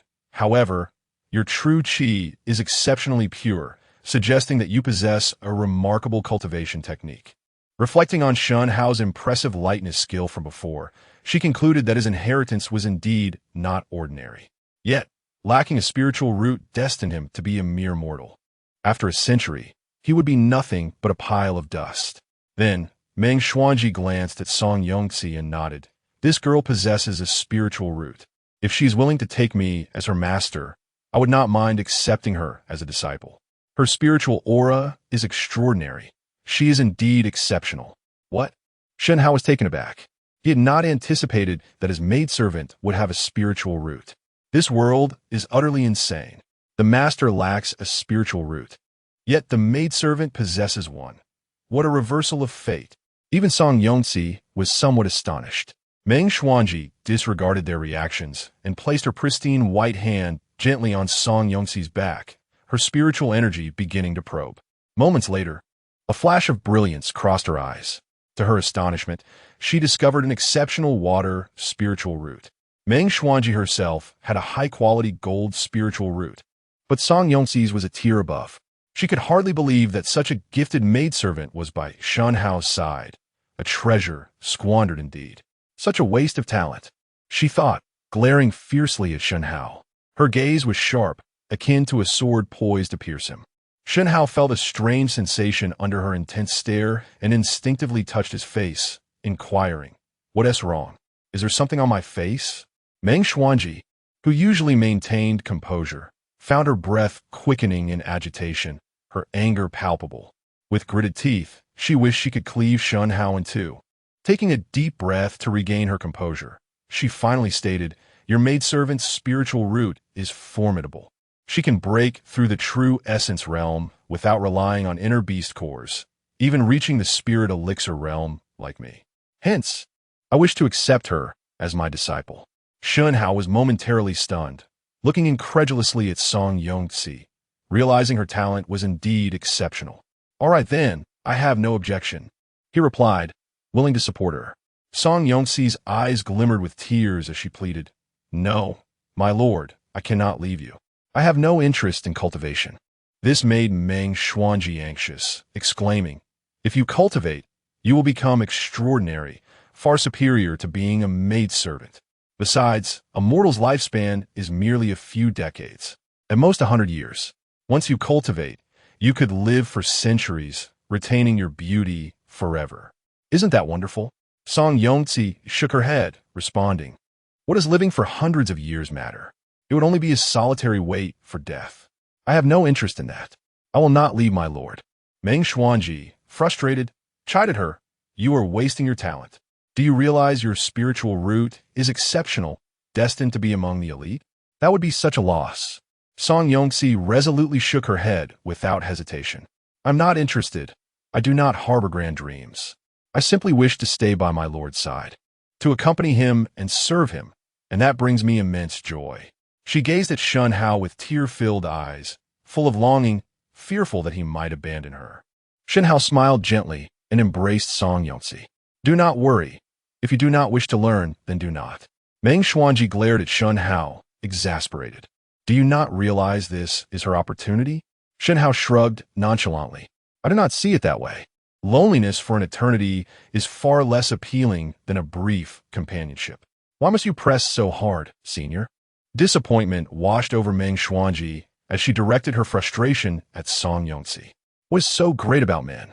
Cultivating to achieve the Tao is the right path. Once you succeed, you can command any man you desire. Would that not be better than being a mere maidservant? I am Meng Xuanji, the master of Jade Clear Palace. To be my direct disciple is the dream of countless individuals." Song Yongzi shook her head in confusion. "I have never heard of it." Meng Xuanji felt her throat constrict, as if choking, and she feared she might lose her mind. To prevent any harm to Shen Hao, Song Yongzi quickly added, "Even if there are countless men in the world, I have no interest. In this life, I only wish to be Shen Gongzi's maidservant, and nothing more." This declaration brought a smile to Shen Hao's face as he nodded in satisfaction.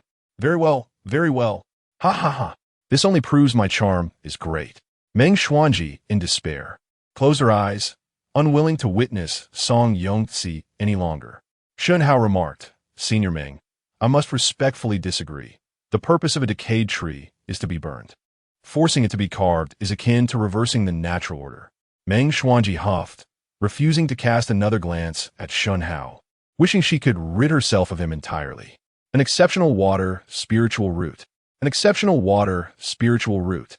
The more she contemplated, the more anguish she felt. The greater her torment, the happier Shen Hao became. "Ah, my charm knows no bounds." He hugged Song Yongzi and kissed her fervently. "Such a good girl. When we reach the Yangling mansion, I will treat you to Hadaleo." "My lord, what is Hadaleo?" Song Yongzi asked, her face filled with curiosity. "Oh, it's hot pot. The very spicy kind." "Spicy food?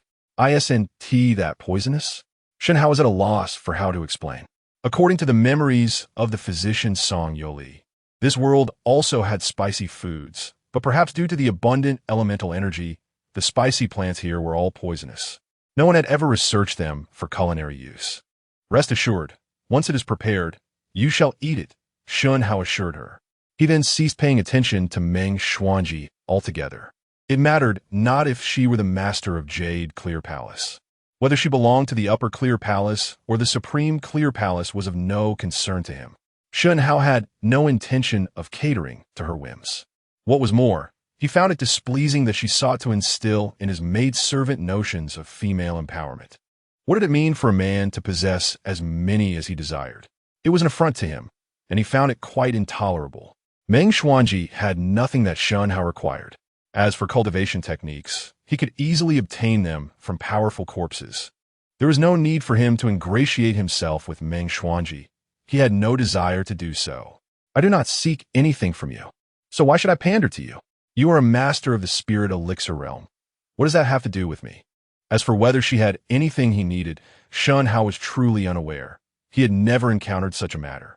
If he dared to voice such a question, he would likely be met with a swift and lethal response.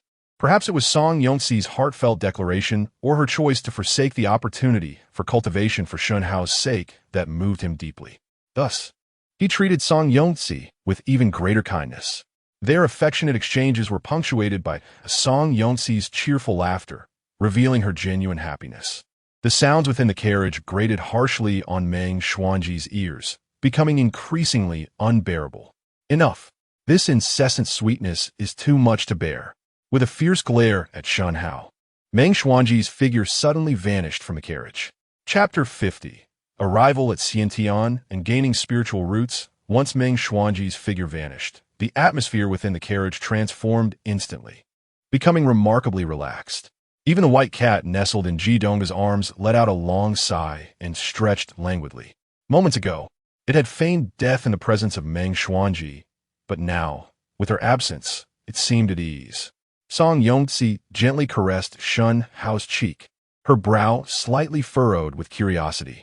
"Young master, why has your beard grown so rapidly? When I wiped your face this morning, there was none. How is it that by afternoon, it has already become so long?" At her words, Shen Hao paused momentarily, instinctively rubbing his beard, feeling its coarse texture. Indeed, it had grown. Initially perplexed, he soon realized the reason. Though only a few hours had passed in this realm, a span of 7 or 8 days had elapsed in the urban world. Then, a practical concern arose in Shen Hao's mind. Although time stood still in this world while traversing between realms, his own time had not. This meant that his life was continuously flowing away. 10 days spent here equated to 10 days spent there, totaling 20 days. Was it not the case that he was aging faster than others? Goodness! Shen Hao felt as if thunder had struck him, a sense of urgency creeping into his heart. Yet he quickly relaxed, reminding himself that this world was a fantastical realm where one could cultivate and enhance their vitality. Thus, he found solace once more. It's all right.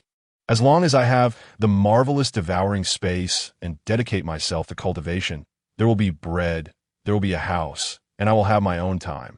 Shen Hao chuckled and said, "Perhaps you misjudged." Song Yongxi, not pondering much further, nodded with an apologetic smile.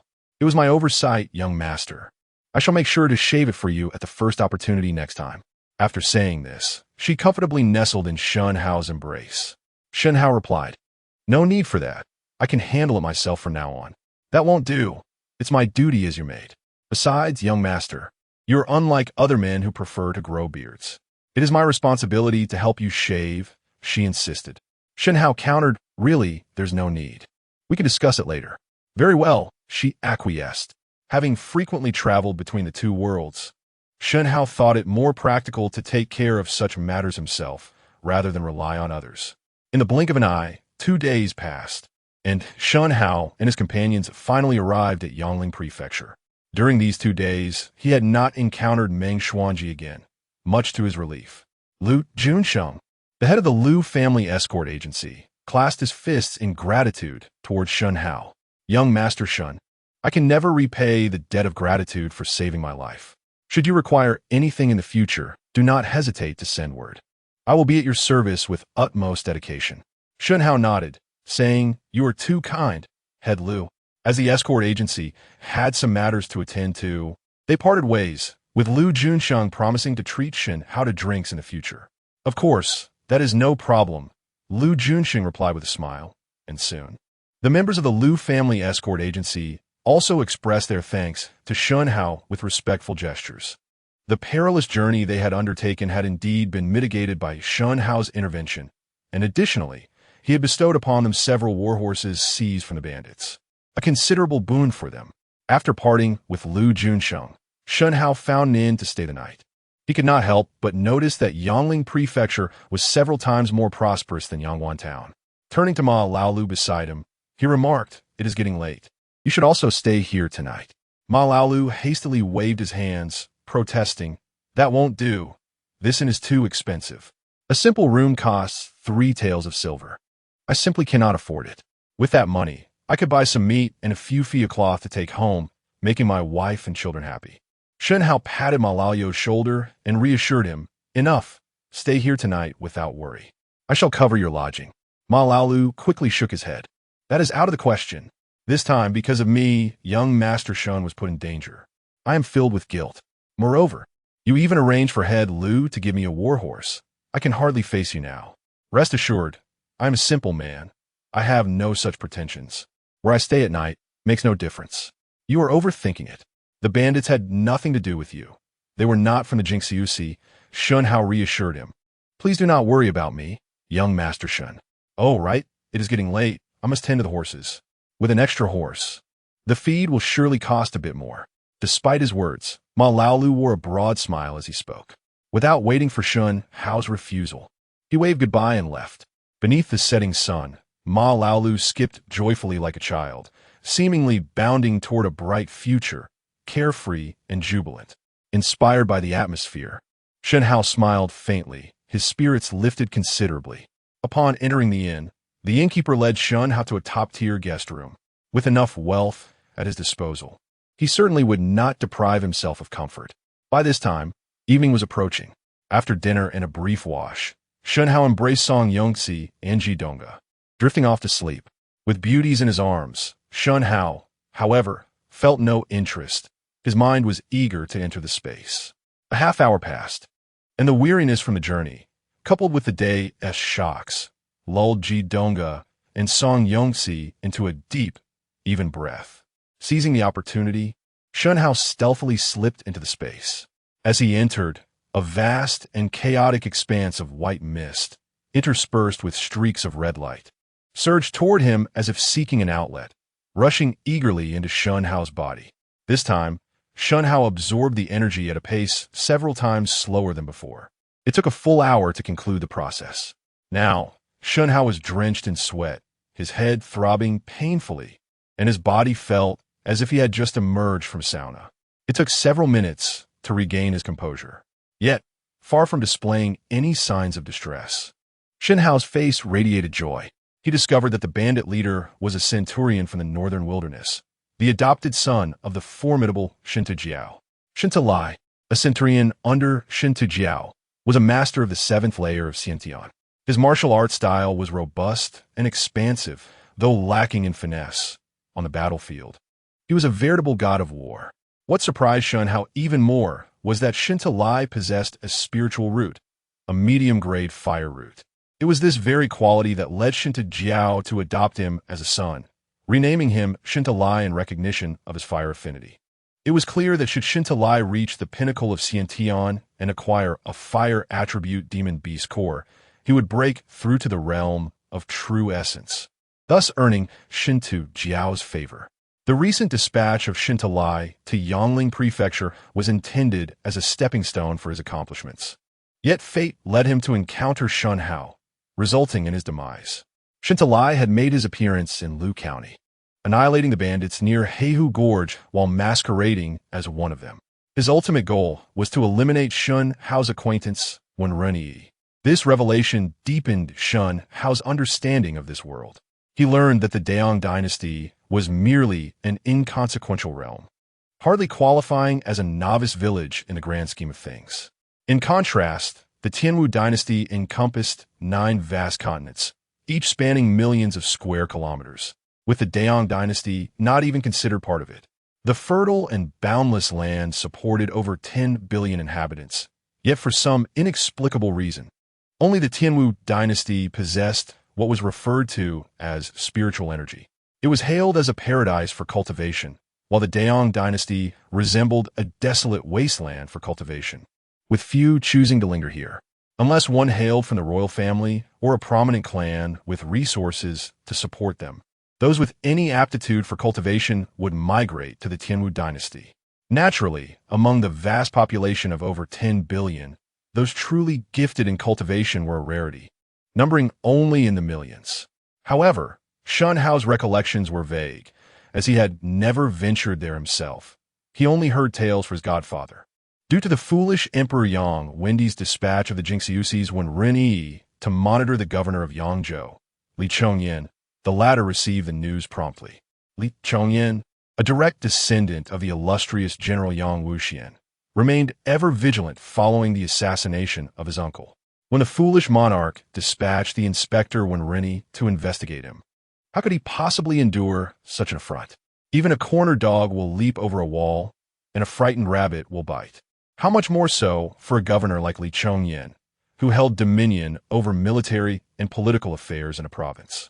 Reluctant to pledge loyalty to the inept Emperor Yang Wendi, he secretly forged an agreement with the formidable Shinta Jiao of the northern wilderness.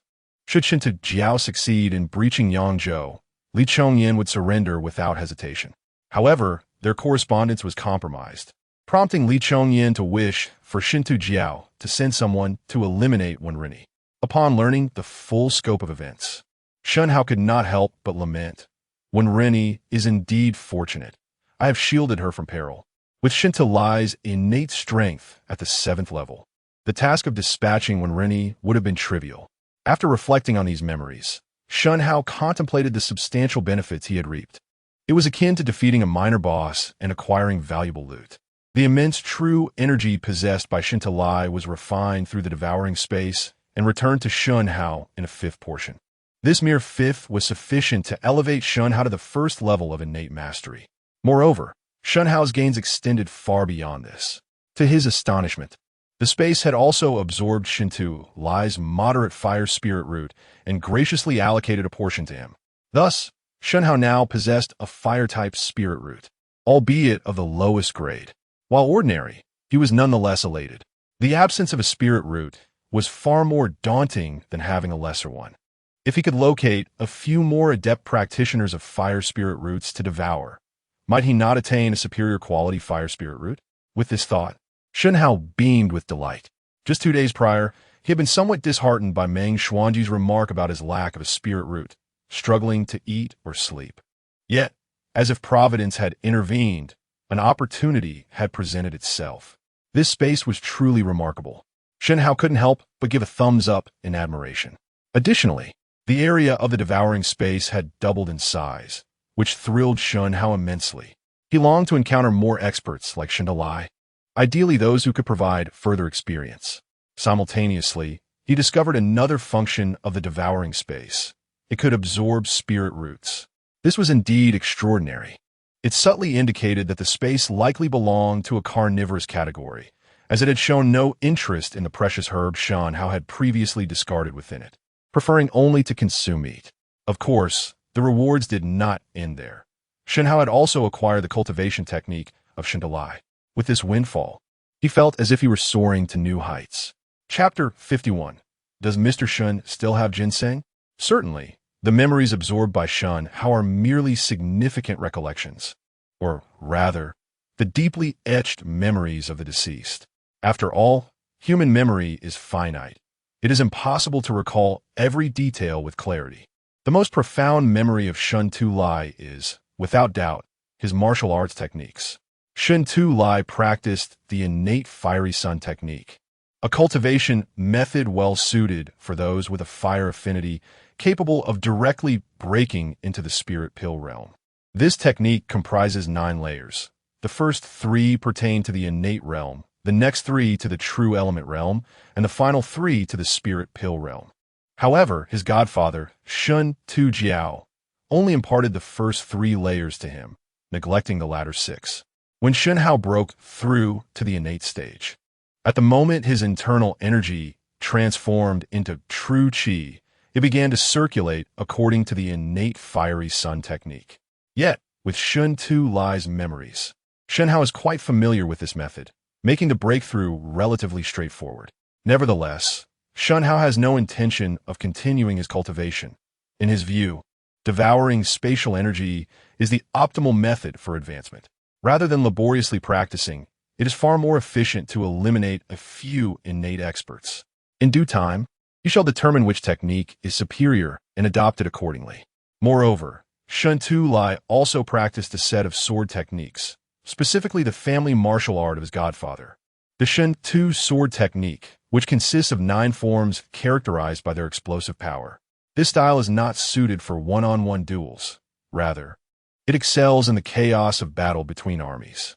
To Shen Hao's surprise, Shen Hao's lightness skill is merely a rudimentary technique, quite unimpressive. His godfather evidently did not teach him, believing that lightness techniques are of little use, as one can fly using tools upon reaching the true element realm. Consequently, he did not impart this knowledge to Shen Hao. After summarizing Shen Hao's martial arts memories, Shen Hao chose not to pursue them. He remains partial to his clear wind sword technique. Now, having attained the first level of the innate realm, when he employs the light swan shadow, even 10 Shen Hao's could not keep pace. Nonetheless, after absorbing the memories, another thought crossed Shen Hao's mind.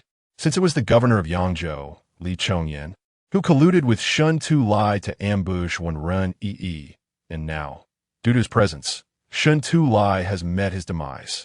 This inadvertently means that he has offended both the true element General Shen Jiao from the North Wilderness and the innate grand completion Governor Li Chongyan. The events at Black Tiger Gorge could not remain concealed. The warhorse has been divided, and an investigation would reveal who is responsible for Shen Hao's death. It is inevitable that the Liu Family Escort Bureau will encounter trouble. Upon closer inspection, both Ma Lao Lu and Shen Hao would be implicated. Contemplating this, Shen Hao felt a headache coming on, rendering him unfit to return to the inn. After some thought, he changed into a pair of jeans and a t-shirt and opted to return to the urban world. He decided to focus on development for the time being. Upon re-entering the living room, he heard the sounds of the housekeeper, Lu Jie, changing the bed linens in the bedroom. Shen Hao exhaled deeply, feeling a throbbing headache. He approached the coffee table, grabbed a bottle of mineral water, and drank it in one go, finally feeling a sense of relief. Sitting on the sofa, he drifted into a momentary reverie, the intensity of his headache subsiding somewhat. Approximately 10 minutes later, Lu Jie emerged from the bedroom. Seeing Shen Hao nearly falling asleep in the living room, she quickly expressed her concern. "Boss, if you're tired, you should head back to the bedroom for a rest." Shen Hao nodded. "Yes, I understand. I'll take a short nap. You don't need to call me once you're done tidying up." "Understood, boss." Entering the master bedroom, Shen Hao took a quick shower in the bathroom. Without donning any clothes, he heavily flopped onto the bed and slept for over 3 hours. He was awakened by Lu Jie's knock on the door. "Boss, dinner is ready." "All right, I'll be out shortly." Stretching leisurely, Shen Hao finally felt a release of tension. Though his head still throbbed, he was considerably improved. After splashing some water on his face, he stepped out to find a table set with clear broth pork soup, stir-fried green peppers with shredded meat, and sautéed vegetables, all delightfully aromatic and visually appealing. Shen Hao's appetite surged. After savoring a piece of pork rib, he praised, "This is excellent. Your culinary skills are truly impressive. The meat is cooked to perfection, and the flavor is just right." Lu Jie smiled slightly. "Thank you for the compliment, boss." At that moment, Lu Jie's phone chimed, and upon reading a message, she couldn't help but send a voice note. "Didn't I just give you your living expenses yesterday?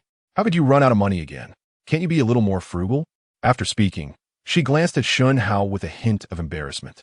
Boss, if you're done, I'll take my leave. You can leave the dishes. I'll come back this afternoon to clean up." Shen Hao nodded. "All right, you can go." After Lu Jie departed, Shen Hao simply finished a bowl of rice and felt satisfied. Noticing there were still plenty of leftovers, he placed them in the refrigerator. He then felt his headache returning and returned to the bedroom for another nap. Thus, after 3 days of recuperation, Shen Hao finally regained his vitality. During these 3 days, he remained at home, indulging in his phone, enjoying the meals prepared by Lu Jie, and leisurely browsing Douyin. Life was quite carefree. Damn it, this account is useless. Every day, it recommends yoga and dance-related videos. At that moment, a message arrived on WeChat. "Mr. Shen, are you there? Do you remember me?" Seeing the note from Zhou Peiyuan, He immediately recalled the individual who accompanied him to authenticate the century-old ginseng he sold to Xiaobing. They had exchanged WeChat contacts before parting. "Yes, is there something you need, old Joe?" "Mr. Shun, a 1T bead around the bush. Do you still have that 50-year-old wild mountain ginseng from last time? The price is 1 million. Upon hearing this, Shen Hao thought for a moment and agreed. "All right. I have 2 left. How do you wish to proceed with the transaction?" "That's wonderful. I'll come find you directly. Please make sure to hold them for me." Seemingly anxious about Shen Hao changing his mind, he quickly requested Shen Hao's bank account number and transferred 2 million to him. Glancing at the additional 2 million in his account, Shen Hao felt no stirrings within. In his spatial storage, he had 3 million renminbi, 26 million US dollars, 5 pounds of gold, and 1730 taels of silver. Money was not an issue. However, who would ever feel they had too much money? The 26 million US dollars in his space could not be easily spent domestically. Coincidentally, Shen Hao was considering purchasing a villa, making this transaction quite timely. Previously, he had used plastic bags to store ginseng, which felt rather unrefined. Although there were still 10 pieces of 50-year-old ginseng in the space, they were not particularly valuable. Yet they held significant worth in the urban world. Thus, Shen Hao rummaged through his spatial storage and found the ornate box he had previously used for gold. Seeing its vintage charm, he promptly tossed the ginseng inside. The decision to sell the ginseng primarily stemmed from the incident when he was taken away by the police. Although it was merely for cooperation with an investigation, it made Shen Hao realize that having connections in the domestic realm was crucial. While martial power could resolve many troubles, it could only do so once. Shen Hao did not consider himself particularly clever, capable of opposing the government. If he were to unleash a massacre, the harmonious deity 404 would surely intervene. Of course, Shen Hao did not wish to stir trouble domestically. Discretion was key. For certain matters, it was far simpler to have others handle them. Around 4 in the afternoon, Zhou Peiyuan arrived in person, accompanied by only one assistant. Chapter 52. Later, sell goods to me as Lu Jie was peeling garlic.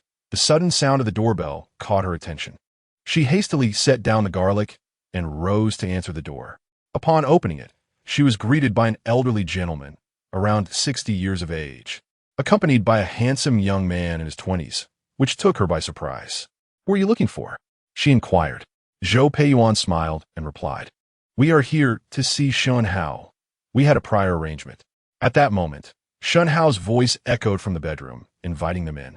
"Please come in," Lu Jie said, ushering them inside. Shen Hao emerged from the bedroom shortly thereafter. Zhou Peiyuan presented a gift box to Shen Hao with a smile. "This is a small token of tea leaves gifted to me, which I seldom drink, so I thought I'd pass it on to you." Shen Hao was momentarily taken aback. He hadn't expected the old man to be so considerate, understanding the importance of not arriving empty-handed. He chuckled. "You are too kind, Mr. Zhou. Please have a seat." Once seated, Zhou Peiyuan did not assert his seniority, but engaged Shen Hao as an equal. "Shen Hao, I must say, your complexion is remarkably radiant since our last meeting. It is truly impressive. Young people who prioritize health are indeed rare." Shen Hao shook his head, replying, "You flatter me, Mr. Zhou. I simply do not stay up late." Zhou Peiyuan laughed heartily, and just as Shen Hao was about to pour water, Zhou Peiyuan waved his hand, saying, "No need for that. I am primarily here to purchase ginseng. Let us examine the ginseng first." The young man beside him looked on with curiosity, anticipation building within him. Shen Hao nodded. "Please wait a moment. I shall return shortly." He then retreated to the bedroom, feigning a delay of 1 or 2 minutes before re-emerging. Moments later, Shen Hao approached with a wooden box, placing it before Zhou Peiyuan and the young man. Upon opening the box, a rich aroma wafted through the air. Zhou Peiyuan could not contain his excitement as he picked up a piece to inspect, growing increasingly satisfied with each glance. "Excellent, excellent," he exclaimed, then proceeded to sample a strand of ginseng, his eyes lighting up as he marveled. "This is bursting with wild essence and medicinal potency, truly a top-tier product. This ginseng is undoubtedly exceptional. Its quality is simply exquisite, a sight to behold." He lavished praise without reservation, then inspected another root of ginseng, confirming its rarity as well. "Rest assured, I do not jest when it comes to such matters. Zhou Peiyuan regarded Shen Hao's composed and handsome visage, silently admiring him. Yet, he found himself puzzled. After all, Shen Hao resided in the northwest, far from the regions where ginseng flourished. How had he procured such exquisite wild ginseng? However, Zhou Peiyuan's extensive life experience taught him that one should never pry too deeply into others' affairs, lest future collaborations become impossible. It was evident that Shen Hao had substantial connections and resources, a line of inquiry Zhou Peiyuan was keen to maintain. Shen Hao, should you acquire more of this ginseng in the future, please do not hesitate to contact me. The price will be more than agreeable, the highest on the market. I would gladly accept as much of this fine product as you have. Zhou Peiyuan reflected, with the warming climate and deteriorating air quality. True wild ginseng is becoming increasingly rare. The high prices of many traditional medicines are due to the scarcity of wild varieties. Cultivated herbs, even the finest, have found their way to Japan, while domestically, the quality has diminished. Thus, as an experienced traditional Chinese medicine practitioner, my love for authentic wild ginseng runs deep. Seeing Zhou Peiyuan's enthusiasm, Shen Hao chose not to elaborate further. At this moment, he still possessed 8 roots of wild ginseng, but had no intention of selling them all at once. Rarity equates to value. Rest assured, Mr. Zhou, I will contact you when I have more stock. That is, of course, a promise. Splendid. Let us seal this agreement. Zhou Peiyuan replied, do not deceive me. Subsequently, Zhou Peiyuan began transferring the ginseng from Shen Hao's wooden box into a specialized container he had brought. Once completed, he exhaled a sigh of relief. In this day and age, discovering such potent wild ginseng is truly rare. Moreover, Zhou Peiyuan had recently researched Shen Hao's ginseng, finding it to be more effective than that from Changbai Mountain. Thus, following a regimen of medicinal tonics and top-tier medical treatments, the elderly patriarch of the Shao family had regained consciousness. However, the last 2 roots, one aged a century and the other 50 years, had been exhausted, prompting a desperate search that led him back to Shen Hao. Naturally, Zhou Peiyuan had only inquired tentatively, harboring little hope, as he understood the rarity of such items. Yet, life is full of surprises. He was elated to discover Shen Hao indeed had wild ginseng available. Feeling a surge of joy, he promptly transferred funds and drove over. Having acquired the ginseng to his satisfaction, Zhou Peiyuan addressed the young man. Xiao Ran, now that our transaction is complete, let us take our leave. However, Xiao Ran's gaze remained fixed on the wooden box in Shen Hao's possession. Unable to contain his curiosity, he asked, Shen Hao, may I take a look at the box you have? Shen Hao nodded without hesitation and handed the box to him. Xiao Ran accepted it with delight, examining it closely. The more he observed, the more pleased he became. He ran his fingers over the smooth, exquisite wood, weighing it in his hands, and could not help but express his satisfaction. Shen Hao, this box is likely made of Hainan Wanwali wood. Its quality is remarkable. Furthermore, the craftsmanship does not resemble that of the Ming or Qing dynasties, yet possesses a vintage charm worthy of study. I am quite fond of it. Would you be interested in selling it to me? Shen Hao was taken aback. The box had originally been used by Wenruni to store gold. In his recollection, this type of wood was not particularly valuable, yet here was Xiao Ran, identifying it as Hainan Wanwali. Although Shen Hao was not a collector of antiques and had little knowledge in that area, he had picked up some trivia through the prevalence of short videos. Golden silk nanmu, small leaf red sandalwood, and Wanwali were all exceedingly valuable woods. While golden silk nanmu and small leaf red sandalwood were favored for royal furniture of the Ming and Qing dynasties, Wanwali surpassed golden silk nanmu in value, being sold by weight. However, Shen Hao was not privy to the exact pricing. As for the vintage craftsmanship, he could only attribute it to a master artisan. Thus, he replied, I have no intentions of collecting. If the price is right and you desire it, I would be willing to sell. Chapter 53. What a coincidence! Zhou Peiyuan gazed at Shen Hao with a hint of astonishment, not anticipating the considerable wealth Shen Hao possessed. The box was crafted from Wanwali wood. Previously, his thoughts had been consumed by ginseng, and he had scarcely paid attention to it. However, upon Xiao Ran's mention, he observed it more keenly. Indeed, it was the renowned wooden gold, Wanwali, with its lustrous hue. The patterns were distinct and aesthetically pleasing, and the fragrance was quite pronounced. The symmetry of the grain, particularly the heavenly eye pattern, confirmed its status as premium Wangwali. Currently, the market price for Wangwali stands at no less than 15,000 per pound, and I would estimate this piece to be worth at least 18,000 per pound. However, this price reflects only the raw material. The craftsmanship is exceptional and warrants additional cost. Such a box was historically referred to as a treasure chest. The tale of Du Shenyang sinking her treasure chest indeed alludes to this type of box. Of course, it is said that Du Shenyang's treasure chest was made of small leaf red sandalwood, which pales in comparison to this Wangwali. I estimate this box weighs around 15 pounds, making it worth at least 350,000. Though Zhou Peiyuan was a prominent practitioner of traditional Chinese medicine, his knowledge of antiques was limited.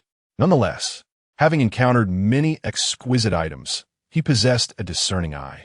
Xiao Ran remarked that the material's grain was undeniably Wangwali, and the box's craftsmanship was remarkably vintage. He could not discern its dynasty. I quite like it. How about 500,000? Shen Hao. Shen Hao nodded, expressing his disinterest in collecting such items. The price is indeed reasonable. If you desire it, I shall sell it to you.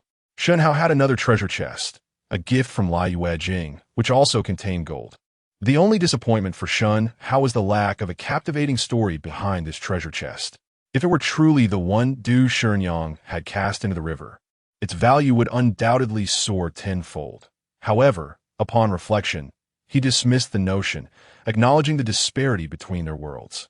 Seeing Shen Hao's willingness, Xiao Ran was quite pleased and promptly transferred the funds. Moments later, Shen Hao received a notification from a bank. Shen Hao, in the future, if you come across any fine furnishings or exquisite items, do not hesitate to contact me. Price is not an issue. Although Xiao Ran appeared to be in his early 20s, he spoke and acted with remarkable maturity, devoid of any frivolity. His unique interests were evident. Zhou Peiyuan explained, "This young man has a penchant for antiques and furniture. He studied history in university and is engaged in this line of business." Shen Hao had little interest in Xiao Ran's business pursuits, provided the funds were in order. "Very well. I shall sell you anything of value in the future." Zhou Peiyuan concluded, "Let's end our discussion here for today. Shen Hao, we shall take our leave. Allow me to see you off," Shen Hao offered. With that, the trio entered the elevator. Once inside, Shen Hao inquired, "Is your car parked in the underground garage?" "No, it is just outside the community," Zhou Peiyuan replied. Shen Hao cautioned, "The road outside has been receiving numerous complaints lately, prompting the traffic police to issue tickets sporadically, especially during the afternoon." Xiao Ran chuckled, "No worries. It's a minor issue, just 100 yuan." Since money was of no concern, Shen Hao said nothing further. Soon, he noticed Xiao Ran was driving the very Rolls-Royce he had previously collided with, its license plate adorned with several sixes. The car was parked conspicuously on the roadside. In a small county, even a Porsche 711 valued under 800,000 stood out, let alone a Rolls-Royce. The license plate, especially a series of sixes from the provincial capital, drew considerable attention. Those with even a modicum of market knowledge recognized its value. Such plates were not easily acquired, even with wealth. Indeed, many onlookers gathered at a distance, some even surreptitiously snapping photos. Shen Hao noticed a few traffic policemen nearby, casting glances in their direction. Observing this, he could not help but marvel at Xiao Ran's connections. Xiao Ran seemed quite accustomed to the attention and appeared to relish it, while Zhou Peiyuan shook his head in resignation. At that moment, a middle-aged man in his 40s approached, clad in a blue t-shirt, beaming with a smile. "Xiao Ran, what brings you here?" "Ah, Zhou Lao, you're here too." Upon recognizing the man, Xiao Ran replied, "Lao Lu, is that you? I have some matters to attend to here." Zhou Peiyuan remarked, "What a coincidence, Lu Shihong. Indeed, this is your territory." Unfazed by Zhou Peiyuan's teasing, Lu Shihong appeared oblivious. "Zhou Lao, Xiao Ran, since you are here, let me treat you to a meal. How about it?" Xiao Ran shook his head. "No, we came to purchase some items and need to return before dark. Perhaps next time?" This was no mere pretense. His grandfather awaited the ginseng. Lu Shihong expressed mild disappointment. "Very well, next time it is." Once inside the car, Zhou Peiyuan ignored Lu Shihong and waved at Shen Hao. Shen Hao, let us keep in touch. Shen Hao nodded, understood. Xiao Ran acknowledged Lu Shihong with a nod before waving goodbye to Shen Hao. If you have anything urgent, message me. Save the good stuff for me. With that, he waved and drove away, not wishing to bask in the sun, especially on a summer afternoon when mosquitoes were particularly bothersome. Shen Hao prepared to leave. Just as he was about to do so, Lu Shihong hurried after him. Hold on, young man. Shen Hao turned. Is there something you need? I have known Xiao Ran since he was a child. I did not realize he had friends in this area. Allow me to introduce myself. I am Lu Shihong. Newly transferred here, he said, extending his hand. Recognizing the cordiality, Shen Hao shook his hand. Shen Hao, I am not very familiar with Xiao Ran. Lu Shihong, clearly skeptical. Thought, not familiar? How could someone like Xiao Ran, so full of pride, initiate a greeting? He was surprised to discover that someone of Shen Hao's caliber existed in this small county. Eager to establish a rapport with Shen Hao, Lu Shihong said, I have some influence in this county. May I have your number? You can call me if you need anything. Shen Hao acquiesced. Sure, just note this down. 1XXX6. Without hesitation, Lu Shihong dialed the number, but after a prolonged silence, he looked at Shen Hao in confusion. Shen Lao, why is your phone unresponsive? Shen Hao was at a loss for words. He expected Lu Shihong to actually call. Coughing lightly, he replied, perhaps my phone is at home. Chapter 54 2. Desire progress. Lu Shihong chuckled. I knew it. Why couldn't I get through? Is this phone number of yours also your WeChat ID? Let me add you. Shen Hao shook his head. No, my WeChat ID is my QQ number. What is your QQ number then? 5x times 321 times x. Nickname, Jean Shirlu. Upon seeing the nickname associated with the WeChat ID, Lu Shihong felt reassured and remarked, all right then, Shen, I owe you a drink sometime. We'll talk about it later. Once inside the community, Shen Hao couldn't help but shake his head. Truly, as a leader, his audacity was remarkable. The number Shen Hao had given was seldom used, and he expected Lu to call it directly. Despite the phone being unreachable, Lu still sought his WeChat ID. But Shen Hao found it difficult to lower his pride. After Shen Hao departed, Lu Shihong returned to his office and immediately instructed his staff to investigate Shen Hao's background. An hour later, the office door swung open. Secretary, here are the materials you requested. All right, you can leave now. This matter must remain strictly confidential. If it leaks, I will hold you accountable. Understood, Secretary.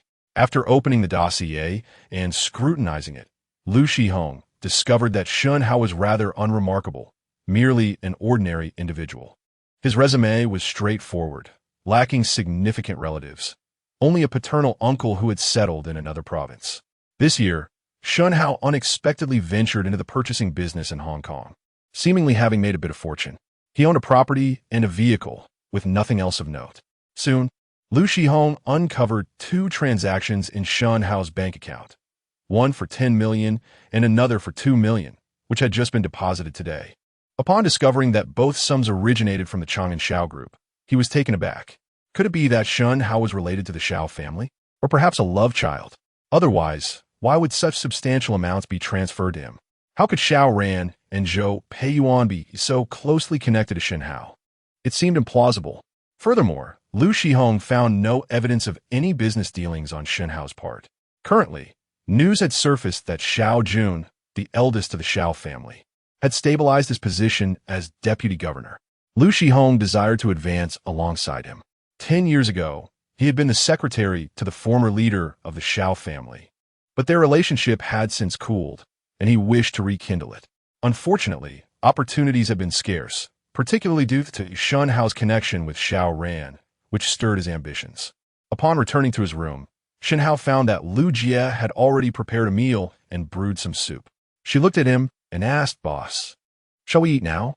Shen Hao replied, I'm not hungry just yet. Let us brew some tea first. Where are the tea leaves that old Zhou gifted? Lu Jie retrieved them from the liquor cabinet and handed them to Shen Hao, stating, Boss, these tea leaves from old Zhou are Jin Jun made from Zhongshan, worth 11,000 per kilogram. Would you like to drink some now? In her opinion, such expensive tea should be reserved for gifting. Consuming it herself felt extravagant. Shen Hao was pleasantly surprised. He and T realized the tea gifted by Zhou Peiyuan was of such high value. Unfamiliar with the intricacies of tea brands, he was grateful for Lu Jie's insight. However, given Shen Hao's current status, he could relish even tea priced at 100,000 per kilogram. He nodded yes. Brew a pot for me to savor. Watching Lu Jie deftly prepare the tea, Shen Hao was taken aback. Have you done this before?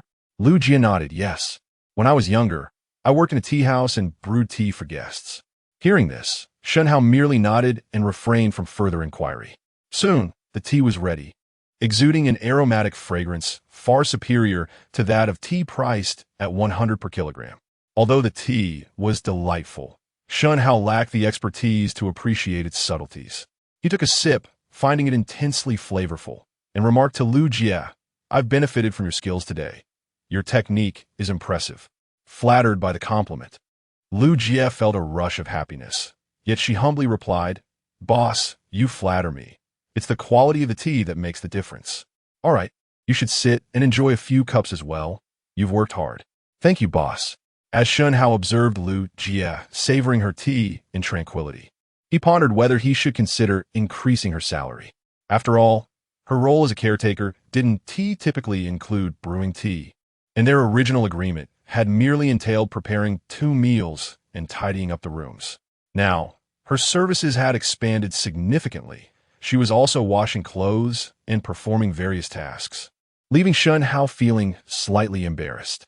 Lu Jie, sensing Shen Hao's gaze, averted her eyes, feeling somewhat flustered. Today had shattered her preconceptions. Since she began working, she had never witnessed Shen Hao engaging in any work. He simply stayed at home, seemingly doing nothing. She had previously speculated about how he managed his finances, worried that he might run out of money and that she would lose her job. Lu Jie was quite satisfied with her position. A salary of 3,500 was quite decent for a small county, and with low living costs, she could save considerably.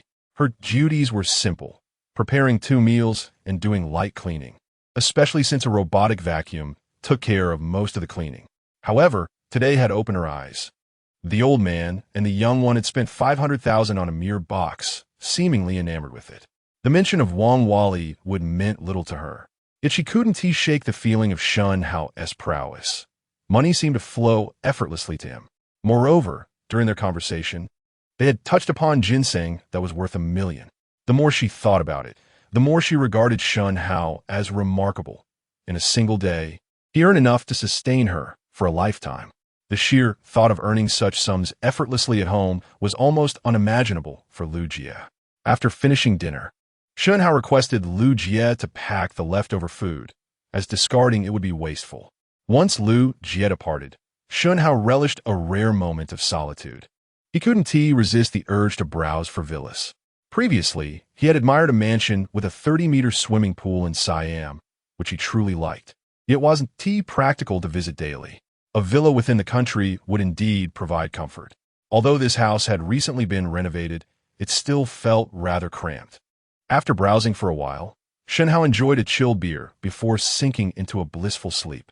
The following morning, he was abruptly awakened by a commotion. Chapter 55.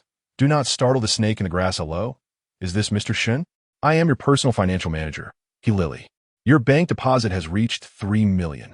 Our bank is running a promotional event, offering you 100,000 points, with 100 points redeemable for 1 yuan, which can be exchanged for a supermarket gift card worth 1,000 yuan.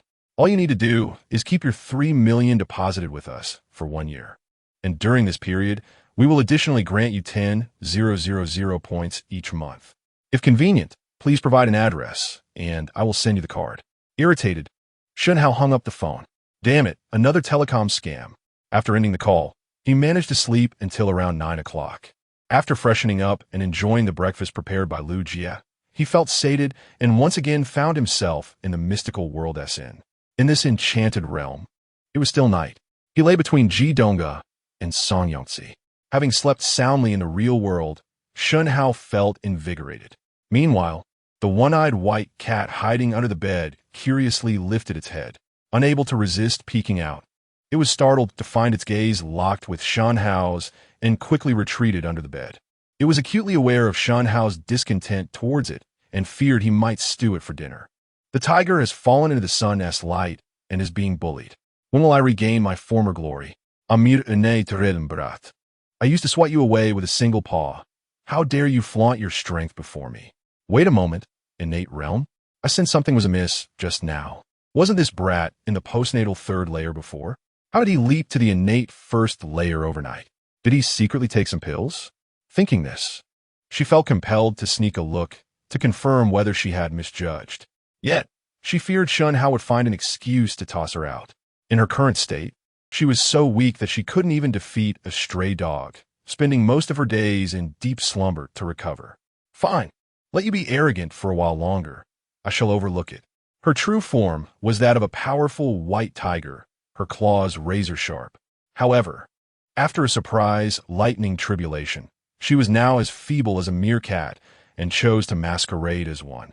In the urban world, Shen Hao had been there for 3 days, constantly bombarded with short videos showcasing various individuals flaunting their figures in tight clothing, skirting the edges of propriety. Shen Hao could hardly resist and had to enlist the help of a maid. This left the one-eyed cat, or rather, the one-eyed tiger, quite annoyed. Listening to the commotion above, it could only curl up and cover its ears. Later that night, Shen Hao ventured alone to Liu Baoshan's old residence, Liu Mansion, only to find that the Liu Mansion he remembered had transformed into Li Mansion. Not only was it brightly lit, but soldiers were also patrolling the area. Shen Hao waited for the patrols to disperse before stealthily slipping inside. His primary objective was to retrieve the demon beast's inner core from Liu Baoshan's memories. A valuable item indeed. Concealed in the shadows, he searched through his recollections and recalled that beneath the bookshelf in the study, there lay a hidden compartment.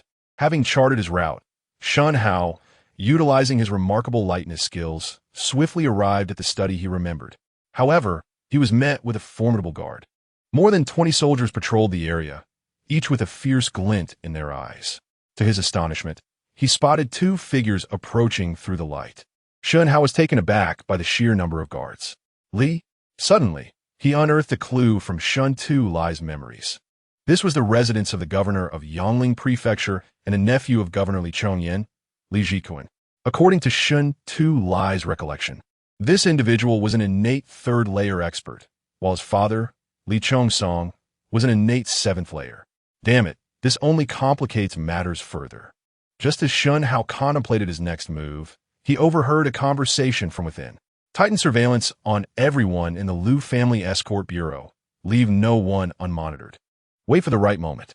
Governor, why not act under the cover of night? Foolishness, Li Jikuan retorted, then took a deep breath to calm himself, continuing, one must strategize before acting. Do not startle the snake in the grass. They do not yet know how many are aware. If we capture, we must seize them all. No one must escape, understood? His heart raced with urgency. These fools had killed Shen Lai, an innate 7th layer master. How could he possibly capture anyone? Would it be he who walked into a death trap?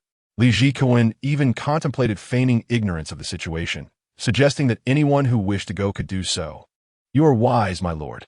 Inform my father to mobilize 1,000, if not 3,000 soldiers. We shall act once reinforcements arrive tomorrow. Yes, my lord. Shen Hao was momentarily stunned by the coincidence. He quickly abandoned his quest for the demon beast's inner core. Realizing that Governor Li Chongyan had received news of Shen Lai's death and was preparing to act. With this in mind, Shen Hao decided to notify Liu Junsheng. Having fought alongside him, in mere moments, he vanished from Li Mansion. After searching the city for half an hour, he was surprised to find that Ma Laolu was also present, evidently having come to the communal lodging, thus saving Shen Hao the trouble of locating him. Upon revealing the truth to Liu Junsheng, the latter's expression changed drastically. They hastily discarded their valuables and fled towards the outskirts of the city with the Liu family escort bureau. Though the city gates were tightly secured to innate experts, the soldiers guarding them were but mere playthings. As the gate guards called out, they were swiftly silenced with a slit throat.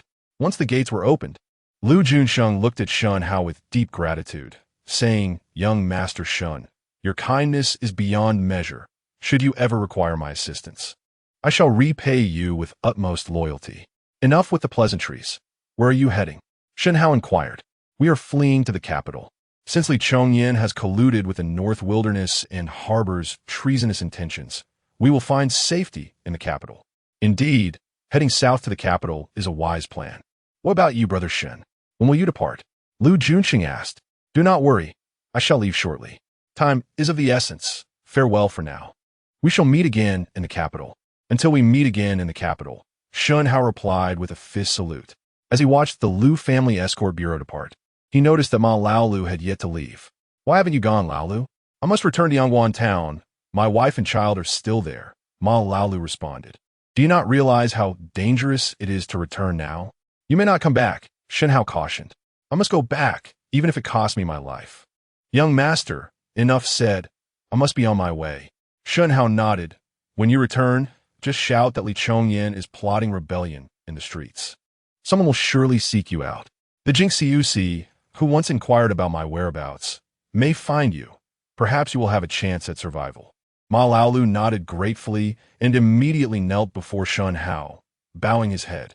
Thank you, young Master Shen, for your immense kindness. Enough. Hurry and leave. Do not waste time. Ma Laolu nodded, having dismantled his carriage to ride 2 horses for swifter travel. After waiting for over half an hour, Shen Hao finally returned to the city, leaving the gate guards at the entrance of a mansion. Soon, they were discovered by patrolling soldiers. Damn it, this is the city gate guard. Something must have happened. Quickly report to the governor. Chapter 56, A Proposal for Exchange. Go to the city gate and ascertain what has transpired, commanded the patrol guard as they hurried into the manor. Meanwhile, Shen Hao, concealed in the shadows, quietly hid himself. To his astonishment, upon hearing of the soldiers being slain and the city gate left wide open, the governor, Li Jikuan, remained motionless, merely rotating the guards stationed at the gate as if nothing had occurred. Stunned by the scene, Shen Hao's frustration boiled over. How could this be? Why is he not following the script? I was anticipating a pursuit of the Lu family escort, so I could carry out my plan unimpeded. Yet, this worthless Li Jikuan is doing nothing. Truly a waste of space, merely occupying a position without fulfilling any responsibilities. In a fit of rage, Shen Hao set fire to the firewood storage of the Li Manor before storming off. Everything is falling apart, Li Jikuan mused, gazing at the crackling flames. Fortunately, they only issued a warning. I was wise enough not to pursue. A fool would have taken a bait. Who knows? Perhaps they are merely waiting for me to act. Li Jikuan was no fool. He knew that Shun Tu Lai was a formidable warrior from the northern wilderness, possessing innate strength of the 7th level. If he had been killed, what chance did he stand? Preserving his own life was paramount. What troubled Li Jikuan even more was that just as he was preparing to lay a trap for the assailants, they had already departed. The fact that they could leave without a trace signified a terrifying level of intelligence on their part. At that moment, a chill ran down his spine, leaving him devoid of any sense of security. He speculated that Shun Tu Lai's demise was undoubtedly the work of a skilled assassin from the Jinsho division. With his plans thwarted, Shen Hao returned to the inn. The following day, he urged Song Yongxi and Ji Donga to rise early, observing Yidongke's furrowed brows. Song Yongxi could not help but suggest, "Young master, perhaps we should rest another day. Donga is not feeling well and shouldn't travel too far." Shen Hao replied, "If we linger, we will only invite danger. The bandits we eliminated are cavalry from the northern wilderness, conspiring with the governor of Yangzhou, Li Chongyan. Their intent is to eliminate when Ren Yi and then surrender when the northern wilderness invades. We have already been exposed. We cannot remain here any longer." Pale with fear, Song Yongxi urged, "Then let's leave quickly, young master." "Fear not. With me here, you shall be safe," Shen Hao reassured her. At that moment, Ji Donga took a pair of scissors and severed her traditional attire. Upon noticing Shen Hao's gaze, she blushed and shrank back slightly. "Let's be off," Shen Hao declared. Despite the urgency to depart, Shen Hao remained calm, renting a carriage and leisurely exiting the city. Upon reaching the city gate, he noticed that the blood from the previous night had been thoroughly cleaned. The soldiers appeared to be as nonchalant as ever, standing guard as if nothing had happened. Shen Hao could not help but shake his head, muttering, "Is this governor a turtle? How can he endure this?" Song Yongxi, puzzled, replied, "Young master, this advantageous for our escape? Alas, the young maid could not comprehend Shen Hao's frustrations. He chose not to explain. Not long after leaving the city, the carriage jolted, and Shen Hao suddenly discovered an unexpected passenger within, Meng Xuanji, who had been missing for several days. The carriage, an ordinary one, had limited space, and the sudden presence of another person made it quite cramped. "To what do I owe the pleasure of your company today, esteemed elder?" Shen Hao inquired. Wearing a white veil that preserved her mystery, Meng Xuanji gazed intently at Shen Hao without uttering a word. After a moment, her expression shifted to one of disbelief as she regarded him with a mix of suspicion and astonishment, seemingly unable to trust her own eyes. She had intended to probe further, but, recalling the distinction between genders, she abandoned the idea, instead asking, "How did you suddenly attain the innate realm? Have you taken some sort of elixir?" Shen Hao chuckled. "My comprehension is remarkably high. I experienced an epiphany overnight." Upon hearing this, Meng Xuanji dismissed his claims as mere nonsense, knowing he was still a fledgling in the postnatal realm. "You haven't overindulged in qi-gathering pills, have you?" she queried. "Of course not," Shen Hao responded. He understood that the qi-gathering pill was meant for those in the true essence realm, where one's true energy transforms in a true essence. Requiring pills for assistance lest progress stagnate. Meng Xuanji, however, was unconvinced one could not deceive the aura. Shen Hao had undoubtedly been in the postnatal realm, yet now he stood firmly in the innate realm. A chasm separated the two. Even if he had undergone an epiphany, it was implausible to leap to the innate realm overnight. At most, he could achieve a breakthrough in understanding his current level. Connecting the dots regarding Shen Hao's wine and his remarkable agility, Meng Xuanji suddenly realized, "It appears you possess a treasure that conceals your aura." Regarding Meng Xuanji's conjecture, Shen Hao chose not to clarify. Following her line of thought, he gave a thumbs up. Indeed. Having confirmed her suspicions, Meng Xuanji turned her attention to Song Yongzi. "Have you considered my offer to become my disciple and study the supreme arts with me? My Yuqing Palace is a prominent force even within the Tianwu Empire. Joining us would fulfill the dreams of countless individuals." She gazed expectantly at Song Yongzi. Unfortunately, her hopes were dashed as Song Yongzi declined without hesitation, showing no interest in her proposition. "I'm sorry, esteemed elder, but I have no interest in cultivation. Please do not persist." Nearby, Shen Hao chuckled at Song Yongzi's resolute stance. He understood her well. This woman was steadfastly traditional, her mind filled with visions of the future Shen Hao painted for her, of having children who would carry the Song surname, preserving the lineage of the Song family. This notion was paramount to her, far surpassing any desire for cultivation. Disheartened by the rejection, Meng Xuanji felt an urge to abduct Song Yongzi. Shen Hao's laughter only served to amplify her irritation. After regaining her composure, Meng Xuanji addressed Shen Hao. "Are you truly willing to watch her talents wither away? Her life should lead her to broader horizons, not confine her to the role of a maid." Shen Hao shrugged innocently. "I am not hindering her. Although Yongzi is my maid, I have never imposed my will upon her. I do not control the thoughts of others. She is free to pursue her desires." Then Meng Xuanji proposed, "How about a deal? Now that you have reached the innate realm, I shall offer you a technique suitable for that level." Shen Hao expressed his disinterest. "No, I am truly not interested. There are countless techniques available. Why would I need yours?" Once he obtained the demon pill, he planned to excavate the remains of Yang Wuxian, a master of the true essence realm with a spirit root. Shen Hao had no intention of wasting such an opportunity. Techniques were abundant. How could he be in need? For a moment, Meng Xuanji genuinely considered forcibly taking Song Yongzi. However, she realized that such an act would only drive her further away from cultivation, making it a fruitless endeavor. At that moment, Shen Hao calmly suggested, "How about this? We strike a deal. Meng Xuanji, you escort my 2 maids to the capital, and once they are settled, I shall arrive in 2 months' time and personally persuade her to pursue cultivation with you." A flicker of joy illuminated Meng Xuanji's expression as she replied, "Is that true? A gentleman's word is his bond. As a man, you must honor your commitments." Chapter 57. This time, You have shown some intent, seemingly fearful of Shen Hao's potential change of heart. Meng Xuanji did not hesitate for a moment and declared deal. Beside them, Song Yongxi looked at Shen Hao with a face full of worry and said, "Young master, please come with us. This place is so perilous.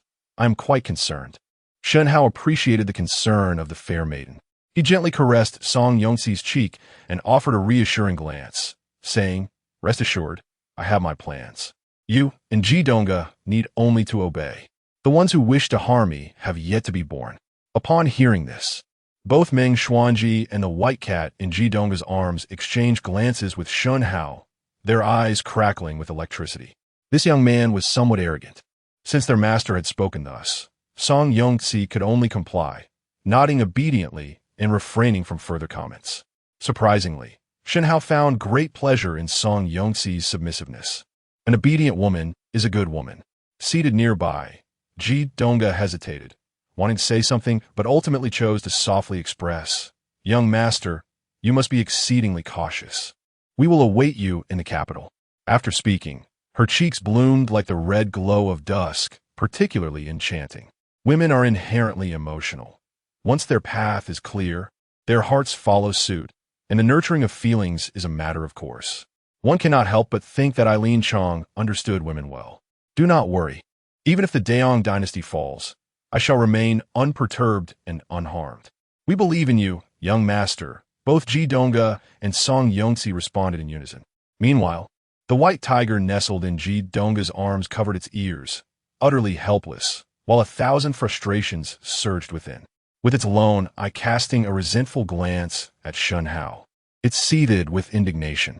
Following Shen Hao, with his cultivation level, it was impossible for him to discern its true identity as a demon. However, being near Meng Xuanji posed a significant risk of exposure, as she was a master of the Spirit Dan realm, a formidable presence even among demon beasts. Reflecting on the past, this small Karami eye of the Spirit Dan realm could only admire its threshold. Now, the tiger had fallen from grace and could only bide its time. It seems I must further conceal my aura. That wretched Shen Hao will eventually learn just how sharp my claws truly are. With a heart full of dissatisfaction, it had to behave like a docile cat, not daring to make a sound. Observing the affectionate interaction among the three, Meng Xuanji frowned. She detested women who were overly sentimental and neglectful of their training. Simultaneously, her gaze fixed on Shen Hao, as if waiting for him to say something. Noticing this, Shen Hao's lips curled slightly, as he could surmise that she was likely angling for some wine. After all, 2 months had passed, and wine was surely in high demand. However, he mused that to bring it up first would seem desperate, staying still in the face of the enemy. He also wanted to see how long it would take her to speak up.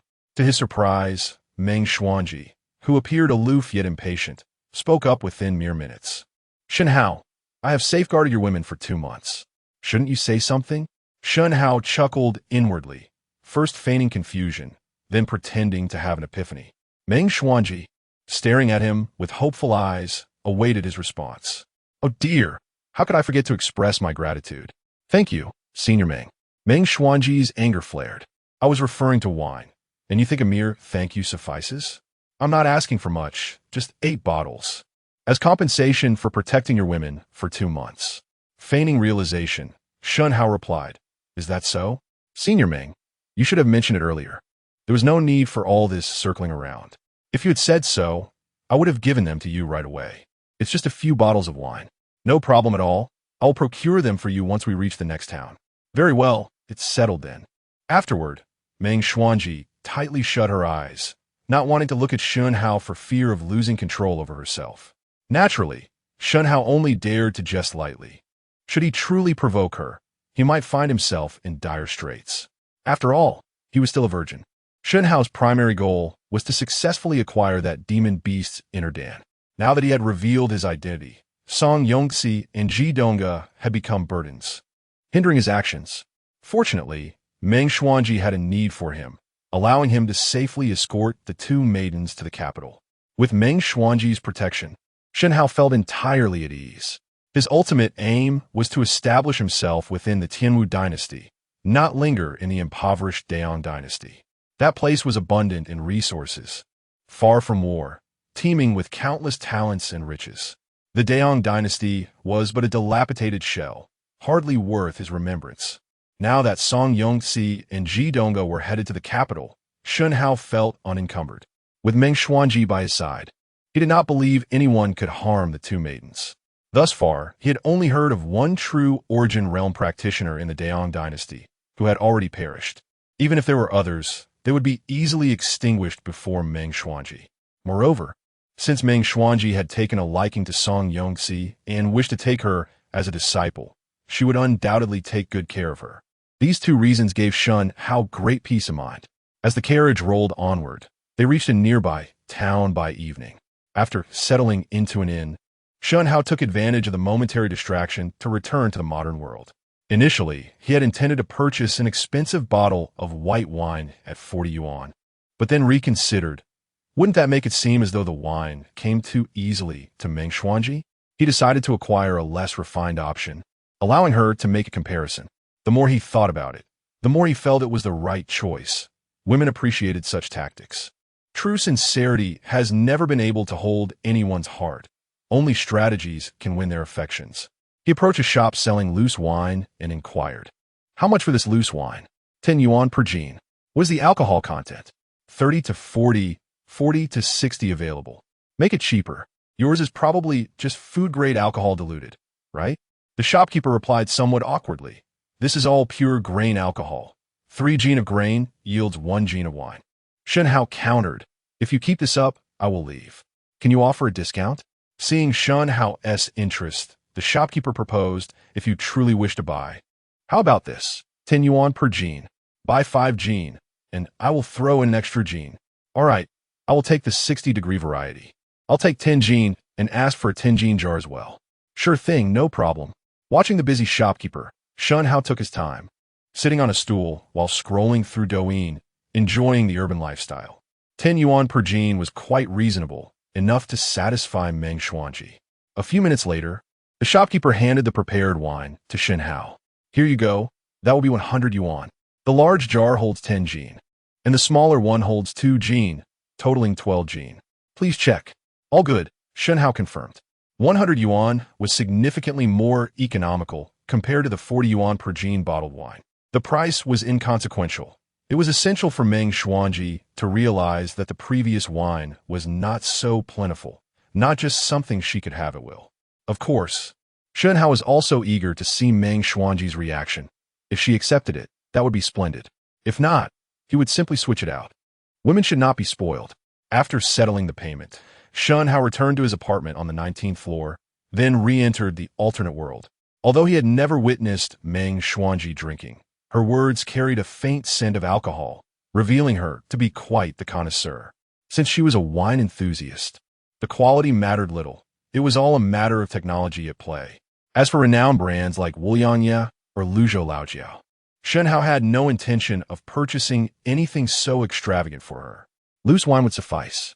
What level of sophistication could compare to that of the officials? If she enjoyed drinking, the difference between bottled and loose wine was negligible. Upon arriving in the fantastical realm, when Shen Hao ascended with 2 jars of wine, Meng Xuanji furrowed her brows, as the wine he carried differed from the previous one. She harbored a fear that Shen Hao had procured this wine from a tavern. Observing the expression on Meng Xuanji's face, Shen Hao discerned her thoughts. He placed the wine on the table and, without uttering a word, directly uncorked the jars. A rich aroma of wine enveloped the entire tavern. Meng Xuanji's eyes sparkled with anticipation as she eagerly poured herself a glass and took a sip. A familiar spiciness surged forth, even more potent than the last wine. The fiery sensation warmed her entire being. She felt a surge of joy. This wine appeared to be more effective than the last. Although the taste was somewhat lacking, its efficacy was remarkable. For reasons unknown, Meng Xuanji found that the wine of this world had no effect on her. However, the concoction brought back by Shen Hao, infused with advanced technology and determination, truly proved beneficial in suppressing the cold, much to her delight. The reasons eluded her, yet she was touched, sensing that the materials for Shen Hao's wine must be exceedingly precious. A hint of warmth blossomed in her heart, recognizing that this young man possessed a sliver of conscience. It was not in vain that she had assisted him in protecting women. With a haughty snort, her gaze toward Shen Hao softened slightly. In a gentle whisper, she remarked, "Well, this time you have shown some thoughtfulness." Chapter 58, Lost in the East, Gained in the West. Observing Meng Xuanji's expression intently, Shen Hao was taken aback when he noticed that she did not fly into a rage after consuming the rough liquor. Instead, she appeared somewhat pleased. This was indeed perplexing. Shen Hao was astonished. The white liquor he had previously purchased, priced at 40 yuan per bottle, was of a lower proof, merely 45 degrees. However, this time, the rough liquor Shen Hao procured boasted an impressive 60 degrees. Such spirits were often laden with technological enhancements and harsher elements, and, although infused with aromatic spices, their taste was generally mediocre. Shen Hao held little belief that it was crafted from pure grains. That seemed implausible. His intent in offering Meng Xuanji this rough liquor was to subtly convey that the previous wine was of higher value and that his resources were limited. Only through comparison does value emerge. Initially, Shen Hao anticipated Meng Xuanji's ire, ready to explain the rarity of the previous wine, yet now it seemed unnecessary. In this world, spirits were predominantly low proof. Even with fine ingredients, the brewing techniques were lacking. Of course, in a realm preoccupied with cultivation, few had the leisure to delve into the art of brewing. Here, merchants were synonymous with disdain. With this in mind, Shen Hao could not help but inquire, "Does Senior Meng truly find this liquor palatable?" Meng Xuanji, seemingly in good spirits, offered a rare explanation, stating, "It's adequate. While the taste lacks the comfort of the previous wine, this one is more potent and serves me well." Now made sense. Shen Hao realized that she was indifferent to the liquor's texture, only concerned with its strength. Perhaps he should introduce her to the world's most potent spirit, the Polish 96-degree vodka, known as the water of life. If vodka posed no issue, then surely the alcohol content would not either. Should Meng Xuanji take a liking to it, Shen Hao would not hesitate to procure a ton. Noticing her approval, Shen Hao cleared his throat and remarked, "This liquor surpasses the last. It is considerably more challenging to brew. I am only willing to part with it because of your protection of my maidens." Upon hearing this, Meng Xuanji found some validity in his words, improving her impression of him. "Well, thank you then. As long as Senior Meng enjoys it, that suffices." That evening, the group secured 2 rooms at the inn. Shen Hao, Song Yongxi, and Ji Donga shared one, while Meng Xuanji occupied the other. However, by midnight, Meng Xuanji's expression soured drastically, unable to tolerate the insipid melodies echoing through the inn. With a huff, she vanished from sight. The following day, Shen Hao rode in a carriage, escorting them a few more miles. He sought a secluded spot for Song Yongxi and Ji Donga to practice shooting. After each fired 20 rounds, the session concluded. Shen Hao instructed them to store the firearms safely, providing each with 20 rounds of ammunition and advising, "These 2 guns are for your protection. Remember, they are best used for surprise attacks. When not in use, keep the safety engaged to avoid accidental discharges." "Yes, young master," they replied obediently. Meanwhile, Meng Xuanji, with an expressionless demeanor, gazed distantly at the mountains, uninterested in Shen Hao's words. After finishing his instructions, Shen Hao turned to Meng Xuanji and said, "I trust you will take good care of my 2 maidens. The liquor is plentiful, so that is not a concern." Without waiting for farewells from Shen Hao, Song Yongxi, and Ji Donga, she grasped their shoulders and took flight, soaring into the sky like geese returning south, rapidly disappearing. As their figures shrank into the distance, Shen Hao finally felt a sense of relief. Disguising himself, he returned to Yongling Mansion, securing a room at a tavern to await the night's opportunity to steal the demon pill. Time passed slowly until nightfall. Gazing at the bright moon above, the ground was illuminated starkly. Shen Hao thought to himself, "The brightness is indeed overwhelming. If only I had a beauty by my side to stroll beneath the moonlight. How romantic that would be. Yet, to be a thief in such splendid light is rather disheartening." Dressed in dark attire, Shen Hao leapt lightly, vanishing from sight. Upon arriving at the Li Mansion, he discovered that the defenses had intensified since 2 days prior. Patrols had multiplied significantly, and the premises were now heavily guarded. However, the outer perimeter was manned by ordinary soldiers, who were oblivious to Shen Hao's presence. Quietly, he scaled the rooftops to observe the situation. To his delight, all soldiers were concentrated around the rear courtyard, while the study only had 2 teams patrolling. After discerning the patrol patterns, Shen Hao, as light as a swallow, descended stealthily. He opened the study door and slipped inside. Without wasting time, he pushed aside a bookshelf and skillfully pried open a floor tile, only to find it empty. What the hell? Where's my demon pill? After searching fruitlessly, he could not locate it. According to Liu Baoshan's recollection, it had to be there. Could it have been taken?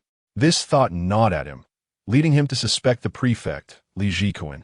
After all, this had once been the residence of Liu Baoshan's family, now repurposed as the Li Mansion. Discovering such a secret was hardly surprising. The loss of something he had sought so ardently left Shen Hao seething with anger, far exceeding his expectations. With no pill to be found, he resolved to leave, but then noticed a sword hanging on the wall, faintly gleaming in the moonlight. What a treasure! The desk bore an array of jade artifacts, and the furniture appeared to be crafted from precious Wanwali wood.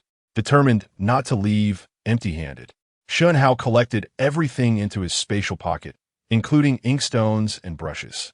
He even stowed away the bookshelf and all the books. After completing his haul, Shen Hao still felt unsatisfied. Entering his spatial realm, he retrieved a bottle of gasoline from his motorcycle and doused the study with it. After exiting, he ignited a fire and made his escape. Under the moonlight, Shen Hao vanished from the Li Mansion as the flames erupted, instantly alerting the patrolling guards. Fire! Fire! Li Jikuan and his father, Li Chongsong, were deep in discussion when they suddenly heard of the inferno raging within the mansion. They rushed to the study. Once the fire was extinguished, Li Jikuan was left in despair. Everything in the study had been lost, including his cherished collection of books. His father's expression turned grave as he shouted, "Where is the Jinlin sword? Find it at once." Li Jikuan's face paled.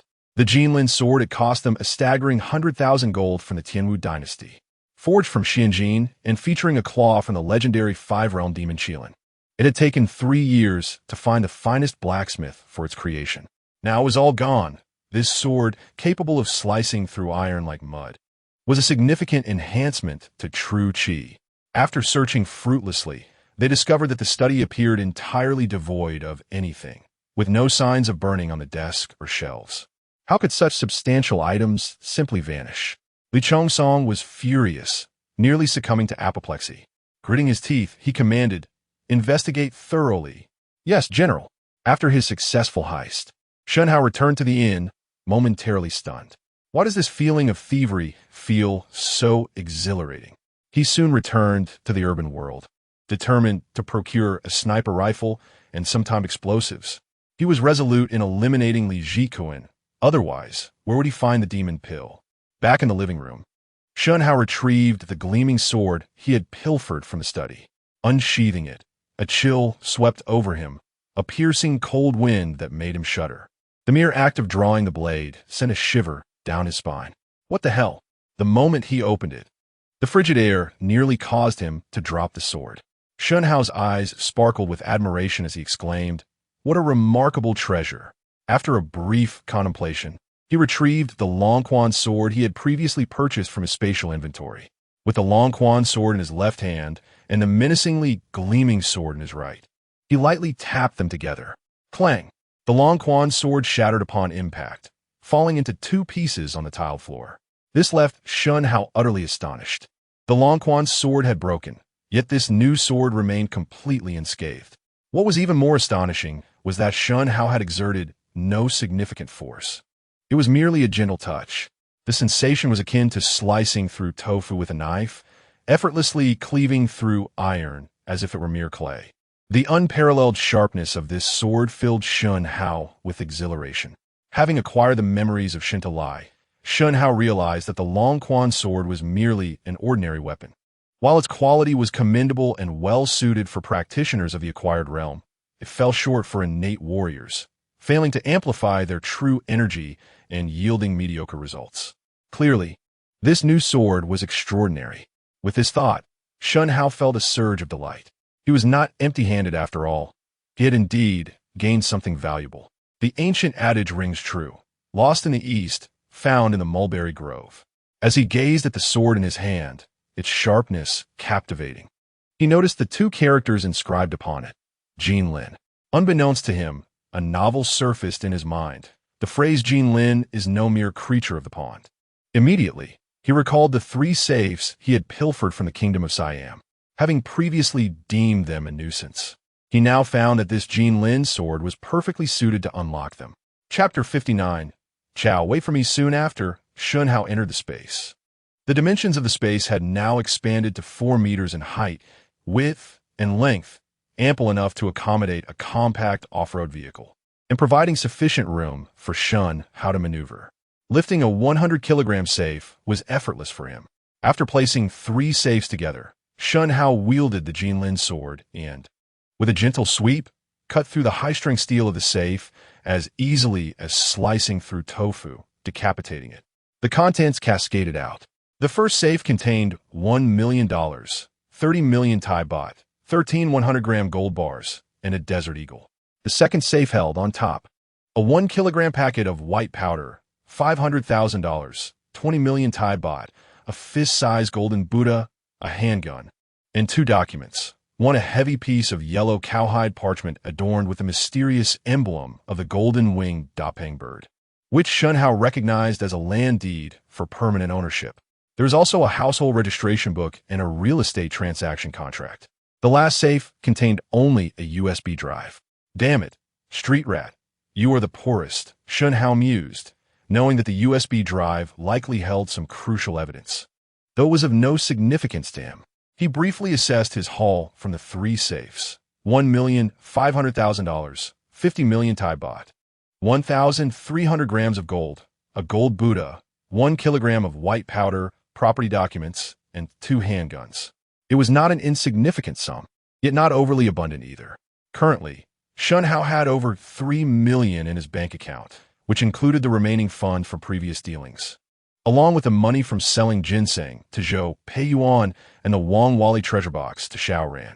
Adding it all up, he calculated that he possessed 50 million Thai baht, 930,000 renminbi, and $976,000 in cash, along with a total of 7.4 pounds of gold and a gold Buddha, as well as 6 kilograms of white powder. Though he had yet to devise a plan for the latter, it seemed wasteful to toss it into the sea, so he decided to hold on to it for now. If discovered, he would likely face serious repercussions. Looking around the cluttered space, filled with an assortment of items, including furniture from Li Jikuan's study, tables, chairs, bookshelves, and so forth, all made from the same grade of Wang Wali as the treasure box, Shen Hao was not in a rush to sell them, as he was not in need of funds at the moment. His greatest desire was still to obtain the demon core. Regarding his own abilities, he was uncertain and had never engaged in combat with others. However, he felt confident in his ability to escape. This time, he planned to procure some timed explosives. Grenades were decent, but the countdown was bothersome. Time bombs were far more effective. Returning to his bedroom, Shen Hao retrieved a spare phone intended solely for contacting Songmapara. The Siamese used Line instead of WeChat. While WeChat might have superior functionality, Line held greater influence in Siam, with nearly universal usage, boasting a 94% market share. Shen Hao downloaded it onto a spare phone and sent a query. Songmapara promptly replied, and Shen Hao felt pleased with the swift response. "What are you up to? The boss has been thinking of you. I need something from you." "Sure, what do you need?" "Give me a sniper rifle and some remote control bombs." "Understood, boss." "Any specifications for the sniper rifle's range or the bomb's power?" Shen Hao contemplated before responding. The sniper rifle should have high power and accuracy, and the more powerful the remote control bomb, the better. "Okay, boss. I'll have it ready for you in 3 days." "Sounds good." "Boss, I'm hungry. What do you want to eat?" "Just order takeout." "Boss, I only want you." "Damn," Shen Hao thought, feeling a surge of anger. "Just wait. I'll deal with you in a few days. I'll be waiting, but don't worry about me when that day comes. Get lost." Shen Hao ended the conversation, feeling somewhat vexed by the teasing. "Chow, my resolve is still lacking." Throwing his phone into the space, Shen Hao splashed cold water on his face. At that moment, His childhood friend Wang Xiaotao invited him to play Honor of Kings. Having not played for a while, Shen Hao thought it a good way to pass the time and distract himself from the irritation caused by Salmapara. So, he downloaded the game again. Having been a 4-star player last season, he had yet to play this season and was directly ranked to Diamond. Fortunately, his childhood friend Wang Xiaotao had been playing for 3 years and was an eternal Diamond player, currently at Diamond 1. Damn, Howsy. How come you have time to play today? It's been ages since we last met. What have you been up to lately? Just some matters. It's your turn to ban heroes. Wang Xiaotao, who favored playing Arthur and detested teammates using Bailey, always banned Bailey in every match. When will this stupid hero be removed? It's infuriating to see. Howsy, what are you playing? Still going for marksman? Not anymore. I'll be playing as a support Lamling Wang. Wang Xiaotao quickly typed, "We have a godly player this match. You all just lie down." Hearing this, Shen Hao fell to frown form. I've been playing for 2 years and Haven T even reached a high rank. What godly player are you talking about? This ISNT helping my reputation. Damn, don't exaggerate. I'm no god. Don't worry. I know your skill level, buddy. You'll dominate the diamond matches. Despite Shen Hao's lack of skill, he couldn't help but feel a sense of vanity from his friend's flattery, a smile creeping onto his face. Indeed, after playing the game, women seemed inconsequential. Once in the game, Shen Hao chose Lamling Wang as his support, bringing retribution along. He didn't bring any gems upon leaving, which drew the ire of a teammate, Xiao Luban. Damn it, why are you playing Lamling Wang without gems? Get lost, don't come to my lane. Ignoring the irate teammate, Shen Hao simply muted him and proceeded to invade the opposing monkey-esque jungle. As the jungle monster's health dwindled, he used retribution and reached level 2. After unleashing his skills on the monkey, he chased to the mid lane second tower and secured first blood. Wang Xiaotao erupted in laughter. Damn it, Luban. Shen Hao couldn't help but smirk. He then moved to the mid lane and eliminated the enemy Xiao. Damn it, Luban. Next, Shen Hao ventured to the red zone and took down the monkey again, then moved to the top lane to defeat the enemy Cheng Yaojin, who was at level 3. With each kill, Wang Xiaotao greeted the enemy with his unique style of banter. Damn it, Luban. In under 6 minutes, the opposing team was shattered by Shen Hao's Lamling Wang. During the later team fights, he noticed his reflexes had sharpened, allowing him to switch equipment instantaneously and evade enemy skills with ease.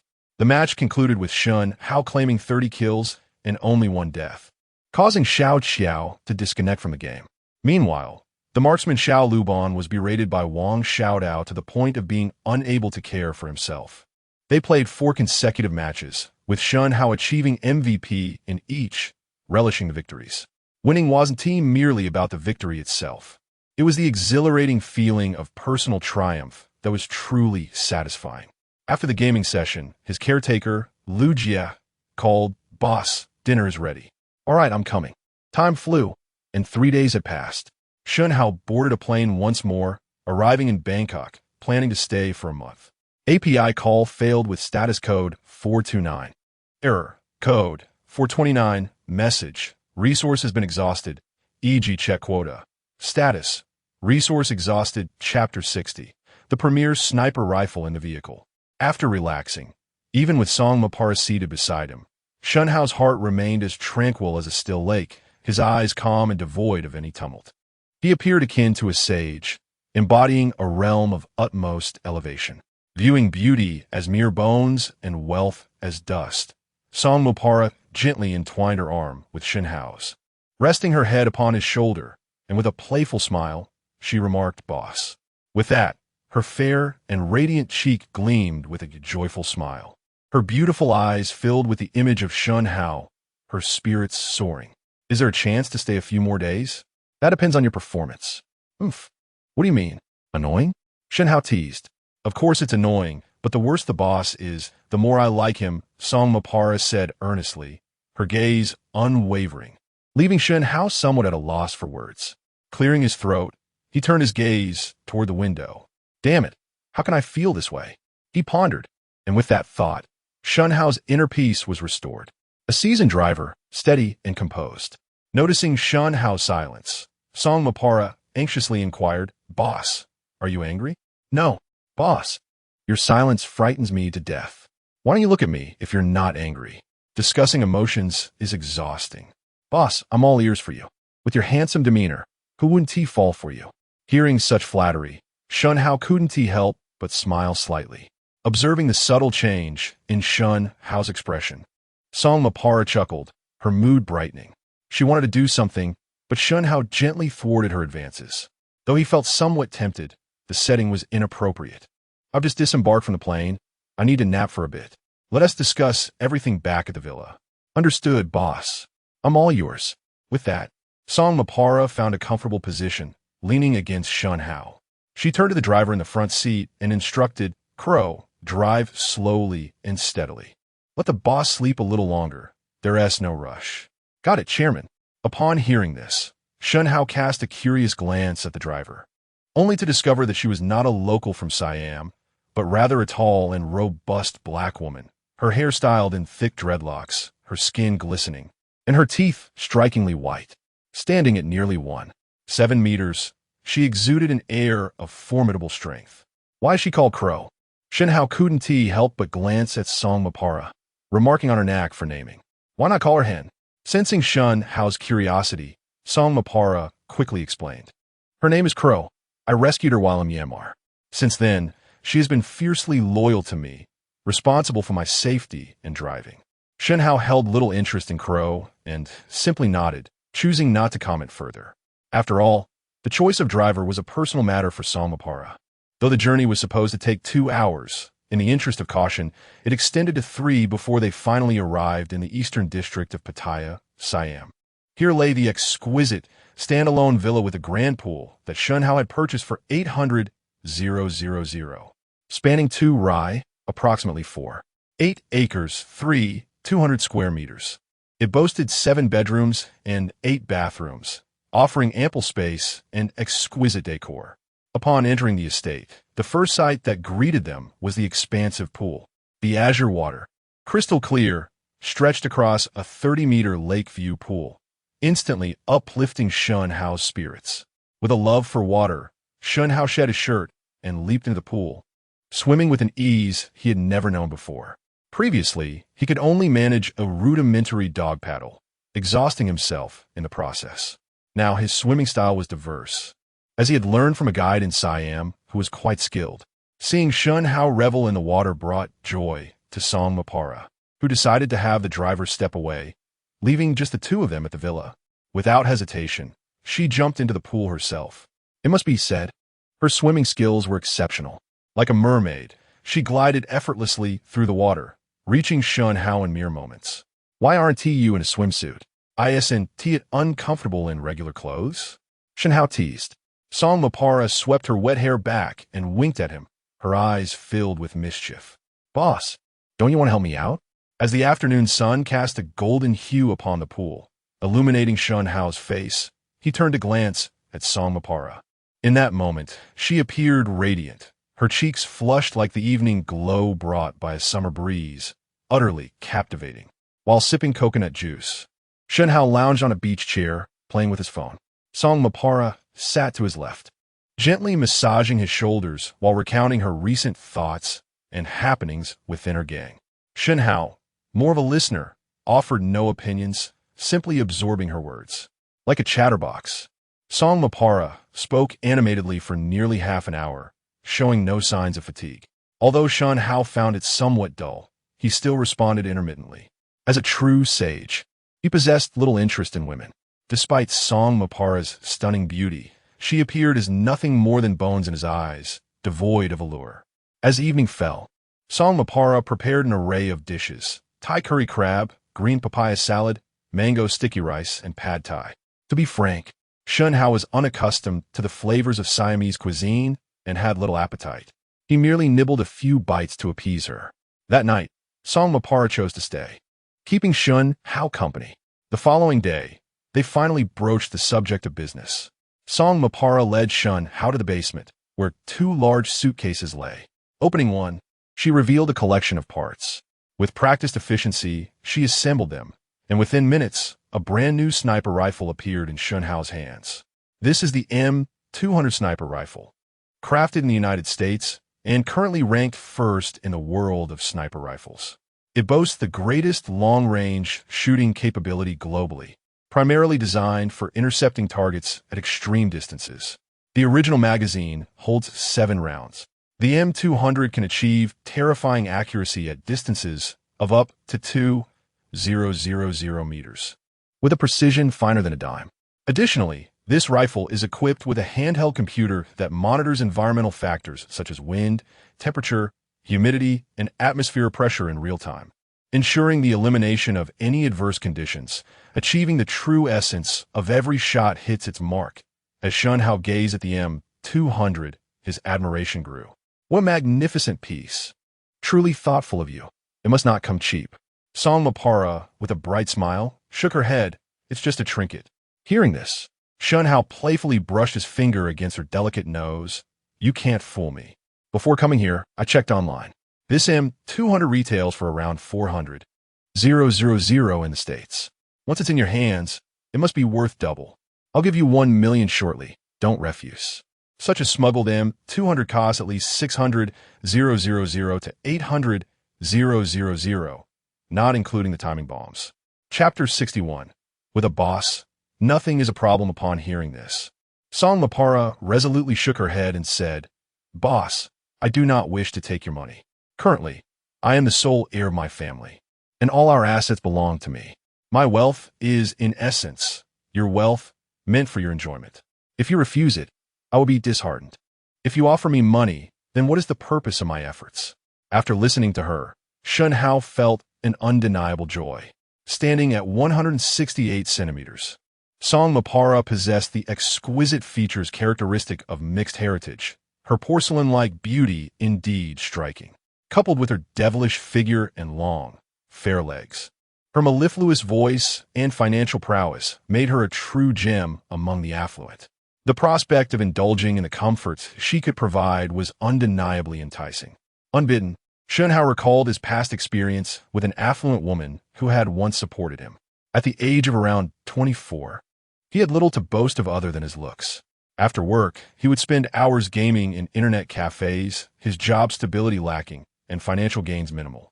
By a stroke of luck, a customer had taken notice of him, offering him 10,000 yuan and purchasing an iPhone 8 Plus on the spot.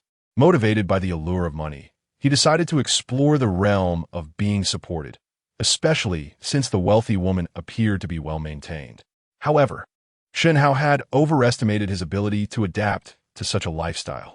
One fateful evening at a hotel, when the affluent woman removed her makeup and revealed her true self, he was taken aback. Her face bore blemishes, crow's feet at her eyes, and a double chin. It was a jarring revelation, one he had never encountered before. The experience felt akin to being presented with a bowl of supplements by an elderly matron, insisting he consume it. The truth was, men are often drawn to youth for a reason. Realizing he could not continue, he returned the gifts, acknowledging that he could not bear such a burden. The following day, upon entering the company, Shen Hao found himself dismissed. The unspoken understanding among his colleagues was palpable, and he complied without resistance. Having once looked down upon those who relied on others for support, he now held a genuine admiration for them. Had it been Song Mapara back then, he would have undoubtedly embraced the opportunity without hesitation. Seeing Song Mapara's firm stance, Shen Hao cleared his throat and said, Very well, I shall not give you money. However, I will assist you in resolving any difficulties you may encounter. Thank you, boss, Song Mapara exclaimed, leaping into Shen Hao's embrace. Subsequently, he opened another box, revealing a black container. This bomb is relatively simple to disarm, Song Mapara explained. This type of improvised explosive device, known as an IED, is detonated remotely. Simple is best. As for ease of disassembly, that is inconsequential. What matters is its potency, Shen Hao replied. Song Mapara elaborated. Its explosive power is roughly equivalent to 200 kilograms of TNT. 1 kilogram of TNT yields approximately 184 megajoules, or 184,000 joules. A grenade typically contains between 30 to 100 grams of explosives, whereas a 76mm shell contains about 1 kilogram, capable of reducing a small house to rubble. This remote-control bomb is a modified version of the U.S. military's -84 Malawian Quachas bomb, and it is quite powerful. It is said to create a crater 7 meters in diameter and 3 meters deep, with a shockwave fatality radius of approximately 50 meters and a shrapnel range of 166 meters. The actual energy conversion and absorption during an explosion depend on the surrounding structures. If this were to be unleashed upon that magistrate, Li Ji-quan, it would surely send him to his ancestors, Shen Hao mused, fearing the potential for complete annihilation. Even a slight deviation from the epicenter could render him no match for the force unleashed. He was thoroughly satisfied with the bomb's capabilities and couldn't help but pat Song Mapara approvingly on her pert backside, exclaiming, "You have done well. Serving the boss brings me joy," Song Mapara responded, planting a kiss on Shen Hao's cheek. "You are quite the charmer," she added, before hesitating. "However, boss, this device is quite heavy and cumbersome to transport. How will you manage to take it back? Such a quantity poses a considerable risk if you were to be apprehended." Shen Hao, with an air of mystery, replied, "You need not worry. I have no intention of jeopardizing society. As a youth under the red flag, I embody positive energy." Song Mapara rolled her eyes, incredulous. Since Shen Hao was unwilling to divulge more, she refrained from further inquiry. Shen Hao then carried Song Mapara out of the basement, and they settled onto the sofa in the living room. "Yesterday, you mentioned the Poison Wolf Gang sought you out. Are there troubles within your Black Snake Gang?" he inquired. Song Mapara nodded. "Not long ago, I was kidnapped by the Poison Wolf Gang. You arrived just in time to eliminate them. They suspect I was behind their downfall, which has led to attempts on my life. This is, of course, tied to our gang's affairs." Shen Hao pressed further. "What issues plague the Black Snake Gang?" Song Mapara explained. "After the assassination of our deputy leader, I hastily ascended to power. He possessed a black USB drive containing not only records of our gang's arms dealings, but also compromising information on Siamese military officials and dignitaries, along with numerous significant clients. I was unaware of its importance until I began organizing our faction in the past few days and discovered its absence. Now, the missing USB is causing great turmoil, preventing us from contacting our major clients. The news of its disappearance has spread, and without our protection, the Black Snake Gang struggles to survive. This is why the Poison Wolf Gang has dared to target me. I even suspect that their actions were orchestrated by high-ranking officials. For the Poison Wolf Gang typically engages in drug trafficking and human trafficking and would not ordinarily provoke those of us who deal in arms." After hearing Song Mapara's analysis, Shen Hao nodded in understanding. He reached into his pocket and retrieved the black USB drive from the safe, presenting it to her. "See if this is the one." Upon seeing it, Song Mapara was momentarily stunned, gazing at Shen Hao in disbelief. Without hesitation, she rushed to retrieve a notebook from her bedroom. Upon connecting the USB, she was met with a password prompt, causing her to grow anxious. "Boss, this appears to be the correct USB, but it requires a password," she said. In response, Shen Hao smiled faintly and said, "Stay calm, there's no rush. Where's the body of your deputy leader? Has it not been buried yet? Is it still in the morgue at the XX police station?" "Yes," she replied. "Rest assured, I will retrieve the password for you," Shen Hao assured her. "Really, boss?" she asked, her eyes wide with hope. "Have I ever deceived you?" He replied, "Since we are here, tell me where the leader of the Poison Wolf Gang is located. I intend to teach him a lesson tomorrow." Song Mapara hesitated. "Perhaps it is best to leave this to someone else. My primary goal now is to obtain the password." "Fear not. With a boss in tow, nothing is insurmountable. Just provide me with the location of the Poison Wolf Gang's leader, and we shall deal with him tonight." "Consider it a gift for you," Shen Hao declared. "Thank you, boss." Song Mapara gazed at him affectionately. The two shared a tender moment before she dispatched someone to investigate the whereabouts of the Poison Wolf Gang's leader. Shen Hao, in turn, returned to the fantastical realm of the Xianling Mansion's Inn. Upon his arrival, he set about concocting poisons to control the leader of the Poison Wolf Gang. Securing a foothold within several Siamese gangs would ease his access to necessary resources, while also facilitating his plan to eliminate Li Ji-quan and acquire the Demon Core. Shen Hao was eager to witness the explosive power of the 200 kilograms TNT bomb, curious if it would prove to be an artistic display. Chapter 62, Brother Liu. Lend me your strength. The inn remained cloaked in darkness. At this moment, Shen Hao had just stealthily emerged from the magistrate's residence. He was not fatigued. Rather, he was engrossed in examining the M200 sniper rifle. This formidable weapon, crafted by the Americans, boasted an astonishing precision, capable of striking a target smaller than a dime from distances of up to 2,000 meters. However, Shen Hao required only a few hundred meters to accomplish his objectives. What pleased him even more was the rifle's integration with a handheld computer that provided real-time monitoring of environmental factors such as wind speed, temperature, humidity, and air pressure, ensuring the elimination of all adverse conditions for a truly bulletproof performance, effectively granting him the advantage of an additional sniper spotter. Despite his abysmal marksmanship, Shen Hao's physical prowess surpassed that of any elite sniper. What he lacked was merely a sense of technique and finesse. The guide he had encountered earlier, though part an elite unit, was not a true sniper. In reality, the finest marksmen resided within the military, and the only way to acquire one would be to eliminate them and ensconce them within his spatial realm. This time, Shen Hao had no intention of relying on the sniper rifle. His focus was primarily on explosives.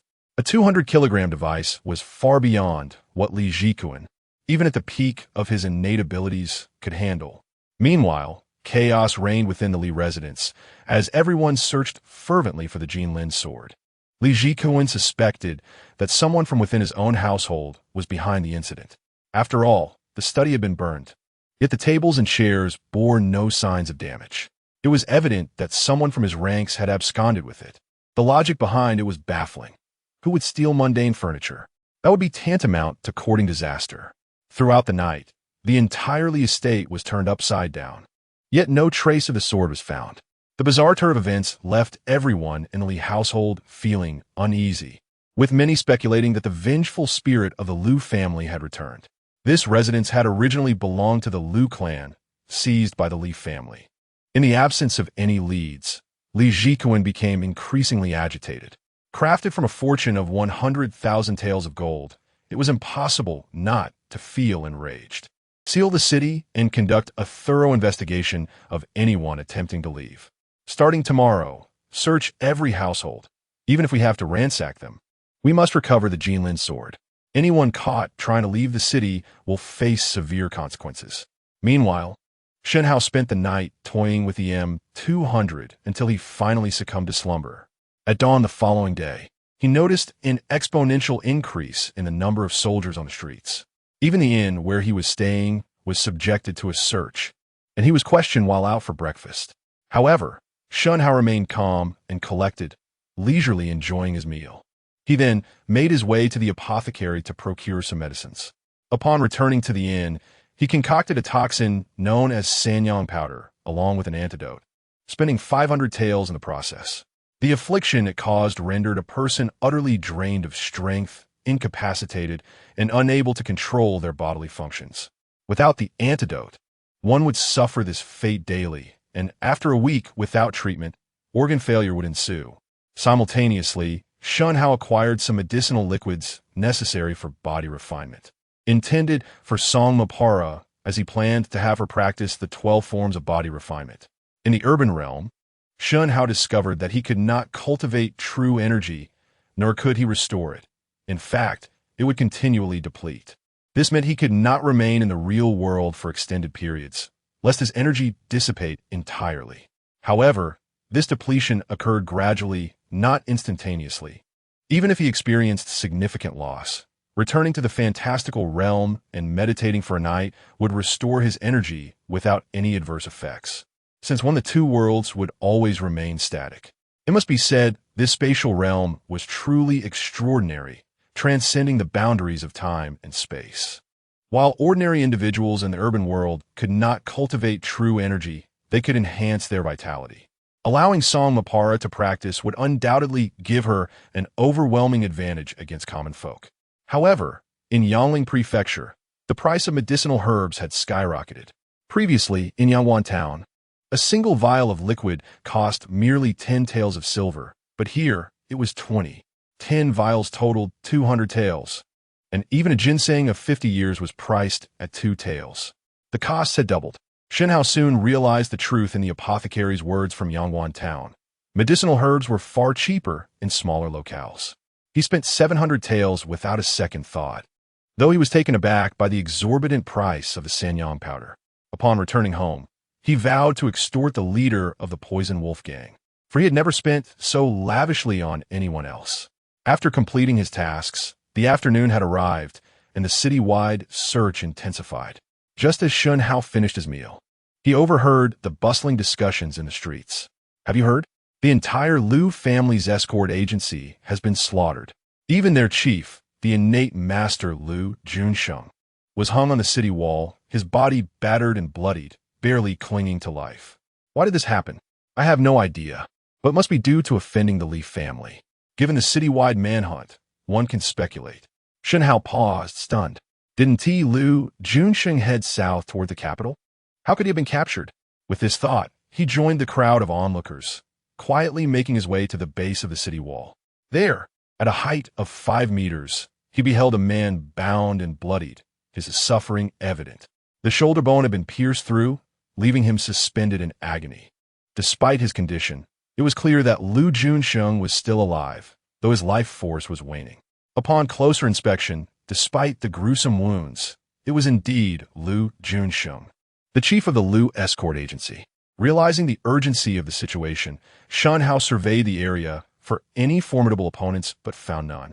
He resolved to rescue the man, believing that doing so would draw Li Jikuan's attention. After a moment's contemplation, Shen Hao retrieved the dragon's spring sword, which he had previously severed from his spatial realm. Infusing it with true energy, he swung it lightly, embedding the blade into the city wall and severing the ropes binding Liu Junsheng. The body, suddenly released from its restraints, fell, causing the crowd to recoil in alarm. Shen Hao leapt forward, catching Liu Junsheng in midair. Without hesitation, he hoisted him onto his back and swiftly made his way outside the city. Having attained the innate realm, Shen Hao activated the Qinghong Jueying, moving with the swiftness of lightning. With each leap, he covered vast distances, rapidly distancing himself from the city. Stop! Where do you think you're going? Roared Li Jikuan, the magistrate, who had been sipping tea atop the wall. Unable to contain himself, he shouted and rushed after Shen Hao. Hearing the pursuit behind him, Shen Hao chuckled, revealing a grin, and deliberately brandished the Jinlin sword he had stolen the previous night. Beneath the glow of the setting sun, the Jinlin sword radiated a faint, ethereal light. Li Jikuan froze momentarily, recognizing the sword from his study. His heart surged with joy, quickly transforming into rage. So, the Jinlin sword is in your possession. If I don't flay you alive today, I shall change my surname. He then commanded his soldiers, quickly inform my father. I will pursue this villain. Although the thief possessed remarkable agility, he was burdened with a man and could not escape for long. Thus, Shen Hao continued his flight with Liu Junsheng on his back, while Li Jikuan pursued him with relentless fervor. It was evident that Shen Hao was heading towards the Black Tiger Gorge, where he had previously slain Shintalai. Shen Hao believed this location held great significance and intended to confront Li Jikuan there as well. The two moved at phenomenal speeds, covering miles in mere minutes. At that moment, Liu Junsheng, who was slung over Shen Hao's back, realized he had been rescued. With the last vestiges of his strength, he opened his eyes and discovered it was Shen Hao. A faint smile graced his lips. Put me down, quickly. Run. With those words, Liu Junsheng closed his eyes, his hand dangling limply in the air, and breathed his last. Seeing this, Shen Hao let out a soft sigh, choosing to remain silent. Carrying a person was taxing, and although he moved swiftly, the exertion was substantial. Shen Hao's intention was to lure this individual to Black Tiger Gorge, and thus he quickened his pace, swiftly distancing himself from Li Jikuan. However, he knew that if he paused for even a moment to catch his breath, Li Jikuan would soon catch up. Shen Hao understood that 40 miles was his limit. Soon his internal energy would be depleted. The two moved with remarkable speed, reaching Black Tiger Gorge in just 20 minutes. Despite Shen Hao's long, pure breath, by the time he arrived at the gorge, his internal power was nearly exhausted. Brother Liu, lend me your strength. After today, I shall personally avenge you. With that, Shen Hao seized an opportunity as he rounded a bend, swiftly leaping behind a boulder. his figure melding into the space. Adhering to the principle of waste not, he also stored the body within the space. Shortly thereafter, Shen Hao's form returned to the kingdom of Siam.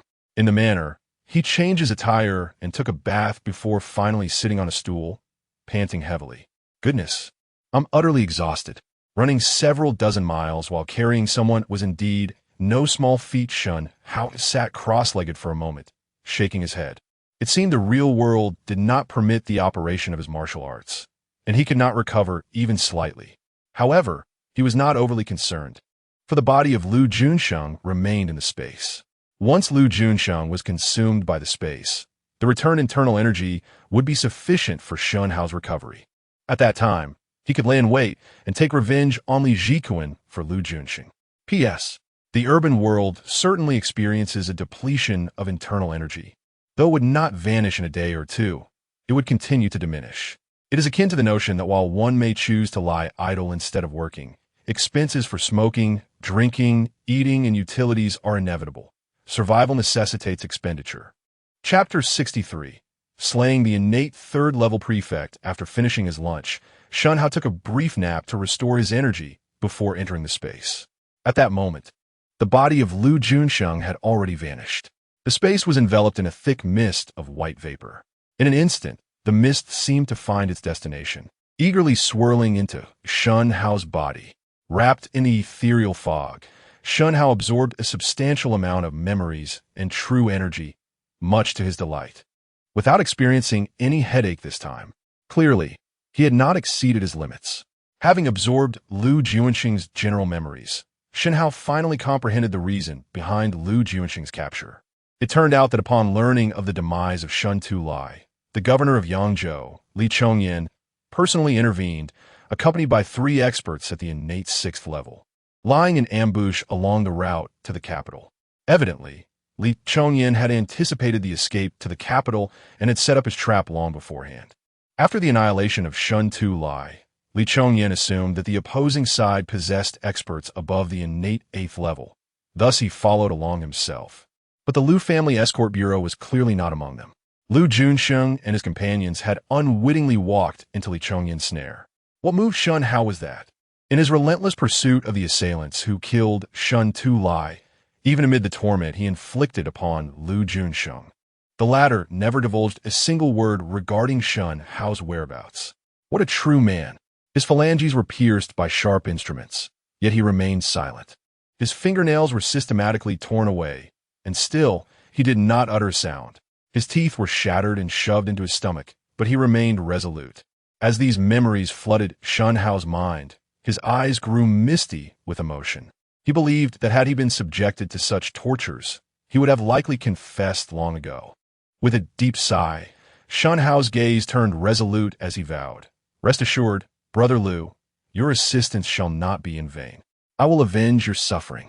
Having absorbed Lu Junsheng's true energy, Shen Hao had now ascended from the innate 1st level to the innate 2nd level. However, he did not hasten to exit this alternate world, taking instead half an hour to familiarize himself with the true energy coursing through his body. To his further delight, his lightness technique, Qing Hong Ju Ying, had advanced significantly.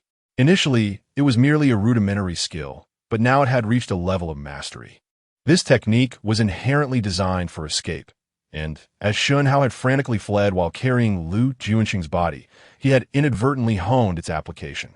He could now utilize Qing Hong Ju Ying with a reduction of 1/3 of the true energy usually required.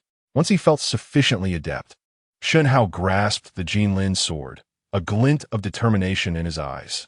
According to his memories, Prefect Li Jikuan was merely at the innate 3rd level. Pursuing him for 40 miles would undoubtedly deplete his inner strength. Armed with the formidable Jinlin sword, Shen Hao felt untroubled. After some contemplation, he decided to set a bomb as a precaution, intending to bury it there. If he could not defeat Li Jikuan, he would simply retreat and detonate it remotely. Initially, Shen Hao had contemplated confronting Li Jikuan with an M416, but reconsidered, wishing to test his own strength first. Adjusting his mindset, he arrived at the Black Tiger Gorge of the alternate world, finding refuge behind a massive rock. As he awaited Li Jikuan's arrival, Shen Hao placed a bomb on the ground, covering it with Lu Juanxing's clothing for concealment.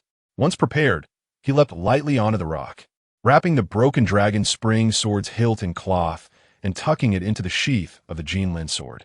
To enhance the ruse, he splashed some mineral water on his face to simulate exhaustion. No sooner had he completed his preparations than, within 3 minutes, a figure approached at an alarming speed.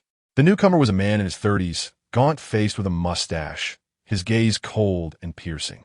Clad in black combat attire and wielding a sharp sword, he was slightly out of breath.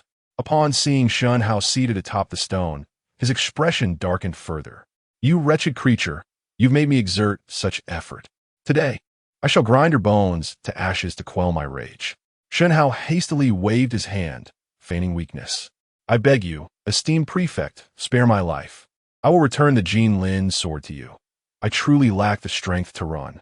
Hearing this, Li Jikuan's heart leaped with joy. "Very well. Toss the sword over, and I shall spare you." Seemingly resigned to his fate, Shen Hao wasted no time and hurled the sword toward him. Li Jikuan, eager, caught it with both hands. Initially wary of the Jinlin sword's sharpness, he was taken aback by Shen Hao's apparent surrender. In his mind, he deemed Shen Hao a complete fool and had already concocted plans for torturing him. At that very moment, as Li Jikuan grasped the sword, Shen Hao's hand suddenly wielded a gleaming blade. With a swift leap off the rock, he surged toward Li Jikuan like an arrow released from a bow. Fast as lightning. Before Li Jikuan could comprehend the situation, he noticed Shen Hao's sudden movement. Without hesitation, he attempted to retreat. However, Shen Hao, employing the lightness technique Qing Hong Juing, moved with such speed that even Li Jikuan, despite his prior chase, found himself hindered by exhaustion. The blade sliced through Li Jikuan's wrist, and blood gushed forth as his left hand fell to the ground. The searing pain rendered Li Jikuan pale, gasping for breath as he quickly pressed a pressure point to stem the bleeding.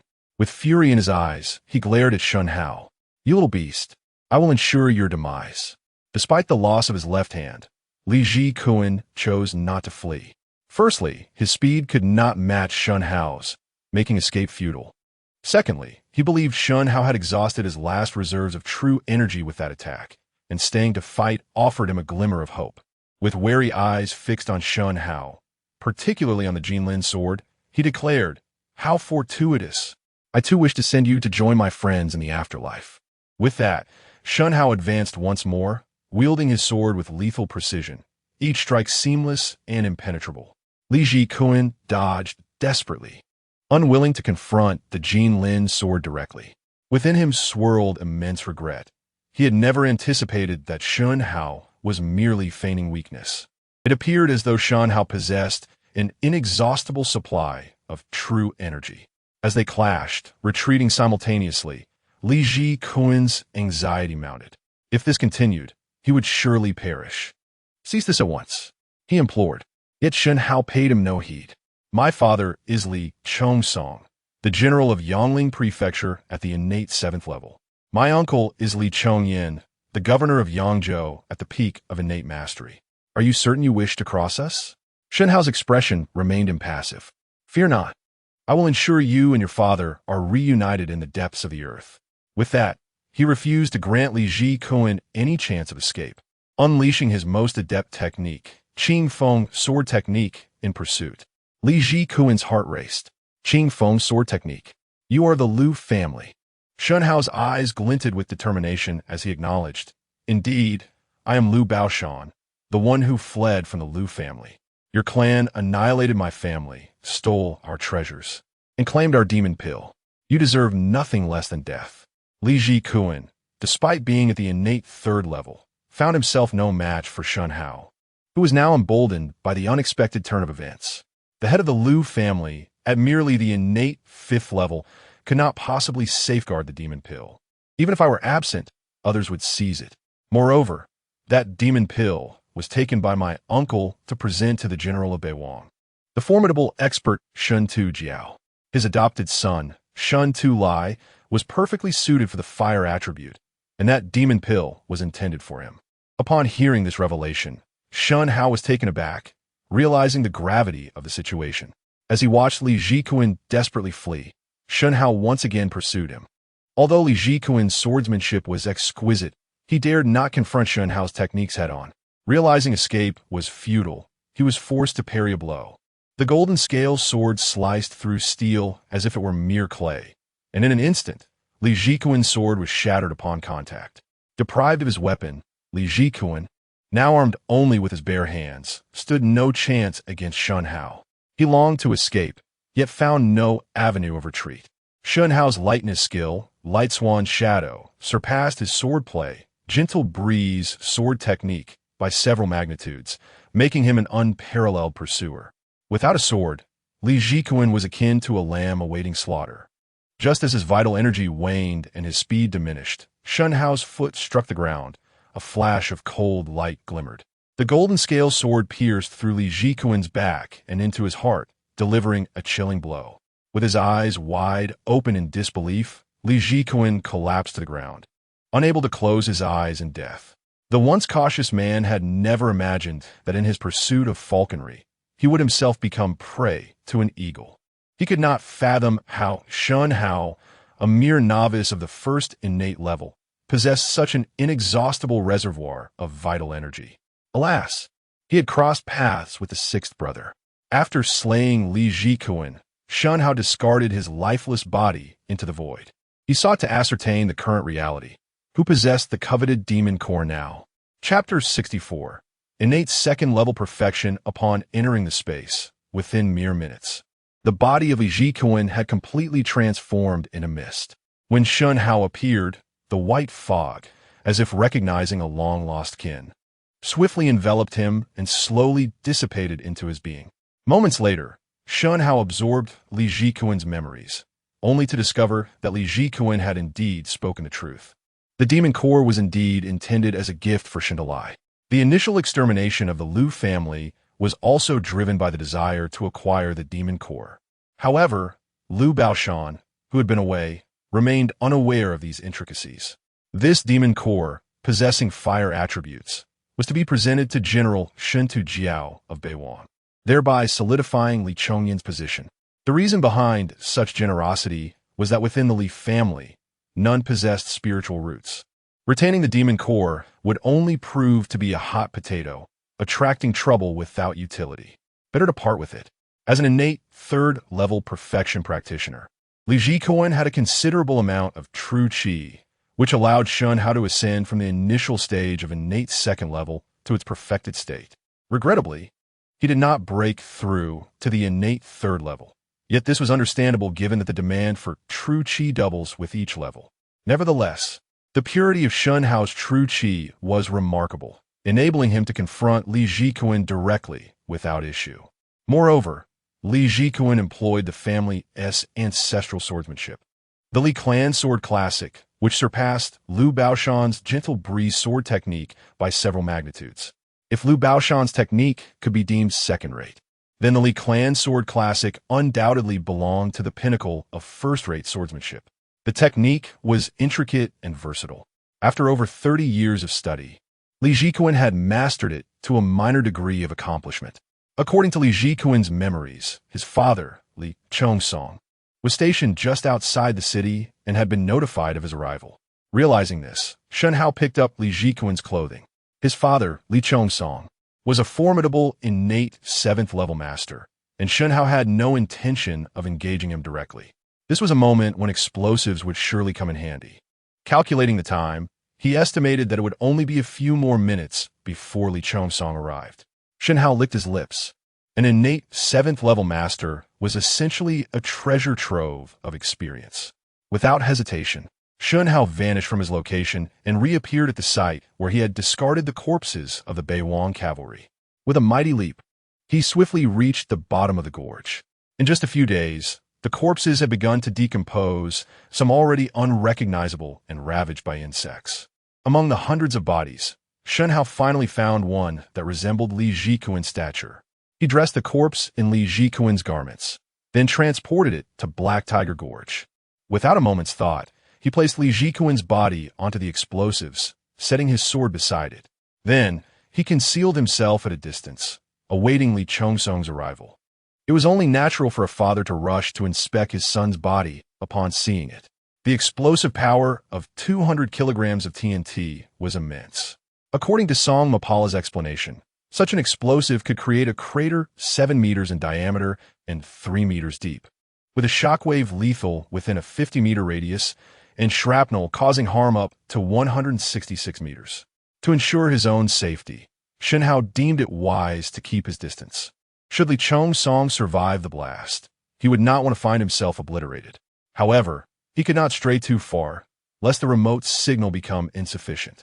After a moment's contemplation, he found a corner and adjusted the distance of the body and explosives by 30 meters. Shen Hao had made up his mind. At the moment of detonation, he would retreat into the space. Whether Li Chongsong lived or died was inconsequential. His own safety was paramount. Once everything was set, Shen Hao hesitated to leave, fearing that the fool might come and move the body. He could only wait in silence for Li Chongsong's arrival. At this juncture, Shen Hao felt a conflict brewing within him, anxious about the possibility of obliterating Li Jikuan's father into mere fragments. Such waste would be regrettable. The thought alone caused him a twinge of pain. Based on his calculations, Li Chongsong should arrive within 5 minutes. However, to his dismay, 30 minutes passed without a sign of him. Just as Shen Hao began to doubt whether Li Chongsong would show up, a sudden rush of wind echoed through the gorge. A figure clad in golden armor emerged, radiating brilliance under the setting sun. From his memories, Shen Hao recognized this man as Li Chongsong, the innate 7th-level master commanding 30,000 soldiers. Upon witnessing this, a flicker of excitement sparked in Shen Hao's eyes. Li Chongsong scanned his surroundings, as if searching for someone. Suddenly, his body jolted as he spotted a corpse on the ground, its build, clothing, and the sword beside it all unmistakably belonging to his son, Li Jikuan. However, at that moment, the body was drenched in blood, obscuring any clear view. Panic surged within him, and he rushed forward. He is here! He is here! Li Chongsong's eyes blazed with fury as he recklessly sprinted toward Li Jikuan. Kunkin? As he approached, Li Chongsong halted abruptly, detecting a foul odor. Having led troops for many years, he instantly recognized the stench of decay. A trap! He paused, his sharp gaze fixed on the corpse, scanning the surroundings. Hesitating to take another step. Observing this, Shen Hao was taken aback. He hadn't expected the old man to be so astute. He inwardly urged him to come closer, to advance.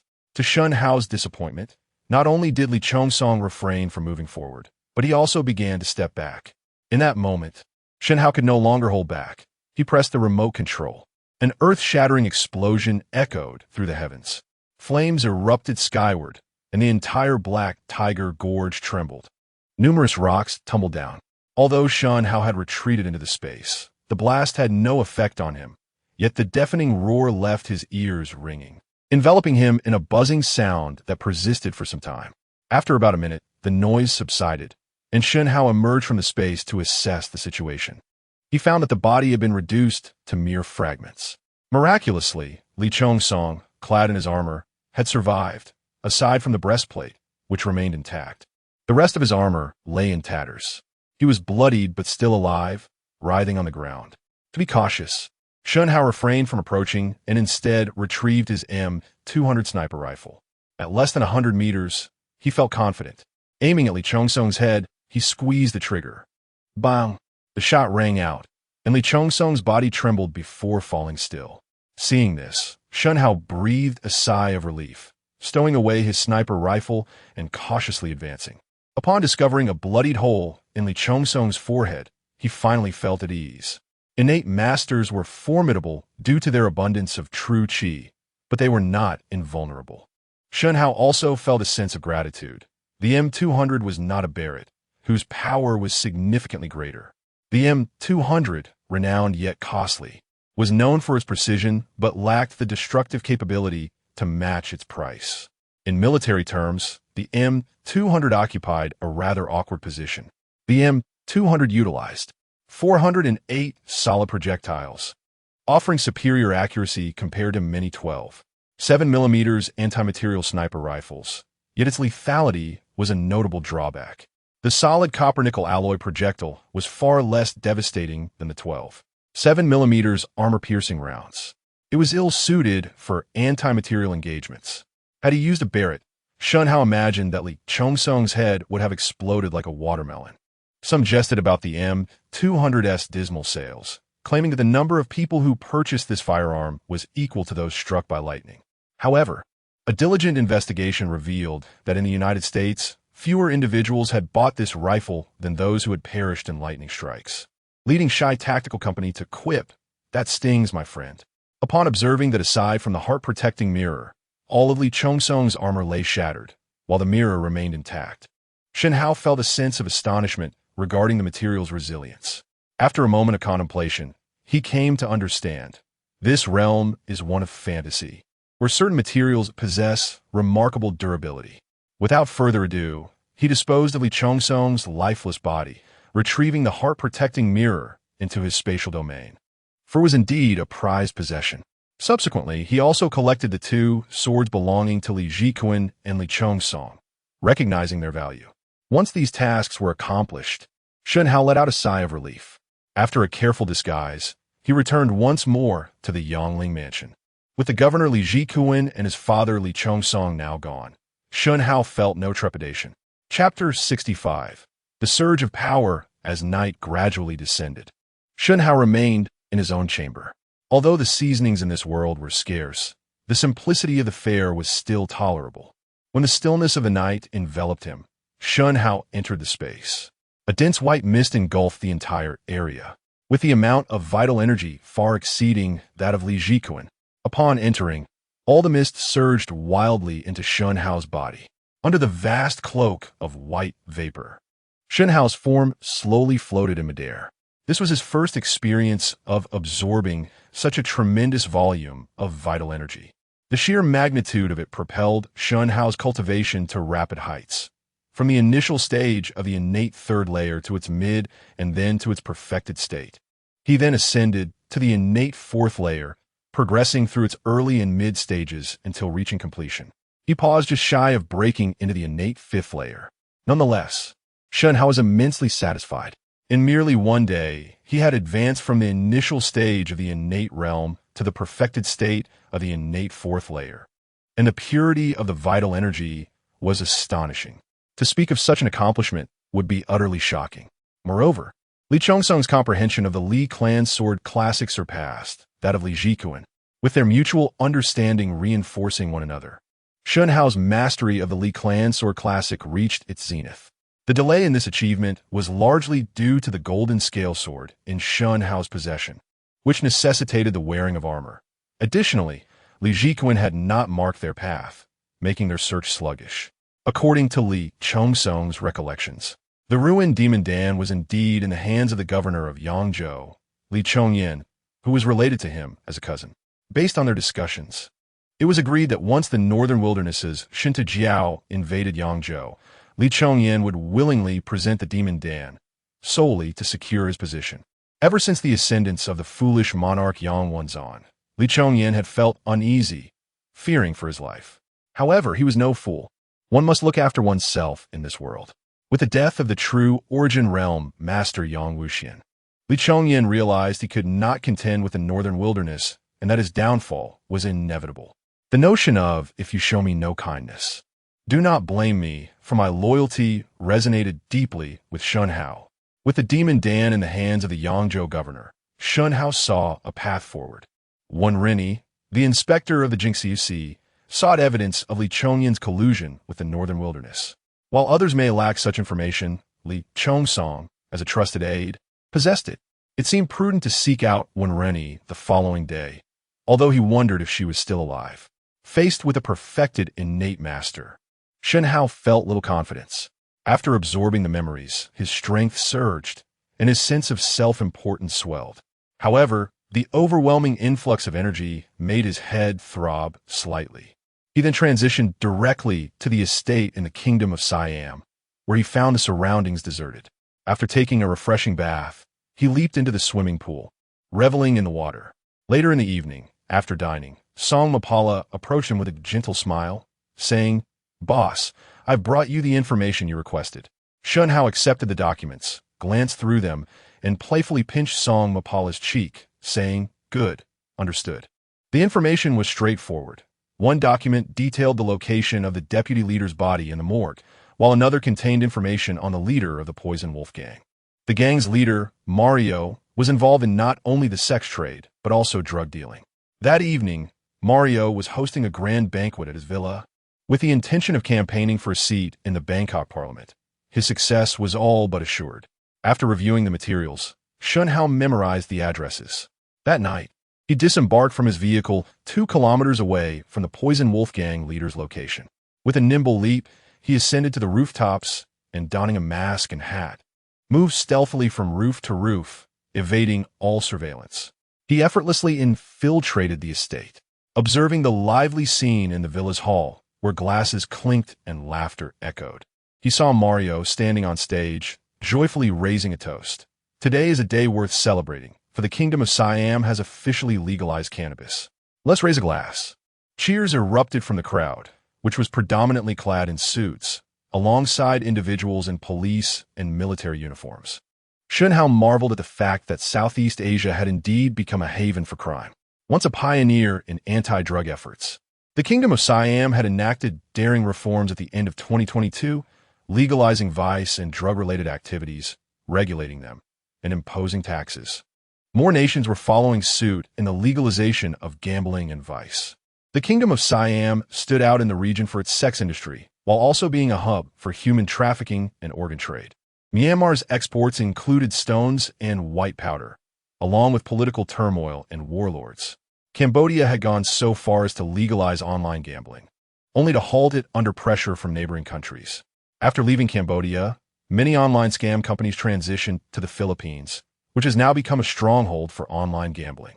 Governments in Southeast Asia turned a blind eye to these underground industries to generate revenue, often at the expense of their own citizens. There was a term in their circles known as dog pushing or spinach army. After listening for a while, Shen Hao gathered the gist of the proceedings. Not only was Mario celebrating the legalization of cannabis, but he also aspired to run for parliament, aiming to establish a political party and become the mayor of Bangkok. He even planned to open a casino, given a new legal landscape. At that moment, a server approached Mario, carrying a tray laden with 6 or 7 glasses of champagne. Seizing the opportunity, Shen Hao discreetly picked up a small stone from a nearby flower bed and flicked it, striking the server's elbow. The tray slipped from his server's grasp, dousing Mario in champagne. The sudden turn of events silenced the entire room.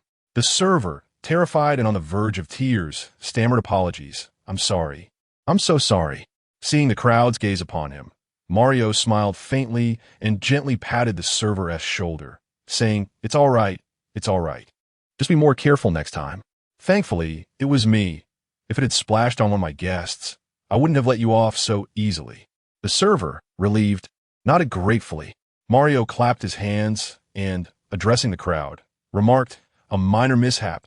Nothing to worry about. Please, enjoy your drinks while I change upstairs." With a smile and a wave, he made his way to the staircase, where his expression turned serious as he beckoned a confidant, saying, "I do not wish to see him again." "Boss, I know what to do," came a reply. Chapter 66. Working overtime in the morning, Mario, with an expressionless visage, nodded slowly and ascended the staircase. Upon entering the room, a sudden breeze brushed against the nape of his neck, and before he could comprehend the sensation, he succumbed to unconsciousness. Shortly thereafter, Shen Hao struck his mute point and administered a substance known as sanyang powder, discarding it onto the floor like refuse. He then unfastened Mario's pressure point. Upon seeing Shen Hao, Mario was instantly alarmed. Realizing he could move, he questioned his assailant's armament and shouted, "There's an assassin. Someone, help!" However, to his horror, despite his desperate cries, not a sound emerged from his lips. As Mario attempted to flee, Shen Hao delivered a powerful kick, sending Mario sprawling against the wall 4 meters away, crashing to the ground with blood seeping from his mouth. Shen Hao approached slowly to Mario. The masked figure before him appeared as a devil, and he cowered in the corner, paralyzed by fear. He could not fathom why he had lost his voice, yet he surmised it was undoubtedly connected to the man before him. Shen Hao loomed over Mario, his tone frigid and devoid of life, stating, "From this moment on, you must remember every word I utter. Should you fail to do so, death shall be your only fate. Understanding the futility of resistance, Mario nodded urgently. Shen Hao continued, starting today, I am your employer. I will reach out when I require your services. Should you fail to comply, do not worry. I shall ensure you meet your end with the Buddha. He added, to demonstrate my sincerity, I have provided you with a small dosage. You must consume the antidote monthly to alleviate its effects. When this substance takes hold, your body will feel as though all strength has been siphoned away, leaving you as limp as a vegetable, yet your consciousness will remain intact. If the antidote is not taken daily, this state will endure for an hour. Should you neglect it for a week, organ failure will ensue. Oh, and by the way, your poison will take effect tomorrow at 8 a.m. To allow you to experience its potency, you shall receive the antidote after 2 p.m. tomorrow. But remember, the antidote comes at a steep price, $5 million. Not a cent less. Should you fail to pay, future doses will be unattainable. At that moment, the once formidable drug, Lord Mario, trembled like a dog, rendered mute by fear. Shen Hao paid him no further heed and delivered a sharp kick to his shoulder, releasing him from his silence. Remember every word I spoke, or I shall ensure your demise is a most painful one. With that, Shen Hao turned to depart. Although Mario had considered retrieving a firearm from the drawer, he lacked the courage to do so. Shen Hao's earlier kick had been inhumanly powerful, instilling deep dread within him. Mario had dealt in narcotics, operated establishments of ill repute, and managed underground boxing rings. Yet he had never encountered anyone as formidable as Shen Hao, whose strength was unparalleled. The man wore a mask, concealing his identity. But Mario was certain he was a native of Siam, as evidenced by the local dialect he spoke. Mario felt a sharp pain in his ribs and hastily called for assistance, intent on visiting the hospital to ascertain whether he had been poisoned. He was swiftly transported to the hospital. After a thorough examination, the doctor informed him, "You have merely fractured 6 ribs. Had the impact been slightly more forceful, they could have punctured your internal organs. Are you certain you haven't been poisoned?" "Of course I am certain," Mario replied incredulously. "Your blood analysis indicates everything is normal." Upon hearing he had not been poisoned, Mario breathed a sigh of relief, realizing he had been deceived. A glimmer of ruthlessness flickered in his gaze. Find out who did this. After Shen Hao exited Mario's villa, he stumbled upon the server from earlier, now bound by 2 men.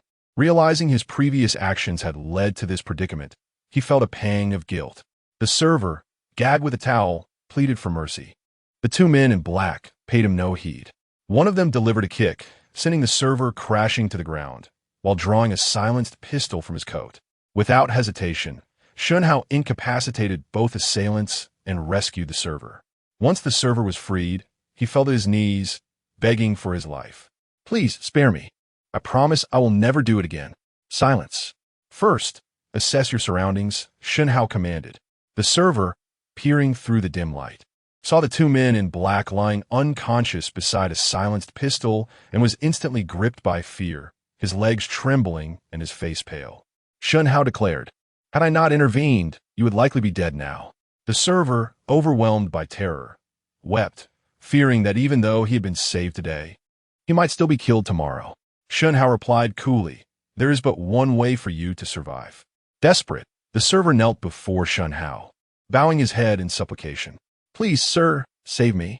Kill them," Shen Hao instructed. The server gasped, paralyzed by the thought of murder. Ignoring his trepidation, Shen Hao stated, "I will count to 10. If you do not act, your fate will rest solely in your hands. 10, 9, 8, 7. Each number resonated like a heavy hammer against the server's heart. As the count reached 3, trembling, he picked up the gun, closed his eyes, and fired several shots at the 2 men. Witnessing this, Shen Hao smiled faintly and remarked, "Well done. You have earned the right to live." With that, Shen Hao produced a small vial and tossed it to the server. "Deliver this medicine to Mario at 2 p.m. tomorrow and inform him that you are in my service. Also, demand $5 million from him. Do you understand?" Yes, I understand, sir. My name is Bong. How may I contact you?" "Provide me with your number." 6XXXX. Upon finishing, Bong realized Shen Hao's figure had already vanished, leaving him breathless, as if he had seen a specter. Yet, The sight of the two corpses sent chills down his spine. He knew he had to leave quickly. Soon after, Shen Hao arrived at the morgue with ease, obtaining the key from the security personnel and disabling the surveillance cameras. He secured the bodies and returned to the estate by dawn, around 4 or 5 o'clock. The eastern horizon was already tinged with the first light of day. At 8 a.m., as Shen Hao adeptly unlocked the encrypted USB drive belonging to the deputy leader, Song Mupa leaped into his arms with delight. "Boss, you are incredible. This USB drive is immensely valuable." "Very well. Go fetch something to eat," Shen Hao instructed. "Yes, boss," Song Mupa replied, a bit flustered. Noticing the time, Shen Hao resolved to put in some extra work that morning. Moments later, Song Mupa struggled to steady the knife as he attempted to chop a tomato, taking an eternity to slice it. Meanwhile, in the hospital, Mario lay incapacitated, experiencing incontinence. Despite the medical efforts, it proved futile. Yet his mind remained vividly aware. He was indeed poisoned, and the terror within him intensified. Chapter 67.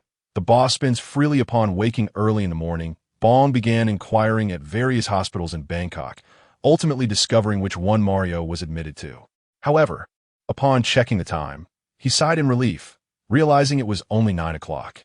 A mysterious man had informed him that Mario would not be available until 2 in the afternoon, allowing Bong to remain patient. Shen Hao had extended his shift by half an hour, while Song Mapara was just finishing up breakfast, a simple array of sandwiches. At that moment, strands of hair clung to her forehead, still damp with perspiration. "Boss, this card contains $10 million, my entire savings. All this money is clean and without any complications. Here, take it and spend as you wish. I've also bought you a Bentley Continental in the garage for your transportation around Bangkok. If you dislike it, I can procure something else, perhaps a Ferrari or a Lamborghini." Song Mapara handed Shen Hao a card along with a set of keys. Shen Hao coughed lightly, but did not refuse. Initially, he had planned to launder 50 million Thai baht and $76 million US. But Song Mapara had unexpectedly bestowed upon him $10 million. The gangs in Bangkok were not as affluent as Japan's Yamaguchi-gumi or Italy's mafia. According to a report by Wealth, the Yamaguchi-gumi has become the most profitable organized crime syndicate globally, boasting an annual income of $80 billion. By comparison, the Black Snake Gang resembled a mere cottage industry. $10 million was indeed an astronomical sum. Turning to Song Mapara, Shen Hao said, "All right, I'll take you out for a leisurely drive later." "Okay, boss. I'll go take a shower," Song Mapara replied with anticipation. The prospect of spending time with her beloved filled her with joy. "Go ahead," Shen Hao encouraged. After she left, he withdrew the US dollars and Thai baht from his space, planning to have Song Mapara launder the money. Additionally, he considered that extracting resources from another world for laundering was a splendid choice. When the time came to transfer the funds to Shen Hao, he would not fear any official investigations. After all, the money was given by his girlfriend and was entirely clean. What was wrong with enjoying the fruits of her labor? Handsome and endowed, how could a female so not fall in love? The thought brought Shen Hao to the conclusion that establishing a trading company would be a prudent course of action. After her shower, Song Mapara emerged looking exquisite and radiant, clad in a form-fitting dress that accentuated her alluring figure. Her fair legs were increasingly captivating. Imagining sitting in the car, her left hand on the wheel and her right caressing him was simply perfect. "Boss, I'm ready," she announced.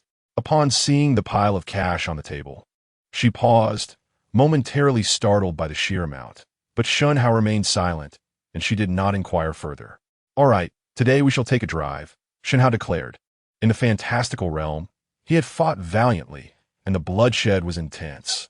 He needed to relax or risk becoming a shell of himself. The two made their way to the underground garage, where Shen Hao immediately spotted the light blue Bentley Continental, or rather, Brule Blue. It was a two-door coupe for 0T GTV8. Shen Hao had never encountered such an exquisite vehicle before. His previous existence had barely allowed him to dream of luxury brands. Even entry-level luxury cars, like the BMW, Benz, or Audi, represented the pinnacle for the average working class. As he admired the Bentley Continental, Shen Hao's affection for it grew. Historically, ancient heroes and renowned generals cherished their steeds, Modern men revered fine automobiles. Mercedes-Benz and BMW served as stepping stones, while Bentley represented the next echelon. Seeing Shen Hao's delight, Song Mapara felt a surge of happiness. As long as the boss is pleased. Starting the car and reversing out of the garage, Shen Hao couldn't help but admire the smooth feel of the steering wheel. It was a sensation he had never experienced before, filling him with a youthful thrill. He and Song Mapara cruised through the streets of Bangkok. At a red light, he gently caressed her fair leg, causing the men on the bus nearby to turn green with envy. The experience was delightful, even more so than when they were alone. Meanwhile, Bong nervously clutched the vial of medicine Shen Hao had given him as he arrived at the hospital. The sight of numerous bodyguards filling the corridor filled him with trepidation. Upon spotting Bong, a furious henchman approached. Originally tasked with eliminating Bong, he was enraged at the unexpected turn of events. "At last, I found you. Capture him. I want him alive." "Wait," Bong quickly interjected. "I'm here to save the boss. I possess the antidote. The boss has been poisoned." Hearing this, the henchman furrowed his brow and ordered Bong to be released. "Is what you say true?" "Indeed, it is," Bong confirmed, recounting his encounter with Shen Hao and the antidote. "Enter, but be aware that if anything happens to the boss, you will face the consequences." Having only spoken of the mysterious man to Bong, Mario was inclined to believe him. Once inside, Bong administered the antidote to Mario. At that moment, Mario felt a resurgence of strength and slowly sat up. The others exhaled in relief upon witnessing their leader regain consciousness. Mario let out a long sigh. The harrowing experience of being incapacitated had left him feeling worse than dead. He was now certain he had been poisoned. Drawing a deep breath, he fixed an icy gaze on Bong and inquired, "Who is that mysterious person?" Bong shook his head. "I do not know. He saved me and instructed me to deliver the antidote to you, requesting $5 million in return." After a moment's hesitation, Mario nodded in agreement. Everything that had transpired today exceeded his understanding. This poison was undetectable, a nerve agent. The thought of parting with $5 million made his heart bleed. Yet he dared not gamble, knowing the mysterious man had not been eliminated. At that moment, Basong's phone rang. "Hello, sir. Have you received the money?" Bong glanced at Mario, who nodded. "Send someone to prepare $5 million. Bong complied. "The boss is going to retrieve it." "Give your phone to Mario," the henchman commanded. Bong, not daring to delay, handed the phone over. Upon receiving the phone, Mario's eyes blazed with fury. "Sir, I've given you the money. You must now assist me in neutralizing the poison." In Mario's mind, the caller was merely robbing him. "I see you're eager for death. Have you forgotten what was said yesterday? From this moment on, Bong is our liaison. If he encounters any trouble, you can await your demise from the poison. Should I require anything, Bong will contact you." Beep, beep, beep. Mario glowered at the disconnected call, seething with rage. Yet, recalling his reaction to the poison earlier that morning, he was filled with profound fear. In a fit of anger, he tore off the adult diaper and threw it at Basong's face, glaring at him like an enraged lion. Chapter 68. The Vice Leader's billion-dollar hobby. Why did he save you and make you his contact? "Speak clearly, or you shall witness my methods." Mario's eyes gleamed with malice. To thrive in the tumultuous realm of the Man Valley, one must possess no shortage of cunning and ruthlessness. Bong, aware of this, trembled slightly as he stammered, I truly do not know. I couldn't see his face clearly last night. He warned me that if you laid a hand on me, he would sever all ties." Although fear gripped him, Bong was not foolish. Mario, extorted for $5 million, dared not retaliate. He understood that he could leverage the situation. After all, no one knew the specifics of his conversation with Shen Hao. Thus, he could fabricate any narrative he desired. Upon hearing this, Mario hesitated, his threats faltering. If the mysterious figure ceased to contact Bong, what would become of his antidote? The sensation of being coerced, a puppet on strings, was a torment Mario had never before encountered. Yet, he was astute enough to swallow his ire, akin to the bitterest of pills. "Very well, I comprehend. Chama, take him to retrieve the money," he commanded. Simultaneously, Mario initiated an investigation into the phone number from earlier, only to discover it belonged to one of the two bodyguards murdered the previous night inciting a fury that had him gnashing his teeth. Moreover, Mario instructed his men to embed a tracking device within the $5 million. Only then could he reclaim control. The experience of being manipulated, of existing as a marionette, was entirely novel to him. Later that evening, Bong received instructions from Shen how to deliver the $5 million to an abandoned, derelict building. Following the directives, he placed the money on the third floor and withdrew obediently. Not far away, in a vehicle, Mario's right-hand man, Chama, monitored the tracking device, which suddenly lost its signal, sending a shockwave of panic through him. Quickly, surround the vicinity and search floor by floor. We must locate him, he ordered. Over 300 men cordoned off the entire dilapidated structure. Yet after a night of searching, they found nothing, infuriating Mario to the point of nearly spitting blood. Meanwhile, after securing the $5 million, Shen Hao sent Bong a text meant for Mario's eyes. The next antidote will be delayed by 3 days. Following this, the phone's signal vanished entirely. Shen Hao, unwilling to relent, resolved to torment Mario gradually. In his youth, when a fierce guard dog dared to bark at him, Shen Hao's method was simple. Confine the dog in a cage, starve it for 3 days, and then punish it, ensuring its obedience. The next day, Shen Hao transferred 50 million Thai baht, $76 million, and the $5 million extorted from Mario to Song Mapala, instructing her to launder the money and deposit it into his account. Shen Hao donned a mask and ventured into a villa, a hidden cache for the vice leader's wealth. Previously, he had only uncovered a locked USB drive in the vice leader's safe, devoid of funds. Unexpectedly, he learned that the money was concealed in another safe. This vice leader also had a peculiar passion for collecting watches, boasting an impressive array of popular models. Among them were the Rolex Submariner, the Rolex Stardust, the Patek Philippe Celestial Series, and various models from Audemars Piguet and Richard Mille. A fervent admirer of Rolex, he favored it over other brands, as it held significant value in the underworld. Recalling the layout from memory, Shen Hao entered the villa with ease. The safe combination was straightforward, and upon opening it, he found one compartment filled with various brands, the second dedicated to Rolex, and the third also filled with Rolex watches. Among the miscellaneous items were passports and around $100,000. The entire safe contained nearly 60 watches, revealing the vice leader's genuine affection for them. Notably, the Rolex collection was diverse, featuring the green and black Submariner, the mint green Datejust series, and the rare diamond-encrusted Rolex GMT Master II, valued at approximately $450,000. Such watches were exceedingly rare, leaving ordinary affluent individuals to wait years to purchase them, often at inflated prices in secondary markets. Among the most extravagant was the rose gold rainbow bezel Rolex GMT Master II, which had been inflated to over $5 million by resellers.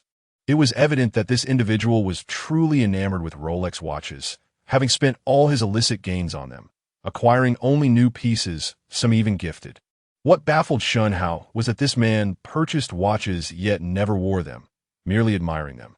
He would visit the villa weekly to meticulously clean them, treating them with more care than his own wife. It was one of the few ways he found solace. Of course, everyone has their hobbies.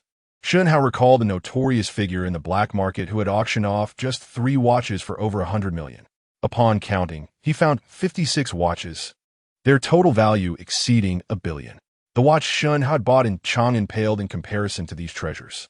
Dazzled by the glimmering collection, he ultimately chose the diamond-studded Rolex GMT Master II, mirroring Cristiano Ronaldo's style. He planned to gift the rose gold rainbow bezel watch to Song Mapala. Before departing, Shen Hao wiped away his fingerprints and vanished from the villa. Upon returning to his estate, he found Song Mapala peacefully asleep on the couch, her fair legs elegantly draped. In high spirits, Shen Hao decided to surprise her. The couch groaned under an unexpected weight, causing the crystal chandelier in the living room to sway. Song Mapala awoke, feeling blissful. After freshening up, she nestled in Shen Hao's embrace, whispering sweet nothings. He retrieved the Rolex GMT Master II from his space and placed it on her wrist. The icy touch sent a thrill through her, and upon seeing it, she gasped in delight, showering Shen Hao with kisses. "Wow, boss, I love you." she exclaimed, her excitement not solely stemming from the watch's worth, but rather because it was a gift from Shen Hao. Though she possessed several high-end watches, none could compare to the significance of this one, the first gift from him. Shen Hao chuckled. I'm glad you like it. You treat me too well, boss, she replied. Is that so? Just how well? Very well, very well. And how will you repay me later? You need not worry about my fate. Haha, well, you've been working hard these past few days. Perhaps it's time for a rest. I'll follow your lead, boss. All right, to reward you, we'll go shopping tomorrow, Shen Hao said. Thank you, boss, Song Mapala exclaimed, joyfully wrapping her arms around his neck. Time flew by swiftly. Shen Hao had spent 20 days in Siam, and his internal energy was depleted by half. That evening, he gently shifted the octopus-like Song Mapala off him, stretched, and entered his space, journeying to another world. The time there was still night. Tonight, Shen Hao chose not to sleep, but rather to cultivate his skills. He practiced the innate fiery sun technique of Shintalai, which was of a higher grade compared to the techniques of Li Jikuan and Lu Junxing.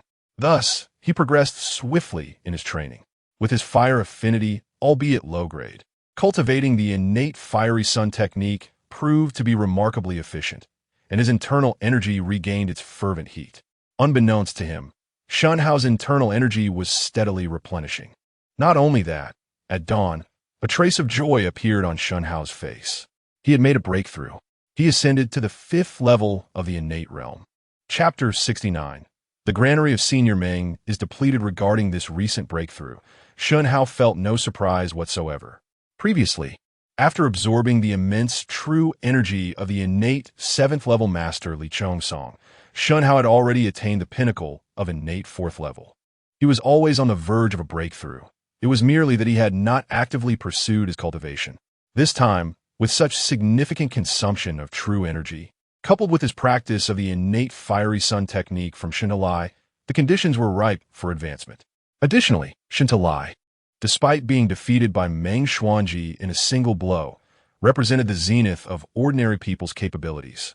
His memory and comprehension of martial arts had reached the innate 7th level, providing Shen Hao with ample experience in breaking through the 5th level. The answers lay before him. He merely needed to transcribe them. The vessel was already constructed. Shen Hao simply needed to pour in the water. Consequently, transitioning from the innate 4th level to the 5th level was seamless, devoid of any hindrance. His experience was fully accumulated. He merely had to follow the flow, as everything fell into place naturally. With diligent practice, the breakthrough was achieved without difficulty. It could be said that as long as Shen Hao accumulated enough true energy before reaching the innate 8th level, he could continue to advance without pause. After breaking through to the 5th level, Shen Hao felt invigorated, with a radiant gleam in his eyes, his spirit rejuvenated. The innate 9th level no longer seemed so distant. However, after a brief moment of excitement, he soon found himself feeling somewhat bored. Thus, he made his way to the Li residence, where he discreetly retrieved letters detailing the interactions between Governor Li Chongyan of Yangzhou and the Northern Wilderness from Li Chongsong's chamber, leaving without disturbing anyone. The following day, turmoil erupted throughout Yangling Prefecture. Prefect Li Jikuan had vanished, and General Li Chongsong was also missing. Chaos ensued, and panic gripped the entirety of the Li residence. Meanwhile, Shen Hao quietly departed for Yangwan town, intending to collaborate with Wen Renyi to confront Governor Li Chongyan. The Demon Dan was something he was determined to acquire. Simultaneously, in the capital of the Daong dynasty, Meng Xuanji, Song Yongxi, and Jidonga were temporarily residing in Wen Renyi's villa. As Song Yongxi prepared meal, she opened the rice jar only to find it empty. Turning to Meng Xuanji, she said, "Senior Meng, there is no rice left in the jar. What shall we do?" Upon hearing this, Meng Xuanji was momentarily taken aback, as this posed a dilemma for her. During their previous stay, she had declined assistance from the Wan Ren family, and now, with no funds available, it was rather awkward.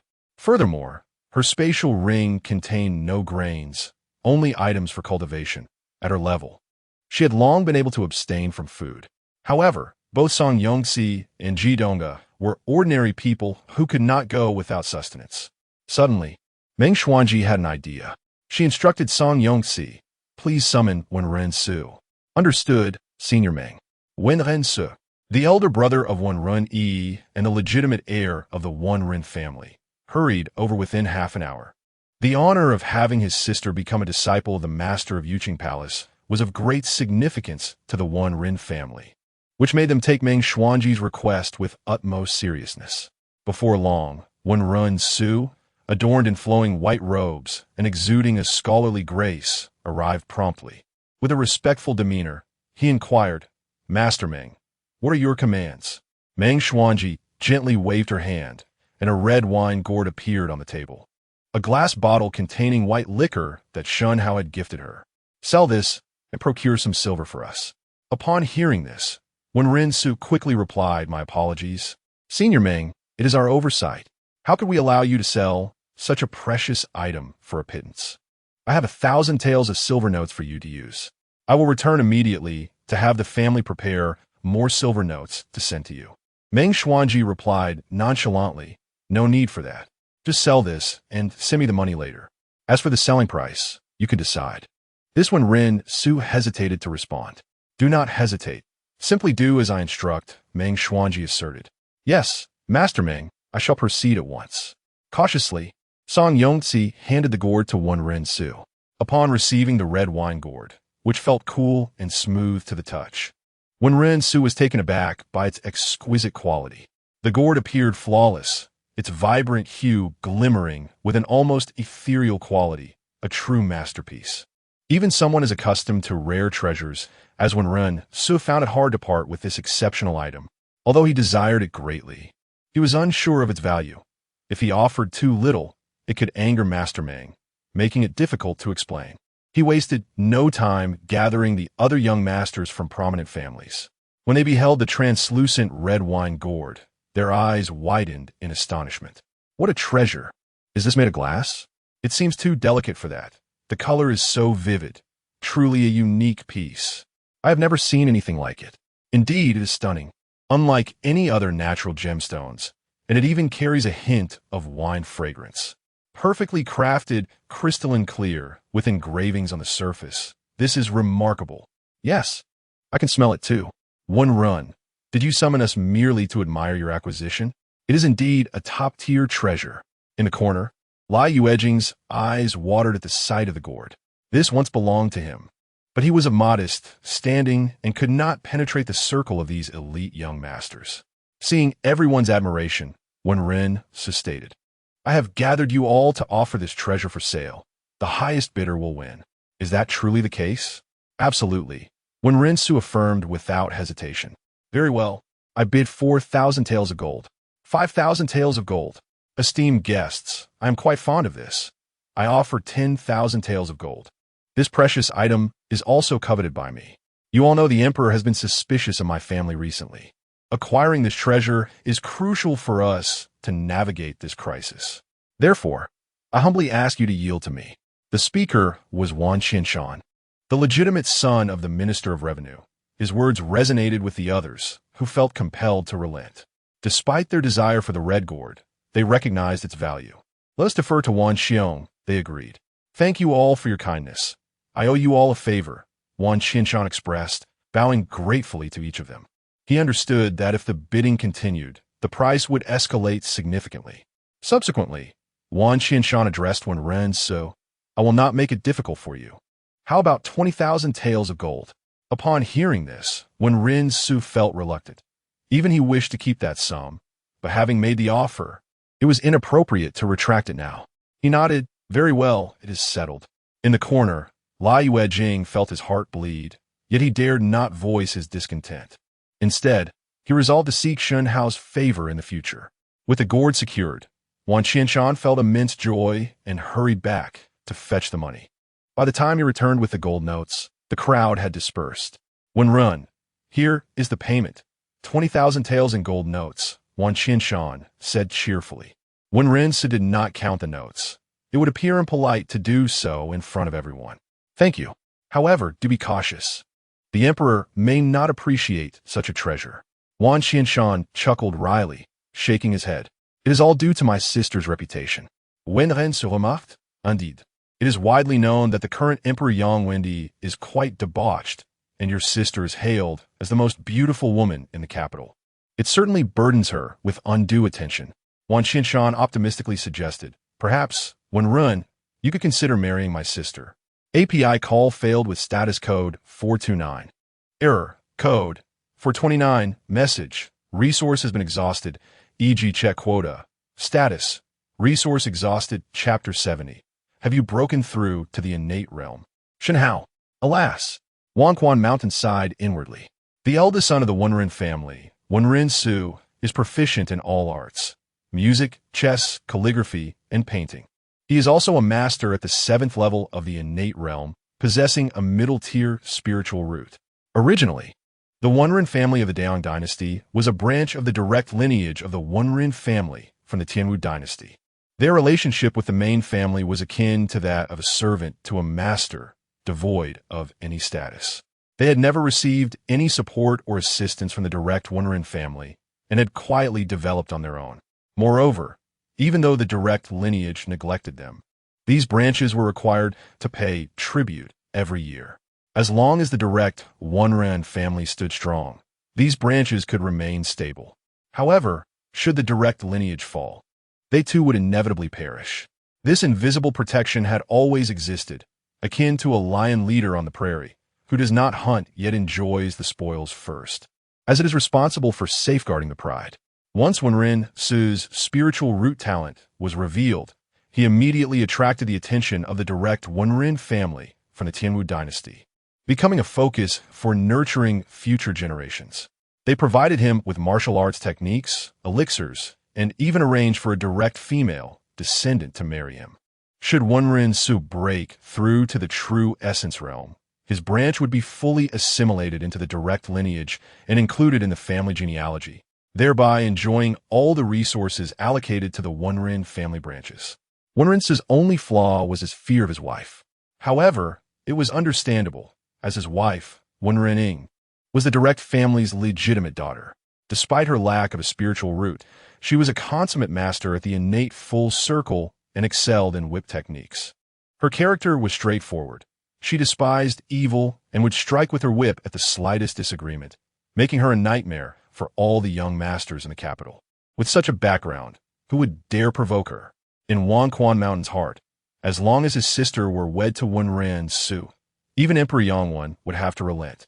Unfortunately, Wenren Su was too intimidated, causing great distress for Wanquan Mountain.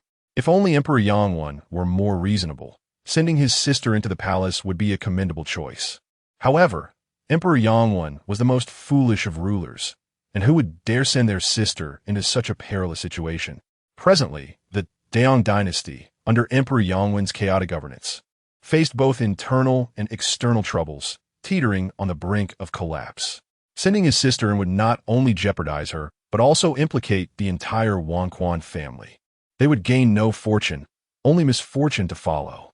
When the time came for repercussions, there would be no escape. Wenren Su understood Wanquan Mountain's thoughts, but was truly powerless to assist.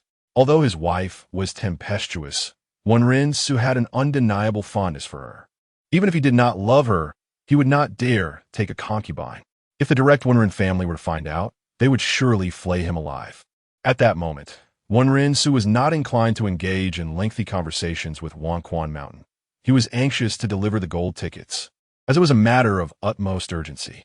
He and Wanquan Mountain shared a good rapport, so he refrained from pleasantries and directly clasped his fists, saying, "Brother Wan, I sincerely apologize. I have pressing matters to attend to today, so I shall not keep you. I promise to treat you to drinks and make amends another day. As for your sister, have you considered having someone assess her talent? If she possesses a spiritual root and joins a major sect, even Emperor Yangwan would not dare to disturb her." Wanquan Mountain, with a bitter smile, shook his head. "I have considered that long ago. My sister lacks any spiritual root. Alas, that is truly a pity." Wenren Su was at a loss for words to comfort his friend. Wanquan Mountain, being perceptive, took a deep breath and clasped his fists. "Since Brother Wan has urgent matters, I shall not disturb you further. Farewell." "Very well, Brother Wan, travel safely. I shall not see you off." After parting ways with Wanquan Mountain, Wenrinsa hurriedly made his way to Meng Xuanji's residence. The Wenrin family was considered a first-rate family within the Tianwu dynasty, with the highest-ranking elders at the Dan realm. However, compared to a major righteous sect like Yuqing Palace, they were still lacking significantly in foundational depth. The two were simply not on the same level. Therefore, Wenrin Su was exceedingly delighted that his sister, Wenrin Yi, could enter Yuqing Palace and be accepted as a named disciple by the sect leader, Meng Xuanji. Under the guidance of Ji Donga, Wenrin Su respectfully placed the gold tickets on the table, bowing as he spoke. Senior Meng, these are gold tickets from the sale of a precious item, totaling 20,000 taels. Do you find these tickets satisfactory? If they are insufficient, I can request more from the family. Ji Donga was taken aback. She was well aware of the red gourd, which was used to hold wine. Initially, Lai Yuejing from Yihong Pavilion had purchased it from Shen Hao for merely 1,000 taels of gold and a favor from her. Back then, it still contained wine, but now merely a bottle fetched 20,000 taels of gold. Truly astonishing. Nevertheless, Ji Donga believed it was worth that price. She had never seen such a fine bottle. As for the gold tickets on the table, Meng Xuanji did not even glance at them, merely saying indifferently, understood. Take one of these gold tickets to purchase some rice, meat, and vegetables. Wenrinsa did not dare to be negligent and nodded. Yes, Senior Meng. Afterward, Wenrin Su respectfully bowed and slowly retreated. Once he departed, Meng Xuanji addressed Song Yongzi. You should keep these gold tickets. They can be used to purchase food in the future. Upon hearing this, Song Yongzi was left dumbfounded. These gold tickets were worth 20,000 taels. When she sold herself to bury her father, she had only received 200 taels of silver. Such a stark contrast left her feeling profoundly disheartened. Noticing her reaction, Meng Xuanji's expression flickered with a hint of expectation. Her tone softened as she said, Yongzi, these mundane treasures are ultimately trivial. As long as you become my disciple and cultivate alongside me, the wealth of the world shall be yours for the taking, and no one would dare to utter a word against it. Yet, Song Yongzi did not hesitate for a moment, hurriedly waving her hand. Senior Meng, let us wait for the young master to return before discussing this. At that moment, Song Yongzi was not thinking of cultivation, but rather of preserving the bloodline of the Song family. This was her utmost priority. This stubborn girl. At this thought, Meng Xuanji felt a surge of resentment towards Shen Hao. What a promising talent, now squandered due to that wretched boy. Soon after, a miraculous scene unfolded in the capital. Wenrin Su, the eldest son of the Wenrin family, actually took it upon himself to purchase rice, vegetables, and meat. Not only did he not find it degrading, but he also seemed to take pleasure in it, becoming a spectacle in the capital. Meanwhile, Shen Hao, who originally would have taken several days to reach Yangguan town, arrived in just one day. He quickly learned of Wenrin Yi's whereabouts from the county office and raced towards her. Wenrin Yi was practicing her swordplay when suddenly, a figure entered the courtyard. Her pupils constricted as she instinctively prepared for defense. She had received news that Shen Tulai from the North Wasteland had perished not far from the Heihu Gorge at Yangling Prefecture. Upon recognizing the visitor as Shen Hao, she was utterly astonished. At that moment, Shen Hao appeared before her, his eyes shimmering with a profound aura, exuding a long and unfathomable presence. The pressure emanating from him made it difficult for her to breathe, rendering her unable to discern his cultivation level. It felt as though the figure before her was not Shen Hao, but rather her elder brother, Wenrin Su. Yet, her brother was a master at the 7th level of the innate realm. The Shen Hao she had previously encountered was merely an ordinary person, at most a vigorous body-tempering martial artist. Could it be that in just a few days, Shen Hao had transformed into an innate master? How could that be possible? Despite her disbelief, she could not deny that Shen Hao's ghostly agility was not something an ordinary practitioner could possess. Suppressing her astonishment, she asked, Shen Hao, have you broken through to the innate realm? Shen Hao did not conceal anything and replied honestly, yes, I broke through to the 5th level of the innate realm last night. Chapter 71. Is the young miss competing with me for the demon core? Ren Yi pondered for a while before finally regaining her composure. No wonder Shen Hao exuded such an intimidating aura. He had just made a breakthrough, and his energy had yet to settle. A 5th-level innate master. Although she found it hard to believe, the reality was undeniable. Soon, Ren Yi came to a realization. Shen Hao must have been an innate expert all along, having disguised himself exceptionally well. This thought brought a flicker of envy to her beautiful eyes. She had been stuck at the perfected postnatal stage for a year without any breakthrough opportunity. Both she and her brother, Ren Su, possessed spiritual roots. However, while her brother had a medium water spiritual root, she had the lowest grade fire spiritual root. Despite having talent, it was far too lacking, which was why Meng Xuanji had initially looked down on her.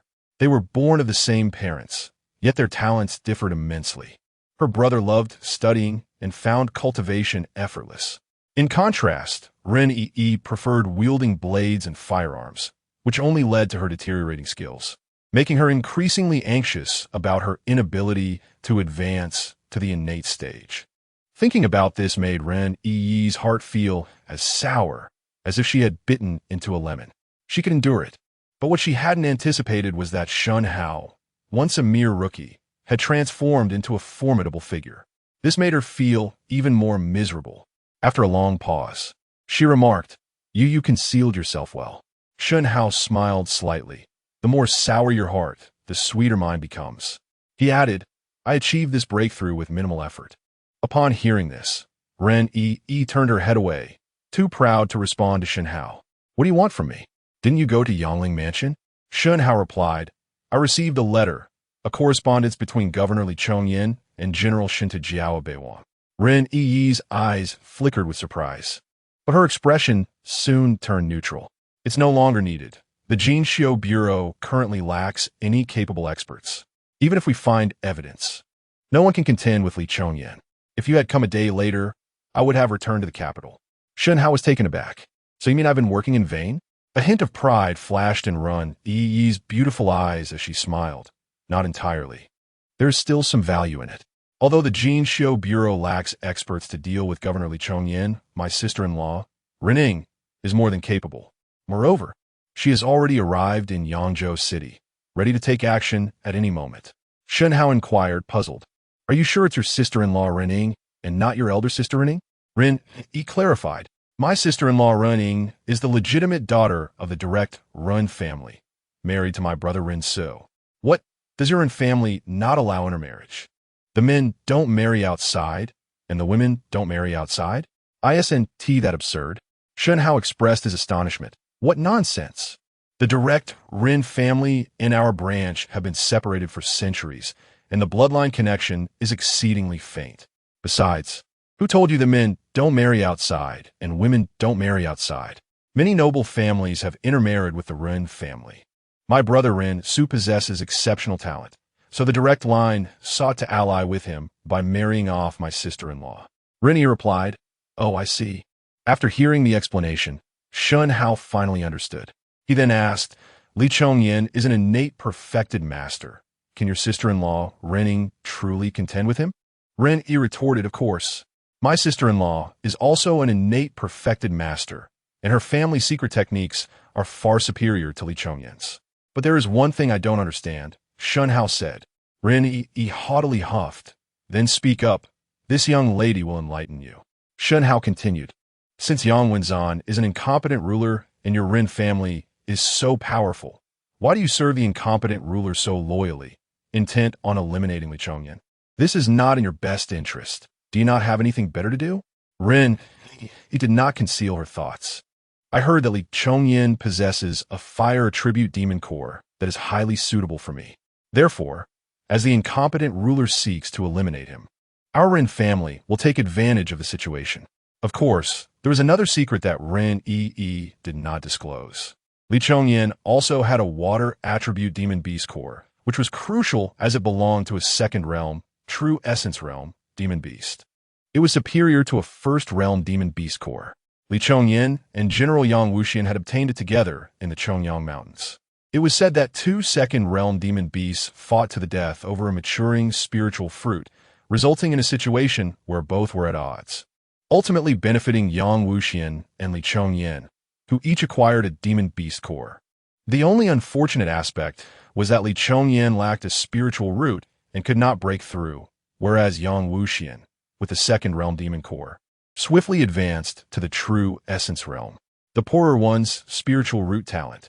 The easier it is to break through with a higher-ranked demon core. Who wouldn't desire a superior demon core? Ren Yi had only recently learned this information from an old letter from Yang Wuxian. Her sister-in-law Ren Ying had come for this second realm demon core, primarily for her husband Ren Su. Ren Su had a medium water attribute spiritual root, making it a perfect match. The higher the rank of the demon beast core, the greater the hope of breaking through to the spirit core realm.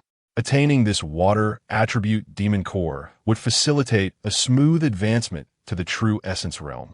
Hearing Ren Yi's words, Shen Hao's mood darkened, his eyes narrowing with danger.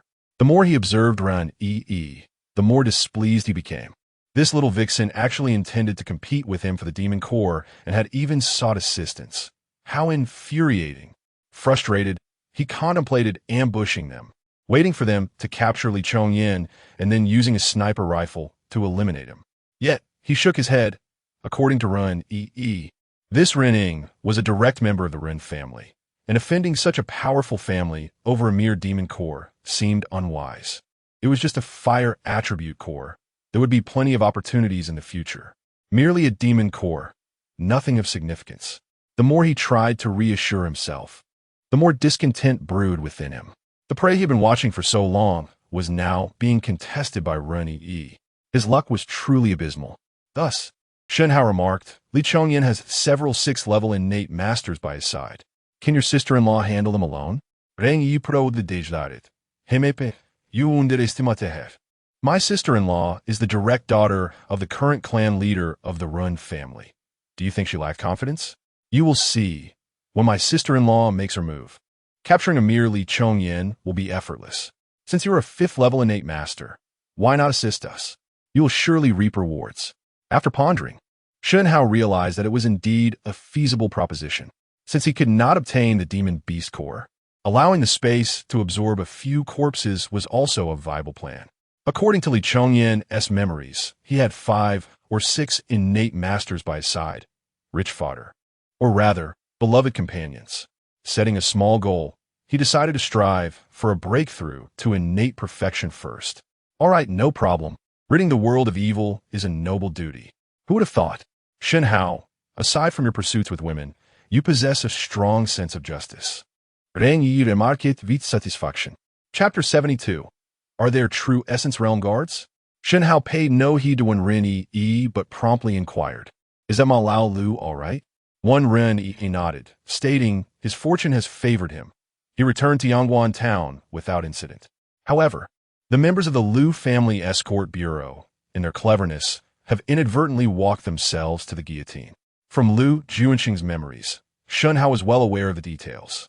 Governor Li Chongyan had slaughtered the members of the Lu Family Escort Bureau, and Shen Hao's assistance in avenging Lu Junsheng was indeed justifiable. As for the death of Bei Huang's Shen Tulai, when Ren Yi knew precisely who was responsible, without a doubt, it was her master, Meng Xuanji. With this in mind, one Ren Yi turned to Shen Hao, saying, since you are here, let's tidy up. Tomorrow we shall journey to Yangzhou City together. Once there, do not act recklessly. You must heed my sister-in-law's instructions. Shen Hao replied, rest assured, there will be no issues. After relaying a few final instructions, Shen Hao intended to seek out Ma Lao Lu to assess the situation of the fellow. Upon learning that Ma Lao Lu had long since taken his wife and children and headed north to Beihuang, Shen Hao was momentarily taken aback, true to his name. Ma Lao Lu was indeed adept at running away. The following day, in pursuit of a swift arrival at Yangzhou City, when Ren Yi prepared 4 horses, with each of them riding 2, they journeyed through the starry night. As they approached Yangzhou City, when Ren Yi finally relaxed, she was greatly impressed by Shen Hao's equestrian skills. Shen Hao, your horsemanship is remarkable. You ride as if you were born on horseback, nearly rivaling my own abilities, she exclaimed. Shen Hao remained silent. His proficiency in riding was inherited from Shen Tulai. As a valiant warrior of Beihuang, Shen Tulai was unparalleled in cavalry and archery, his accuracy rivaling that of the legendary El Bu. He could easily achieve feats akin to Guo Jing's dual target shot. Noticing Shen Hao's indifference, when Ren Yi let out a playful huff, a glimmer of mischief danced in her beautiful eyes as she suddenly cracked her whip against the black horse beneath Shen Hao. Startled by the lash, the horse neighed in pain and bolted forward, kicking up clouds of yellow dust. Shen Hao strained to rein in the horse, while behind him, when Ren Yi's laughter rang like silver bells. By the time they arrived at Yangzhou City, it was already afternoon, and the evening glow painted the western sky in hues of red. Yangzhou City served as the provincial capital of Yangzhou, vastly larger and more prosperous than Yangling Prefecture. As they gazed upon the towering city walls, reminiscent of those in the inner city of Qin Province, Shen Hao felt no strain. Such heights posed no challenge for a martial artist of his caliber. Entering Yangzhou City, when Ren Yi led Shen Hao to a luxurious martial arts hall. Upon their entrance, 4 or 5 armed men emerged from the corners, eyeing Shen Hao and one Ren Yi with vigilance. The moment they recognized one Ren Yi, their demeanor softened, and they respectfully greeted, "Greetings, Mississippi." When Ren Yi nodded and guided Shen Hao to the main hall. There, seated in a grand chair, was a young woman, appearing to be in her early 20s, clad in sleek black attire. Unlike typical women, this one had her hair styled upright like a man's, her delicate features imbued with a striking aura. Her gaze radiated an unmistakable pride, which she made no effort to conceal. Upon their arrival, she remained unfazed, calmly sipping her tea. One Ren Yi introduced, "This is my sister-in-law," when Renning. "Sister-in-law, this is a true essence expert from the Jinsho division whom I have invited to assist." One Renning nodded and addressed when Ren Yi understood. "Just do not hinder the mission." She then continued, "Prepare yourselves. We shall act tonight and capture them alive." One Ren Yi's face lit up with excitement. "I cannot thank you enough, sister-in-law." "No need for such gratitude. My assistance is merely a side endeavor, primarily for your brother's sake," when Renning replied, her expression remaining impassive. She then dismissed when Ren Yi before she could refuse. "Enough chatter. You both have traveled far. Go and rest." "Yes, sister-in-law." After such a long ride, Shen Hao was fatigued, his thighs sore. Traveling by carriage would indeed be more comfortable. A black-clad man led Shen Hao to a guest room, subsequently delivering a meal. Once the man departed, Shen Hao stretched, feeling exhausted from the past few days. However, the thought of Wen Ren Ying's cool and spirited visage piqued his curiosity. Li Chongyan was a consummate expert at the peak of true essence. So what gave this woman such confidence to claim she could capture him? Furthermore, within the Li estate were 2 of Li Chongyan's direct descendants, both at the 6th level of true essence, along with 2 at the 5th and 1 at the 7th level serving as protectors. Could it be that Wen Renning possessed some extraordinary treasure? Contemplating this, Shen Hao's intrigue grew. Having spent considerable time in this world, he had yet to encounter any formidable artifacts. After freshening up, he rested for a while. Time passed swiftly, and night fell quietly. Around 10 o'clock, the entire Yangzhou city had settled in a silence, devoid of the daytime clamor. Under the guidance of one Renning and one Ren Yi, dozens of figures swiftly approached the residence of Governor Li Chongyan. To Shen Hao's astonishment, when Ren Ying and her companions did not proceed stealthily, but rather brazenly marched forth. Are they truly this audacious? At the entrance stood dozens of guards, who immediately drew their weapons and closed in. One Ren Ying and her group remained composed, unperturbed by the impending confrontation. The middle-aged man beside, when Ren Ying unsheathed his sword, elegantly waving it, unleashing a glimmering golden light that sliced through the bodies of the guards, severing them in half. Without pausing, the radiant light surged forward, cleaving through the towering vermilion gate. The resounding crash startled Shen Hao. This single strike not only split the 5-meter-tall gate, but also reduced the entire gatehouse to ruins. While Shen Hao could manage to slice through a 10-meter gate, he knew he could not easily raise an entire pavilion. Witnessing this spectacle, Shen Hao could not suppress a sharp intake of breath. Incredible. This is beyond the capabilities of a mere true essence expert. The sword aura shimmered with a faint golden glow, a manifestation of the golden attribute true essence. Shen Hao suddenly realized why when Running exuded such confidence, she had formidable allies. With such powerful assistance, Shen Hao felt a surge of confidence. On that tranquil night, a thunderous crash reverberated, startling countless individuals. In an instant, 6 or 7 figures rushed forth at remarkable speed. Shen Hao's eyes sparkled. These were all true essence experts.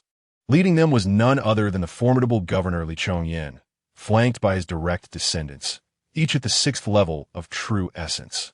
On the other side stood a 7th-level expert and 2 5th-level protectors, accompanied by hundreds of elite archers, bows drawn and ready. Chapter 73. Those who do not enter the true origin are, but as Li Chongyan stood before the ruins, inhaling sharply, his expression grave. He sensed the fluctuation of yuan power, a phenomenon only a master of the true origin realm could produce. The door had been shattered by a single strike, an act even he, at the pinnacle of the innate realm, could not achieve. All signs indicated that the adversary possessed the prowess of a true origin master. Aside from a middle-aged man wielding a sharp sword, the others remained motionless. Li Chongyan was well aware of the background of Wenren Yi. She was merely a postnatal practitioner, a favored daughter of the Wenren clan, who, leveraging her family's influence, held a position in the brocade office. It was audacious of her to come investigate him, especially considering the presence of a true origin master by her side. How could a mere branch of the Wenren family, typically a parasitic offshoot, possibly harbor a true origin expert? In an instant, a chilling possibility struck him. Perhaps this individual was sent by the direct line of the Wenren clan. Yet, he had received no prior word of such a delegation. A sense of panic washed over him, and he realized that his fate today was grim. No matter how swift an innate master might be, they could never rival a true origin master.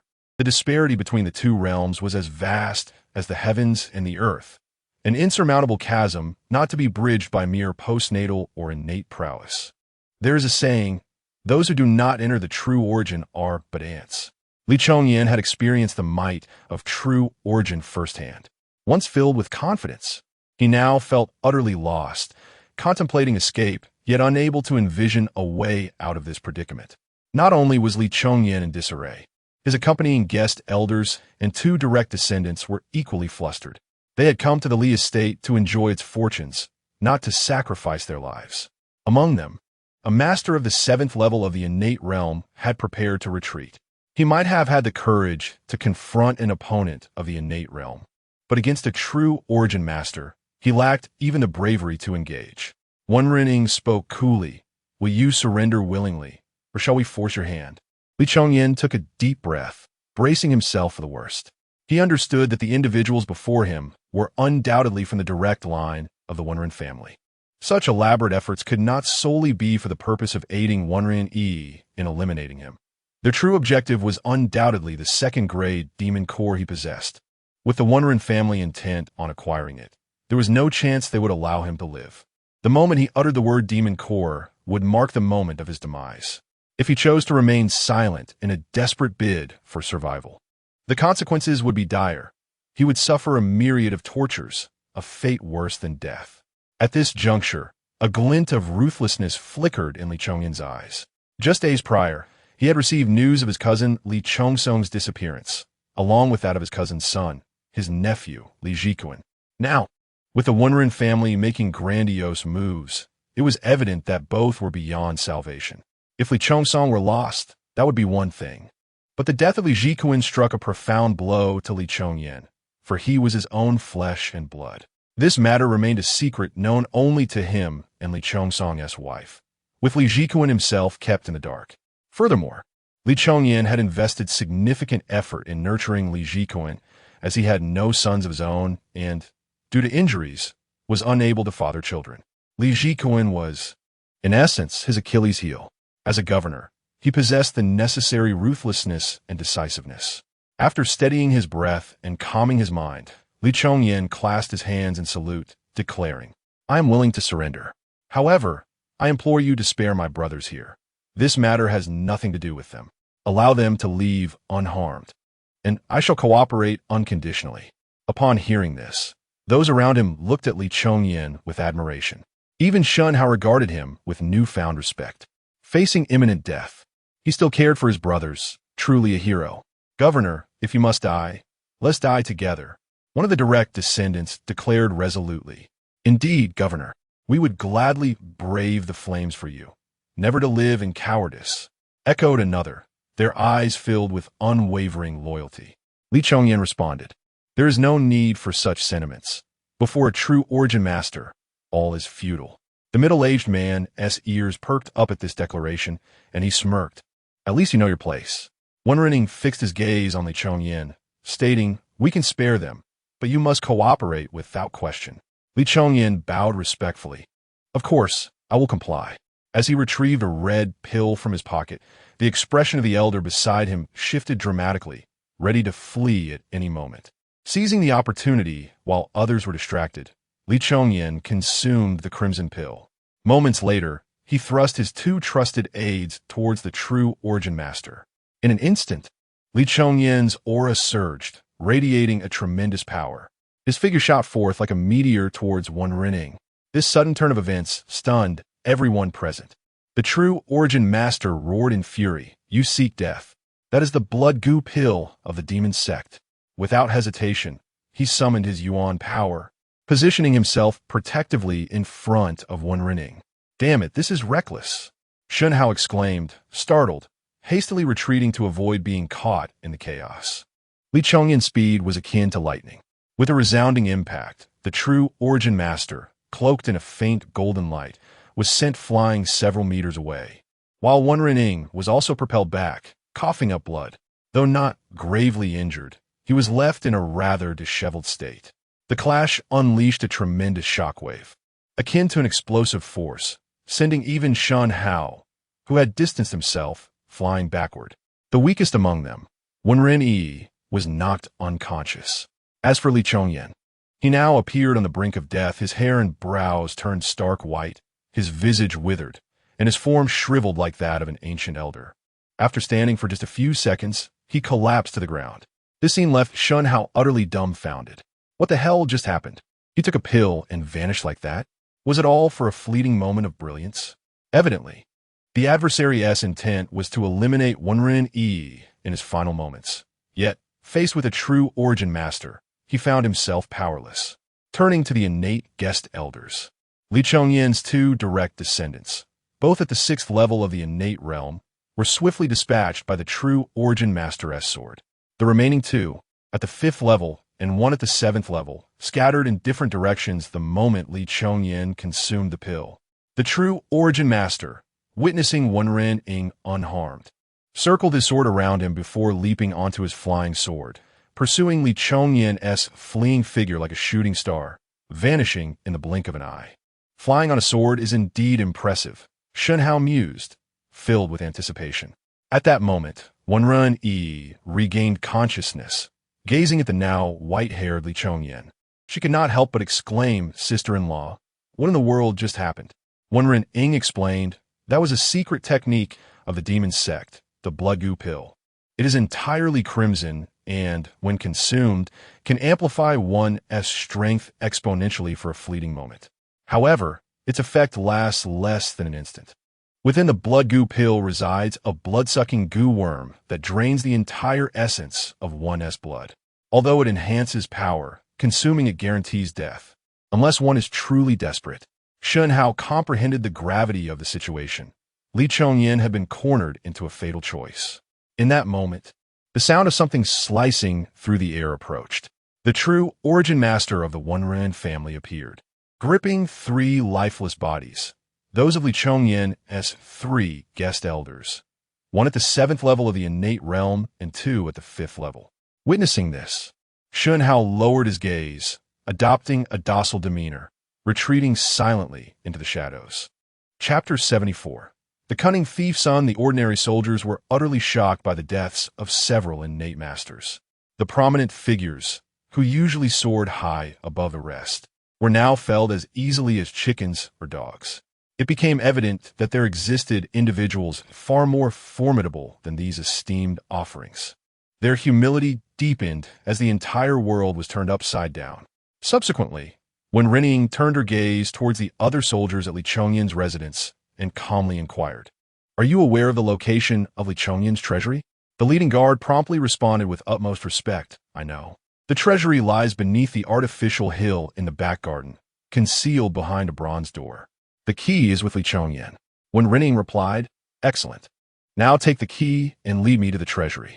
If you dare deceive me, you shall all meet your end." "Yes, Lady Hero," the others quickly affirmed. For even the most powerful governor, Li Chongyan, had perished, leaving them no room for arrogance. Wen Renning then addressed Wen Rennie. "You take your men and dispose of these bodies." Wen Rennie nodded, "Yes, sister-in-law." Once Wen Renning departed, Shen Hao stepped forward voluntarily. "Allow me to handle these corpses. I will fetch a cart." The others, finding the task bothersome, readily accepted Shen Hao's offer. An opportunity to enter Li's treasury was a chance for fortune. Who would want to toil away moving corpses? Thus, the others regarded Shen Hao with admiration. Clasping their fists in salute, "Thank you, Brother Shen, for your efforts. We shall enter first. Brother Shen, you have worked hard. Tomorrow, I shall treat you to a drink." Wen Rennie added, "If you don't mind the labor, you may handle it yourself." Initially, she had intended for others to take on the task. Shen Hao shook his head, saying, "They have achieved this day as accomplishments and are outstanding among ordinary people. They are all innate masters. It is indeed a pity for them to meet such an end. Since they have passed, they should be given a proper burial, a dignified farewell." Upon hearing this, Wen Rennie gazed at Shen Hao incredulously and praised, "You are quite a good person." Then, pointing to Li Chongyan as peculiar corpse, Shen Hao inquired, "What about this Li Chongyan's body? Shall we leave it behind? Let us bury him together. He holds no further value," Wen Rennie replied. Shen Hao felt a surge of joy and, maintaining a neutral expression, said, "Very well. I shall go to the Li residence to fetch a cart." As Shen Hao brought the cart out, he found no one at the entrance. All had gone to the Li residence treasury. Truly, a diligent group. Fearing someone might be watching, Shen Hao pretended to place the corpses into the cart, and once he lowered the curtain, he swiftly transferred the bodies into his spatial realm. 2 trusted aides and 3 guest worshippers were all neatly gathered together, totaling 6 corpses, including that of Li Chongyan.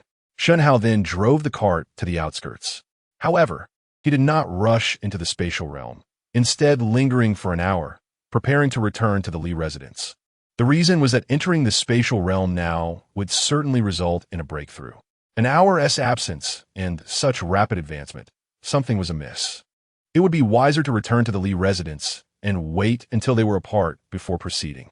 Upon reaching the Li residence, Shen Hao observed the grim expressions of Wen Renning and Wen Rennie. They had scoured the entire estate but found no trace of the demon core. The treasury contained only gold, silver, jewels, weapons, and armor. Now that Li Chongyan was dead, all leads had vanished. Wen Renning's face darkened, her aura formidable. "If we cannot find it, so be it. Rennie, you stay here and continue searching. I will return to the capital. We will discuss once we find a lead." As a member of the One family's direct lineage, the absence of the second realm demon core did not overly trouble her. After all, their resources and connections afforded them access to numerous circles where demon cores could be obtained. "Sister-in-law," Wen Rennie replied. She then tossed a pill to Wen Rennie, saying, "This is a chi condensation pill. If you still cannot break through to the innate level, take this." Wen Rennie expressed her gratitude. "Thank you, sister-in-law." "Then we shall take our leave," Wen Rennie declared, stepping into the cart and departing with grace. In a brief moment, only a few members of the brocade embroidery division remained. Wen Rennie instructed, "You must immediately gather personnel to seal off this area. No one is to approach." "Understood," responded Shen Hao. "Since the matter here is concluded, I shall take my leave as well. Tomorrow, I will set off for the capital."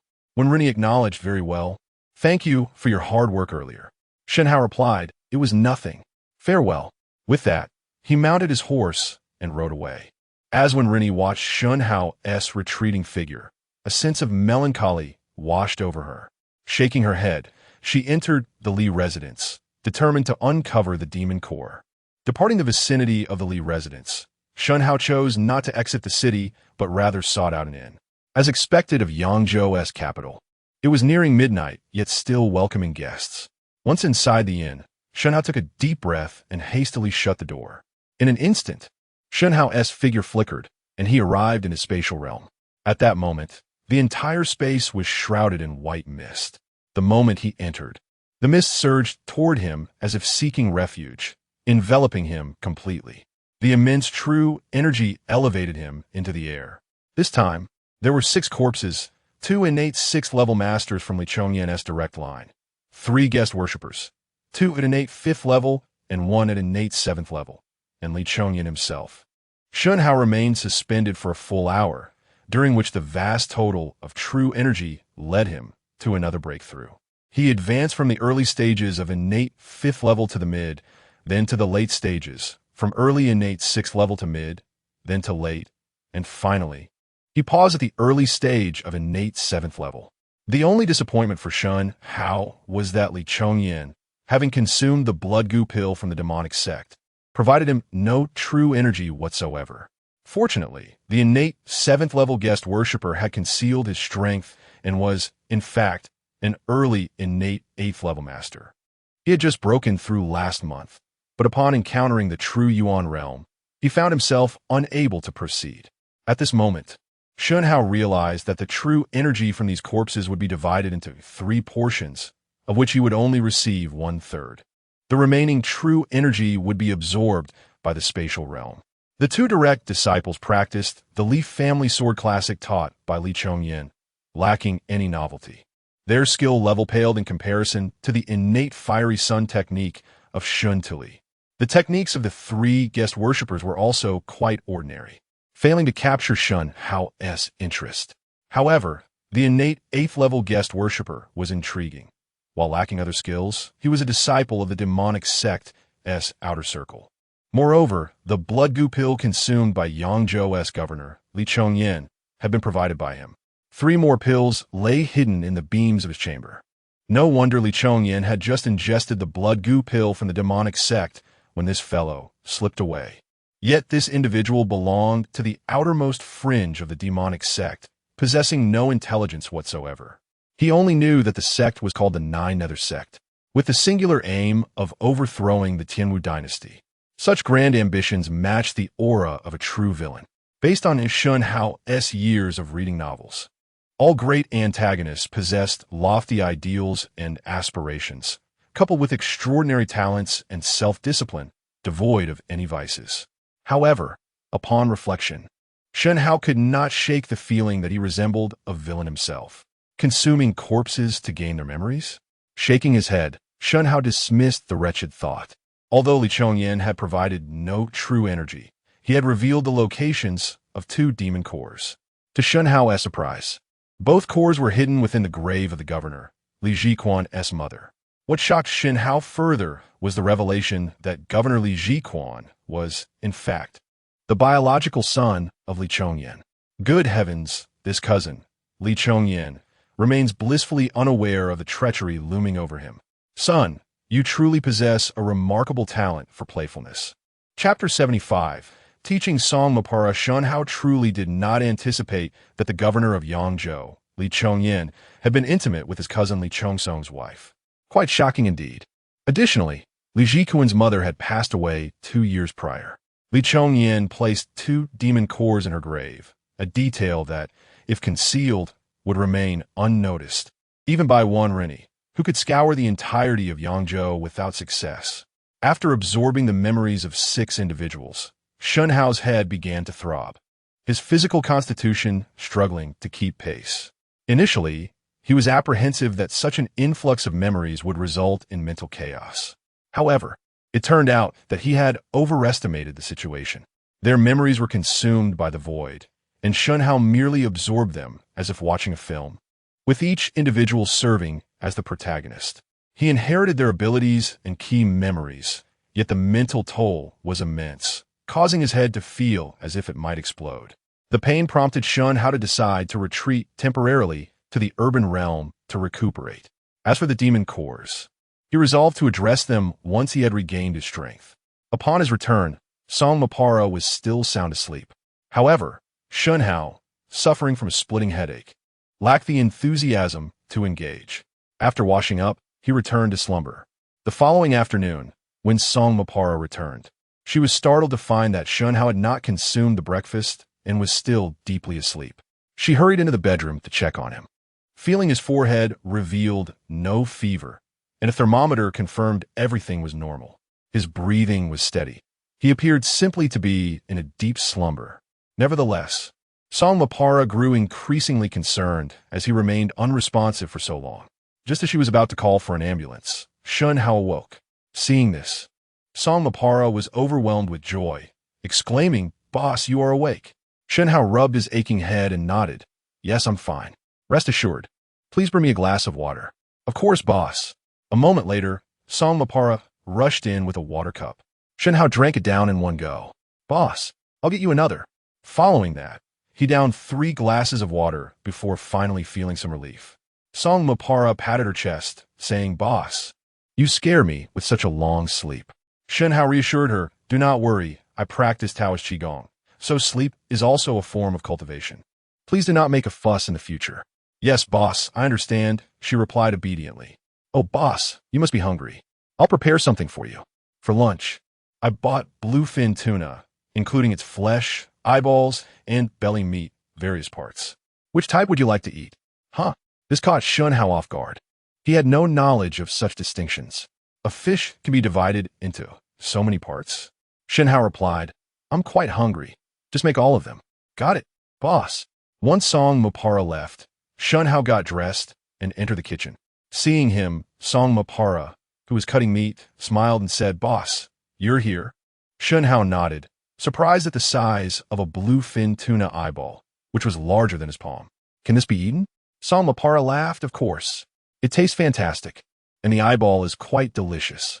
When wrapped in foil and roasted, it's truly delightful. The meat is tender and melts in your mouth without any grittiness." This eyeball is part of the cheek meat, commonly referred to as emperor's meat, the most expensive section. The eyeball is indeed appetizing, roughly the size of a quail egg. "I'll prepare it for you shortly." Upon hearing this, Shen Hao felt slightly nauseous. He was accustomed to simpler fare like chicken and lamb, and was not used to such delicacies. However, given Song Mapara's enthusiastic description, he was intrigued to try it. He then pointed to a piece of bright red meat that resembled beef. "Is this beef?" Song Mapara glanced and explained, "Boss, bluefin tuna is typically aged in cold storage for 48 to 72 hours after being caught. This aging process enhances the flavor. Different parts vary significantly in taste and price. The eyeball and cheek are considered emperor's meat and are expensive. This piece, known as akami, comes from the back and is low in fat, appearing bright red. It is cheaper than other parts, but has a texture similar to beef. This piece is the belly meat, which is also highly priced due to its high fat content. When cut, it makes a sound akin to slicing through a watermelon. Boss, listen to this." As she spoke, Song Mapara began slicing the belly meat. Indeed, the sound resembled that of cutting through watermelon, and the rich fat was revealed. "Boss, this belly meat is best enjoyed raw. It is quite expensive in Japanese cuisine." Shen Hao looked at the oily belly meat and felt overwhelmed by its richness. "It's better suited for dumplings, not raw." Upon hearing this, Song Mapara shyly replied, "Boss, I don't know how to make dumplings, but I promise to learn." "All right, then prepare it in your best style. I wish to taste your culinary skills." "Understood, boss." About an hour later, Song Mapara completed the meal. After taking a bite of the belly meat, Shen Hao found it to be, as he had anticipated, excessively oily. "This is too rich. You should eat more." "Boss, then you should try the bluefin tuna eyeball meat." Shen Hao swallowed hard, finding it difficult to consume. Feeling quite put off, he had never enjoyed such exotic fare. "Never mind, I'll stick with the akami." Song Mapara expressed disappointment, but said, "That's fine, boss. I used a method for pan-searing steak, which adds a subtle aroma without overpowering the fish's natural flavor." Nodding in agreement, Shen Hao found this acceptable. The taste was indeed pleasant and satisfying. It seemed he was not suited for lavish delicacies. Nonetheless, the total for the meal came to over 5,000, marking his first experience with such an extravagant expenditure. It appeared that with newfound wealth, his quality of life had yet to catch up. However, Shen Hao still felt unaccustomed to consuming sashimi and fish eyeballs. That evening, he instructed Song Mapara to procure a large wooden tub. He intended to prepare a medicinal bath for her. In the fantastical realm, he had purchased 10 portions of medicinal liquid to assist Song Mapara in her physical conditioning. This time, however, Shen Hao was imparting a more advanced technique than the previous 12 techniques of body refinement. Instead, he would teach her the body refinement and breathing techniques from the innate fiery sun method of the Shintalai martial arts. After all, this was of a higher caliber. He poured in 2 portions, intending to join Song Mapara in the medicinal bath, repeating the practice to solidify their foundation. Initially, Song Mapara believed Shen Hao was indulging in a romantic gesture, but as she followed his breathing techniques and movements, her body became increasingly agile and her spirit improved drastically. She quickly realized that this was indeed something beneficial. Chapter 76. Time should not be wasted. Once the training concluded, the water in the tub had nearly run dry, leaving the bathroom in disarray. After freshening up, in the living room, Song Mapara expressed his astonishment. "Boss, what was that technique you just taught me? It felt incredibly powerful. I feel as if I could easily vanquish a bull, perhaps even surpass a raven in prowess." Reclining on the sofa, Shen Hao replied lazily, "Just a few trifles. But this remains our secret. It must not be disclosed to others." Upon hearing this, Song Mapara felt a surge of delight and responded, "Understood, boss." Being exceptionally intelligent, he recognized the immense value of what Shen Hao had imparted. The ability to transform one's physique through a combination of breathing techniques, movements, and medicinal baths was nothing short of miraculous. If revealed to the world, it could undoubtedly earn a Nobel Prize, enhancing the physical constitution of humanity globally. Nevertheless, Shen Hao was unperturbed by the possibility of this knowledge leaking out. He understood that even with the techniques, the practice would remain elusive to many. Take for instance Liu Dabiao, the bandit he encountered upon entering this new world. After years of cultivation, he had only achieved the initial stage of body refinement. The challenges this world presented would be even more formidable. Reliance on elixirs would be essential. Throughout history, countless breathing techniques existed in ancient Taoism. Yet how many could endure the trials of practice? Engaging in martial arts, sustaining 10 years of practice would render one a formidable master. The essence of martial training lay in perseverance, and elixirs served as tools to expedite this journey. Shen Hao doubted anyone could maintain such dedication for decades, especially in modern society, where a single bullet could alter everything. After conversing for a while, Shen Hao decided it would be prudent to learn something during his remaining days in the urban world. He inquired, "Are there any renowned snipers in Siam?" Song Mapara paused, puzzled by Shen Hao's interest in snipers, and asked curiously, "Boss, are you looking to eliminate someone? I can assist in making connections." Clearing his throat, Shen Hao replied, "No need for that. I merely wish to know if there are skilled snipers within Siam, as I seek to learn from them." He possessed a sniper rifle and did not wish to let it go to waste. The primary function of a sniper rifle lay in long-distance precision shooting. Shen Hao could handle close-range situations himself, but long-range shooting demanded specialized knowledge and perception. He believed that given 3 months, he could master it himself. As the principles of shooting were universally applicable, mastering the underlying principles would enable him to replicate the accuracy of archers like Shintalai. However, while he felt confident within 100 meters, longer distances introduced new complexities. A slight deviation could result in significant failure. Why toil away at practice when one had a distinct advantage? After mulling it over, Song Mapara responded, "There are many ordinary snipers within the military. Are there any particularly exceptional ones?" Song Mapara furrowed his brow in thought, suddenly recalling someone. "There is one, a man from a small European nation. It is said he is an international assassin, having committed dozens of murders across Europe, targeting high-ranking officials and celebrities. He is a skilled sniper and adept at disguise, making him exceedingly difficult to apprehend. A European wanted notice has been issued for him. Recently, he was captured in Siam, reportedly due to the collaborative efforts of multiple countries' police forces. Several European nations have requested his extradition for trial, but the Siamese government has refused." Shen Hao inquired, "Why the refusal?" Song Mapara recalled, because the Eagle Nation, the Russian Bear, and the Beautiful Nation also seek his extradition. This assassin has become a hot potato for Siam, leaving the government in a precarious position. Shen Hao asked, what was his purpose for coming to Siam? Song Mapara coughed lightly and replied, he came to eliminate a Russian arms dealer named Olaf. Shen Hao then asked, where's the assassin now? Located about 10 miles from here, in a heavily guarded military camp where a reconnaissance battalion is stationed.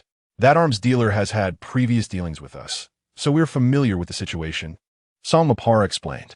After speaking, he looked at Shen Hao in astonishment. Boss, you don't plan to rescue him, do you? That place is not a police station. It is a heavily armed military camp. Shen Hao assured him, rest easy. I am not that foolish. Upon hearing this, Song Mapara sighed in relief. That's good. Now, let us get some sleep. Around 2 in the morning, while in a deep slumber, Shen Hao abruptly awoke. He then pressed a hand against the back of Song Mapara's head, causing him to fall into a deep sleep instantly. Next, Shen Hao donned gloves and vanished from the estate. With his innate strength at the 7th level, a single leap carried him several meters. His speed akin to a fleeting shadow. In approximately 3 to 5 minutes, he arrived at the military camp. At this hour, most personnel were asleep, with only 2 guards on duty. No one would expect someone to dare infiltrate a military facility, especially with surveillance in place. Navigating the blind spots of the cameras, Shen Hao incapacitated the guard in the monitoring room, disabled the surveillance, and swiftly obtained the keys from the wall. He then moved with remarkable speed to the cell where the assassin was held. Upon hearing the door open, the assassin awoke in alarm, only to be enveloped in darkness as he ceased to breathe. Shen Hao swiftly placed the assassin into his spatial storage, returned the keys, and reactivated the surveillance cameras. Chapter 77. Excavating the demon pill. Having accomplished all of this in a mere 30 seconds, Shen Hao returned to the villa. Glancing at his watch, less than 10 minutes had passed. Gazing at the peacefully slumbering Song Mapara, he ventured into the space. In the realm of ordinary individuals, the assassin appeared formidable, yet before Shen Hao, he was akin to an insignificant insect. Within moments, Shen Hao completely absorbed the mist surrounding the assassin, simultaneously unraveling the extraordinary tale of this man's life. At the age of 46, Victor's experiences are nothing short of legendary. From a young age, he exhibited traits of an autistic genius, endowed with remarkable analytical skills and an exceptional memory. Consequently, he was recruited into the Moscow Military Linguistic Academy, where he became fluent in 6 languages: Russian, Japanese, English, French, Portuguese, and German. Following military training, he was specially assigned to serve in an army task force in Vitebsk, a city in northeastern former Soviet Union. Due to his outstanding shooting prowess, he quickly evolved into an exceptional sniper and subsequently joined the KGB. In the early 1990s, he transitioned to a role within the embassy in the Beautiful Country, ostensibly responsible for translation, while covertly engaging in intelligence gathering and assassination. After the dissolution of the Soviet Union, he found himself abandoned, embarking on a life of assassination and arms dealing, leaving traces in the Middle East and Africa. Moreover, he had eliminated numerous agents from both the Beautiful Country and the Eagle Country. His current mission in Siam was to assassinate an arms dealer who had been seduced by the Eagle and Beautiful Countries into selling a Panzer S-1 air defense system to the Bear Country, which included 12 57x10 to the power of 6 surface-to-air missiles and 2 30mm caliber .2 and 38M anti-aircraft guns. This weapon was designed to defend ground targets against various aerial threats, including fixed-wing aircraft, helicopters, ballistic missiles, cruise missiles, and small drones. The Panzer S-1 system could simultaneously launch up to 4 missiles, inciting considerable anger in the Bear Country, prompting them to eliminate the arms dealer. However, Victor, the assassin, was shadowed by intelligence personnel from the Beautiful Country and was captured. Absorbing Victor's skills, Shen Hao could not help but acknowledge the man's remarkable capabilities. His analytical skills and memory were undoubtedly extraordinary gifts. All these talents were now imbued in Shen Hao. Not only was he well-versed in various firearms, but he had also mastered 6 languages. Compared to the tour guide Song Su's English, Victor's proficiency was far superior. As for the Eagle Country, the Beautiful Country, and the Bear Country all vying for Victor, it mattered little to Shen Hao. He had acquired what he desired. The following day, chaos erupted throughout Siam. Victor, the assassin detained in the military camp, mysteriously vanished without a trace, leaving no evidence behind. Bewilderingly, even surveillance footage showed a 25-second interruption. Many speculated it was merely a glitch, but what could one accomplish in such a brief interval? Siam mobilized its most elite detectives, enlisting the help of Interpol from both the Beautiful Country and the Eagle Country. However, behind the facade of Interpol lurked personnel from MI6 and the CIA. Despite scouring every lead, no one detected anything amiss. Initially suspecting internal sabotage, they investigated all personnel on duty that night, yet uncovered no useful information, resulting in a case that would baffle the ages. It transcended human comprehension. No matter how one theorized, it defied logic, leading to the decision to archive the case until further evidence emerged. The media, however, remained silent on this embarrassing affair, maintaining strict confidentiality. The repercussions were far-reaching. With the Eagle, Beautiful, and Bear countries making waves in Siam, attention was drawn from the Celestial Empire. Shen Hao, indifferent to their concerns, focused instead on instructing Song Mapala in the practice of body refinement guidance technique. After 5 days of diligent effort, she had reached the mid-stage of bone refining. Shen Hao deemed this sufficient, deciding against further training. Although he made no progress in his own body refinement during these 5 days, his headache had subsided, leaving him quite content. He resolved to return to the mystical realm in search of the demon pill, choosing to embark on this journey at night. Once Song Mapala had fallen asleep, Shen Hao entered the alternate world. Upon arrival, he found himself in the same dimly lit inn as before. This time, instead of sleeping, he chose to meditate. When he emerged from his trance, it was around 7 a.m. After a light breakfast, the city of Yangzhou was abuzz with the shocking news of Governor Li Chongyin's entire family being murdered. The authorities had posted a notice at the foot of the city wall. Traitorous Minister Li Chongyin has betrayed the sacred trust, colluding with the northern wilderness Shen Jiao. Such treasonous scoundrels deserve death. Adjacent to the notice was correspondence between Li Chongyin and Shen Jiao from the northern wilderness. Out of curiosity, Shen Hao took a glance, and upon realizing the content was the same as what he had sent to Wen Renyi, he couldn't help but smirk. This woman, who claimed to refuse his gift, had secretly accepted it. The accusations against Li Chongyin regarding his collusion with the northern wilderness were indeed valid. In an instant, the once respected governor of Yangzhou had become a figure of scorn, the topic of gossip among the populace. Traitorous minister deserves death. Indeed, well done. Fortunately, it was discovered early. Otherwise, we would all be in peril. Absolutely. We are ashamed to be associated with him. Observing the righteous indignation of the surrounding citizens, Shen Hao chose silence. When Yuan Chonghuan was executed, the citizens of the capital feasted.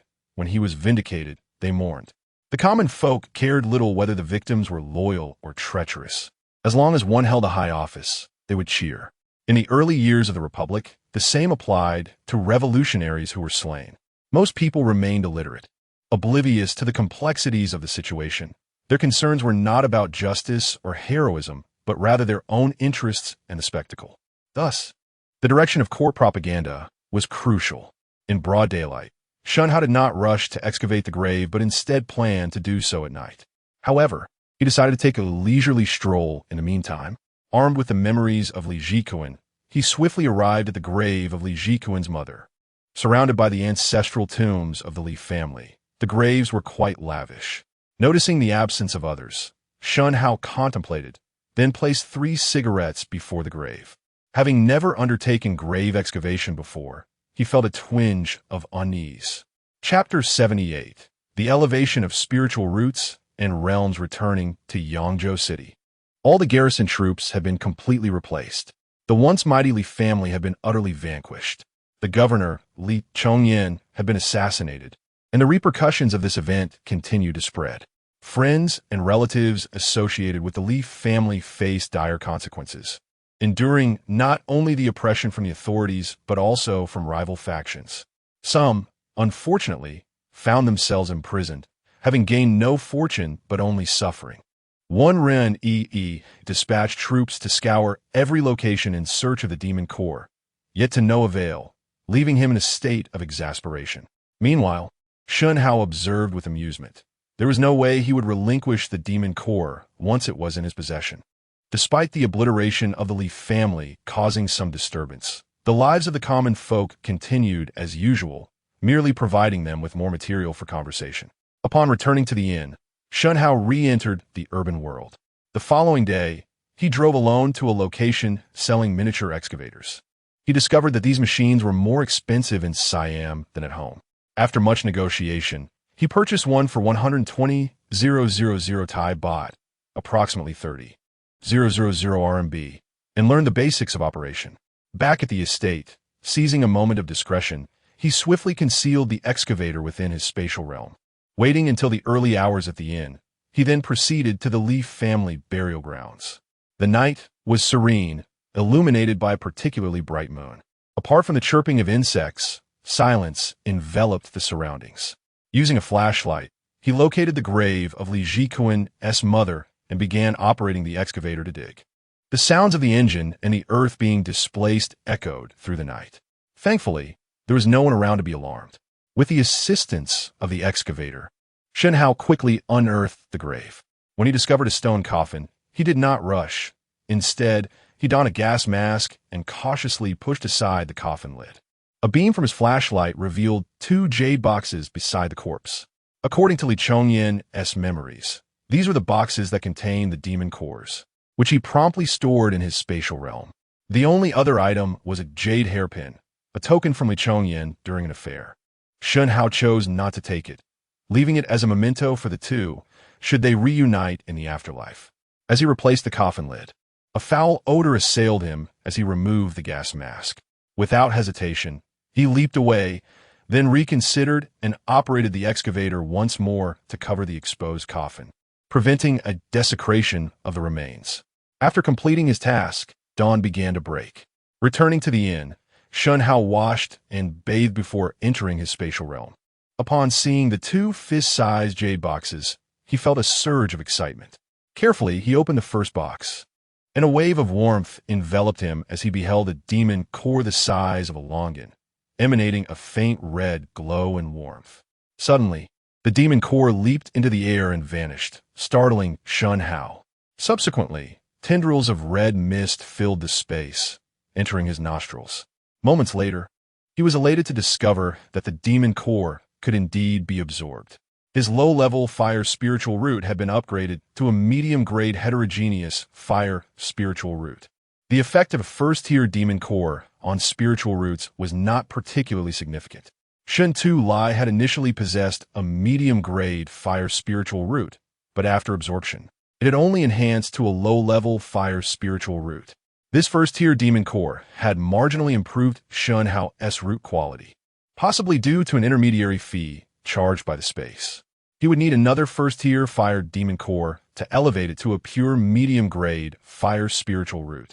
Nonetheless, he felt a sense of joy at having upgraded to a heterogeneous medium-grade fire spiritual root, as it still permitted advancement.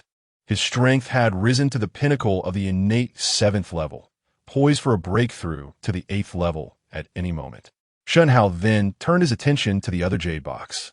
As expected, it contained a 2nd-tier water demon core. Upon opening the box, the demon core soared into the air, seemingly eager to be absorbed.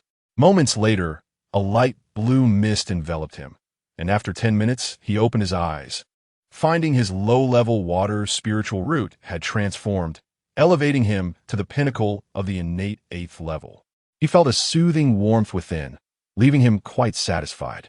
Currently, he possessed a low-level water spiritual root and a medium-grade heterogeneous fire spiritual root. If he could procure several more demon cores, his root levels would undoubtedly rise swiftly. However, today's gains were still commendable. This journey to Yangzhou City had been fruitful for Shen Hao. Regrettably, his spatial realm was rather limited, currently measuring only 64 cubic meters. with each dimension spanning 4 meters. Should he manage to expand it further, he intended to acquire an armed helicopter from the Air Force Base in Siam, as such a vehicle would be far more exhilarating than driving, allowing him to transcend terrain. Anyone who dared to provoke him would face the threat of aerial missiles. With a heart full of triumph, Shen Hao ventured into another world, preparing to leave Yangzhou for the capital. Although Yangzhou was vast, it was merely a speck in the grand tapestry of the world, with few cultivators present. He had encountered only 2, Meng Xuanji and a master from the One Ren family in the True Essence realm. This indicated that such masters were scarce in this land. However, as a mere innate realm cultivator, he had yet to reach the True Essence realm, and no one had divulged the secrets to him. He could only navigate through his own exploration. Nevertheless, Shen Hao had resolved to journey to the capital of the Daong dynasty, to seek the tomb of Emperor Yangwen's 5th uncle, Yang Wuxian. With determination, he gathered his belongings and set forth without a trace of hesitation, heading toward the capital. Chapter 79. The peach worth $10,000. Departing quietly, without disturbing a soul, I left Yangzhou City, heading directly south toward the capital. On the journey, Shen Hao opted for a horse-drawn carriage instead of riding, as the friction from prolonged riding had left his thighs sore. The carriage swayed along the official road leading to the capital. Suddenly, it jolted over a large pothole, causing Shen Hao to leap up and bump his head against the roof. Casting a mildly displeased glance at the elderly driver ahead, he couldn't help but think that the skills of his old horse, Lao Lu, were far superior. At least Lao Lu would have avoided such a pit. The transportation conditions of this era were indeed deplorable, making Shen Hao long for the experience of flying. The need for spatial advancement was becoming urgent. After a day's travel, I arrived at a place known as Shitao Town, named for its abundant peach production. Dismissing the carriage driver, I wandered alone through the streets of this ordinary town, which was not particularly bustling with people. Both sides of the street were lined with vendors, a significant portion of whom sold peaches, leading to fierce competition. I approached one stall manned by an elderly woman, her head wrapped in a faded scarf and dressed in coarse linen, her attire stained with remnants of her trade. Notably, her peaches were devoid of leaves and appeared remarkably clean, yet she hesitated to call out for customers. "How much for the peaches?" I inquired. 10 copper coins per pound," she replied, feeling a bit embarrassed, as my spatial resources contained no copper coins, only silver. I sensed the envious gazes of the surrounding vendors and knew that if I produced a silver piece, the old woman would likely face jealousy today. Thus I asked, "May I have a taste?" With a smile illuminating her weathered face, she replied, "Of course, just take one. They're from my own garden, so they hold no value." Nodding, I selected a small peach, only to find it remarkably smooth and sizable, larger than my fist. Upon taking a bite, I was pleasantly surprised. It was incredibly crisp and sweet. This was my first experience with such delectable peaches, and perhaps, in this different world, the fruits truly excelled. Their vibrant color, thin skin, and juicy, honey-like flesh were unparalleled. I estimated that even the renowned peaches from Shenzhou, reserved for the Southern Royal Court, could scarcely compare. "I would like to purchase 5 or 6 pounds. Could you deliver them to the inn?" I requested. "Certainly, no problem at all." The elderly woman quickly agreed, delighted by the prospect of a sale. I led the way, while she followed with her basket in tow. Upon arriving at the inn, I remarked, "These peaches are exceptional. I'll buy them all. How much do I owe you?" Her eyes widened in surprise as she replied, "A total of 32 pounds. You can pay 300 copper coins." With a smile, I retrieved a silver piece from my spatial storage and placed it in her hands, saying, "Keep this money discreet." She was taken aback, her heart racing at the unexpected generosity. This is far too much. Enough. I'm in a good mood today. Don't bother with further talk," I insisted. Reluctantly, she accepted, her eyes still filled with disbelief and gratitude. I waved her off like one would shoo away a fly, then picked up a peach to enjoy. To my delight, the fruit was indeed remarkable. If I were to sell such fruits across dimensions, fortune would surely follow. Not to mention, with such exquisite peaches, I could easily demand 100 each, for affluent individuals are rarely deterred by cost. It all depends on the quality of the goods. Here, The peaches were splendid, but the logistics of transporting them were daunting. Poor road conditions meant they would either spoil or rot before reaching their destination. Perhaps those skilled in the realm of true essence could manage. But who would care for a meal of worthless, spoiled peaches? By afternoon, thoroughly impressed by the peaches, I bought another 1,000 pounds to store in my spatial realm, spending merely 10 silver pieces. It could be said that I had acquired the majority of the town's peaches. That evening, I returned to the urban world, selecting 7 or 8 peaches from my storage to share with Samapara. When she arrived home that afternoon and spotted the peaches in the living room, she was taken aback. "Boss, did you go to the supermarket?" she asked. "No, try these peaches. They're completely organic, pesticide-free, and purely natural," I replied, trusting my judgment. Samapara picked one up and took a bite. Her eyes lit up with delight as she exclaimed, "These peaches are incredible. I've never tasted anything like this. Where did you buy them? What do you think?" I asked. "They're absolutely delicious. They must have been expensive, right?" she inquired. "Take a guess at the price." I responded with a grin. "I once tasted a pineapple from the Lost Gardens of England, and it cost 40,000 Thai baht, but this peach surpasses it," she speculated. "It must be at least 40,000 Thai baht, right?" I was surprised by her high estimation. Can they really sell at such price? Of course. In 2016, an auction in Tokyo, a bunch of 26 ruby Roman grapes sold for an astonishing 1 million yen, equivalent to over 300,000 Thai baht, or 70,000 RMB. These grapes were as large as ping-pong balls, and there were only 26 of them. Each grape was valued at 3,080 yuan, making 8,000 for a peach not unreasonable, provided it has a reputation. I had tasted both the Lost Gardens pineapple and the ruby Roman grapes from Japan, yet none could compare to these peaches. With a bit of marketing finesse and perhaps an evaluation from a certification agency to assess their nutritional value, I estimated that each peach could fetch $10,000, especially considering their uniqueness in the world. Wealthy buyers seek both flavor and prestige, and these peaches would meet their desires.